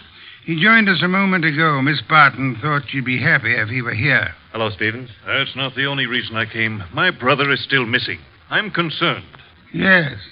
You, sir, will you sit down? Watching people stand makes me uncomfortable. I don't have to. You do. Archie is stronger than you are. All right.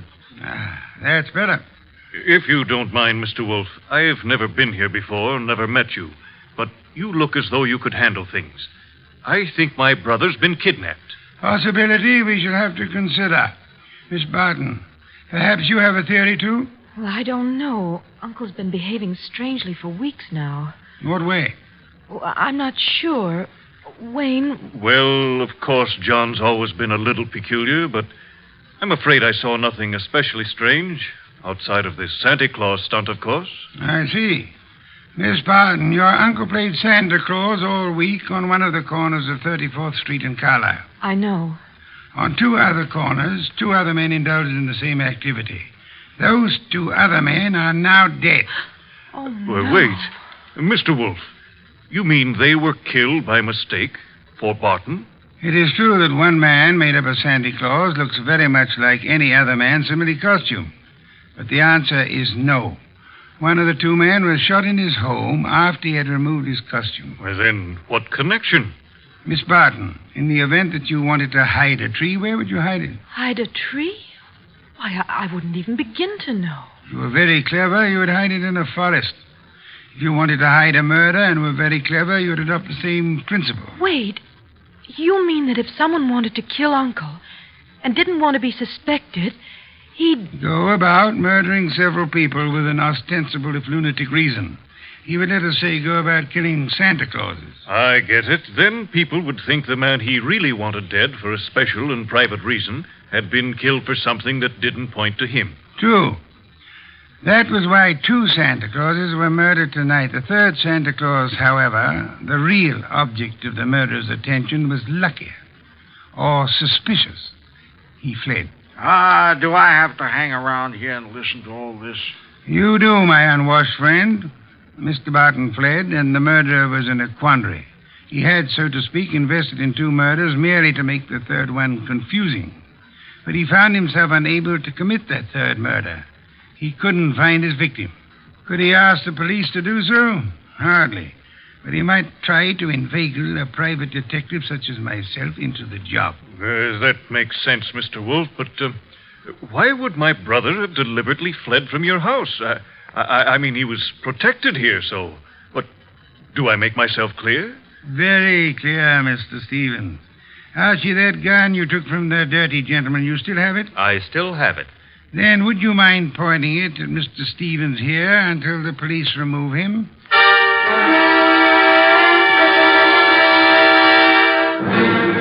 All right, come along, Stevens.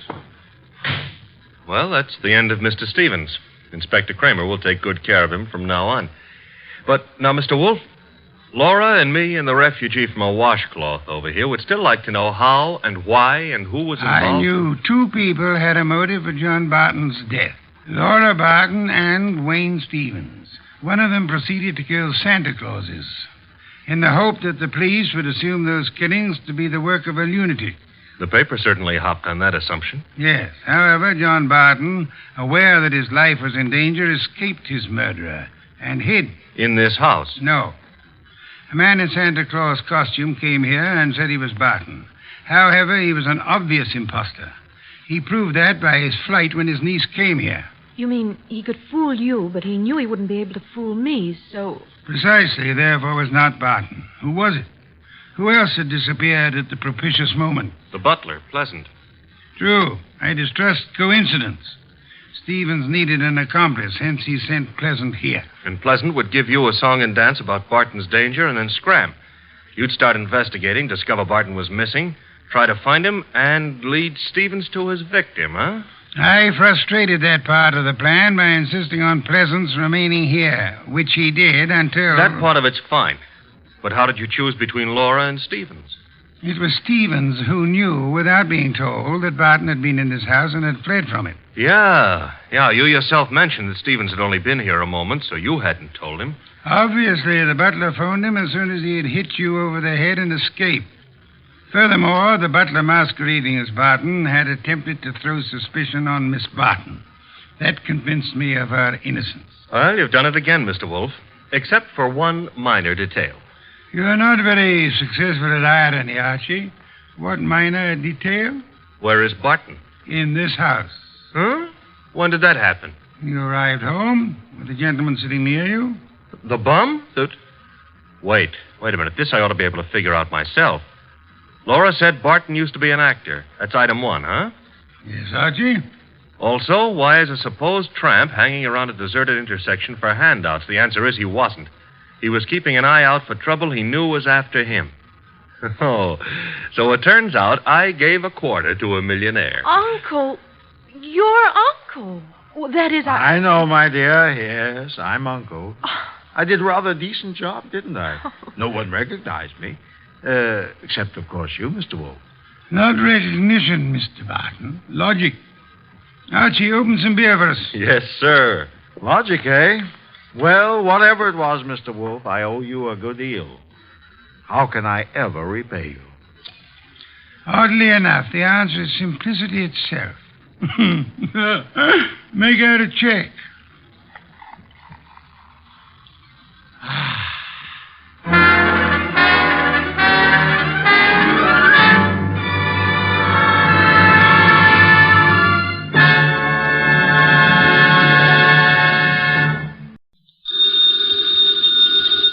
Ladies and gentlemen, the ringing of that phone bell means adventure. Hello? Hello? The young man answering the phone is Archie Goodwin. Yes, this is Nero Wolfe's office. The mountain of a man in the oversized armchair, staring at Archie with a beady eye, is Nero Wolfe. Mr. Wolfe is in. Mr. Wolfe is always in. Would he stay in until... He would. Archie, what on earth? Boss, she sounds blonde. Phooey. Don't believe I can tell over the phone? Okay. Excuse me, miss, but are you blonde? Oh. Go ahead and laugh. Thank you. Mr. Wolfe, we'll see you. Goodbye. I did not say. No, but you will. Besides, she wasn't blonde. And I want you to see red. Oh, Archie, better think of some new ones. Ridiculous.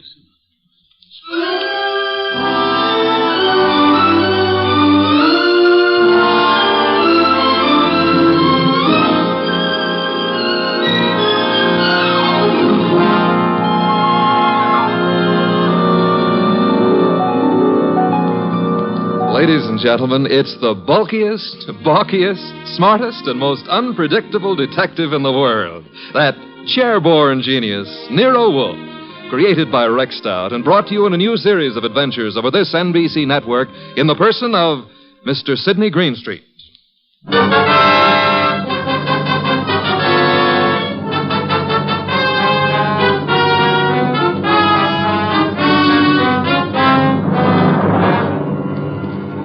Tonight, it's the case of the girl who cried wolf.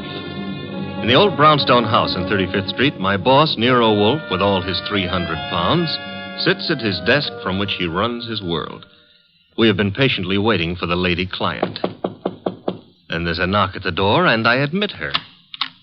A beautiful, frightened, and red-headed girl. Mr. Wolfe? Mr. Nero Wolfe? Not by 160 pounds. I'm Archie Goodwin. Oh, yes. I spoke to you on the phone. I'm Mary Dunning, Mr. Goodwin. I was wondering if... He's in. He's always in. Come on. We'll try getting him to admit it. This is Mr. Wolfe. Miss Mary Dunning. How do you do, Miss Dunning? Here, take this red leather chair. It's a nice match for your hair. You know, it was old Dr. Titmouse who said to me, beware of a red-headed woman. But I never could believe Thank you, him. Mr. Goodwin. Your business, Miss Dunning? Do you mean what I do or why I've come to you? Both, if you please. Well, I'm Mr. Stevens' secretary at the Tolliver Ecological Foundation. Our offices are down on East 12th Street. Ecological? Field research as to factors operating on plant and animal development and survival, Archie. Animal development, huh? Miss Dunning, the Foundation has several agricultural research projects throughout the country, hasn't it? That's right, Mr. Wolfe. And Donald Stevens is executive director. Or was until... Was? He's disappeared. It's been 3 days now. He's not been near the office nor his apartment. No message or... Apartment? Stevens been living alone? He's a bachelor. He's engaged to Laura Tolliver. She's a cousin of the original Tollivers. But she doesn't know where he is either. Have you come to me on Laura Tolliver's account or on behalf of the Foundation? Well, neither, Mr. Wolfe. I'm just worried, and I'd heard of you as one of the finest private detectives in New York. You've heard of me, Miss Dunning. We see that you're here. I still fail to understand why. But I've told you. Mr. Stevens has dropped out of sight. And there's another thing. The last time I saw him, he had a caller with him in his office. Caller? Male? Female? I don't know. We're in a converted old brownstone house, and, well, the way the offices are laid out, I don't see all the people who come in unless they make a point of coming to my desk. Mm-hmm. I see. All I know is that Mr. Stevens stepped out for a moment, looking either scared or angry, I couldn't be sure which, and asked me to see if there was a policeman at the corner. Which corner? Archie, continue, Miss Dunning. Well, I started to go, and there were low voices arguing from the inner office. And then Mr. Stevens called me not to bother. Then what? He said I could go ahead and take my lunch hour then. So I did. And when I came back, he was gone. Leaving no message? Leaving no message. And you've neither seen or heard of him since? I've tried all over. By phone, going out myself. Miss Dunning, has Mr. Stevens been in the habit of making extended business trips? Well, once in a while to our research stations in Pennsylvania, or New Jersey, or up in Vermont, but not without letting me know. I have to make out his travel vouchers. Has there been any recent trouble at the Foundation? Trouble? Financial trouble? Personal trouble? No, there's been no trouble.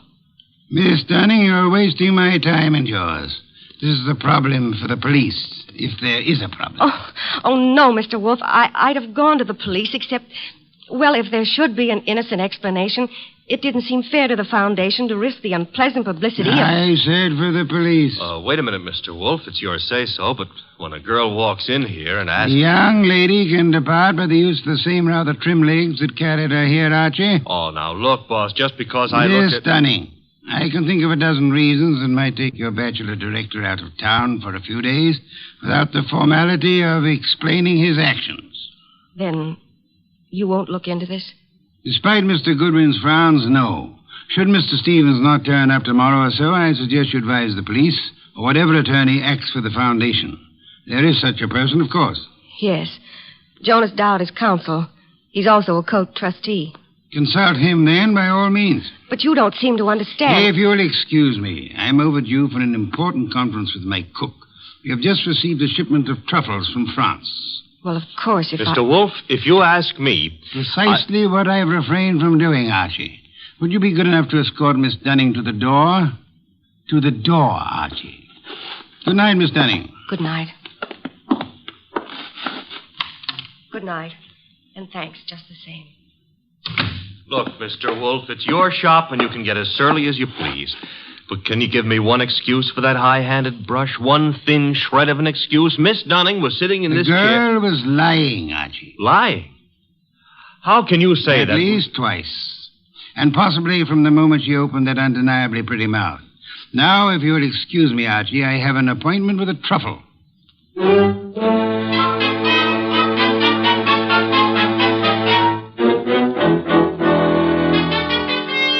You say you have a surprise for me, Archie. Enough to yank you 3 inches out of that chair. Remember the girl who was here last night, Mary Dunning? You seem unwilling to let me forget her. Well, I took off on my own this morning to check up on that foundation setup. Good, Archie. I ventured a small bet with Fritz that you would. All right. See if your bet included this. I found Stevens down there right in his office. Missing executive director. Yes, and the missing Mr. Stevens claimed he had just been on a business trip. Delayed getting back because his car had been smacked by a hit-and-run driver in New Jersey. Now, here's the payoff. He even tried to make out that he'd been thinking of calling you in on a problem. Hit-and-run accident? No, something about the foundation. But I didn't waste time letting him cloud it up for us. The point is... Archie, you brought him here, of course. Stevens? No, he's still down there. We'll want to grab him before the day is out, but I had something more important to run down first. It took me 3 calls on the way up here, but you can take it as confirmed. We've still got a disappearance case, and this one you're not sitting out. Indeed. And who has disappeared now? Mary Dunning. Stevens is back, but Mary's gone. Not at the office, not at her rooming house, and none of her clothes are taken. How'd you get going? Put a police call out on Mary? Back to 12th Street and get Stevens out of that office and up here as fast as you can. I'll phone him. You are on the way.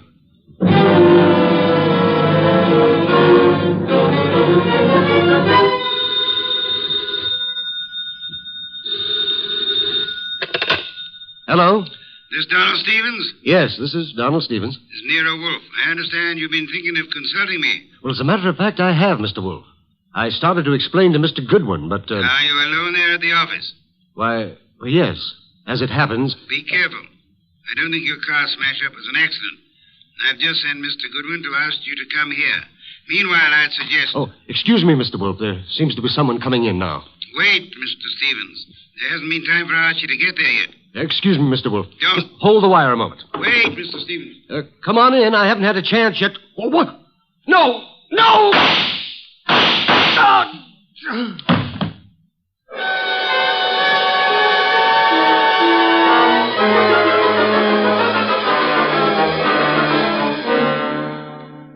And that's all Inspector Kramer has been able to make of it, Archie? Not to hear him tell it, but that's all he's got. Stephen dead and the girl still missing. Did you find anything helpful at the office? I think the murderer started to tear up some account books and project ledgers, but I must have scared him away when I rang the bell. Couldn't have been more than 3 or 4 minutes after the shooting when I got there. But you saw no one? The murderer can cover a lot of ground in 3 or 4 minutes. You, naturally, by accident, since it is mildly illegal, you had a good look at the dead man? A very good look. Not to mention his pockets. Anything particular? Well, there was a half-eaten package of lifesavers in the left-hand trouser pocket. What's particular about that? The flavor was lime. I hate lime. Phooey. Archie, I called Jonas Dowd last night. The foundation lawyer? Yes, he set up the original charter under which Donald Stevens operated, with an annual fund of $90,000. Ecology has its attractions. 90,000 attractions, to be precise. It indicates a possible reason for Stevens' murder. He was in sole charge of that money. Somebody donated 338 caliber bullets to him. Hardly a token of appreciation. Perhaps not. However, the shooting followed the attempt to stage an automobile accident. Archie, I've sent Saul Panzer on an errand for me. Saul, huh? He's expensive. True, he's the best man in the shadow job there is, but... You've got something, huh? Possibility. An angle I can't handle? Apart from your natural preference for curves, you've more than work enough here in New York. Finding Mary Dunning, for a starter. Or, her body? Or her body, as it may be. Is that what Saul's on, picking up a line on Mary? Among other chores, Saul is buying me some special groceries at the city market. You frown, Archie. I glower. But okay, play it cozy. You can send Saul off to Stockholm for smorgasbord for all I care. I'm still asking, what about Stevens and what about Mary? Where do we start? I'm expecting Laura Tolliver, the heiress, and the son of Jonas Dowd here within a few minutes. Jonas Dowd himself proved as difficult to pry from the office as... As you generally are from this one. Oh, good for old Jonas. Wait a minute, though. You said a son was coming. Would that be Peter Dowd? It would be. Could I trouble you to pass that second bottle of beer? It's your third. Stop auditing me, Archie. You reacted to the name of Peter Dowd. May I ask why? Kramer is ahead of you on that pitch. He's had Peter Dowd downtown already. And learned? Playboy, used to be in love with Laura Tolliver, now in line to take over Stevens' tidy $20,000 a year salary as executive director. To take over, phooey. Peter Dowd's no ecologist. He's got more important qualifications. His old man and Laura Tolliver are co-trustees under the Tolliver will, and the director can be anybody they name. Archie, you sound prejudiced against young Mr. Dowd. Yeah, that's what Kramer said. I'm just naturally suspicious of anybody who stood to pick up $20,000 a year, plus a whack at the $90,000 a year in house money, just by throwing 338 caliber slugs into Stevens. Particularly after getting rid of Mary Dunning to clear the way. The police still have no leads on Miss Dunning? A for effort, Z for results. Now, the way I see it, boss... Legwork now, Archie. Guess it's later. You might try Miss Dunning's landlady again for one, and try Peter Dowd's apartment. Now? Yes. I'd say go along and keep after the missing girl. Instead of sifting through the names in Stevens' appointment book you were asking about? It's two legs of the same animal. The names may help on the girl. Now, Archie, on your way.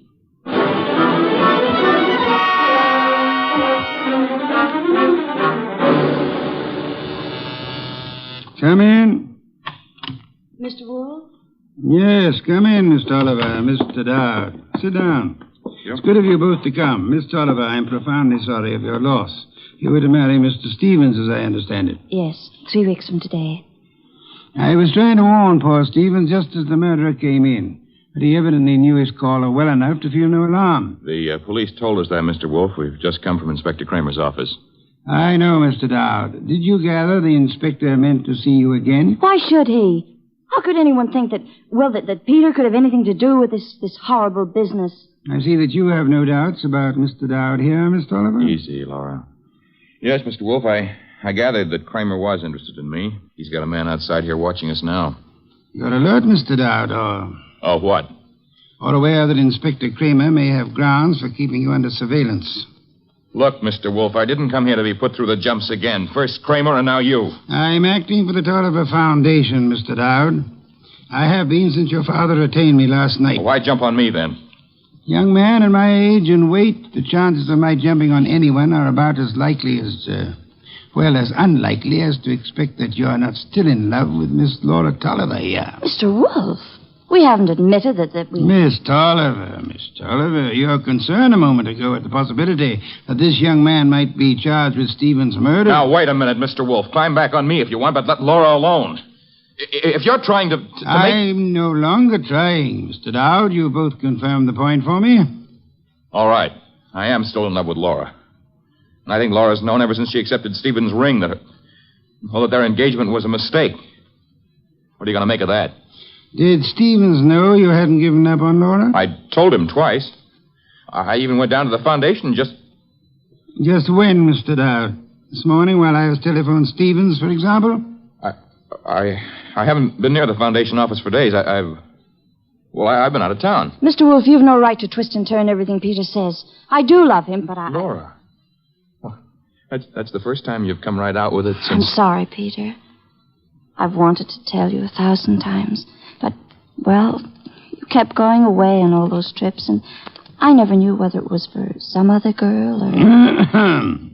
Mr. Dowd, Miss Tolliver, could this tender exchange be postponed till you two find yourselves alone? Go ahead, Mr. Wolfe. Ask anything you want, as long as I know it's all right with Laura here. Roundly spoken, Mr. Dowd. May I ask about Mary? What's Mary Dunning got to do with this? I'm glad you're aware of the Mary I meant. Well, I've met her at the foundation, of course. We've all heard she's missing. You couldn't suggest where she might be. How would Peter know? Let's return to Mr. Stevens. Can either of you explain his 3 days' absence from the city? I've been out of town myself. Miss Tolliver? He could have been inspecting any one of the research plants. He didn't tell me, if that's what you mean. Stevens said this morning he had been wanting to consult me. You can't suggest why? Well, no, I can't. About foundation business or personal business? 338 caliber bullets kept Mr. Stevens from making that clear, Miss Tolliver. Mr. Dowd's father is sending me over some material, but as yet it's not in my hands. Are you familiar with the personnel at the research stations? There aren't any more than 4 or 5 project managers. Halsey in Vermont, Schwartz down in Pennsylvania. Excuse me. Nero Wolfe? Archie. Yes, Archie. You can take it back about Mary Dunning. If she's a liar, she's just gone to a lot of trouble to make it look good. Dead? No, but knocked out with chloroform and stuffed in a closet in a man's apartment. And Guess whose apartment? Spare me your charades, Archie. Peter Dowd's. That's where I'm calling from. Is he still with you? As it happens, yes. You better hang on to him. There's been another development. Inspector Kramer's got hold of a man named Schwartz. The Pennsylvania project manager. Right. Schwartz was at the Foundation office this morning, and he says Peter Dowd was going in as he came out. When? Within minutes of your call to Stevens. Kramer's on his way to your place now to pick up young Dowd. Any instructions? I'd like more company. Well, the ball game is all wrapped up, isn't it? I'd still like more company. Right. Mary and Schwartz? If you can get them here. And Archie. Yes? Get them here.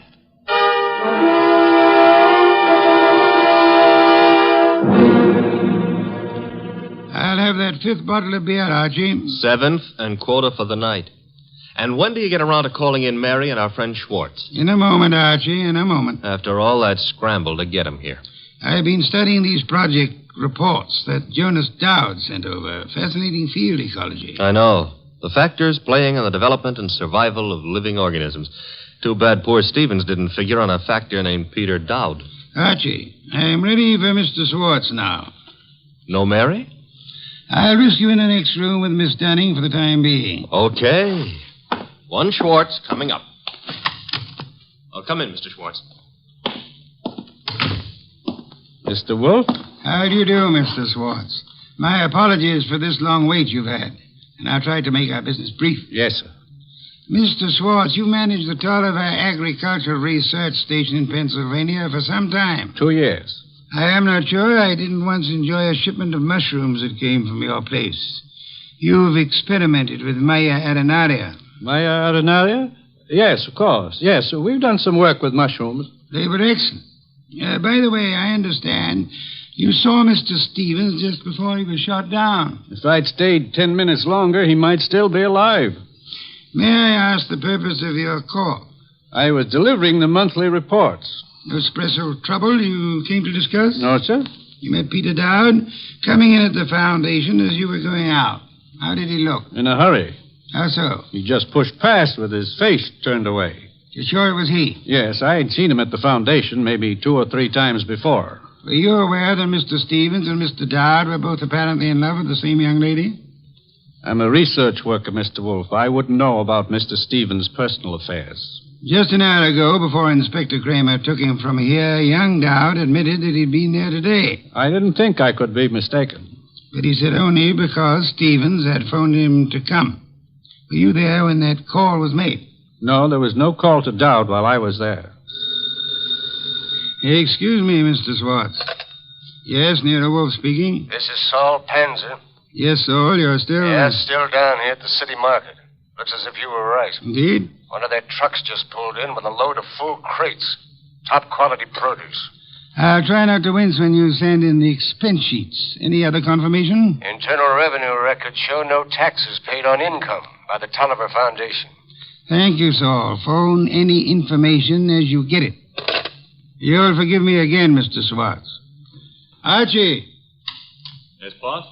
Would you ask Miss Dunning to step in now? Coming up. Come in now, Miss Dunning. Good evening, Miss Dunning. You've quite recovered from the chloroform? Mr. Goodwin's been helping me. He's been rubbing my forehead, and I'm beginning Spare me to... any further details. Miss Dunnings, would you mind telling me again how it was you came to find yourself in Mr. Dowd's apartment? Well, it was the phone call that got me to go over. It was a man whispering. He didn't give his name, but he said if I came to that address, apartment 4C, I could learn something about Mr. Stevens. You went to apartment 4C, and then? That's really all I know. Just after the door opened, before I could see him, this coat was thrown over my head, and then he must have given me the chloroform. It was Peter Dowd, of course. Dowd? Who else could it have been? It could have been Mr. Schwartz here. Mr. Wolfe, you're joking. Am I, Schwartz? Joking or drunk? Why should I... For the ancient reason, Schwartz. Money. For the racket you had and wanted to keep. Racket? Mr. Schwartz was an... Schwartz is no more of an ecologist than Mr. Goodwin here. A moment ago, he accepted Mara arenaria as a mushroom. It happens to be a common clam. Common on nearly any beach. Rare in inland Pennsylvania. Stevens knew I didn't go in for all that Latin stuff. I could understand that you might be useful without it, Schwartz. But to get away from your station operations, you faked the scientific knowledge you never had. All right. Suppose I am more of a farmer than a fancy scientist. Our job at the research station's to raise vegetable crops, isn't it? As you worked it, Swartz, of course. You turned the agricultural research project into a commercial farm. All expenses met from tax-free funds, and not a cent of return shown for the produce sold. So that's why Saul Panzer drew the rutabagus run. Stephen had the innocence of a specialist interested in his own field only. But even Stevens finally began to get onto those doctored reports of yours, Swartz. And when was it the Internal Revenue men began asking questions? Look, Goodwin, is this fat guy out of his mind? You had to get rid of Stevens after the last inspection trip. Were you even counting on taking over his job after Peter Dowd was put away for Stevens' murder? Mary, if you'll just explain to this lunatic... Watch it, Archie, watch it. I've got his gun. Adroitly done, Archie. Wait a minute. This is a 32, and it was a 38 that did the murder. Mr. Wolfe, that's my bag. You can't... Take this pistol from it, I have, my dear. This extraordinary effort you put me to, of actually leaving my chair to secure this weapon, we'll add that to the score against you.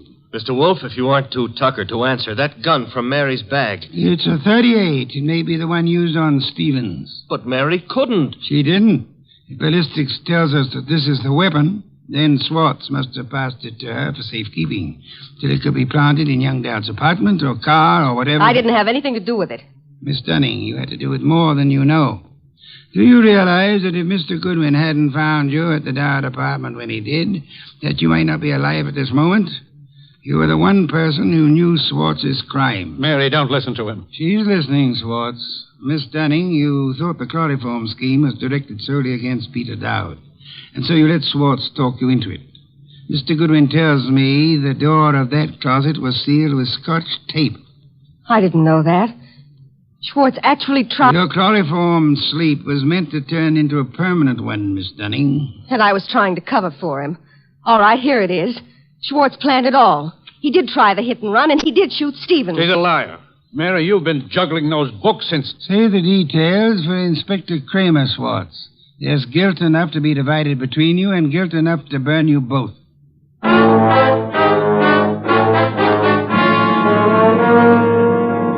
All right, you're being noble and not rubbing it in. Don't I merit a full explanation? Archie, I'm concentrating on truffles.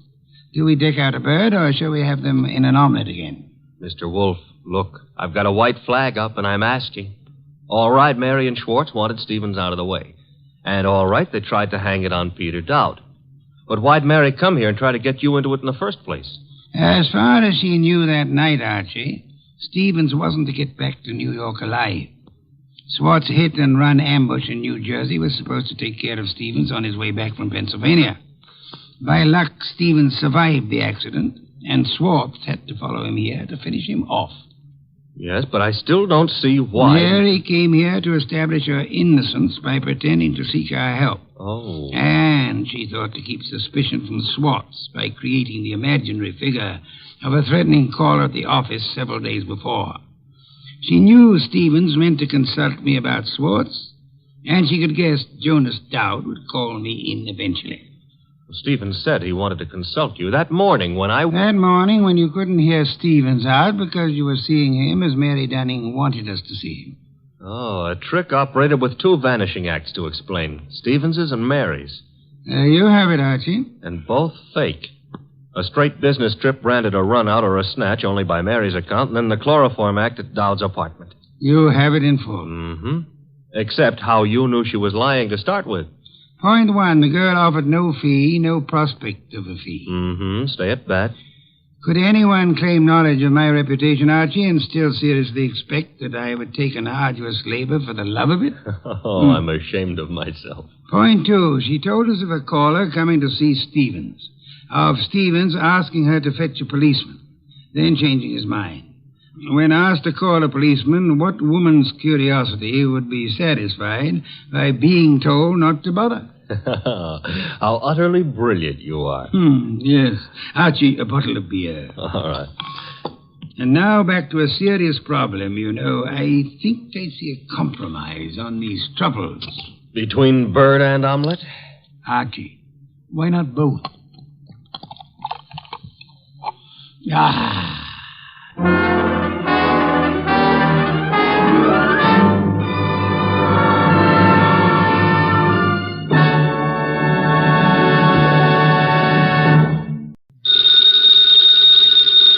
Ladies and gentlemen, that phone bell means adventure. Hello? Hello? The young man answering the phone is Archie Goodwin. And the mountain of a man engaged in deep thought in the oversized armchair is Nero Wolfe. What was that? Somebody's going to be murdered who has no manners? Well, what do you want Nero Wolfe to do? Teach him manners? Oh. Hold on. Mr. Wolfe. Yes, Archie? We've got a prospective client. In case someone she knows gets murdered, she'd like you to do something about it. Very well. However, advise her. Yes? Not to get murdered herself. I never take a corpse for a client. Greatest detective in the world.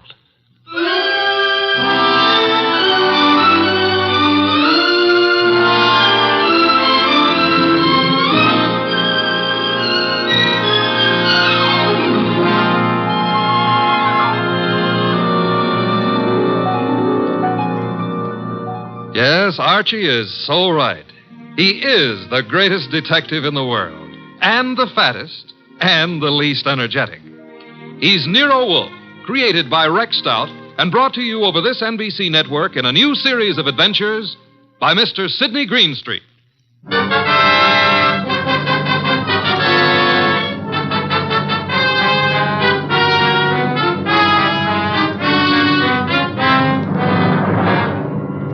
Tonight, it's the case of the Impolite corpse. It began on a certain night at 8:40 when Walter Channing, an advertising executive, was dictating in his office to his charming secretary, Brenda Barkley. Brenda, take a memo. Yes, Mr. Channing. This is to be mimeographed and sent to the entire staff. The entire staff, yes, sir. Notice, effective at once, 1 hour lunch periods will be strictly enforced. Employees will post time of departure and time of return. Yes, what is it? Mr. Channing. Bennett, I'm busy.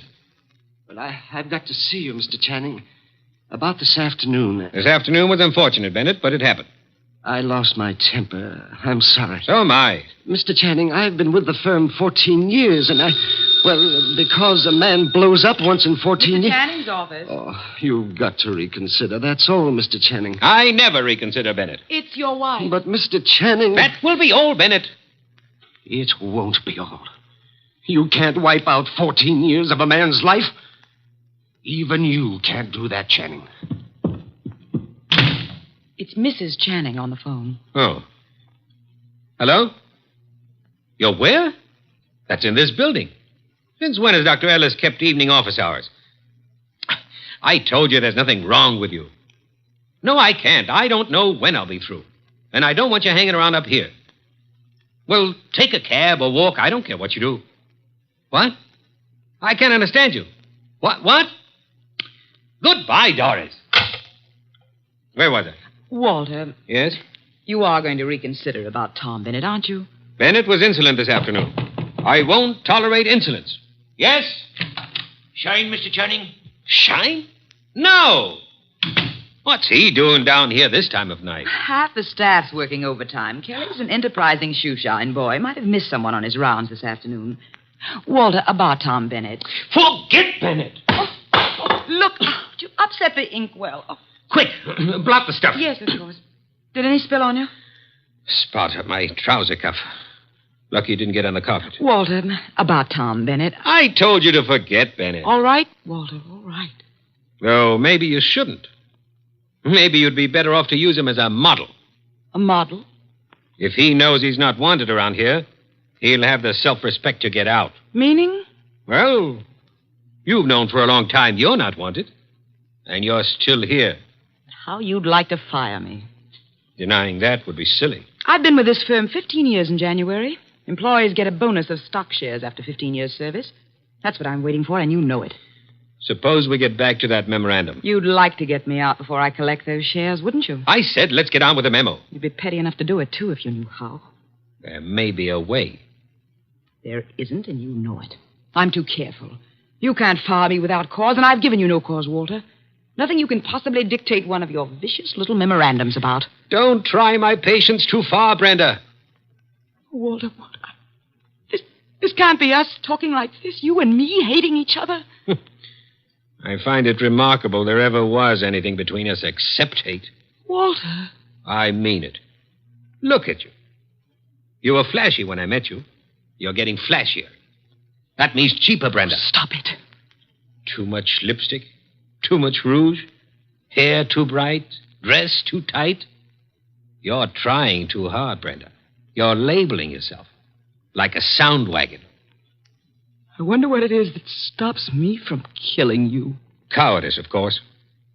Now, when you've stopped sniveling, we'll get on with a memorandum. You ready? Yes, I'm ready. Notice. In the interest of economy and efficiency, junior executives will confer in the conference room, not in private offices. Mid-afternoon coffee and personal phone calls and daily shoe shines will be eliminated.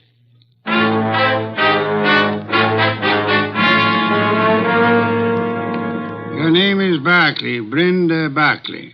Very well, Miss Barclay. What can I do for you? Mr. Wolfe, I don't know how to begin. Well, maybe I can make this easier all around by briefing Mr. Wolfe on the Walter Channing case.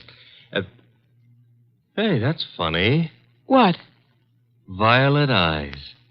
I always thought they were something the poets made up. Archie. Huh? Oh, the Channing case, yes. One moment. Miss Barclay, look this way, please. To me, an eye is functional object found in mammals, birds, fish, potatoes, and horticulture. Thank you. Go on, Archie. Walter Channing was the boy wonder of advertising. At 33, executive vice president of Winslow, Hart, and Straightmeyer. Just 24 hours ago, they found him at his desk, shot through the heart. They? Who is they? A night porter and a shoe shine boy, is that right? Yes. He'd been dead about an hour. The bullet went through Channing, his desk chair, and lodged in the windowsill behind him. Police thought at first it was suicide. The gun? 38, found it on the floor, 10 feet away. No fingerprints, anyhow, no clear ones. Seldom are on a gun butt. You say suicide was suspected. Why? The gun was 10 feet from the body. It was the smudges. Smudges? Powder burns. According to the papers, he was sitting at his desk. There were no signs of a struggle. The gun was held against his chest and fired. But it wasn't suicide, Mr. Wolfe. Walter Channing would never have killed himself. The police have already decided that, finally, according to the evening papers. And I presume you, Miss Barclay, are the suspect. No, not yet. But you expect to be. That's why you came to me. When the police talked to her, Her? Doris, his wife. I've been Walter Channing's secretary for 8 years. At one time, we thought we were in love. Mrs. Channing was aware of this? Yes. Oh, it was a long time ago. It was over. It was finished a long time ago, but she never believed that. Neither did Alan. Alan who? Alan Mielik, head of the media department at the agency. We were going to be married when Walter and I... Well, Decided you were in love. Miss Barclay, who finally decided you were not? You or Mr. Channing? He did. I see. Mr. Mielik believes you did not share this change of heart. Yes. Oh, he's such a fool. I dare say you fear Mrs. Channing or Mr. Mielik or both will reveal the ill-fated romance. You know what the papers will make of it, what the police will try to make of it. Miss Barclay, did you kill Channing? No. Oh, no, I swear I didn't. Oh, Mr. Wolfe, I didn't. Please, for heaven's sake, no tears. Archie, put her in a cab. Yes, sir. Then come up to the plant room. There are some things I'll want you to execute for me. Yes, sir. Women. Bah! Yes, Mr. Goodwin, I'm Abe Jackson, the night porter. I was working late that night. Mr. Channing, his secretary, Mr. Bennett, Mr. Mielik, and his secretary. About 10:30, I met the shoe shine, Kelly, on Mr. Channing's floor. There was a light burning in Channing's plate. We went in to turn it off, Kelly and me, and there he was, sitting at his desk, a hole this big in his chest.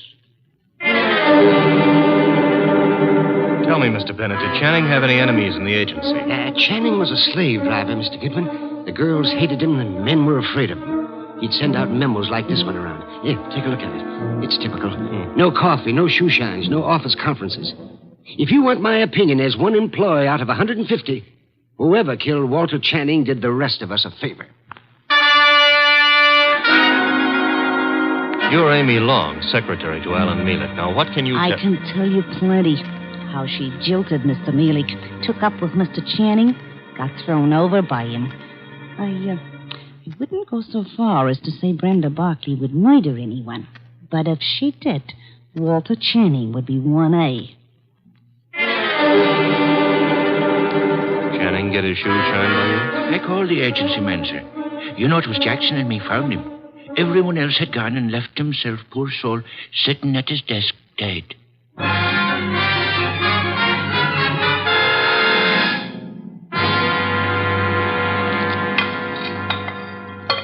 This specimen of an enormous straight orchid. Beautiful, isn't it, Mrs. Channing? Mr. Mealich? I could never quite like orchids. They have no smell, you know. It's pretty all right, but tulips are more in my line, Mr. Wolfe. Tulips, Mr. Mealich? I had a stand of emperors this spring. Emperors, come in, Archie. Emperors, Mr. Mealich? That's the name of a tulip, Mr. Wolfe. A peasant flower. I've heard of it, of course. Archie, Mrs. Channing, Mr. Mealich, my assistant, Mr. Goodwin. Mr. Goodwin. I didn't know you had company. Mr. Wolfe asked us here to explain why Brenda Barkley is worried. And you have both agreed to respect her position. Brenda ought to know I'd never tell the police anything to get her into trouble. Phooey. Sir? He said phooey, Mr. Mealich, meaning he doubts what you say and does not admit your right to say it. Archie, Mr. Mealich, you say you would never intentionally inform on Miss Barkley. Certainly not. The tongue slips, sir. We would expect you to guard your... What? Do you think What I started to say. You asked us here because Brenda Barkley is your client. I despise Miss Barkley. Everyone knows that, and why. But I wouldn't stoop to implicating her in murder. You believe her innocent, then, Mrs. Channing? I believe she lacks the gumption to pull a trigger. Poison I wouldn't put past her at all. Mr. Mealich, would you be kind enough to see me home? Of course, Mrs. Channing.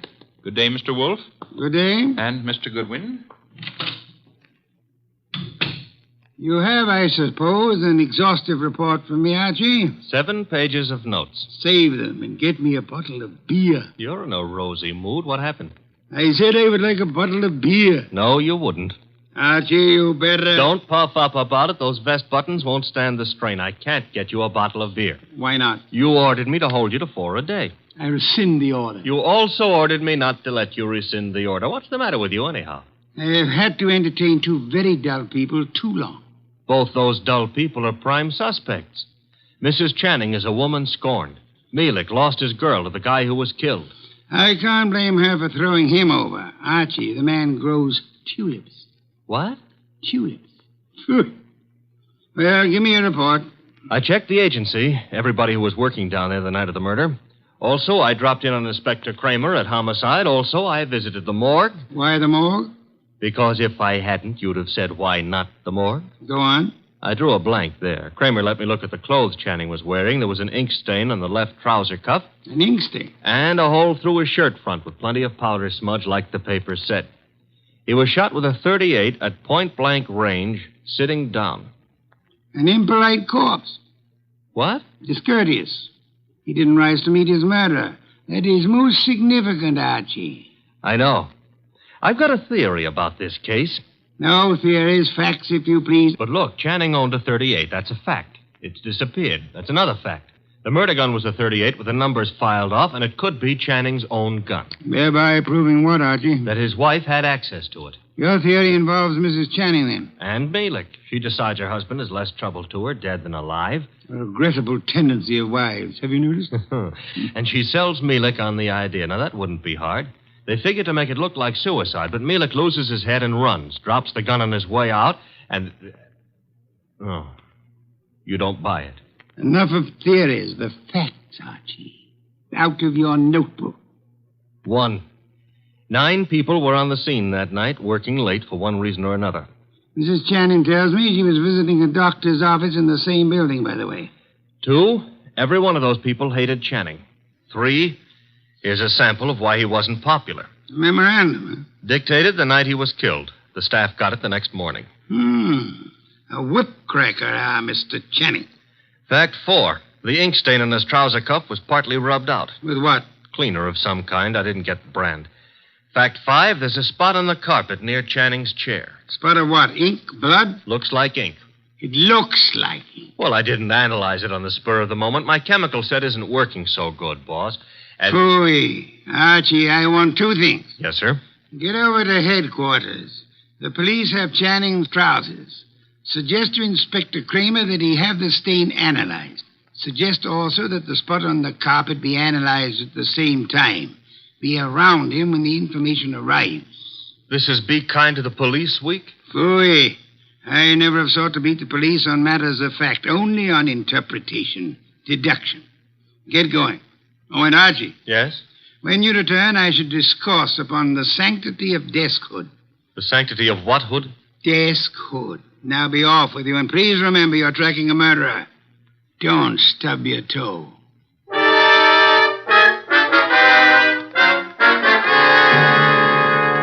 Goodwin, the thing on the carpet was a dye of some kind. Dye, huh? Mm-hmm. How long will it take the lab to give you the analysis on it, Inspector? Oh, not very long. I've got the report on what was used on the trouser cuff right now, though. And? They found traces of carbon tetrachloride. Wait a minute. This goes in the notebook. Okay, carbon tetrachloride. And something else. Goodwin, what's Wolfe after? Interpretations was what he said, Inspector. You object? No. Maybe I'll get an interpretation, too.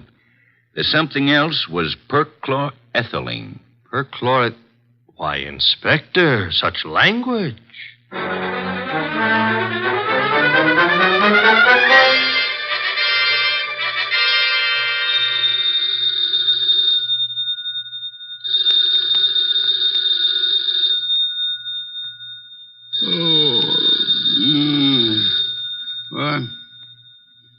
What?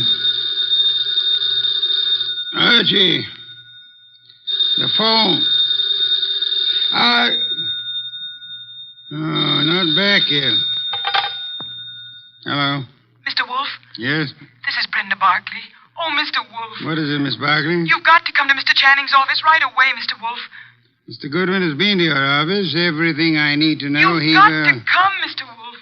Nonsense. I don't go out. My digestion disapproves of it. I disapprove of it. But, Mr. Goodwin, he's in danger. What's that? Terrible danger. He needs you here at once. Archie, in danger? Let me talk to him. Please come. Hurry. What's happened? Hello. Sparkly. Fritz, get out of the car. Bring me my wool muffler and worsted vest. See if you can find my galoshes. Confound it, I've got to go out.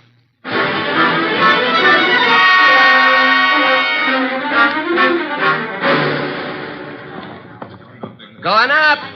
Step to the rear of the car, please. Mister, will you please step back?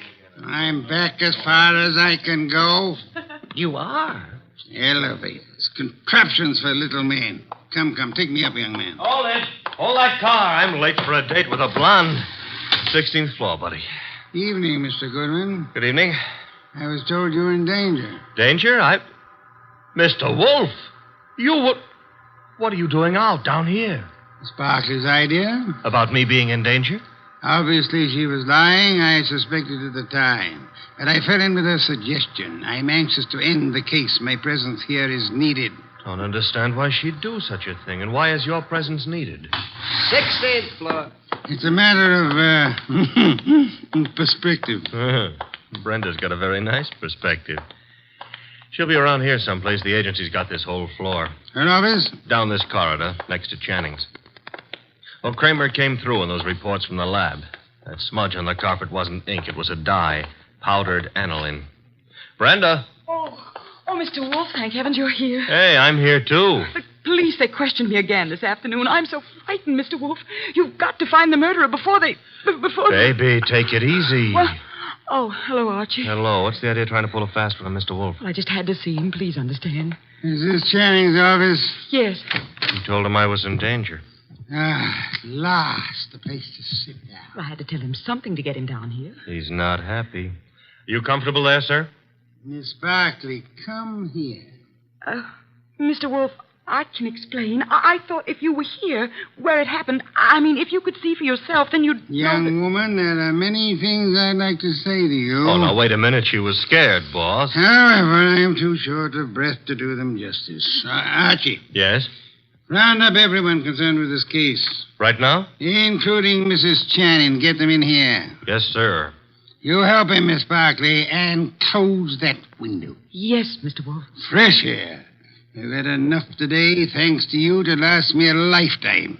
If after all that exposure, I live a lifetime.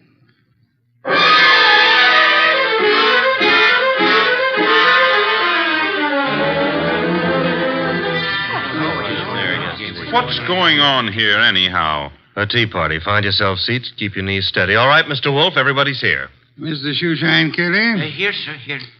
It was you who found the body. Him and me, Mr. Wolfe. I'm Abe Jackson, the night man. You gentlemen can help us if you will. Oh, to be sure, Mr. Wolfe. I'd like to know the exact position of the body when you found it. Well, he was sitting up. That's it, sir. Sitting up straight as you please. You'll oblige me if you'll demonstrate. Sit in the chair, please. His chair, sir? If you please. Abe, you.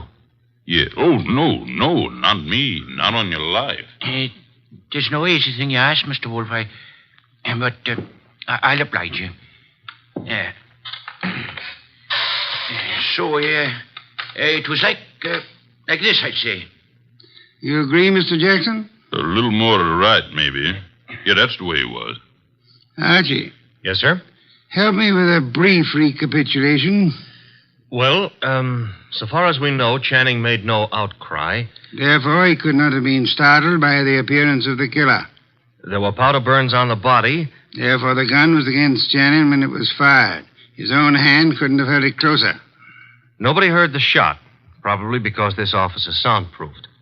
The gun that killed him was lying on the floor 10 feet from the desk. In the direction of flight through that door. Go on, Archie. The killer was almost certainly well known to Channing, or Channing wouldn't have let him come that close without a struggle or an alarm. Also, the killer had access to this office. Another proof that he's not a stranger. One more point, if I may, Archie.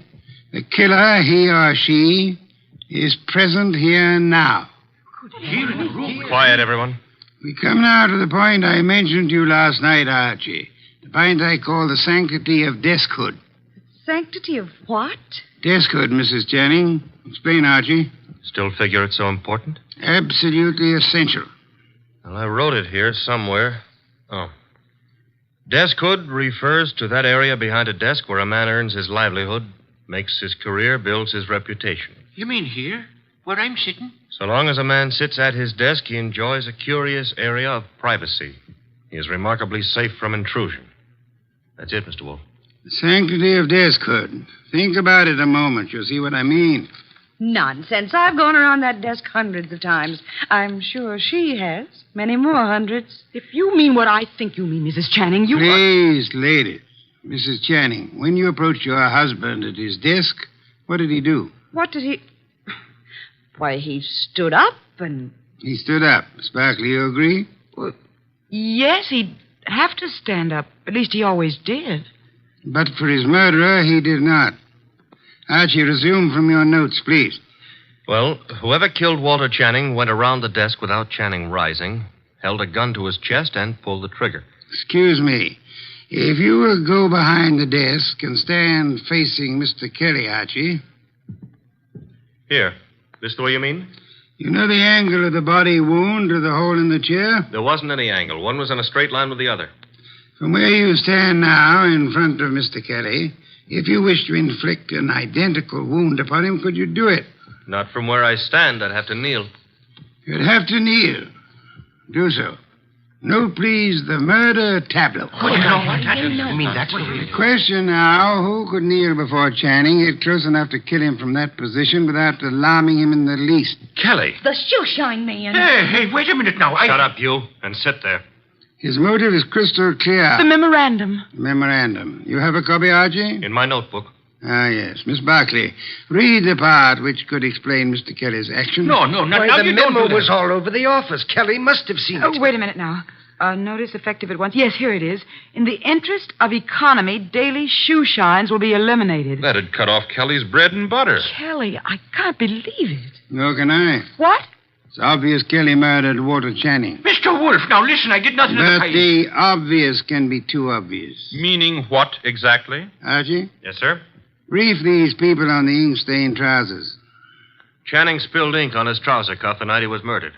Somebody tried to clean the spot off. With what? According to the police analysis, carbon tetrachloride and perchloroethylene showed up. Both non-inflammable ingredients used in many commercial cleaners. Exactly what are you getting at, Mr. Wolfe? One moment, Mrs. Channing. Mr. Goodwin also has an analysis of the spot on the carpet behind the desk. Archie? A powder form of dye, aniline dye. Used in what, perhaps? Well, the lab suggested a shoe dressing. I got no powder dye. I swear I ain't, Mr. Wolfe. I'm sure you haven't, Mr. Kelly. You'll find this particular type of dressing is used on women's shoes, suede shoes, usually. I don't understand. Wait a minute. Yes, Archie? If a woman... Now, suppose a woman knelt in front of Channing to clean that ink spot off his trouser cuff. That smudge could have rubbed off the tip of her shoe onto the carpet. Exactly. I believe you'll find a typewriter cleaner contains tetrachloride and perchloroethylene. Something else just occurred to me. That memo was sent around the morning after Channing was killed. I never thought of that. True, Archie. And for only one purpose, to point suspicion at Kelly. But when the police didn't take the hint... Go on, Archie. What then? Somebody else was brought down here who would. Comes around to 3 questions, doesn't it? Who knew about the memo? Who had access to Channing's file where he kept his gun? And who made sure Nero Wolfe would see the evidence against Kelly? 3 questions, Archie, with one answer that spells the name of the murderess. Our own client, Brenda Barkley.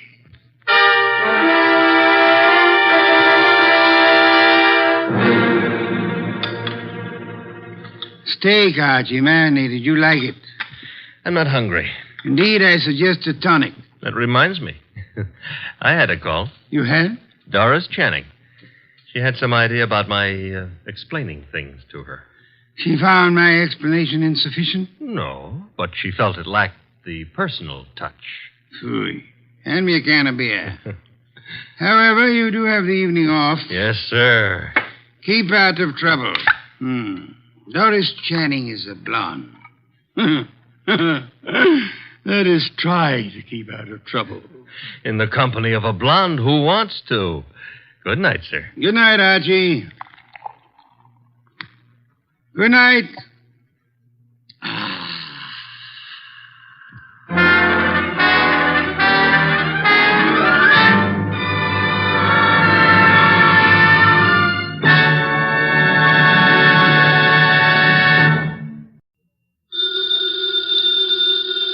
Ladies and gentlemen, that phone bell means exciting adventure. Hello? Hello? The handsome young man answering the phone is Archie Goodwin. A mountain of a man engrossed in deep thought in the oversized armchair is Nero Wolfe. Hey, boss. Oh, Mr. Wolfe. Mr. Wolfe. There's a guy on the phone wants us to take a case. Seems that someone was mad at a guy who was mad, and now this guy on the phone is mad, wants us to find out who did the killing. What do you say, Mr. Wolfe? We need the money. Hello? Yes, Mr. Wolfe says he'll be happy to take the case. Just present yourself and a check for $2,000 at 601 West 35th Street at 11 o'clock. Mr. Wolfe can't wait till you get here. He's dying to go to work. Goodbye. Greatest detective in the world. The only trouble is, he is.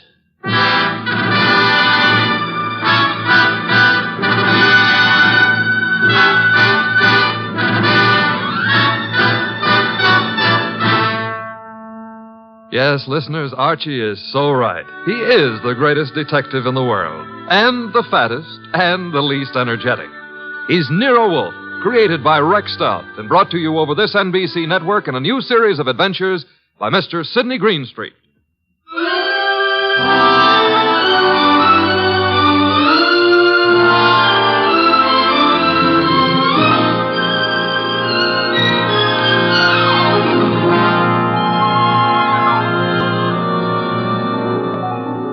Tonight, it's The Case of the Beautiful Archer. That's a good title. And it was a good case, too.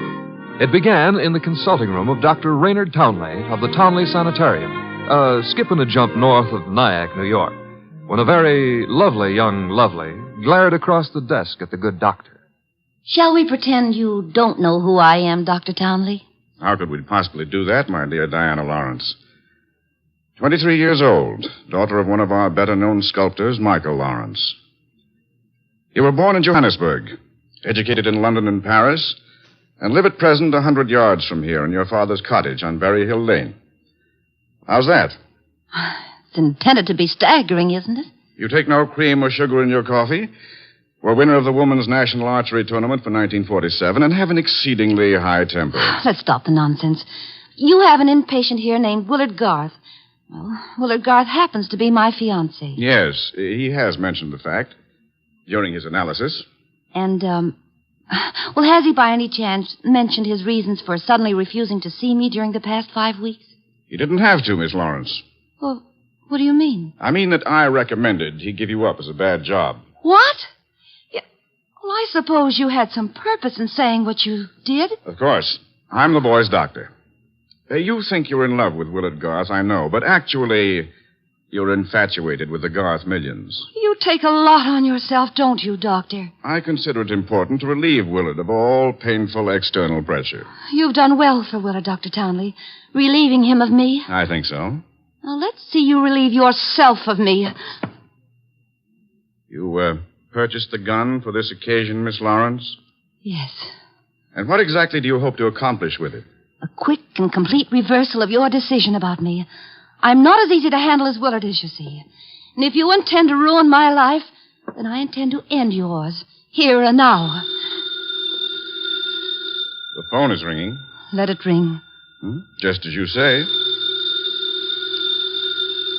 It's the house phone, Miss Lawrence. It may be Willard, you know. Oh, Willard? Yes, he usually phones me from his room at about this time every day. Well, all right. Answer it, but be careful what you say. You're in command, it seems. Hello? Oh, why, hello. I thought it would be you, Willard. Look, my boy, Diana Lawrence is here. I've had a talk with her, and I've reconsidered my opinion. Yes, I'm quite serious. If you're at all sensible, you'll see her regularly and plan on a marriage as soon as you're discharged. Yes. Oh, you do? Very well. I'll see if she'll talk to you. Miss Lawrence. Yes? Do you want to speak with him? Give me the phone. Of course. Here you are, and I'll take this gun. There we are. Now, stand away, Miss Lawrence. But Willard's on the phone. Willard is not on the phone. No one was on the phone. The ring came from the push-button bell under my desk here. Oh. Sometimes I find it convenient to interrupt my consultations with a phone call. Oh, you smug, deceitful, self-sufficient... Murder is a vexatious business. You'll be grateful to me one day. All right. Give me my gun and let me go. The gun, I'm afraid, stays with me. Here in this Majolica cabinet. I'd scarcely feel justified in trusting you with it. And now, with your permission, or without it, the interview is ended.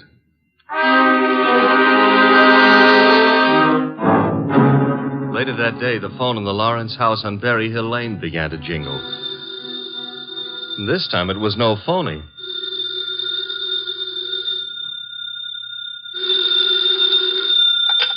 Hello? Diana? Yes? Willard, darling. Diana, darling, it's Willard. Imagine. Has the doctor let you use the telephone just as if you were a great big adult? Oh, I've got to see you, sweetheart, and I didn't call you to argue. Love, beauty, understanding, that's what matters. Isn't it? Isn't it? Do I hear the overtones of a change of heart? Oh, Diana, what's happened wasn't my fault. He poisoned me against you. Then why don't you walk out of that amateur nut house and stand up like a man? I probably shall, Diana. And now, please listen to me. He's letting me have the limousine tonight from 8 until 12. I want us to go for a ride and talk and talk and talk until everything is clear. Clear as a bell, my baby. Don't tell me he's trusting you to drive. Oh, no. No, one of the handymen here will chauffeur us. Oh, say you'll come, Diana. Will you? Say it. Say yes. Say you will. Well, Yes, Willard. I'll be glad to. 8 o'clock, then? 8. Oh, bless you. Bless you, my angel.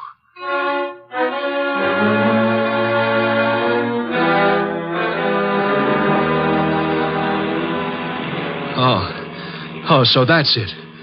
You want my father's money. That's what you love, not me. Willard, the chauffeur will hear you. It's the way Townley says it is. He's right. He's right. Oh, why did I let you talk me into this? What a fool I was to have come at all. You're sick inside, Willard, so utterly, hopelessly sick. Oh, so now I'm hopelessly sick. Yes, you are. You're trying to confuse me. Take advantage of me. Wind me around your finger. Just because I love you too much. That's it. That's my illness. Of course, I see it now. You're the thing I must get rid of. You with your beautiful, beautiful face and your twisted values. You're at the bottom of all my agony. Willard! Willard! I'm saving myself. I'm saving myself. Once you're dead, the sickness is ended. I'll be safe. I'll be safe. I'll be safe. Willard.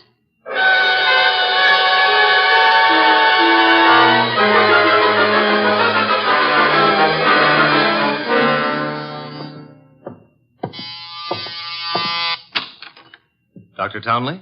Yes. Come in. Mr. Wolfe's been expecting you. Come in, Dr. Townley. Come in. Have a chair. Thank you, Mr. Wolfe. I'm so happy you've agreed to take this case. Have a glass of beer. Oh, no. Never at this time of the morning, thank you. Well, Doctor, the newspapers checked with what you told me. The girl and young Garth went out for a ride in your limousine last night. The car was driven by one of your handymen. That's right. Haynes, his name is. And they never came back. Young Garth was found dead in the car with 2 bullets in him. The girl was gone, and also Haynes, the handyman chauffeur, huh? Correct, sir. Have you any idea where he could be? No, sir. And the young lady, tell me about her. She's Diana Lawrence, daughter of Michael Lawrence. The sculptor? The sculptor. She lives with him in a small cottage near my sanatorium on Berry Hill Lane. An extremely aggressive and self-centered female with more than a slight flair for violence. Your description might easily lead me to suspect her of this murder, sir. Well, I'm aware of that. And I don't think you'll be far off the mark. As I told you on the phone, she tried to murder me yesterday morning. The police have made no headway in locating her? No, the homicide division has contacted her father, but he's remained quite noncommittal. He simply says that he's sure she's incapable of killing a fly and that he hasn't laid eyes on her since 8 o'clock last night. Highly suspicious behavior. She was unquestionably in the car with young Garth when he was murdered. She wasn't alone in the car with him. You're referring to Haynes? Yes, but he can't be found either, remember? It appears that he failed to list his address on his job application. But somehow, Mr. Wolfe, I'm quite sure he'll show up this afternoon. Somehow, Dr. Townley, if I were you, I wouldn't be quite so sure. We must begin by facing the initial problem of locating our suspects. Archie? Yes, sir? Get out the car and drive up to the house on Berry Hill Lane. And then?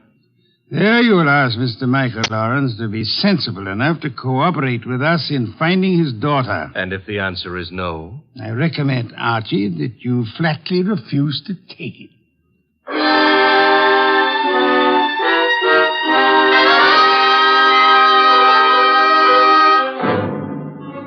Mr. Lawrence was no simple baby to handle. He was in a studio when I walked in, chiseling on a statue of a boy and a girl, both wearing less clothes than the law allows.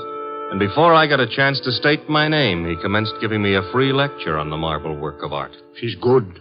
Really good. She's practically superb. The Ariadne. The what Ariadne?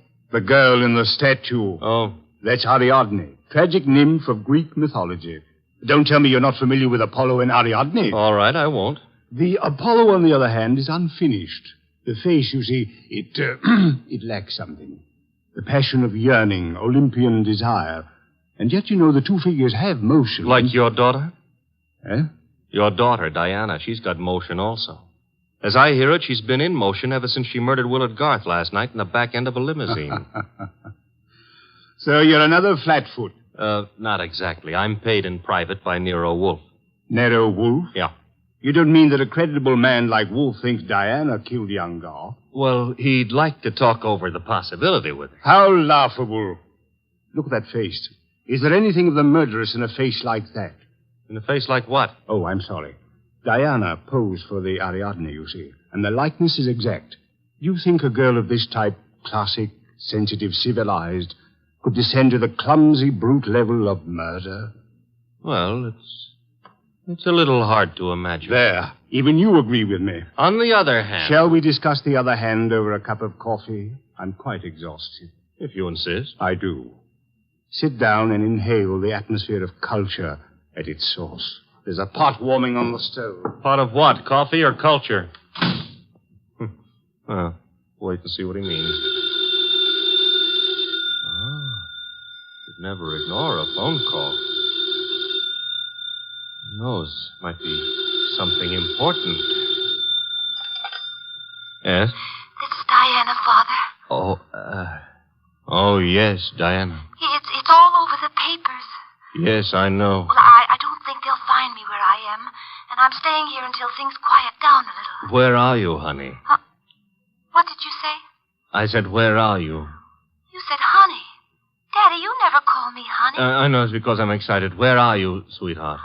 Well, you mustn't let anybody find out. Not a soul in the world. Where are you? Well, you know where Tyne Pike turns off to the left beyond Bardsville? Yes? Well, I'm... Call me later, Angel. But, Father... Oh, get that motorman's number. You will live, my friend, but not long if you don't control your curiosity. With that mallet you hit me. What was the big idea? Do you really have to ask that question? Weren't you trying to trick my daughter into disclosing her whereabouts? The police are pretty interested in her whereabouts. Then let them find her. But you can't be surprised, my friend, if I choose to protect Diana's interests.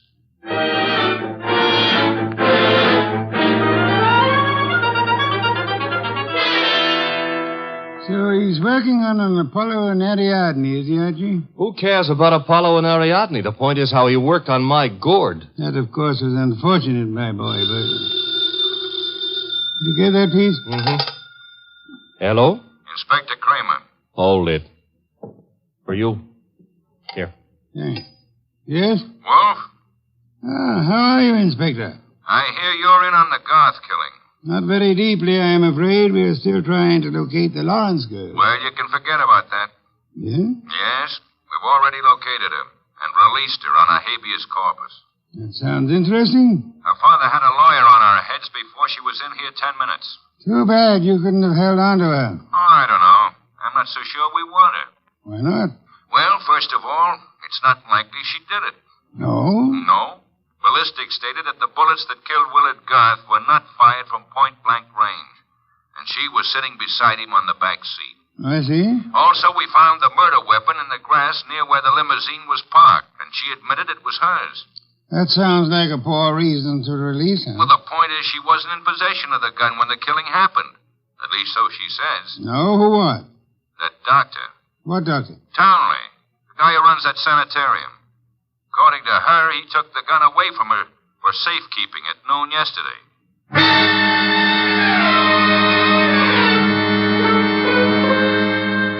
There was a little more talk between them, something about fresh cigar ashes that were found in the dashboard ashtray of the limousine. After that, the boss hung up and exerted himself enough to put a call through to the Townley Sanatorium. I'm afraid the doctor is very busy just now. So am I, and my business happens to be highly important. Well, I'll say you called, Mr. Wolfe, and I'll ask him to contact you just as soon as he has a free moment. Do you happen to have a free moment, miss? Why, yes, sir.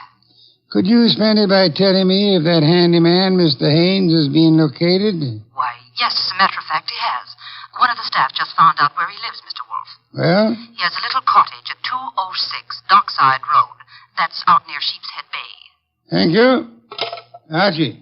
I'm going someplace, I suppose? You are? You're going to Sheepshead Bay.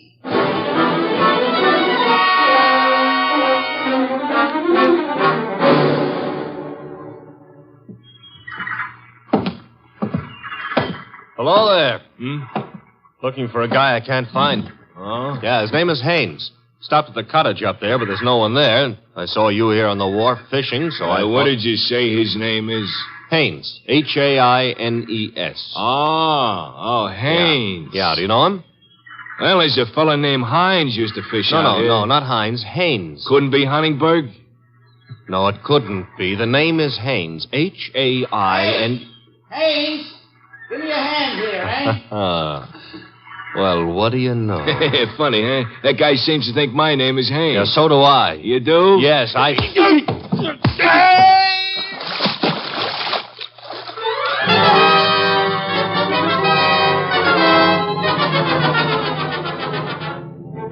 I got back to our house soaked to the skin and minus Haynes, and just in time to see the boss in the exhausting process of walking across the room to answer the phone. Hello? This is Dr. Townley. You called me. So I did. About the murder? More specifically, about the statement from Diana Lawrence that you removed a firearm from her possession yesterday morning. That's quite correct. It's here in my Majonica cabinet. Is it? Of course it is. I suggest you check. Just a moment. Mr. Wolfe. Yeah? I'd like to see you at once. The gun, I suppose, has vanished. What? How did you know? Because it is a ballistics, Doctor. It turned out to be the gun that killed Willard Garth. I see. Do you? Yes. I understand everything now. It's all so crystal clear. Just how crystal clear? I'm quite certain, Mr. Wolfe, that I can put my finger on the killer. And I think it would be well if you came here immediately. No, I'm afraid it's impossible, sir. There's an important operation scheduled, and I simply cannot leave. What do you suggest? Well, is it outside the realm of possibility that you come here? Is it, Mr. Wolfe? Hello, Mr. Wolfe. Mr. Wolfe?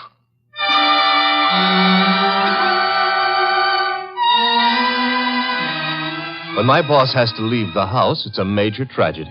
Sometimes he rages, sometimes he curses the whole detective business, lock, stock, and barrel. And sometimes he keeps very quiet and grips the side of the car desperately and tries not to inhale any fresh air. This was one of the quiet times. Just go slowly, Archie, but get there as quickly as you can. Oh, you don't want a chauffeur, Mr. Wolfe. What you need is a magician. Keep your eye on the road and don't strain yourself to make superfluous witticisms. Why don't you try relaxing a little? I hear there hasn't been a man-eating tiger sighted on the Sawmill River Parkway in the last 500 years. Your liberty is out of order. Don't try to make light of a deplorable situation.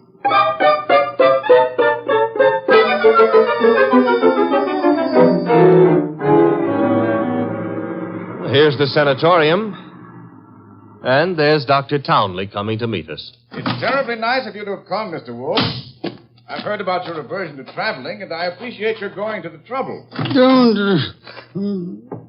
mention it. Oh, Archie, help me out with my other arm. There we are. Now, calm down. You're all in one piece. I think you'll find the trip highly profitable, Mr. Wolfe. You'll consider it time very well. Hey, what's the matter? What is it? What happened? He's been shot. It's hardly likely. There wasn't a sound. This kind of shot doesn't make a sound, boss. What do you mean? Better take a look for yourself. There's an arrow in his back, and he's dead.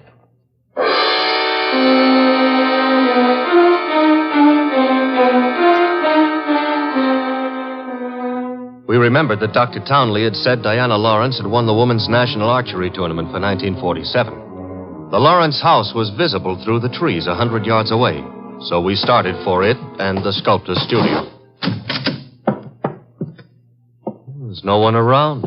So this is his latest effort, Apollo and Ariadne. Yeah. Done a little work on it since I was here. The Apollo's face is more finished and... Hey, boss. Yes? You know, somehow or other, Apollo looks a little familiar. I wouldn't be surprised, Archie. I think if you examine it closely... Wolfe. Our host. You remember me, don't you? I met you once at a dinner party at your house, the time they opened the new museum on 67th Street. Of course, Mr. Lawrence. And to what do I owe the honor? It's not much of an honor. Dr. Townley has been murdered. No. I am afraid Mr. Goodwin is being accurate. He's been murdered with a bow and arrow. And what does that mean to you, Mr. Lawrence? I'm sorry. I've been a fool. An awful fool. You can't blame yourself too much. If you'd cooperated with the police instead of looking out for your daughter's interest, the man would still be alive. But I assure you that... Where's the girl? She should be here now. She phoned me a while ago and said she was coming by for passage money to Rio. You were looking for me? What? Diana, put the gun down, Angel. And tie a rope around my neck? Might I inquire if your plan is to kill us all, Miss Lawrence? Oh, what would yours be if the world was after you for something you didn't do? Wouldn't you be willing to risk persuading a jury of that? Thanks, no. I'll skip that chance. Father, get me the money. Diana, sweetheart, don't make me a part of your murders. That's asking too much of love. Don't you know I'm not guilty? No, Diana, I don't. Leave that gun lay, Diana. Haynes! Looks like I walked in on the nose. That's him, boss, the guy who soused me. Take a little of your own advice. Relax, Archie. What do you want here, Mr. Haynes? I want to give up and try to straighten out this little deal. Mr. Lawrence. Yes? Here's your money back. You got a right to call me a welcher. I promised I wouldn't give evidence against the girl, and you paid my price. But enough is enough, and right here and now I'm unloading. Just what does this mean? It means I saw her do it. Oh, you stupid, lying, rotten... Oh, yeah? Grab her, Archie. Grab her. Get the pair of them out of here.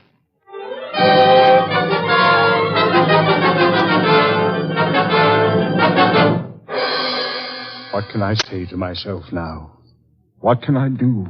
I'm sorry, Mr. Lawrence, but it's not necessary to eat your heart out. Many fathers before you have done their best and failed. But I had a special duty toward Diana. Special duty? Yes. Well, you see, you'll find it out sooner or later, so I'd best tell you now. I'm not a real father. I adopted her 9 years ago when she was 14. I see. And I should never have done it. I realize now that I wasn't equal to the task. Well, all's not lost yet. They may not convict her, you know. Eh? I said they may not convict her. But how could they fail to convict her? She killed Garth, didn't she? Did she? She shot him. But the gun was in Townley's possession. She could easily have stolen that. She could have broken into his office later. It wasn't locked. What wasn't locked? The Majolica cabinet. I believe you mean what you said, Lawrence, the Majolica cabinet. For the life of me, I can't see how you could know whether it was locked or not, unless you had the experience of opening it. Could it be that you went looking for the gun yourself after Townley said he had confiscated it? That you killed Townley with a bow and arrow, which you handled as well as your daughter, because he was just on the point of telling me that you knew where the gun was, and that you were the likeliest murder suspect? You must be mad. Oh, sir, not I. But you are mad and more than a little. You hated Willard Garth. It was you who were making the marriage impossible. You loathed him, and in the end, you killed him. How could I have killed him? I'll tell you a little secret, Mr. Lawrence. The police found cigar ash in the dashboard tray of the death car. Chemical analysis showed that the ash was from an El Adoro cigar. What have you got in your left hand, sir? In my... an El Adoro cigar. And in my right hand, a Derringer. Powerful and admirable little weapon, Lawrence. I suggest you show proper respect for it by dropping all this here and now. You don't wish to hear me say the rest, that you were horribly in love with Diana, your own adopted daughter? In love and hopelessly, eternally frustrated? You begrudge me the triumph of accusing you of having bribed Haynes to let you take his place at the driver's seat of the limousine, and further bribed and threatened him into putting on his show of merry pranks and false confessions to confuse us all beyond measure. You said I loved Diana. Would I do all this to her if I did? Oh, but of course, such love as yours is really hate. You were content to see her dead rather than relinquish her. Like all miserly, small-hearted men, you would rather kill the thing you love than muster the generosity necessary to seeing it attain happiness. That's enough out of you. I should think it was much too much. It is.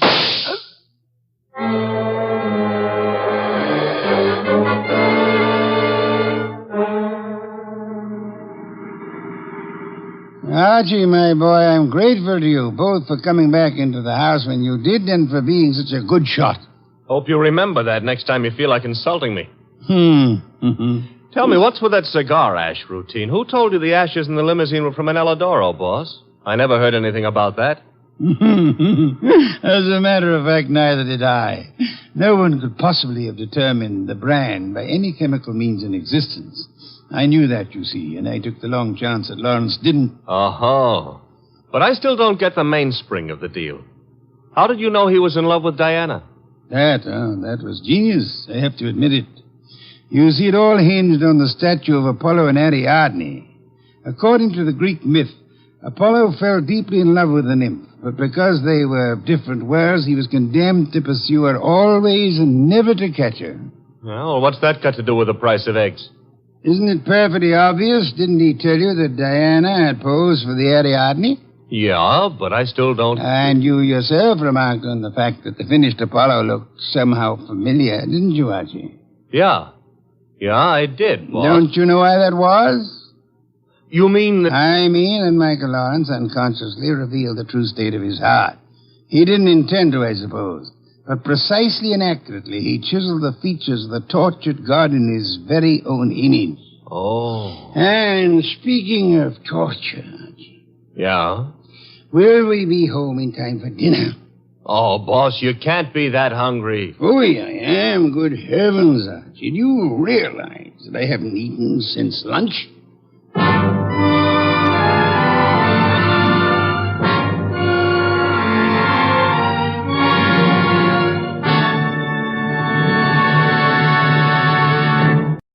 Oh, Mr. Wolfe. Mr. Wolfe. Want something, Archie? Would you be interested in taking on a case involving a woman who was found stabbed to death in one of New York's fancier men's clubs? Can't you see I'm already occupied, Archie? My Oncidium hybrid is ailing. But, sir, cash. C-A-S-H. Remember, you need it to live on? Well, you're actually learning to spell. You'd better learn to count. We're broke. Thank you, Mr. Goodwin. Now, if you'll just go away and stop interfering. Oh, just a minute. Yes, sir? On your way out, switch on the fan.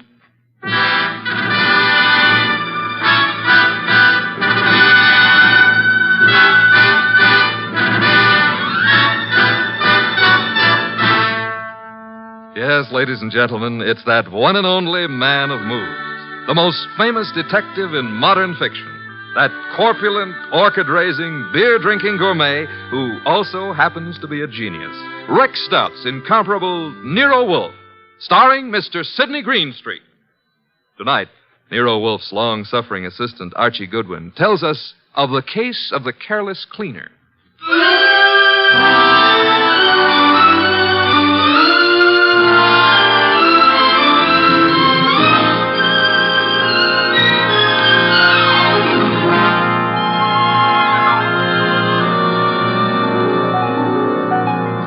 We didn't know Clay Michelson very well at the time, though Mr. Wolfe had hung one of the Michelsons' paintings on the library wall. But then I guess we should have considered ourselves lucky not to have known him or his wife, Phila. 2 weeks ago, they had a quarrel. Oh, Clay, darling, I didn't expect you home so soon. I thought you were going to the museum to see the Van Goghs. I decided not to, Phila. Oh. Well, if you plan to paint this afternoon, I'll get out of the studio. I want to run some errands anyway. Why don't you make your phone call from here, Phila? Phone call? Who is he, Phila? He? Who were you waiting for this afternoon? Please, Clay, don't start that jealousy routine again. Don't try to kid me. You're being stupid, Clay. I'm stupid, all right, but I'm getting wise pretty fast.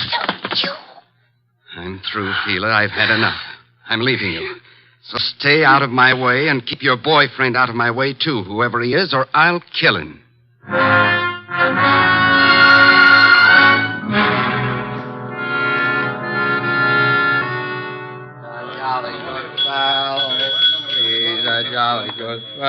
Yes? What can I do for you? Sleepy. I want to have a drink and go to bed. I'm sorry, sir. The Garrison Club's a private establishment. No rooms available to the public. You think I'm drunk? Oh, no, sir. Why do you suppose I came here? And I'm sure I wouldn't know, sir. I'll tell you why. I came here to see my old pal Lou Saunders. That's why. You know Mr. Saunders? Do I know? Look, I paint him. Lou sells them. Mr. Saunders is your agent? I'm Clay Michelson. Just call Mr. Saunders. Clay? What in the world? Lou, tell this guy who I am. But I'm sorry, Mr. Saunders. It's all right, Mr. Martin. You see? Let's go have a drink. Yeah, sure, Clay. Yeah. You know what, Lou? I left Phila. If I walked out on her. Is there something I can do, Mr. Saunders? Yeah, have someone fix a bed in the other room of my suite. Mr. Michelson will be staying with me. At least for tonight.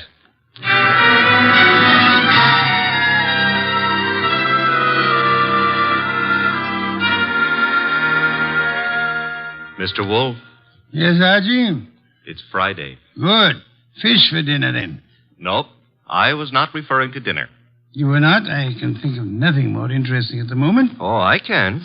My salary. Of course, according to the Julian calendar. We're on the Gregorian, so let's stick to it. Today is Friday. Today I get paid. Archie, there's a drop. Oh, don't exaggerate. You can't be getting the cold shudders just because I'm asking for my money. I can distinctly feel fresh air flowing into the room. Well, it's possible I might have opened a window 6 inches. You're insane. Shut it at once. Nope.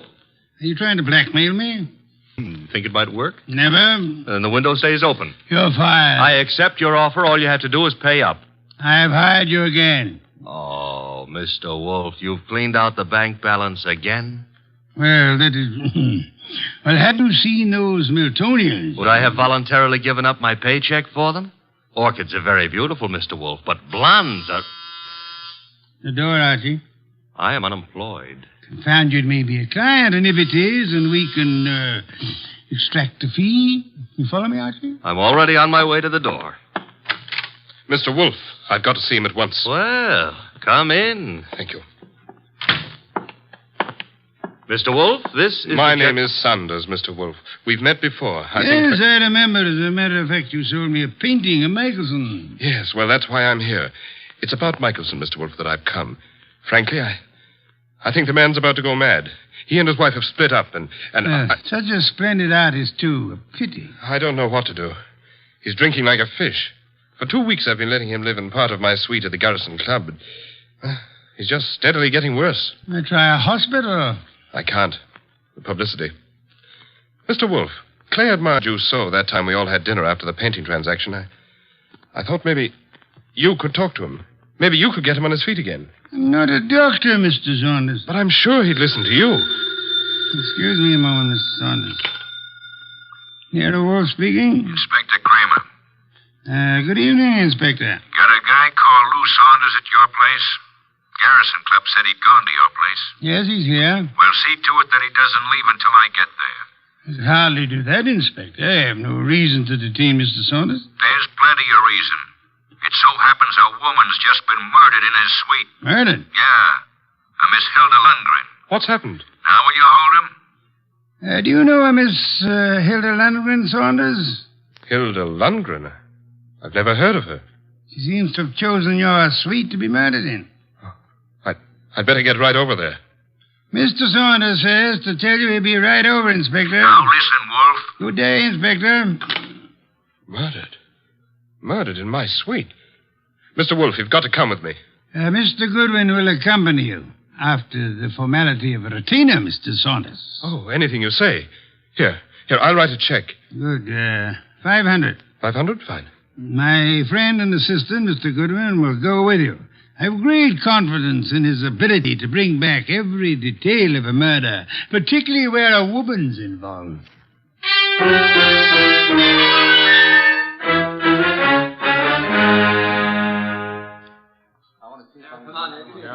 Okay, you photographers, picnic's over for tonight. Pick up your stuff and get out of here.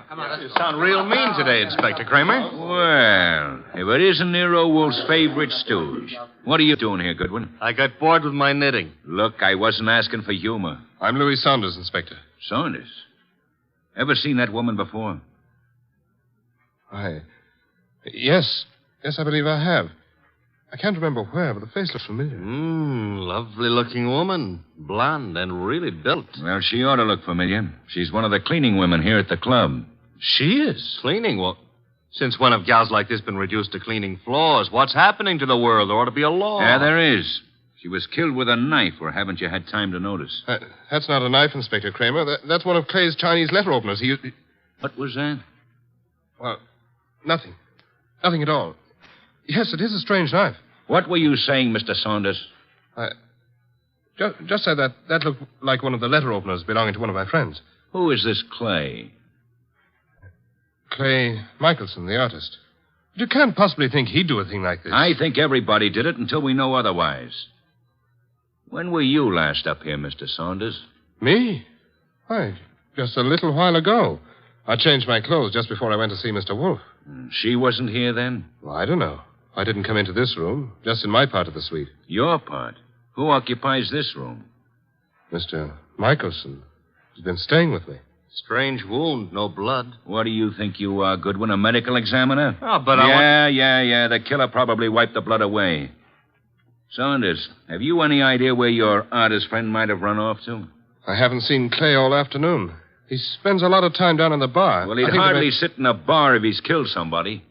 Why would he pick on the cleaning woman? Oh, this is no ordinary cleaning woman. Get a load of that figure. Watch it, Goodwin, watch it. You're liable to stretch your brain. But you're wrong. In spite of everything, Clay's still terribly in love with his wife. He wouldn't... Hello, Lou. When did you get in? Yeah, who's this? Clay. We're your friends, Lou.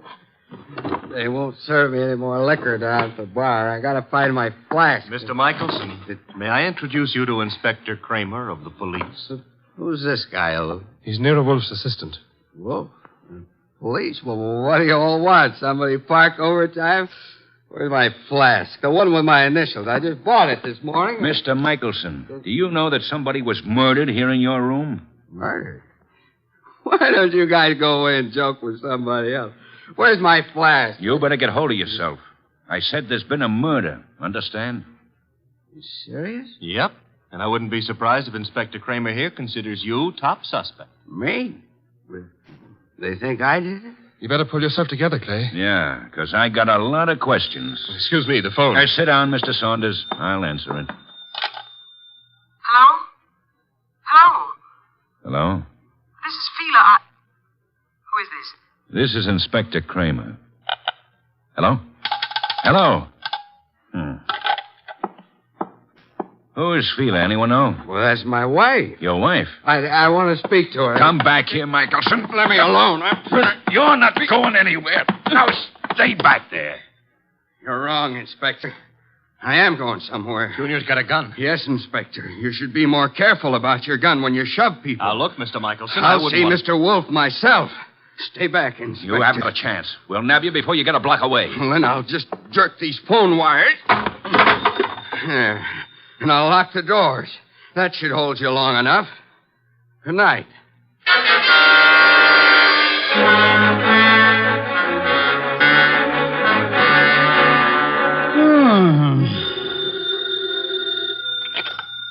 Nero Wolfe speaking. Wolfe Kramer.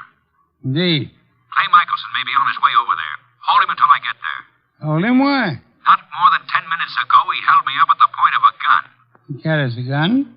It was my gun.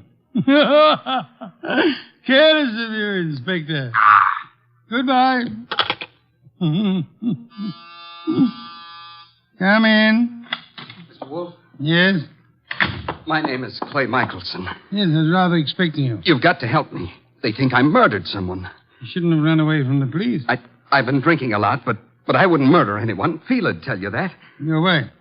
Was she the model in that painting of yours I purchased? What difference does that make? I tell you, they're after me for murder. You obviously loved your wife deeply at the time you painted her. Oh, here you are, Mr. Wolfe. Michelson. Clay. Good Lord, man. The police are on their way over here. He came for my help, Mr. Saunders. Oh, I'm glad he did, Mr. Wolfe. But we left Inspector Kramer talking from a phone booth. He'll be here any minute. And we have only a minute to decide why anyone would want to kill a cleaning woman. I didn't kill anybody. She was a beautiful woman, Mr. Wolfe. I gathered that, Archie, from your unusual interest in the case. She was stabbed with a letter opener from Mr. Michelson's house. Which might add Mrs. Michelson to our suspect list. Fila? You can't suspect Fila. You're very gallant, Michelson. Just how was this beautiful young cleaning woman, this Miss Lundgren, stabbed? In the heart. Her eyes were wide open, pupils dilated with shock. Details later, Archie. Kramer will be here shortly. At the moment, I would like to know where everyone was. Well, Mr. Saunders was here with us, you remember?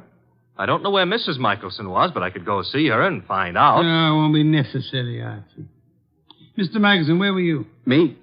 Why, I'm not sure. I can't seem to remember. That's hardly what we would call helpful. I was drunk. Maybe I went to Fila's. I've been over there lots this week trying to talk to her. Yes, I must have gone over there. Have you ever seen the murdered woman before? No, I never saw her before in my life. I've seen her before, Mr. Wolfe. Indeed, Mr. Saunders.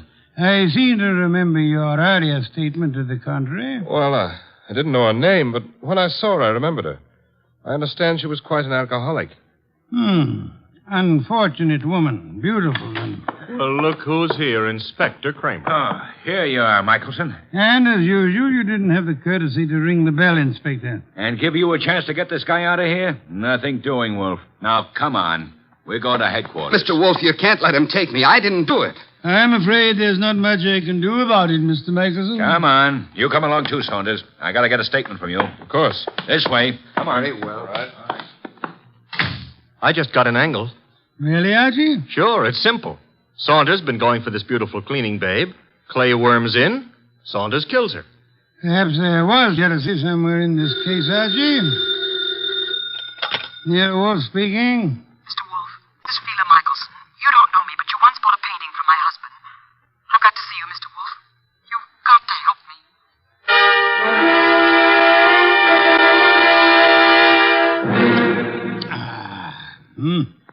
Mrs. Michelson, have some of this delicious beer.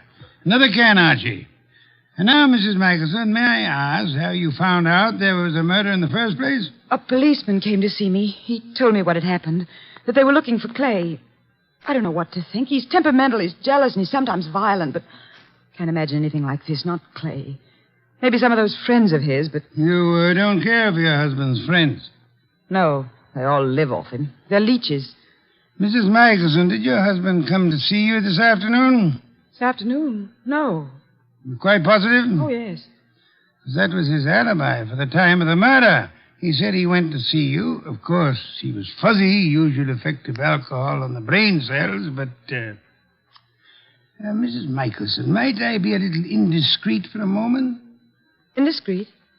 Have you been seeing some other man? I don't know what you're talking about.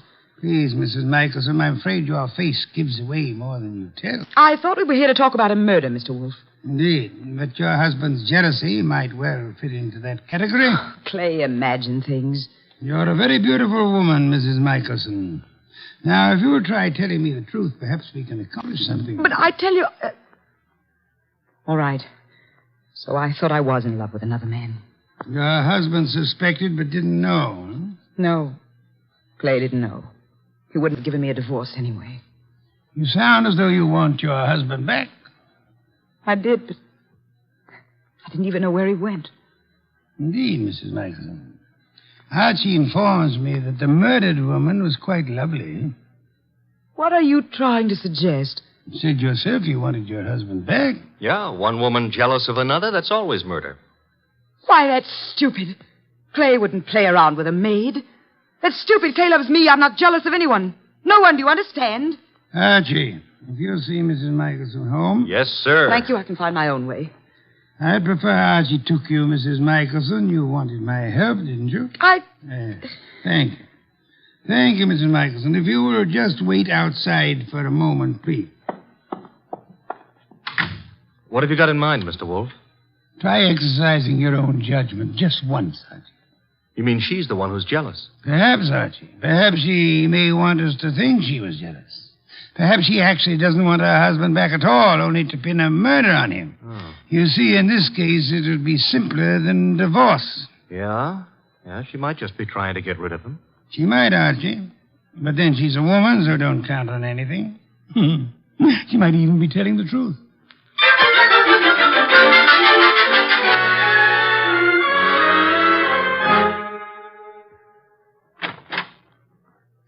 This is where I live, Mr. Goodwin. Nice. Very nice. I like Greenwich Village. I'm trying to figure out why Mr. Wolfe sent you along with me. I'm a sucker for beautiful women. I wonder. Archie. Huh? Does Mr. Wolfe believe me? He hasn't made an official statement yet. Nice furniture and things. You sound like an appraiser or someone looking for something. That's because it's November. Mr. Wolfe sent you to search my apartment. You could be wrong. I don't... Oh. What's the matter now? Thought you said your husband hadn't been here today. He wasn't. And what's his flask doing among these papers on the desk? Very prettily decorated with his initials. He was looking for it at the club. Flask? I don't know what it's doing there. Yeah, sure. You're trying to help, Clay. Right into the electric chair. But...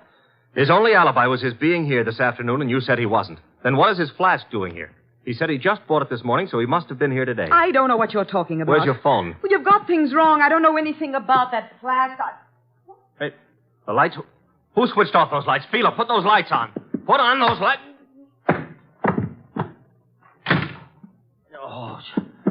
Oh, the lights are... Get to the lights. That flask... Gone.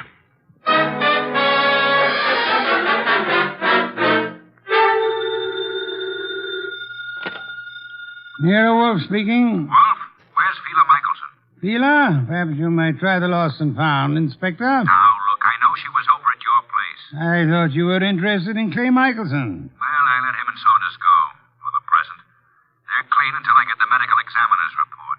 Oh, when will it be ready, by the way? An autopsy takes time, you know that. Where's the Michelson woman?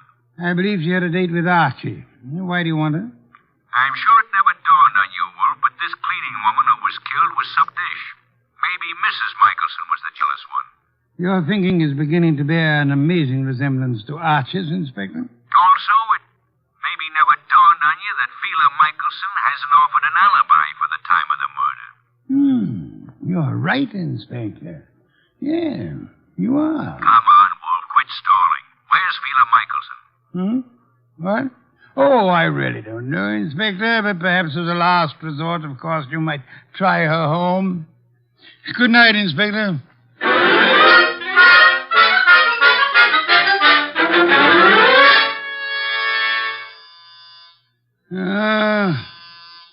Inevitable. The moment I'm comfortable. Come in. Mr. Wolfe. Oh, thank heavens you're here. I always am. Where's Mr. Goodwin? I don't understand how it happened. I swear I don't. What happened? I haven't got any idea how it got there. Got where? Calm down, Mrs. Michelson. Now, just what got where? Clay's new flask. Your assistant Archie. He came home with me, and that new initial flask was there. He thinks Clay was there this afternoon, and that I'm trying to frame him or something. Oh, here you are.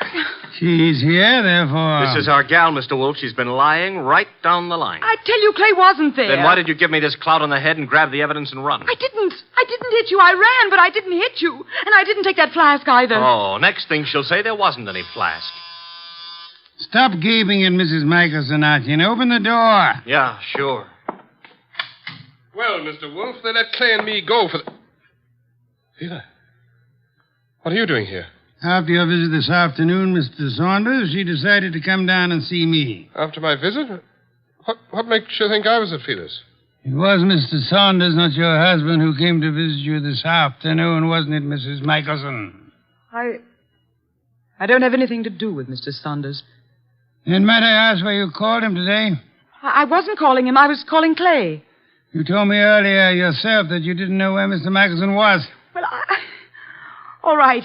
So what if it was Mr. Saunders who came this afternoon? As he has for many afternoons. What are you trying to get at, Mr. Wolfe? Saunders? He and Fila? Yes, Archie. Mr. Saunders, the artist's friend and agent, happens to be the one who was making a fool of the artist. But that's all over. I told him. That's what I was talking to Mr. Saunders about this afternoon.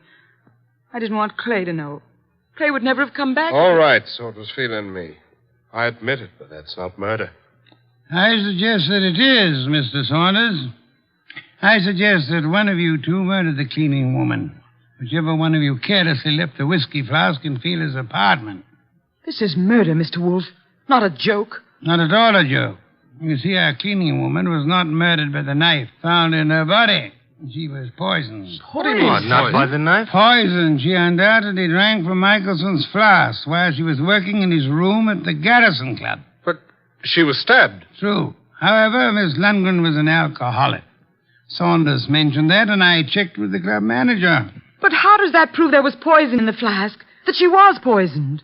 Archie, would you mind repeating your description of the dead Miss Lundgren? First, as to the wound. Okay. There was no blood.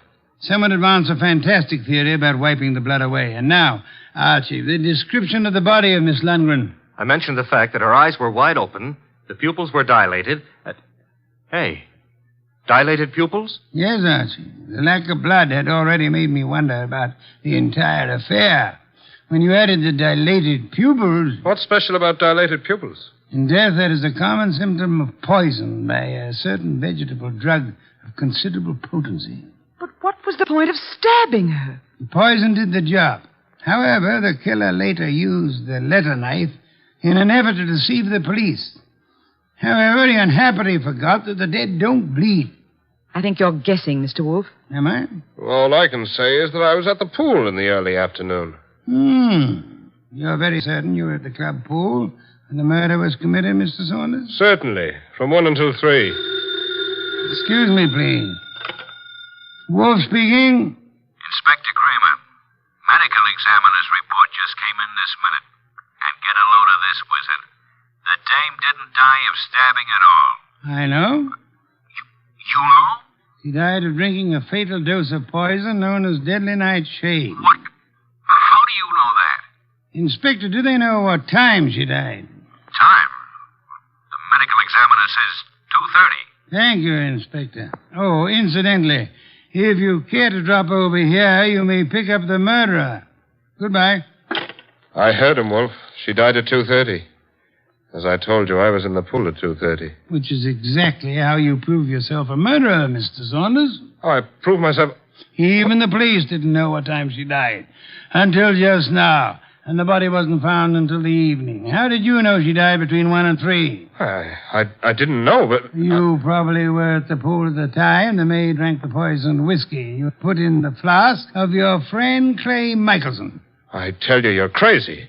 You planned to get rid of Clay, who stood in the way of your marrying Fila. When you came back to your room at 3 and found that the maid had drunk it instead, you stabbed her with Clay's letter opener to cover up the real cause of the murder and throw suspicion on Clay. Oh, this is nonsense. Ridiculous. And then, when you learned that the woman for whose love you were willing to commit murder was through with you, you took Michelson's new flask to Fila's home, confident that it would be found there. Yes, and then he attacked me and stole that flask again in order to make it look like Fila had done it. Exactly, Archie. Mr. Saunders, the chances are that your fingerprints will be found on that whiskey flask, and they'll be able to trace the poison to wherever you purchased it. The chances are... Oh, no, you don't. Careful now, all of you. Guns bore me, Saunders. Oh, yeah? I'm leaving. You are Clay! Oh! Clay. Yes, Mrs. Michelson, your husband has been there for some time. Clay, are you all right? Yeah, I'm all right. Well done, Mr. Michelson. I think you proved that an artist's life may indeed be exciting. I've been an awful fool, Mr. Wolfe. Mr. Michelson, you might remember for the future that unreasoning and unjustifiable jealousy sometimes creates the very conditions that it fears. You're being very kind to me, Mr. Wolfe. How can we ever thank you? By prompt remittance of your check on receipt of my bill in the morning. Good day, Mr. and Mrs. Michelson. Good day, Mr. Wolfe. Good day. What's the matter, Archie? You look glum. Yeah. I always have the lousiest luck. Meaning? A hectic case with 2 beautiful dames. Michelson gets one, the undertaker gets the other, and what do I get? Hey, that reminds me. You got a fee. I get paid.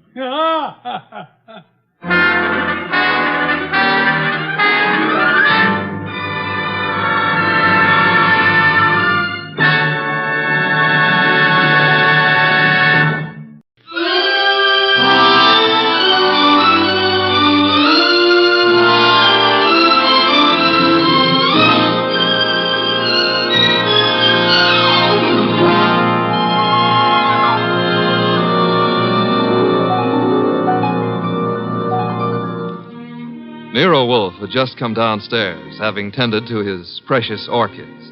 He was, as usual, seated in the library, which served as the office.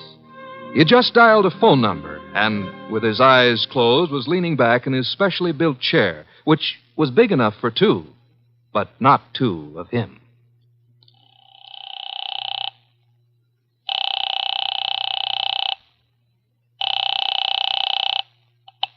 Halsbrecher's Market, domestic and imported delicacies. Mr. Halsbrecher, this is Nero Wolfe. Oh, yeah, Mr. Wolfe. I was just about to ring you. Well, I have need of 2 pounds of duck liver. I do not, of course, refer to the commercialized Strasbourg pâté. Well, I appreciate the order, Mr. Wolfe, but... Next, my cook Fritz informs me that we require 3 fine fat geese. Look, Mr. Wolfe, there's a little matter of an unpaid You bill. might add 12 cases of beer, a bushel of Vermont apples, green for stuffing, and a gallon of Marquesa Patricia Roman oil. Mr. Wolfe. In addition, Fritz has listed 6 dozen eggs, 4 braces of Sussex woodcock, and a few pounds of Westphalian ham. You have all that? Well, I can get it, Mr. Wolfe, but my bookkeeper... Thanks very much, Mr. Halsbracker. That will be all. Now, now then, Archie. Yes, boss? You seem to be worried. Oh, I am. This means naturally that I'm supposed to handle Halsbrecker's delivery boy when and if he shows. I had thought of leaving that simple matter to you. And what about the simple matter of the money? Money? I hate to bring up a vulgar subject, but where is it coming from? Oh, of course. You're right, Archie. I should have said... Said what? Charge it. Boss, look, you don't realize I know, but we're into that truffle broker for $500 bucks and change. All right. Then give him a check. Okay, I will give him a check. And I hope they'll let you keep the orchids in your cell. You're a wit, Archie. Mm-hmm. You know, I'm on the bank's mailing list. We got a notice this morning. Don't mean... Oh, but I do. Again? Yeah, you just can't take money out of an account, boss. Sometimes you gotta put some in.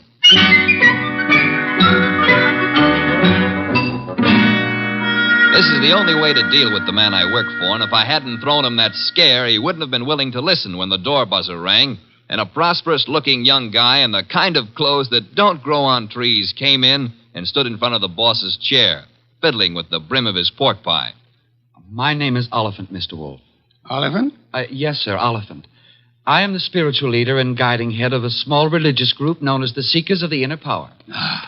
I see. Also a man addicted to marrying neither wisely nor well, but often. You read the papers? I do.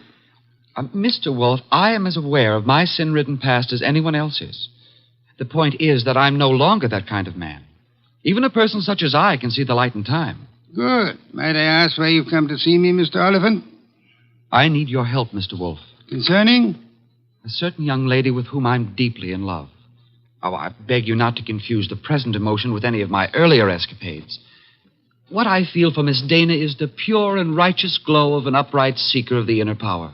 I promise to look on you as thoroughly redeemed, Mr. Oliphant. Proceed. Oh, by the way, do I recognize the name of your young lady as a Park Avenue socialite, an amateur swimming champion? Yes. But she's sweet, wonderful, beautiful. I've asked her to marry me, and she's given me some hope. In time, I fully expect to make her my wife. Well, then where's the problem? The problem is the presence of another man in her life. I'm sorry, sir. I'm a detective, not a matchmaker. This isn't a question of making a match, Mr. Wolfe. I have much too much respect for your talents to think of offering you such an assignment. Exactly. What do you want me to do? I want you to save Ilse Dana's life. Her life? Mr. Wolfe, this other man I spoke of is insanely jealous. Not only of Ilse's present, but of her past as well. He has threatened to kill her. I don't doubt your earnestness in this matter, Mr. Oliphant, but how would you know? I was listening on an extension in Miss Dana's apartment a few days ago when Hunter called. Hunter? Yes, sir, Jack Hunter. Known as Jack the Babe Hunter. Wait a minute. I know that canvasback. Huh? Sure, he's a coffee and cake prelim waltzer. Oh, he's not. He's a boxer. Archie is being fancy. Overlook it, Mr. Oliphant. Is Hunter in love with this lady of yours? I doubt it. He's a man of complete moral and spiritual corruption, I believe. Naturally you would. But what are the facts? In my opinion, he's after her for her money. She has money? To burn. And you, Mr. Oliphant? Me? Can you also afford to burn? How much do you want? The answer to that would be astronomical. However, if you leave a check for, say, $7,000, I shall look into your matter the very moment I have completed a little research into the nutrition of the Polynesian orchid.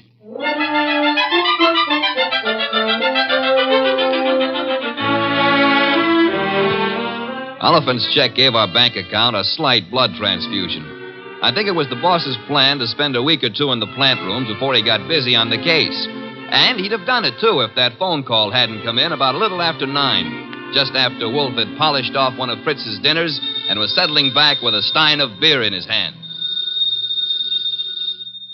Don't disturb yourself, Archie. I'll get it. Now, well, look out you don't strain yourself, boss. You got to straighten out an elbow to reach that receiver. You have an unfortunate flair for mixing humor with impertinence, my friend. Hello, Nero Wolfe speaking. This is Ilsa Dana, Mr. Wolfe. How do you do, Miss Dana? We were discussing you only this morning. So I've heard. Through whom? Ted Oliphant. I see. The young man seemed to be quite worried about you. The young man should tend to his own affairs. Said you were in some danger. I know what he said, and not one word of it was true. Oh? I'd like to talk to you, Mr. Wolfe.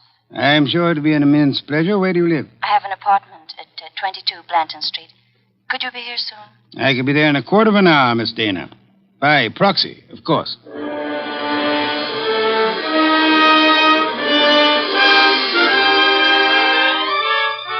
The proxy, naturally, was yours truly.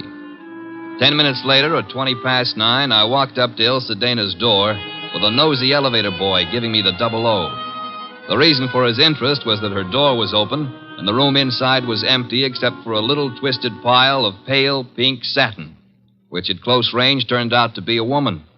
Which woman turned out to be Ilsa Dana. And Ilsa Dana was dead. She used to be pretty. She isn't now. Yeah, strangulation doesn't help any girl's looks, son. Make anything of it? Well, the position of her body and the bloodstains on her pointed fingernails tells me that she put up a tough struggle before somebody succeeded in smothering her with a pillow from the sofa over there. Yeah, that figures. When did it happen, I wonder? Yeah, the last 15 minutes, I'd guess. Say, who's been up in the elevator this evening? Nobody for her. Well, somebody came up. Well, who says not? They could have used the stairs, you know. Yeah. How well do you know Miss Dana? I know exactly zero about Miss Dana. How could you ride her up and down every day and know nothing about her? It's a rule of the house to keep your mouth shut. The rule also goes when being questioned by a cop. A cop? Who's a cop? Oh, I guess you're a cello player from the Philharmonic. Look, I happen to work for a guy named Nero Wolfe. Oh. Heard of him? Maybe. Well, if your memory comes alive, son, I might see my way clear to spend a few dollars with you. Understand? I'll keep you in mind. Going down, mister?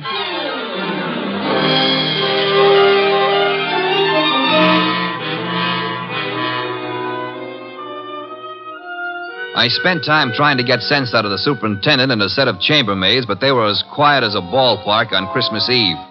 Then I called the cops and told them about Oliphant and Hunter. By the time I got home, the house was dark and Nero Wolfe was sleeping. Next morning, I gave him the details while he drank 3 bottles of beer. When I finished, he sat for a long time and then started another bottle. The prize fighter. What about the prize fighter, Archie? Hunter? Well, I phoned the hotel he lives in before you got up.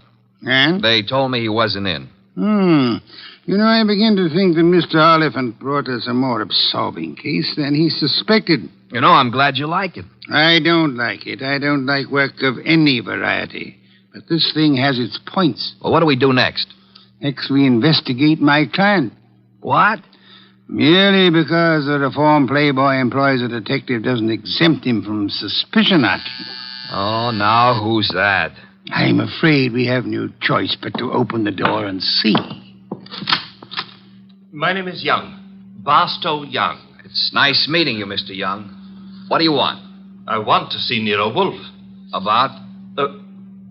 About a certain young lady with whom I am deeply in love. What? Will you repeat that? I want to see Mr. Wolfe about a certain young lady with whom I am deeply in love.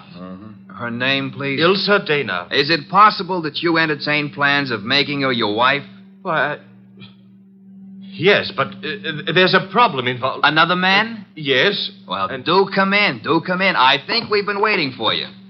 Oh, Mr. Wolfe. Here's another one. Ah, Mr. Wolfe.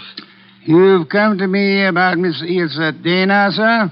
I have come to you, more specifically, about a man who has threatened her life. How unusual. He's the treacherous kind. Mild-mannered, you know. As we say in my profession, he underplays it. Your profession, then, is the stage. It is, sir.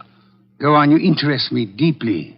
I was present recently when he told her that he would certainly kill her unless she mended her sinful ways. Sinful? No one denies that Ilsa has had, shall we say, a checkered career. But the man's attitude is totally fanatical. What's his particular brand of fanaticism, Mr. Young? Theodore Oliphant is a religious maniac. Well, what do you know? He's come to give Theodore a bad report card. I don't understand. I've come to ask Mr. Wolfe to prevent his murdering Miss Dana. Am I allowed a direct question, sir? Why, of course. Where were you between 9 and 9:20 p.m. last night? 9 and 9:20. Why do you ask? You said I was permitted a direct question. Oh, well, I was walking in the park, as I remember. Do you make a habit of walking in the park? I have lately. I'm preparing for an important role in a forthcoming production. What's so important about last night? From your point of view, a great deal, sir. What do you mean? Last night, Miss Ilsa Dana was murdered. What? Mr. Goodwin here discovered the body. No. I'm afraid I must insist, Mr. Young. Why are you looking at me like that? Are you accusing me of... I have accused you of nothing, my dear sir. Well, now, look, you're making a mistake. Oliphant killed her. You may be sure of that. I have your word. I know him. He was trying to reform her, wanted to make her a devout follower of his cult, the Seekers of Power. I heard him tell her to her face that if she refused redemption, he would see to it that she didn't live on in her wickedness. You could produce other witnesses? Do you know, in your own smug way, you're as detestable a character as I have ever had. All right. Let's everybody take 5. Yeah?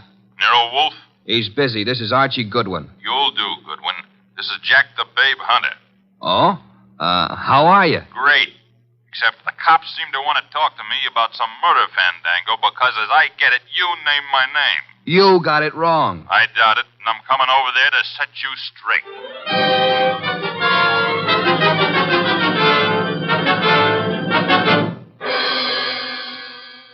Why'd you ring me in on this mess, Wolf? You knew the girl pretty well. Me and how many more? Besides, what time was she murdered? Last night between 9 and 9:20. I see.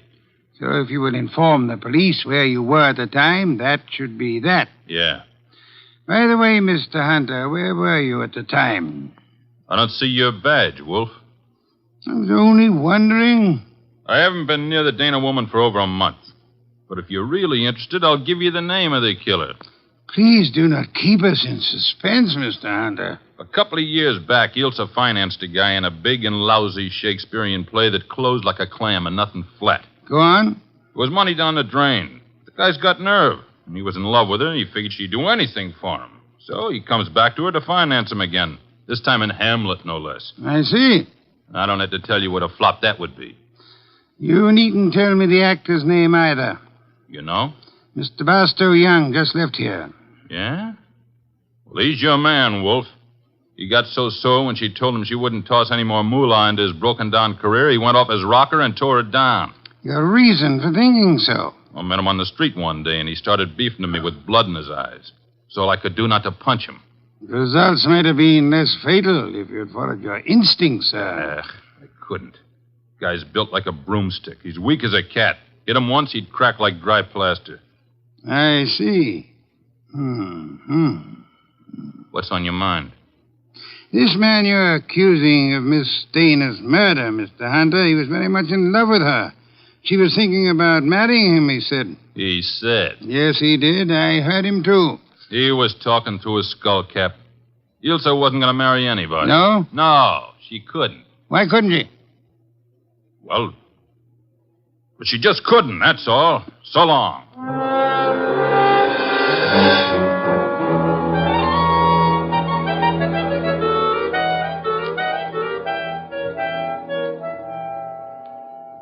Well, now we got a perfect circle with everybody pointing at everybody else and nobody able to prove a thing.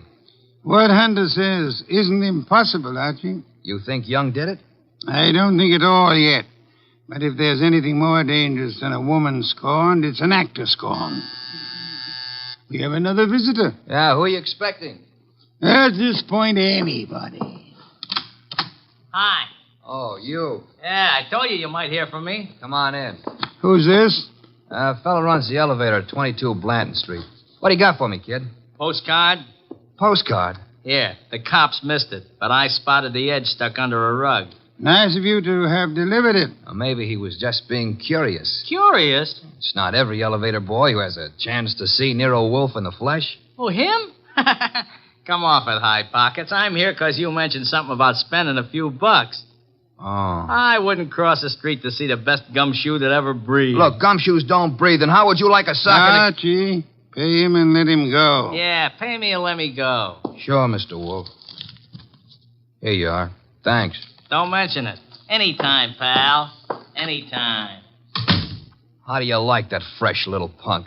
Archie, the lad has done us nobly. Yeah? A typewritten card addressed to Miss Ilse Dana. What's it say?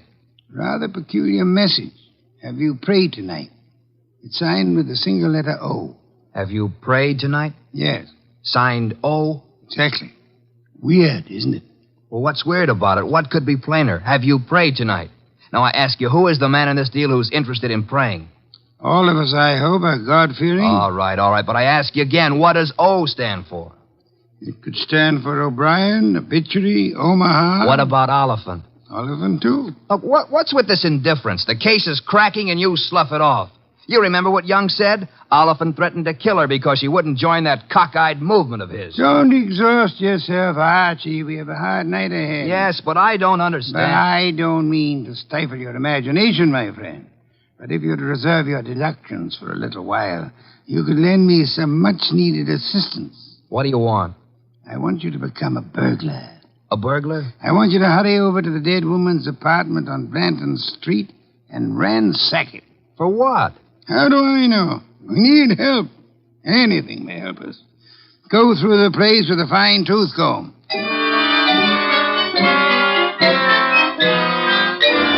I tore the late Miss Dana's apartment to shreds, but I saw nothing. Then, just as I was about to give it up as a bum job, I noticed a little writing desk in the living room. Pried loose the lock and spotted something among a pile of papers that belonged to no well-to-do flat. It was a pawn ticket, lot 8N046, and the address was a pawn shop around the corner on 6th Avenue. It wasn't more than 90 seconds later that I walked into the joint and tossed the ticket across the counter. Oh, yeah, this, want to redeem it. And fast, huh, Pops? That's nothing that's worth much, mister. No? No. Oh, what is it? This? Small steel filing box. Oh. Anything in it? I don't know. Come to me locked, never been able to get it open.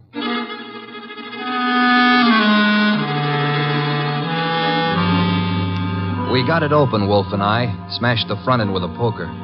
There were some odds and ends inside, old earrings, some thumbtacks, a cigarette lighter, just trash. Then the boss stuck his fingers in and pulled out a plum. This is it? What do you mean, this is it? You fail to recognize this classic document? Huh? A marriage license, Archie. A marriage license. Yeah, well, whose marriage license? The wording is self-explanatory. Listen. This is to certify, etc., thus licensing on this 3rd day of May, 1946, the marriage of Miss Ilse Dana to Mr. Johann Jaeger. Johann Jaeger? Exactly. Well, who in the world is Johann Jaeger? We'll soon see. I don't get it. I can understand. It's a befuddling little puzzle. It'll be very easy for one to make a fatal mistake here. But, of course, you won't. I won't. 3 hours later, I'd herded all the suspects into the office, and he sat in his chair and glared at them. Oliphant, Young, and Hunter. It was tense and tight, and the boss let it stay that way, saying not a word to anybody while he calmly sipped his beer. It was Oliphant who cracked first. I didn't kill Ilse. I couldn't have. Jealousy is a very compelling motive, Mr. Oliphant.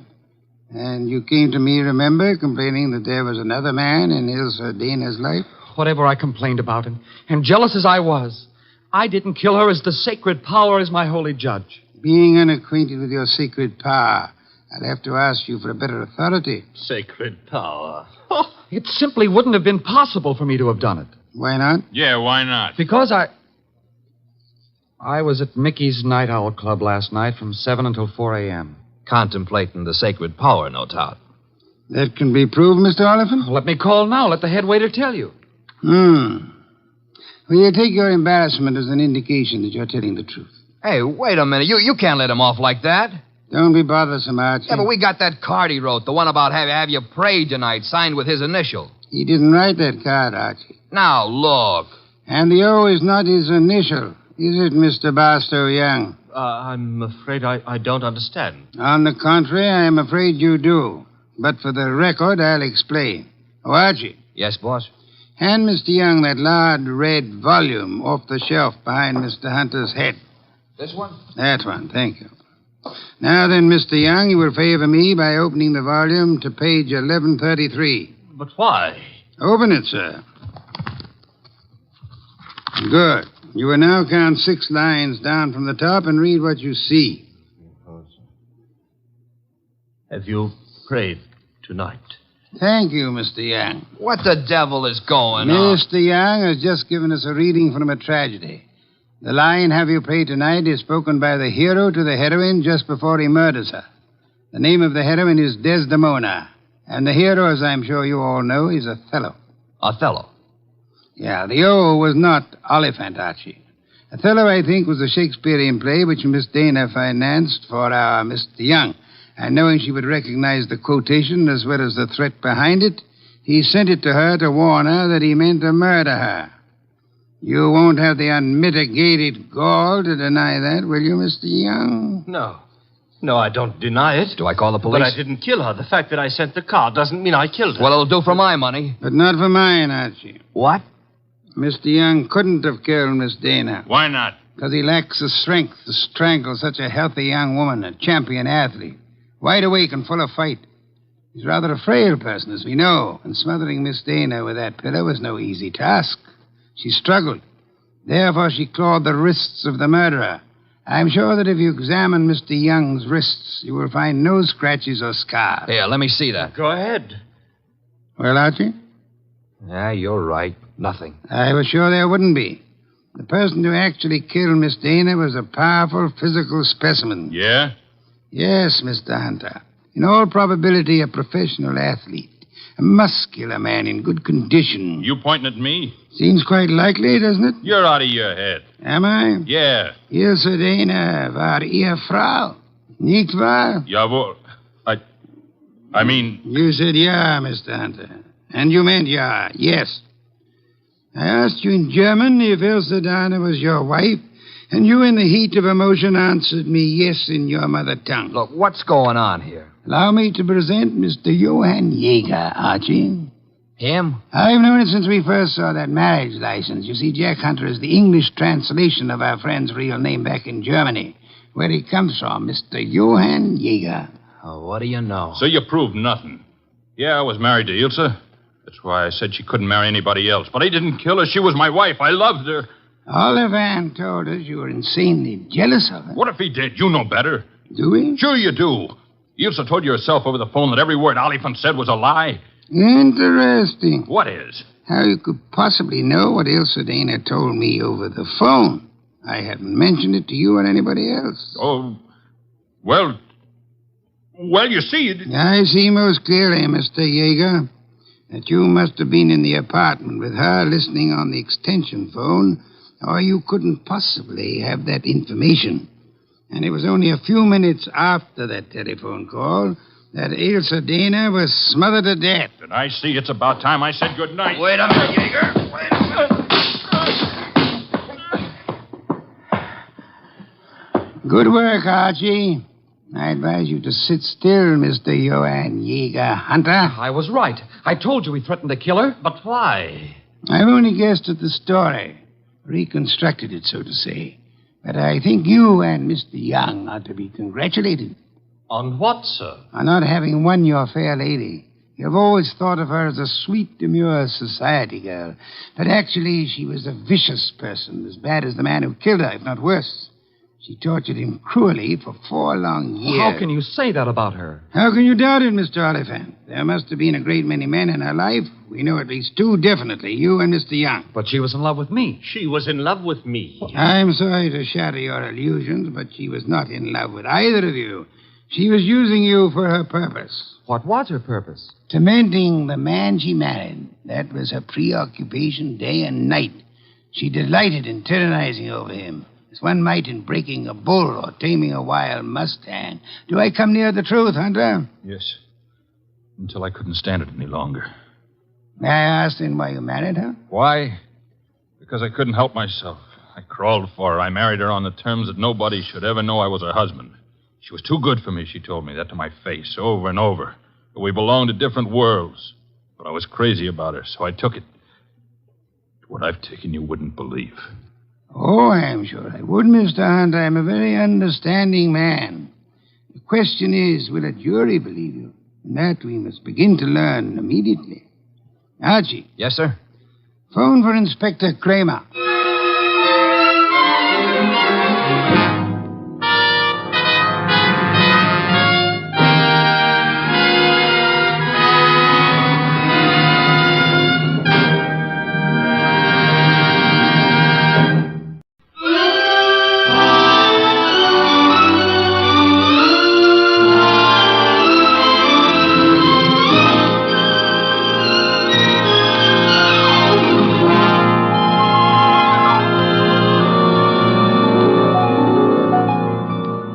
The place is Nero Wolfe's office. At the moment, the world's greatest motionless detective is sitting in the chair which was built especially to support his 300 pounds.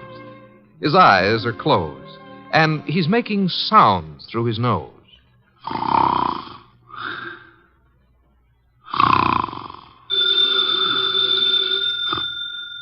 Archie. Archie. Archie! Yes, Mr. Wolfe, what is it? The phone, if you please, Mr. Goodwin.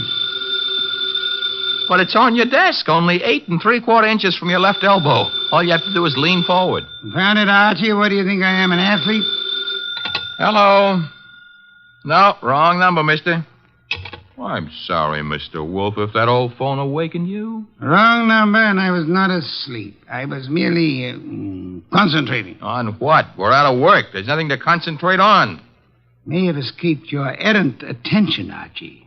But there are other subjects for thought besides murder. Mm-hmm. Sure, blondes. And blondes. You're right at that. Brunettes. Phooey.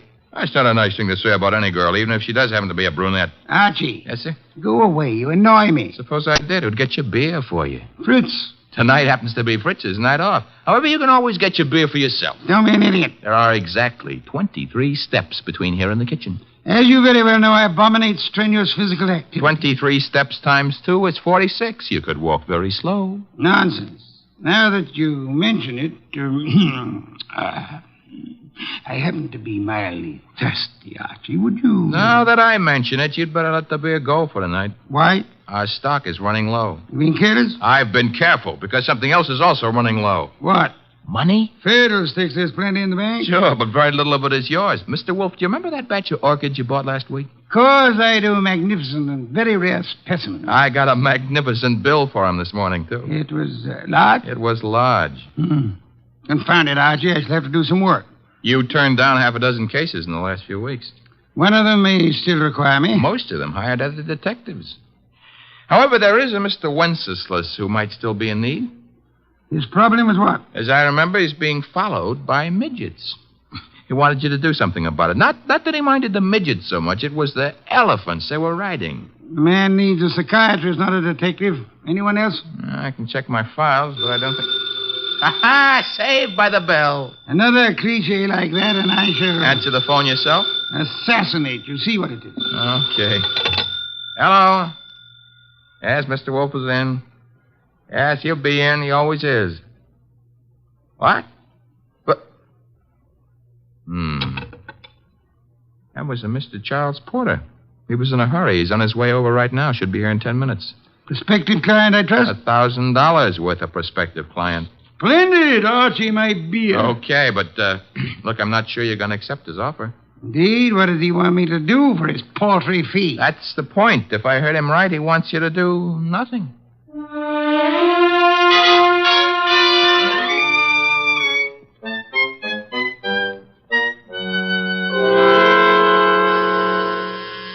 The door, Archie. Yes, sir. I hear it. Mr. Porter? Naturally, I'm Charles Porter. Who else would I be? It's a large field. Never mind. Come on in. I'm Archie Goodwin. Where is Wolfe? Mr. Wolfe is in here. Mr. Wolfe, this is Mr. Porter. Good evening. Fat, aren't you? It's moderately noticeable. Archie, a chair for Mr. Porter. Don't bother. I'm too impatient to sit. When I have business to take care of, I take care of it quickly. Very well. Send him out of the room. Mr. Goodwin, nonsense. He's my assistant. He remains. I don't like it. Archie, show Mr. Porter out. Now, wait. There's no need to get temperamental. Perhaps I'm a little abrupt. Rude. I'm a worried man. And impatient. You're wasting time, Mr. Porter. I suppose I am. The reason I came to you... Young man, what are you doing with that notebook? Getting ready to make marks in it. But... Oh, never mind. Mr. Wolfe, you have a client named Dorothy Spencer. Have I? There's no need to be coy about it. I happen to know. Then you know. I want you to drop her. Drop her? Refuse to handle her case. Close the books on her. You know what I mean. Why should I? The girl has no money. I have. That doesn't answer my question. Perhaps this will. Appear to be a small package of dollar bills. It happens to be $1,000. Archie, will you? I will. It is $1,000. Thank you. Mr. Porter. Yes? You're paying me $1,000 in order that I refuse to act for Miss Spencer. Nothing more. That's right. What does she suspect you of? I said nothing about... Well, that is... You must know that as well as I do. Possibly, and nevertheless, what does she suspect you of? Being a blackmailer. Whereas your occupation really is? I'm a musician. Pianist. I'm appearing nightly at the Windsor Hotel. Archie, have you made out a receipt for Mr. Porter? Yep. Give it to him and show him to the door. Okay. Mr. Porter? Mr. Wolfe, I want your assurance that the entire affair is definitely finished. My association with Miss Spencer, you mean? You have my assurance that it is. You will forgive a classical illusion. The carver. Thank you. Good night. Mr. Wolfe, I have a secret about Mr. Porter. He smells. Some perfume or other. More important, his right coat cuff is more worn than his left cuff. And the carver happens to be a musical term meaning start again from the beginning. Oh? Porter thought it meant finished. Therefore, Mr. Porter is a liar. His ignorance of common musical term indicates that he's not a musician. The worn right coat cuff, that he is an office worker. That's kind of leaping to a deduction. But even if Porter's a liar, Mr. Wolfe, there is something else. He paid you $1,000 to drop a client named Dorothy Spencer. Mr. Wolfe, you never had a client with that name.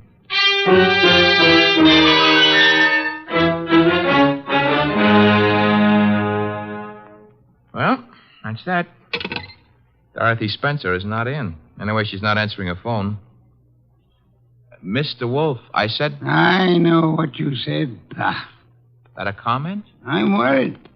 Mr. Porter may have assumed erroneously that Dorothy Spencer had employed or was intending to employ me. That does not explain why he lied about his occupation. Maybe he didn't lie. After all, your deductions could be wrong. Phooey. Okay. Take care of that right now. I'm phoning her. Hello? Windsor Hotel? Get me the manager's office. Thanks. Could you tell me if a Charles Porter plays the piano at... Uh-huh. She sounds blonde. I see. Thanks a lot. What do you do after work? Oh, so long. She goes home and beats her husband. About Porter, Archie. Bad news. He does play the piano at the Windsor in the move room. So where does that leave your deductions? Untouched, of course. Let me think. Yes, naturally. Naturally what? I came to the conclusion that Mr. Porter was an office worker. We have just discovered that Mr. Porter is not an office worker, therefore... You were wrong. I am never wrong. Therefore, the man who was here is not Charles Porter. Mr. Wolfe, do you think a man of your weight should climb out on a limb like that? Fiddlesticks. Look up Porter in the phone book and call him. Okay. Take a second. Archie, the phone company's best friend. Yep, here he is. What do I ask him? There'll be no need to ask Mr. Porter anything. Just phone. You're the boss. Yeah. I have to say something to the guy. Hello. I'd like to speak to Charles Porter. So would you. Who's... Oh, Stebbins, huh? Yeah, that's right, Archie. Oh. No, don't bother why I called. It's a coincidence. Goodbye. You know who that was? No. That was Sergeant Stebbins, Sergeant Pearlie Stebbins. I might add, as though you didn't know, that Stebbins happens to be a sergeant in homicide. Indeed. You expected this. I still don't know what your conversation was about. It was about Charles Porter, who maybe was a liar, but who isn't going to tell any more lies, on account of he was just shot to death.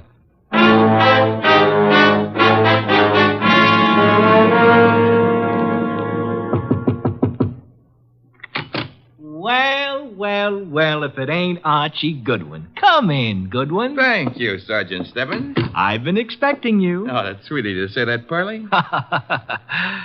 Why did you phone Porter? His right coat cuff was more worn out than his left. So for that, you had to kill him? No, actually, I killed him because he didn't know his da capo. Hey. Yeah, hey. He don't look good anymore, huh? Guys who stop bullets with their face never look good. Pearlie, you've been robbed. I did. That corpse is not Porter. Now, relax, Goodwin, relax. His fingerprints were on file and they check. His girlfriend says he's Porter. If he could get up and talk, he'd tell you he was Porter. And what makes you think he isn't? Well, because when he visited us earlier tonight, he looked different. Not much, but... You said girlfriend? Yes, I said girlfriend. She's in the next room mopping up. She kind of broke down when we brought her here. You brought her here? Now, don't tell me what her name is. Why shouldn't I? It's Spencer. Dorothy Spencer. Ooh, that's what I was afraid of. Sergeant, Oh. Ignore him. He comes with the woodwork. His name is Goodwin, Miss Spencer. Archie Goodwin. Find what you were looking for? What I was looking... Somebody's gone through this place like a minor league hurricane. You? What business is it of Of yours? mine? None, maybe. On the other hand, Nero Wolfe might have other ideas. Matter of fact, I'm sure he'd have. Miss Spencer, why don't you go see him? The address is 601 West 35th Street. I don't see why. You want your boyfriend's murderer found, don't you? Now listen, Goodwin, the police are working on this. Sure, they'll see to it nobody harms a corpse. Goodbye, Miss Spencer. Don't forget that address, 601 West 35th Street. Believe it or not, you used to be a client of ours.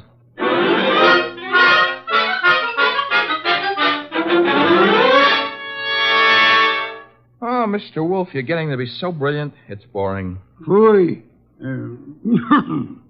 That is, All right, tonight you deserve it. I'll get you another can of beer. But this is the last one. What's your promise to do some exercise, like maybe standing up and sitting down 5 minutes a day? Thank you. And why should I indulge in such idiotic behavior? Well, after a while, you might be able to see your shoes. I've already seen them. Oh, that was 20 years ago. Things have changed. No more buttons. Hey, that must be Dorothy Spencer. She's undoubtedly young and beautiful. You deduced that from the way she pressed the buzzer? I deduced that from the gleam in your eye, bah. Bah, all you want. I'm going to keep that gleam shining. Hello, Miss Spencer. Come in. Thank you. Mr. Wolfe. Is the large sitting down gentleman behind the desk. This is Dorothy Spencer, Mr. Wolfe. You will forgive me not rising. It is due to a necessary conservation of energy rather than rudeness. Archie, a chair. Sure. Here you are, Miss Spencer. Thanks. Now then, Miss Spencer, have the police found anything but dust in Mr. Porter's closet? Why, no. You were engaged to Mr. Porter? I was. That ring you're wearing, he gave it you? Yes. May I see it? Well, all right. Here. Thank you. Expensive. Very expensive. You may have it back. Miss Spencer, why are you marrying Charles Porter? I loved him. Phooey. Mr. Porter, according to Archie's description, was twice your age with considerably less than half your attractiveness. Love may perhaps be blind, but it is not astigmatic. I don't know what you mean. What were you searching for under the nose of the police? Nothing. Nothing at all. How did your fiancé earn his money? He played the piano at the... Phooey. What he earned there in a year wouldn't begin to pay for the ring he gave you. Would you like to try again? I don't know how he made his money. I suggest that you do. I suggest that he earned money by the same method that he induced you to consider marrying him. Blackmail. Oh, but Why was he blackmailing you?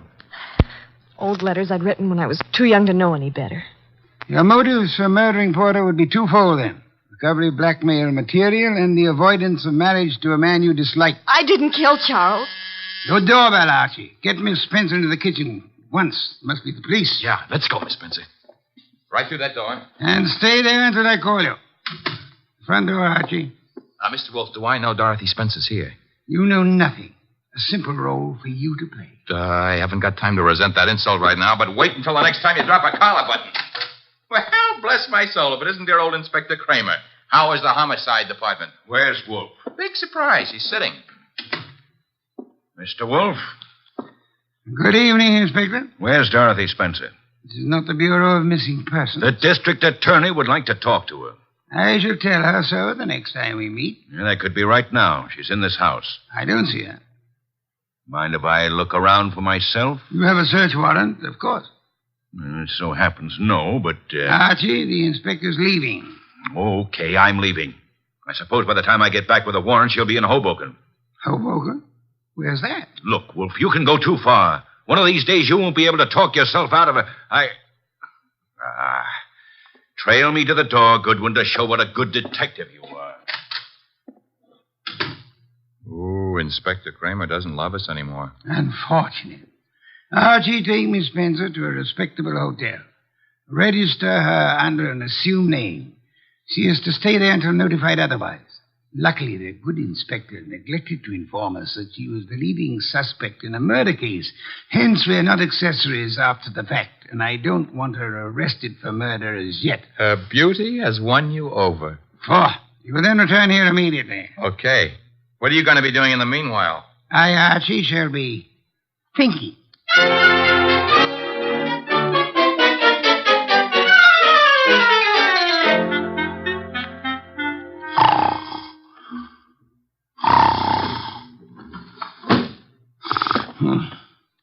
Archie?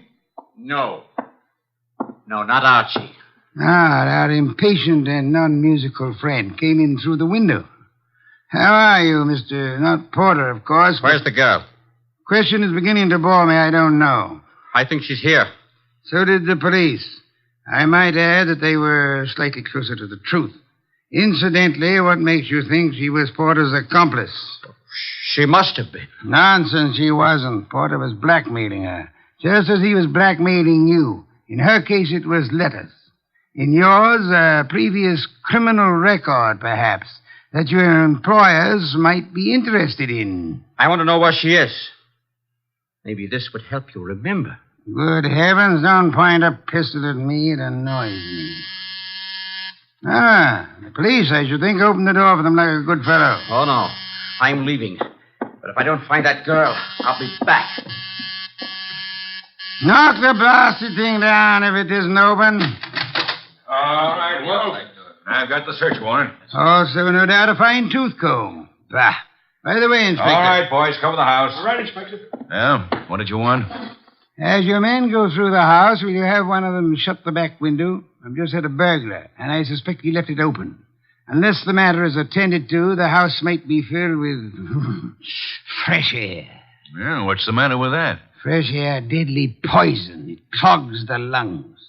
And may I point out that the warrant you're clutching in your hot little hand is not a lease on the house. Finish your search quickly, if you please, and then, why not try Hoboken?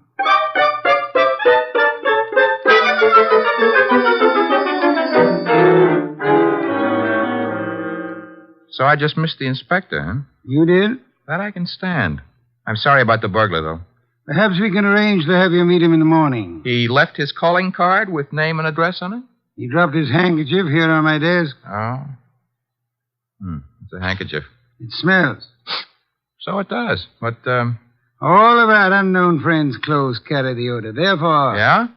You will go out immediately to the nearest drugstore, buy a specimen of every cake of soap manufactured in this country.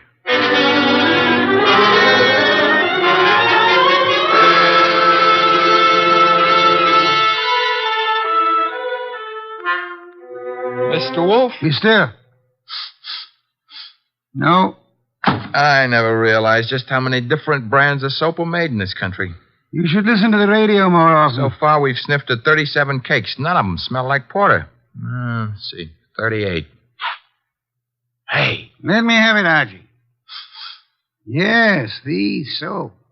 It's labeled orchid ovals. I should say basically mislabeled. Orchids have no odor. Our task for the evening is finished. Why? All we know is the guy washes with a basely mislabeled soap. No, the odor would not have been so persistent in that case. Unquestionably, our visitor works for a soap company that makes orchid ovals. Every employee of a plant in which perfume in large quantities is used inevitably carries the odor on his clothes. Oh. And you already deduced he works in an office. Uh-huh. I go see him in the morning? You do? You know, Mr. Wolfe, what with hiring rooms for girls and paying visits to a perfume factory, I'm beginning to feel like a maiden aunt. No one would ever mistake you for a maiden aunt, Archie. Thanks. Is that another deduction? Maiden aunts rarely need a shave.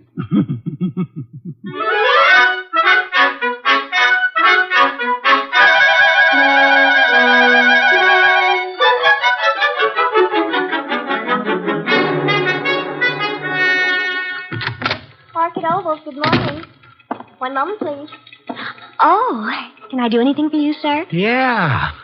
That is, let's postpone that question and slip in another one. I'm looking for one of your office people. In his 40s, 5'10", brown hair and eyes, speaks in a sharp, quick voice. He owes you money, too.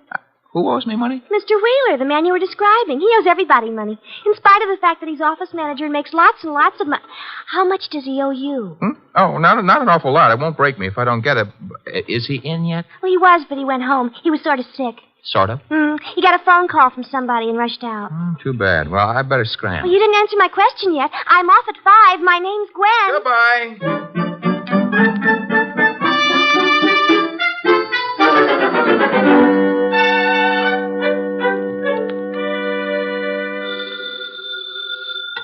Wolf speaking. Archie here. Unknown's name is Wheeler. He left the office this morning sick after he got a mysterious phone call. Bad, probably. Get to Dorothy Spencer at once and bring her here. Right. I'm at Wheeler's house now. Thought I'd better check. His wife's here, too. Blonde? Uh-huh. How could you tell? Fatuous smirk in your voice. Get out of there fast, and don't stop to console Mrs. Wheeler.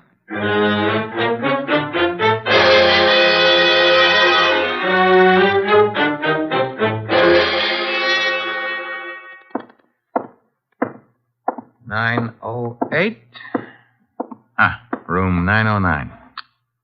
Miss Dorothy Spencer.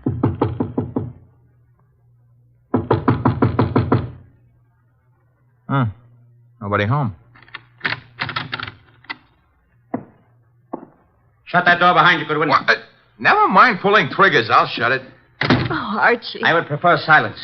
Keep your hands high, Goodwin. It's unhealthy. All the blood had run into my head. Archie, he murdered Charles. He did. Tut, Mr. Wheeler. You really shouldn't have. It's against the law. Get into the bathroom, both of you. I already shaved. I phoned him. I thought maybe he had my letters. Porter couldn't keep his mouth shut about his other He victims. was going to force Dorothy to marry him. Did you find his material, Wheeler? Yes, in an office. He read it as a front. It's all burned. And why all the melodrama? You know about me, so does she. I can't trust anyone. Get into the bathroom, I said. Look, let's not lose our heads about this. Get moving, Goodwin. I like it here. All right, then. Here is where you'll get it. Hey, wait a minute. Something's wrong. I got shot and Wheeler fell down. I shot him, Goodwin. Stebbins. Dear Sergeant Stebbins. Oh, you little flat-footed angel. It's lucky for you my flat feet got staked out here in time. Just for that, I'll buy you a pair of arch supports for your next birthday. But I'm beginning not to believe this. You had it all figured out? Well, not exactly. Well, that is...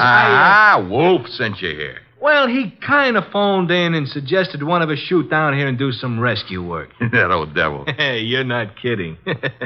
What are you laughing about? Wolf wasn't sure whether you'd need rescuing from Wheeler or... Stop killing yourself with your own jokes. Or whether Miss Spencer would need rescuing from you.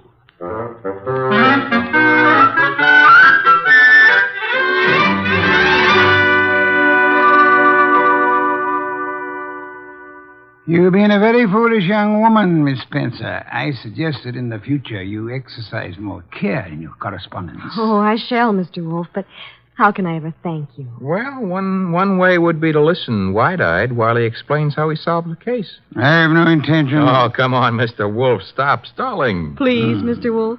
Well, I'd be very happy to. As a matter of fact, I'd like to see anyone try to stop me. A man came to me, offered me $1,000 to drop a client I didn't have. Why? Because obviously he wished to direct my attention to that client. Me? You, Miss Spencer. Now then, he identified himself as Charles Porter, a musician. But I tested him and discovered that he knew nothing of music. Ha! The da capo routine. Precisely. Therefore, he was an imposter. His purpose? Yeah? To indicate by no means subtly that enmity existed between Porter and Dorothy Spencer. Huh? Thus, when Porter was found murdered, I would presumably be convinced that Dorothy Spencer, balked in her effort to enlist my aid against Porter, had resorted to most foul and bloody murder. Most foul and bloody murder is very fancy, Dorothy. Shows he likes you. I thereupon asked myself, why should an unknown seek to convince me that Dorothy Spencer was Porter's murderer? And you answered yourself?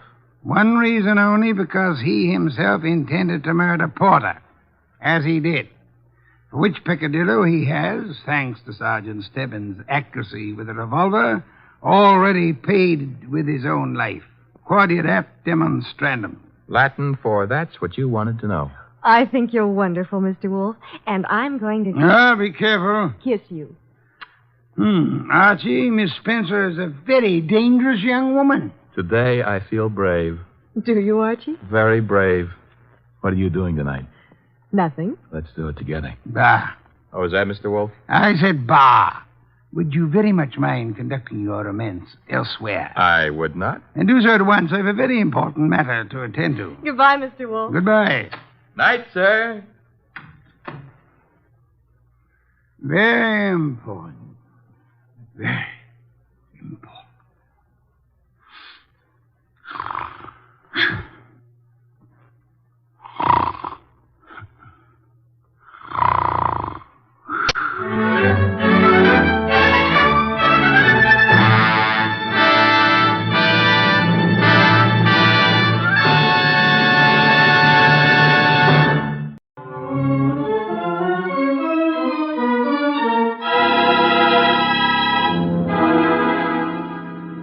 Instructions for this morning, Archie. Your notebook, please. First, Mr. Salinsbeck. Inform him that the Long Island peafowl he sent were most unsatisfactory. Peafowl's breast flesh is not sweet and tender unless it is well protected from all alarms, especially from the air, to prevent nervousness. Long Island is full of airplanes. Look, Mr. Wolfe, I shall want a dozen chickens that have been raised on blueberries. And a fresh-killed lamb for tomorrow. Mr. Wolfe, please listen. There's... Mr. Goodwin, be quiet, and then dinner on the following day becomes a problem. Mr. Wolfe, dinner any day is going to be a problem if we don't pay Sausenbach's bill. Then pay it. With what? The bank account's empty. Ridiculous. There were $4,000 yesterday. But you bought that shipment of orchid bulbs from Winold Gluckner. Mr. Wolfe, we need money. You've got to stop eating and drinking beer long enough to earn some. Shush. You're an alarmist. Will you, for the love of heaven, stop turning down clients and turn an honest dollar? I've got a couple of prospects right outside the door. Send them away. No, sir. Send them away. Tell them I've gone to Egypt. Nothing doing, sir. Confound you, Archie. Obey orders. Send them away. Miss Kent, Mr. Rodman, come in, please. Thank you. Confound you, Archie. You're mutinous. Yes, sir, and you're stuck with it. This is Miss Gloria Kent and Mr. Rodman. They arrived as advertised with a pressing problem. Good morning. You people are here by sufferance only. I shall speak to Mr. Goodwin about it later. Yes, indeed. I don't like pressing problems, Miss Kent. What are yours? My father. Indeed, I'm not a court of domestic relations, Miss Kent. What did your father do? Beat you? Withhold your earnings? Discourage your suitors? Mr. Goodwin should have informed you this office does not undertake cases involving marital or family problems. But that's not... If Mr. Goodwin had not been beguiled by your pretty face, he might have warned you and avoided this embarrassment to you and annoyance to me. Now, take it easy, take it easy. How many times have I told you you don't know how to handle women? Then suppose you let Miss Kent handle me. Well, it's simply this, Mr. Wolfe. I had some money my mother left me. My father's just spent it without my permission. I want it back without a scandal. Thanks, Miss Kent. How much? How spent? $10,000. Father bought a treasure map. Indeed, from whom? A pair of swindlers named Cross and Halleck. They've driven him crazy, talking about fortune salvaged from the SS this and the SS that. He's got a map and old letters he studies. He's childish. Many fortunes have been recovered. Many more await on the sea bottom. How do you know your father has been duped? Well, I know. You do, Mr. Rodman. Yes. Cross and Halleck bought some old letters from me, written by my grandfather from Hawaii. They used them to manufacture the map and evidence. And that's what they sold to Kent. Father thought he was being so clever. He had the paper analyzed. Of course, the document research laboratory said the letters were genuine. They were. But something new had been added. I'd have never known if Mr. Rodman hadn't told me. You're a party to the swindle, Mr. Rodman? I was not. I never knew what they were up to. Mr. Wolfe, you've got to help me. I can't do anything with Father. I can't convince him. Even Mr. Rodman can't. No, Miss Kent, I'm sorry. This is not for me. But you must. You must. Not in my office, madam. No tears. Please, please, Archie, stop her. Okay. Archie, when Miss Kent has finished her disgraceful exhibition, show them out. How dare he walk out on us like he was... Easy. I know him. You don't. He gets into a panic when women cry, or else he's curious about what Fritz is cooking for lunch. Now, just wait a minute, please. Oh, aren't you ashamed of yourself walking out like that on that poor kid? That hysterical gamma. She's lost all of her money. She needs help. I charge high fees, Archie. So charge a small fee. Do you want her to starve? Good heavens. Starve? How monstrous. I'm not kidding. While you'll be in here smelling your dinner, she and her father will be starving. I thought you were bringing me a paying client. Well, this is different. She's, You're beautiful. Archie, you're impossible. Oh, very well. Go back into them. Get names, addresses, facts. I am not committed to Miss Kent's case, but we'll see. Be a tribute I paid for your weakness for a pretty face.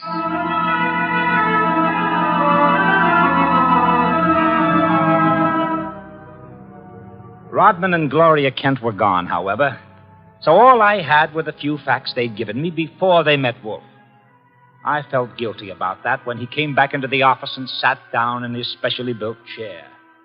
He closed his eyes, and I glared at him. Well, how much of you is awake? Mr. Wolfe. Well, they disappeared. Did you tell me you were going to help this girl just to get her out of the office, or did you mean it?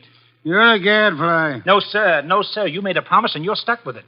What did you get from Rodman? Name, address, occupation. He's a librarian, that's all. Very careless, Archie. You missed a significant point.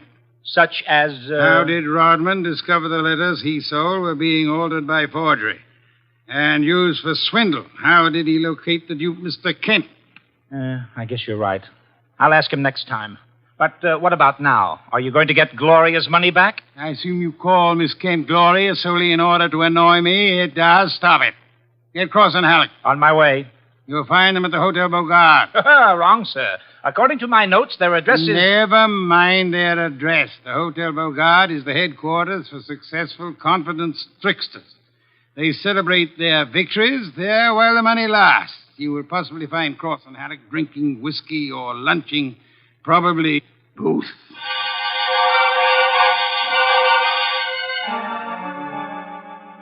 I located Cross and Halleck in the hotel bar and lured them back to our place on 35th Street. Wolfe was sitting behind his desk with his hands crossed on his impressive middle, at peace with his lunch and the world when I ushered them in. He sat bolt upright and scorched me with a look. Good afternoon, Mr. Wolfe. The tall one's name is Cross, the short one is Halleck. They want to help me invest my money. Gentlemen, Mr. Nero Wolfe. What? Who? Nero Wolfe. Hey, what is this? Confound you, Archie. How drunk are they? Not too drunk for business. Let's get out of here. Come on. Wait a minute. You want me to keep him here, Mr. Wolfe? Not by violence, Archie. Come back here, gentlemen. Unless you want 7 years in the state penitentiary. What? You got nothing on us, Wolf. Nothing. I have the Kent case. The Kent? That's a laugh. We're sitting pretty. You are not, sir. You imagine you possess legal immunity. Mr. Kent believes you are grotesque balderdash and will not sue for fraud. Miss Kent cannot sue because she is reluctant to accuse her father of wrongfully obtaining her money. Ergo, you think you are invulnerable. Now, listen. But you forget me. I'm a detective with a fee to earn. A big fee. Quiet, Archie. I am determined to get that fee. Therefore, as Miss Kent's agent, I can and will bring action against you. I'm indifferent to her tears or her father's disgrace. I'm indifferent to anything outside of money. You will return the $10,000 to me at once, sir, or you will be in jail by morning. You mean that? I do, Mr. Cross. Alec, come here.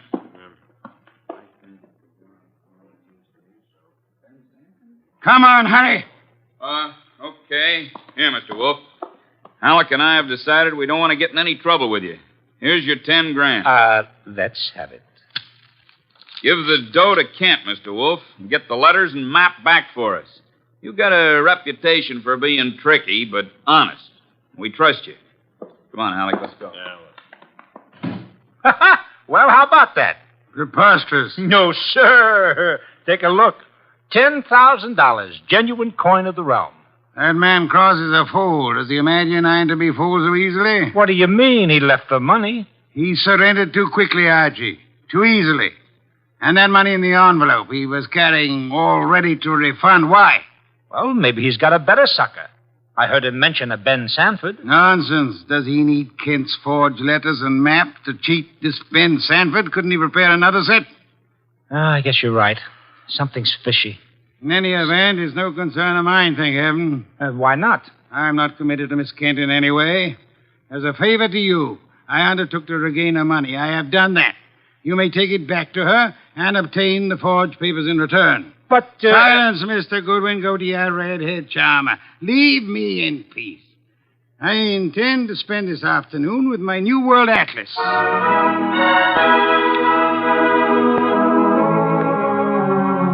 I left him 3,000 miles up the Amazon with his magnifying glass and drove up to East 69th Street. The Kent house was a broken-down little brownstone, and as I went up the stoop, the door opened and Gloria Kent burst out like a skyrocket. Hey, Miss Kent, easy. Let go of me. Let go. What's wrong? What's wrong? Wrong. Nothing is wrong. Nothing at all. Well, how about seeing your father? You want to see my father? Come inside. Oh, for the love of heaven. Come inside, Mr. Goodwin. I'll introduce you. He's in a back room. Come right through the living room. What else came through this living room? A hurricane? No, Mr. Goodwin. Something else. There's my father, Mr. Goodwin. What in the devil? He's dead. His throat's cut. Father, this is Archie Goodwin from Nero Wolfe's office. He and his boss refused to help while they could. Maybe he can help you now. Stop it. All I'm good for now is revenge. That's all. Stop it and look at me. When did it happen? I don't know. When did you find him? Just now. Keep looking at me. Who went through this house like a hurricane? You? No. Where did you go after you left the office? To the laboratory. What lab? Document research. The place that checked the map. How long were you there? Until an hour ago. I was with Mr. Rodman. Keep looking at me. And then? I had lunch. With Rodman? Alone. And then I came home. All right. All right, now listen to me. I want you to go to Mr. Wolfe's house right now. Have you got a cab there? Yes. All right, take a cab. I've got to stay here, but I'll call Mr. Wolfe and tell him you're on the way. Now, get.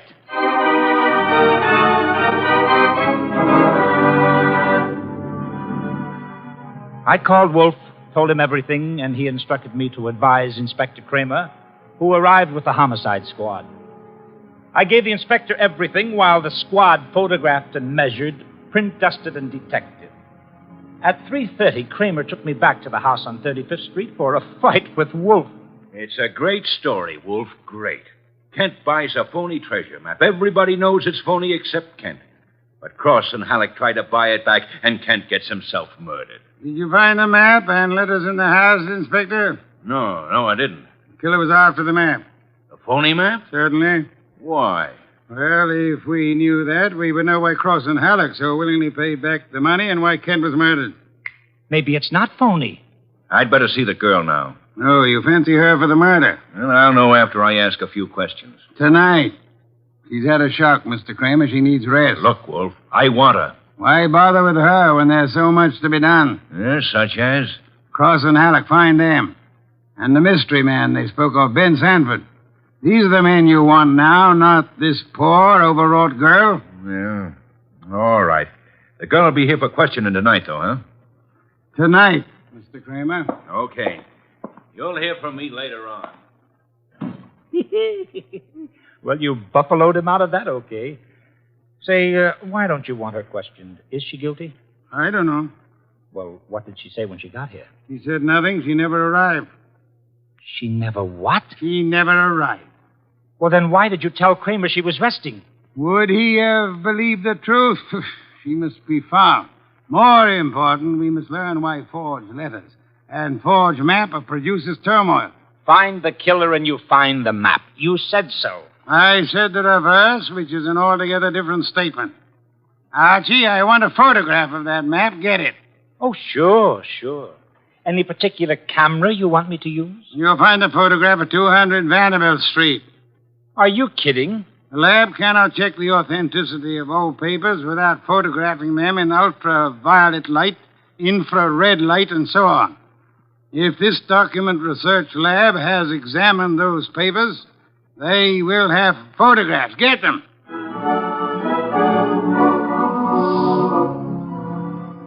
He got out of his chair and waddled back to the house elevator.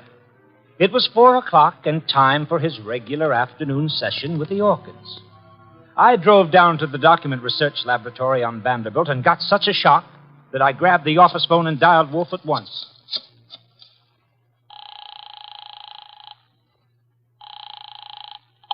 This is Nero Wolfe. Mr. Wolfe, Archie here. What's the matter? You lost? No, sir, but I found something. Photographs? No, Mr. Wolfe, I don't think you'll ever see any photographs of the Kent map. I don't think any were taken. Indeed. But guess who runs the document research laboratory? No, don't guess.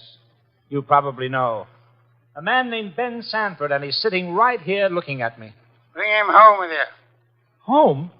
But it's 4 p.m. This is the sacred hour when you pray over your orchids. Then Mr. Sanford can join the ceremony.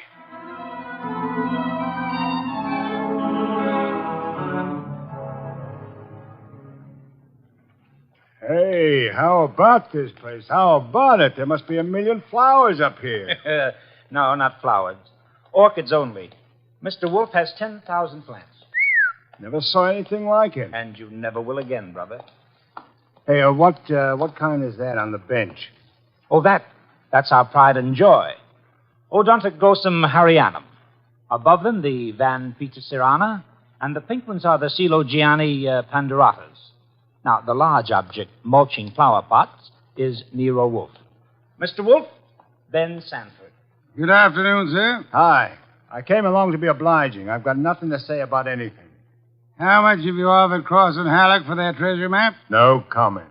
Mr. Sanford, I'm going to make some assumptions. I assume that you are not, in fact, a document expert, but an accessory to the fraud of Halleck and Cross. No comment. That you actually prepare fraudulent maps for those swindlers, and then, in the guise of an expert, guarantee their authenticity. No comment. But this you must answer. You did guarantee the authenticity of the map and letters Kent bought. It's on record. All right, I did. Then will you admit they were forged? What are you, a comic? No. You guarantee the value of the Kent map? Yes. As an expert? Yes. Then you've convicted yourself of murder. Murder? What is this? Mr. Kent was murdered, sir, evidently for the map and letters he bought. But of all persons involved, you alone believe in the value of the map. No one else does. Therefore, you alone would have murdered Kent for the map. For the love of... Now, wait a minute. Chew it over, brother. Chew it over. Either way, he's got you. Okay, you want me to level? Here it is. Level, Archie. Okay, boss. Thief-type talk. It means tell the truth. It's like you say. The letters were bought from Rodman. I forged the map and evidence onto them. I guaranteed them to Kent. It was a swindle. The letters are without value? Oh, sure, they're old, that's all, from 1851. Just tired family gossip and stuff. Indeed. There we have the problem again, Archie. Mr. Kent is swindled with a map and letters that are known to be worthless. He alone believes the fantasy of the treasure. There isn't any treasure, never was. Yet Cross and Halleck refunded the swindle money so eagerly. It is obvious they want those worthless documents back badly. Someone else wants them so bad he murders Mr. Kent. Why? I don't know. Archie, we must find the girl. There's a chance she turned to Mr. Rodman for refuge. I'm sorry, you'll have to go there at once. If the girl isn't there, bring Rodman.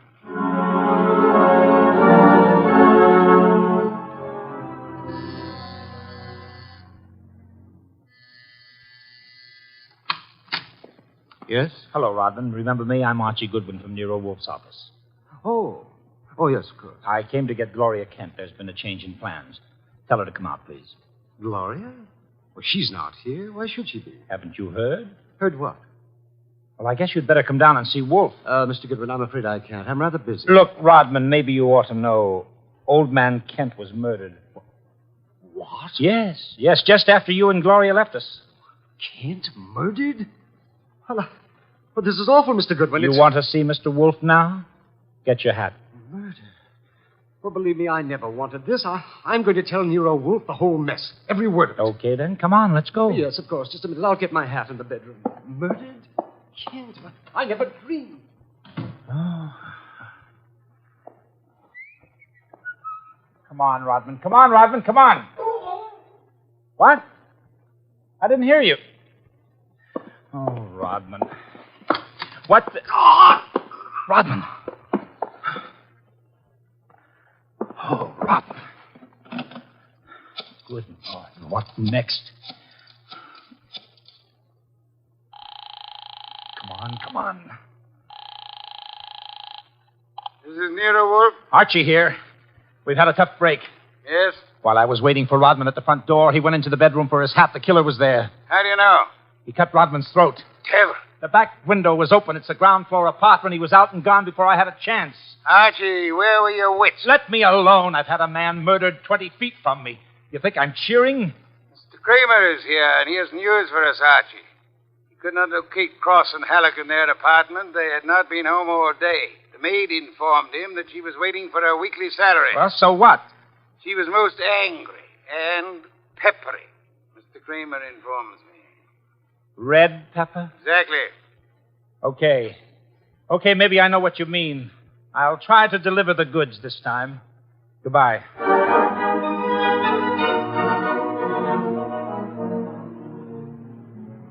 I drove down to the apartment house on Gramercy Square where Cross and Halleck lived, took the elevator up to the 10th floor, found the right door, and slipped in with a passkey.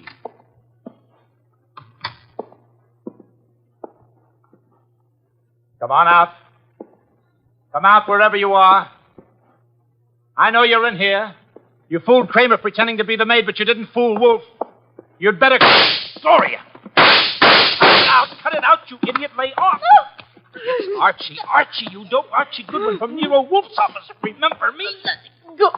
Give me the gun, Gloria. Give it to me. That's right. Who did you think I was? Halleck. Oh, brilliant. So Wolfe figured you out, huh? Well, you are a brave girl. They killed your father. You came up here and waited for them. You were going to kill them right back, huh? Oh, that red-headed temper. And you bluffed Kramer into thinking you were the maid. I had to do something. It was the only thing I could think of. To come here and kill him. Well, you're coming home with Archie. And just remember one thing. When Wolfe's working for you, don't try to do any thinking. It only gets in Wolfe's way.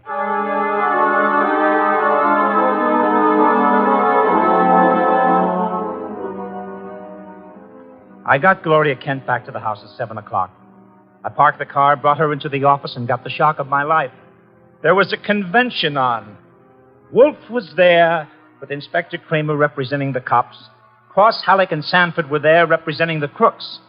When Kramer saw Gloria, he scowled first at her and then at Wolfe. So it was a slick one after all, Wolfe. You didn't have the girl. You had no intention of producing her. Please, Mr. Kramer, that can wait. There are other matters more important. I dine at 8. That leaves me 1 hour to solve your murders. Murders? More than one? Yes, 2. Elmer Rodman. By heaven, Goodwin, if you... Please, Mr. Kramer, not now. First, Miss Kent. Good evening, Miss Kent. I presume you have met these gentlemen, Cross, Halleck, and Sanford? Yeah, I'll take your purse, please. Why? why? Don't think me as naive as Mr. Goodwin, miss. When you left your home after the murder of your father, you took the map and letters with you. They're in your purse Well, now. that's not true. Archie, the purse. Thank you. We have here an interesting situation. There exist some old letters and map, forged and fraudulent. They're worth $10,000 and more to Cross and Halleck and worth 2 murders to a killer. Why? There must be something of great value in the letters. Such as? Something which Mr. Sanford could not see, although he worked on the document closely. Yet something which could be made manifest. What is the answer, Miss Kent? You know it? I swear I don't. Secret writing, Archie. Bring the chafing dish from the dining room. Right. Secret writing? I saw nothing when I worked on those letters. Naturally, Mr. Sanford, the writing is invisible. But heat is an agent. It makes most forms of secret writing visible. The chafing dish, boss. Thank you, Archie. Place it before me and light it. Right. Now I open Miss Kent's purse. From it, you see, I withdraw these ancient letters which he took from her house after her father's murder. That's not true. Archie. That's enough, Gloria. That's enough. From now on, you just listen. We remove the letters from the envelope and toast them gently. The secret ink vintage 1851 will easily succumb to the agency of heat. Careful. Those envelopes will catch fire. Hey, they've caught. Don't be upset, Mr. Cross, Mr. Halleck. The envelopes! They'll burn safely in the dish. We can concentrate on the writing. Watch closely. I don't want to be accused of trickery. You fat fool. The envelopes are everything. Put 'em out, Sanford. Don't sit there. Put 'em out. Why, Mr. Halleck? Well, the stamps, the missionaries, they're worth a fortune. The missionary. Of course. You know that. Mr. Cross knows. So does Mr. Sanford, right? Yeah. Of course, Sanford knows, you old fool. Let me... Mr. Sanford is not alarmed. Why not, sir? I don't know what you're talking about. $50,000 or $100,000 is burning before your eyes, Mr. Sanford. Cross and Halleck are burning their fingers, putting out the flaming envelopes. And you sit there quite indifferently. Why? Well, You know the value of the missionary stamps on the letters you bought from Rodman. But you know these aren't the real letters. Isn't that it? Not the real letters? I told you I'm tough to crack, Wolf. You didn't fool me with those dummies. Dummies, how do you know? Mr. Cross didn't know. Mr. Halleck didn't know. How did you? Well, I'll tell you, sir. Only one man could know I was framing Miss Kent as a decoy. Only one man could know I prepared these dummy letters and pretended to take them from her purse. And that is the killer. The man who murdered her father and stole the map and letters this morning. You, sir, Mr. Sanford. Well, I'll be... Mr. Kramer, there's your killer. You'll find the missing map and letters on him or concealed in his home or office. You won't need the evidence anyway. Look at his face. He's self-confessed. Self-confessed like fun. He was booby-trapped.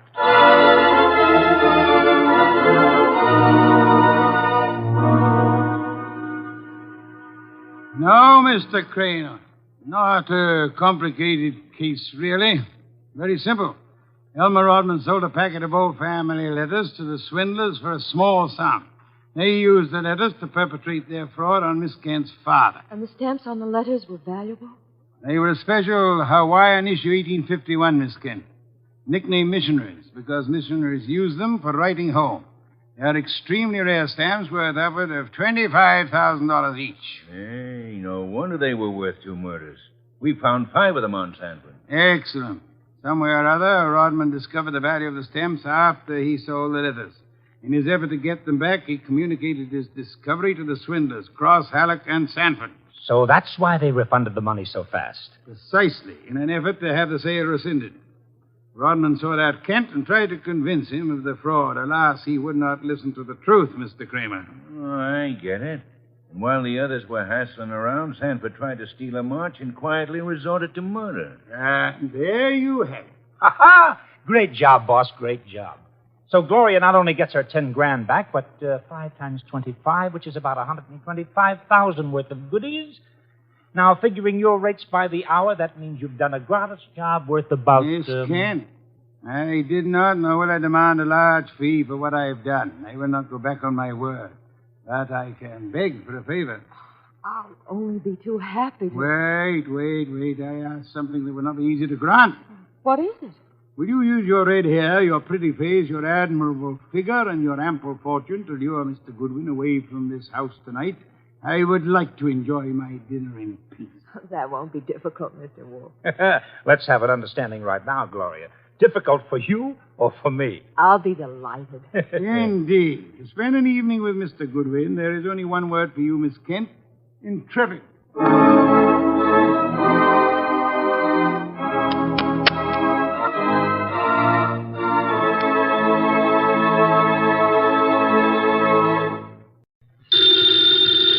Ladies and gentlemen, the ringing of that phone bell brings you mystery, adventure. Nero Wolfe's office, Archie Goodwin speaking. If it's for me, I'm not here. What if it's a case? If it is, tell them no. I will not. Confound you, Archie. Do as I say. Hello?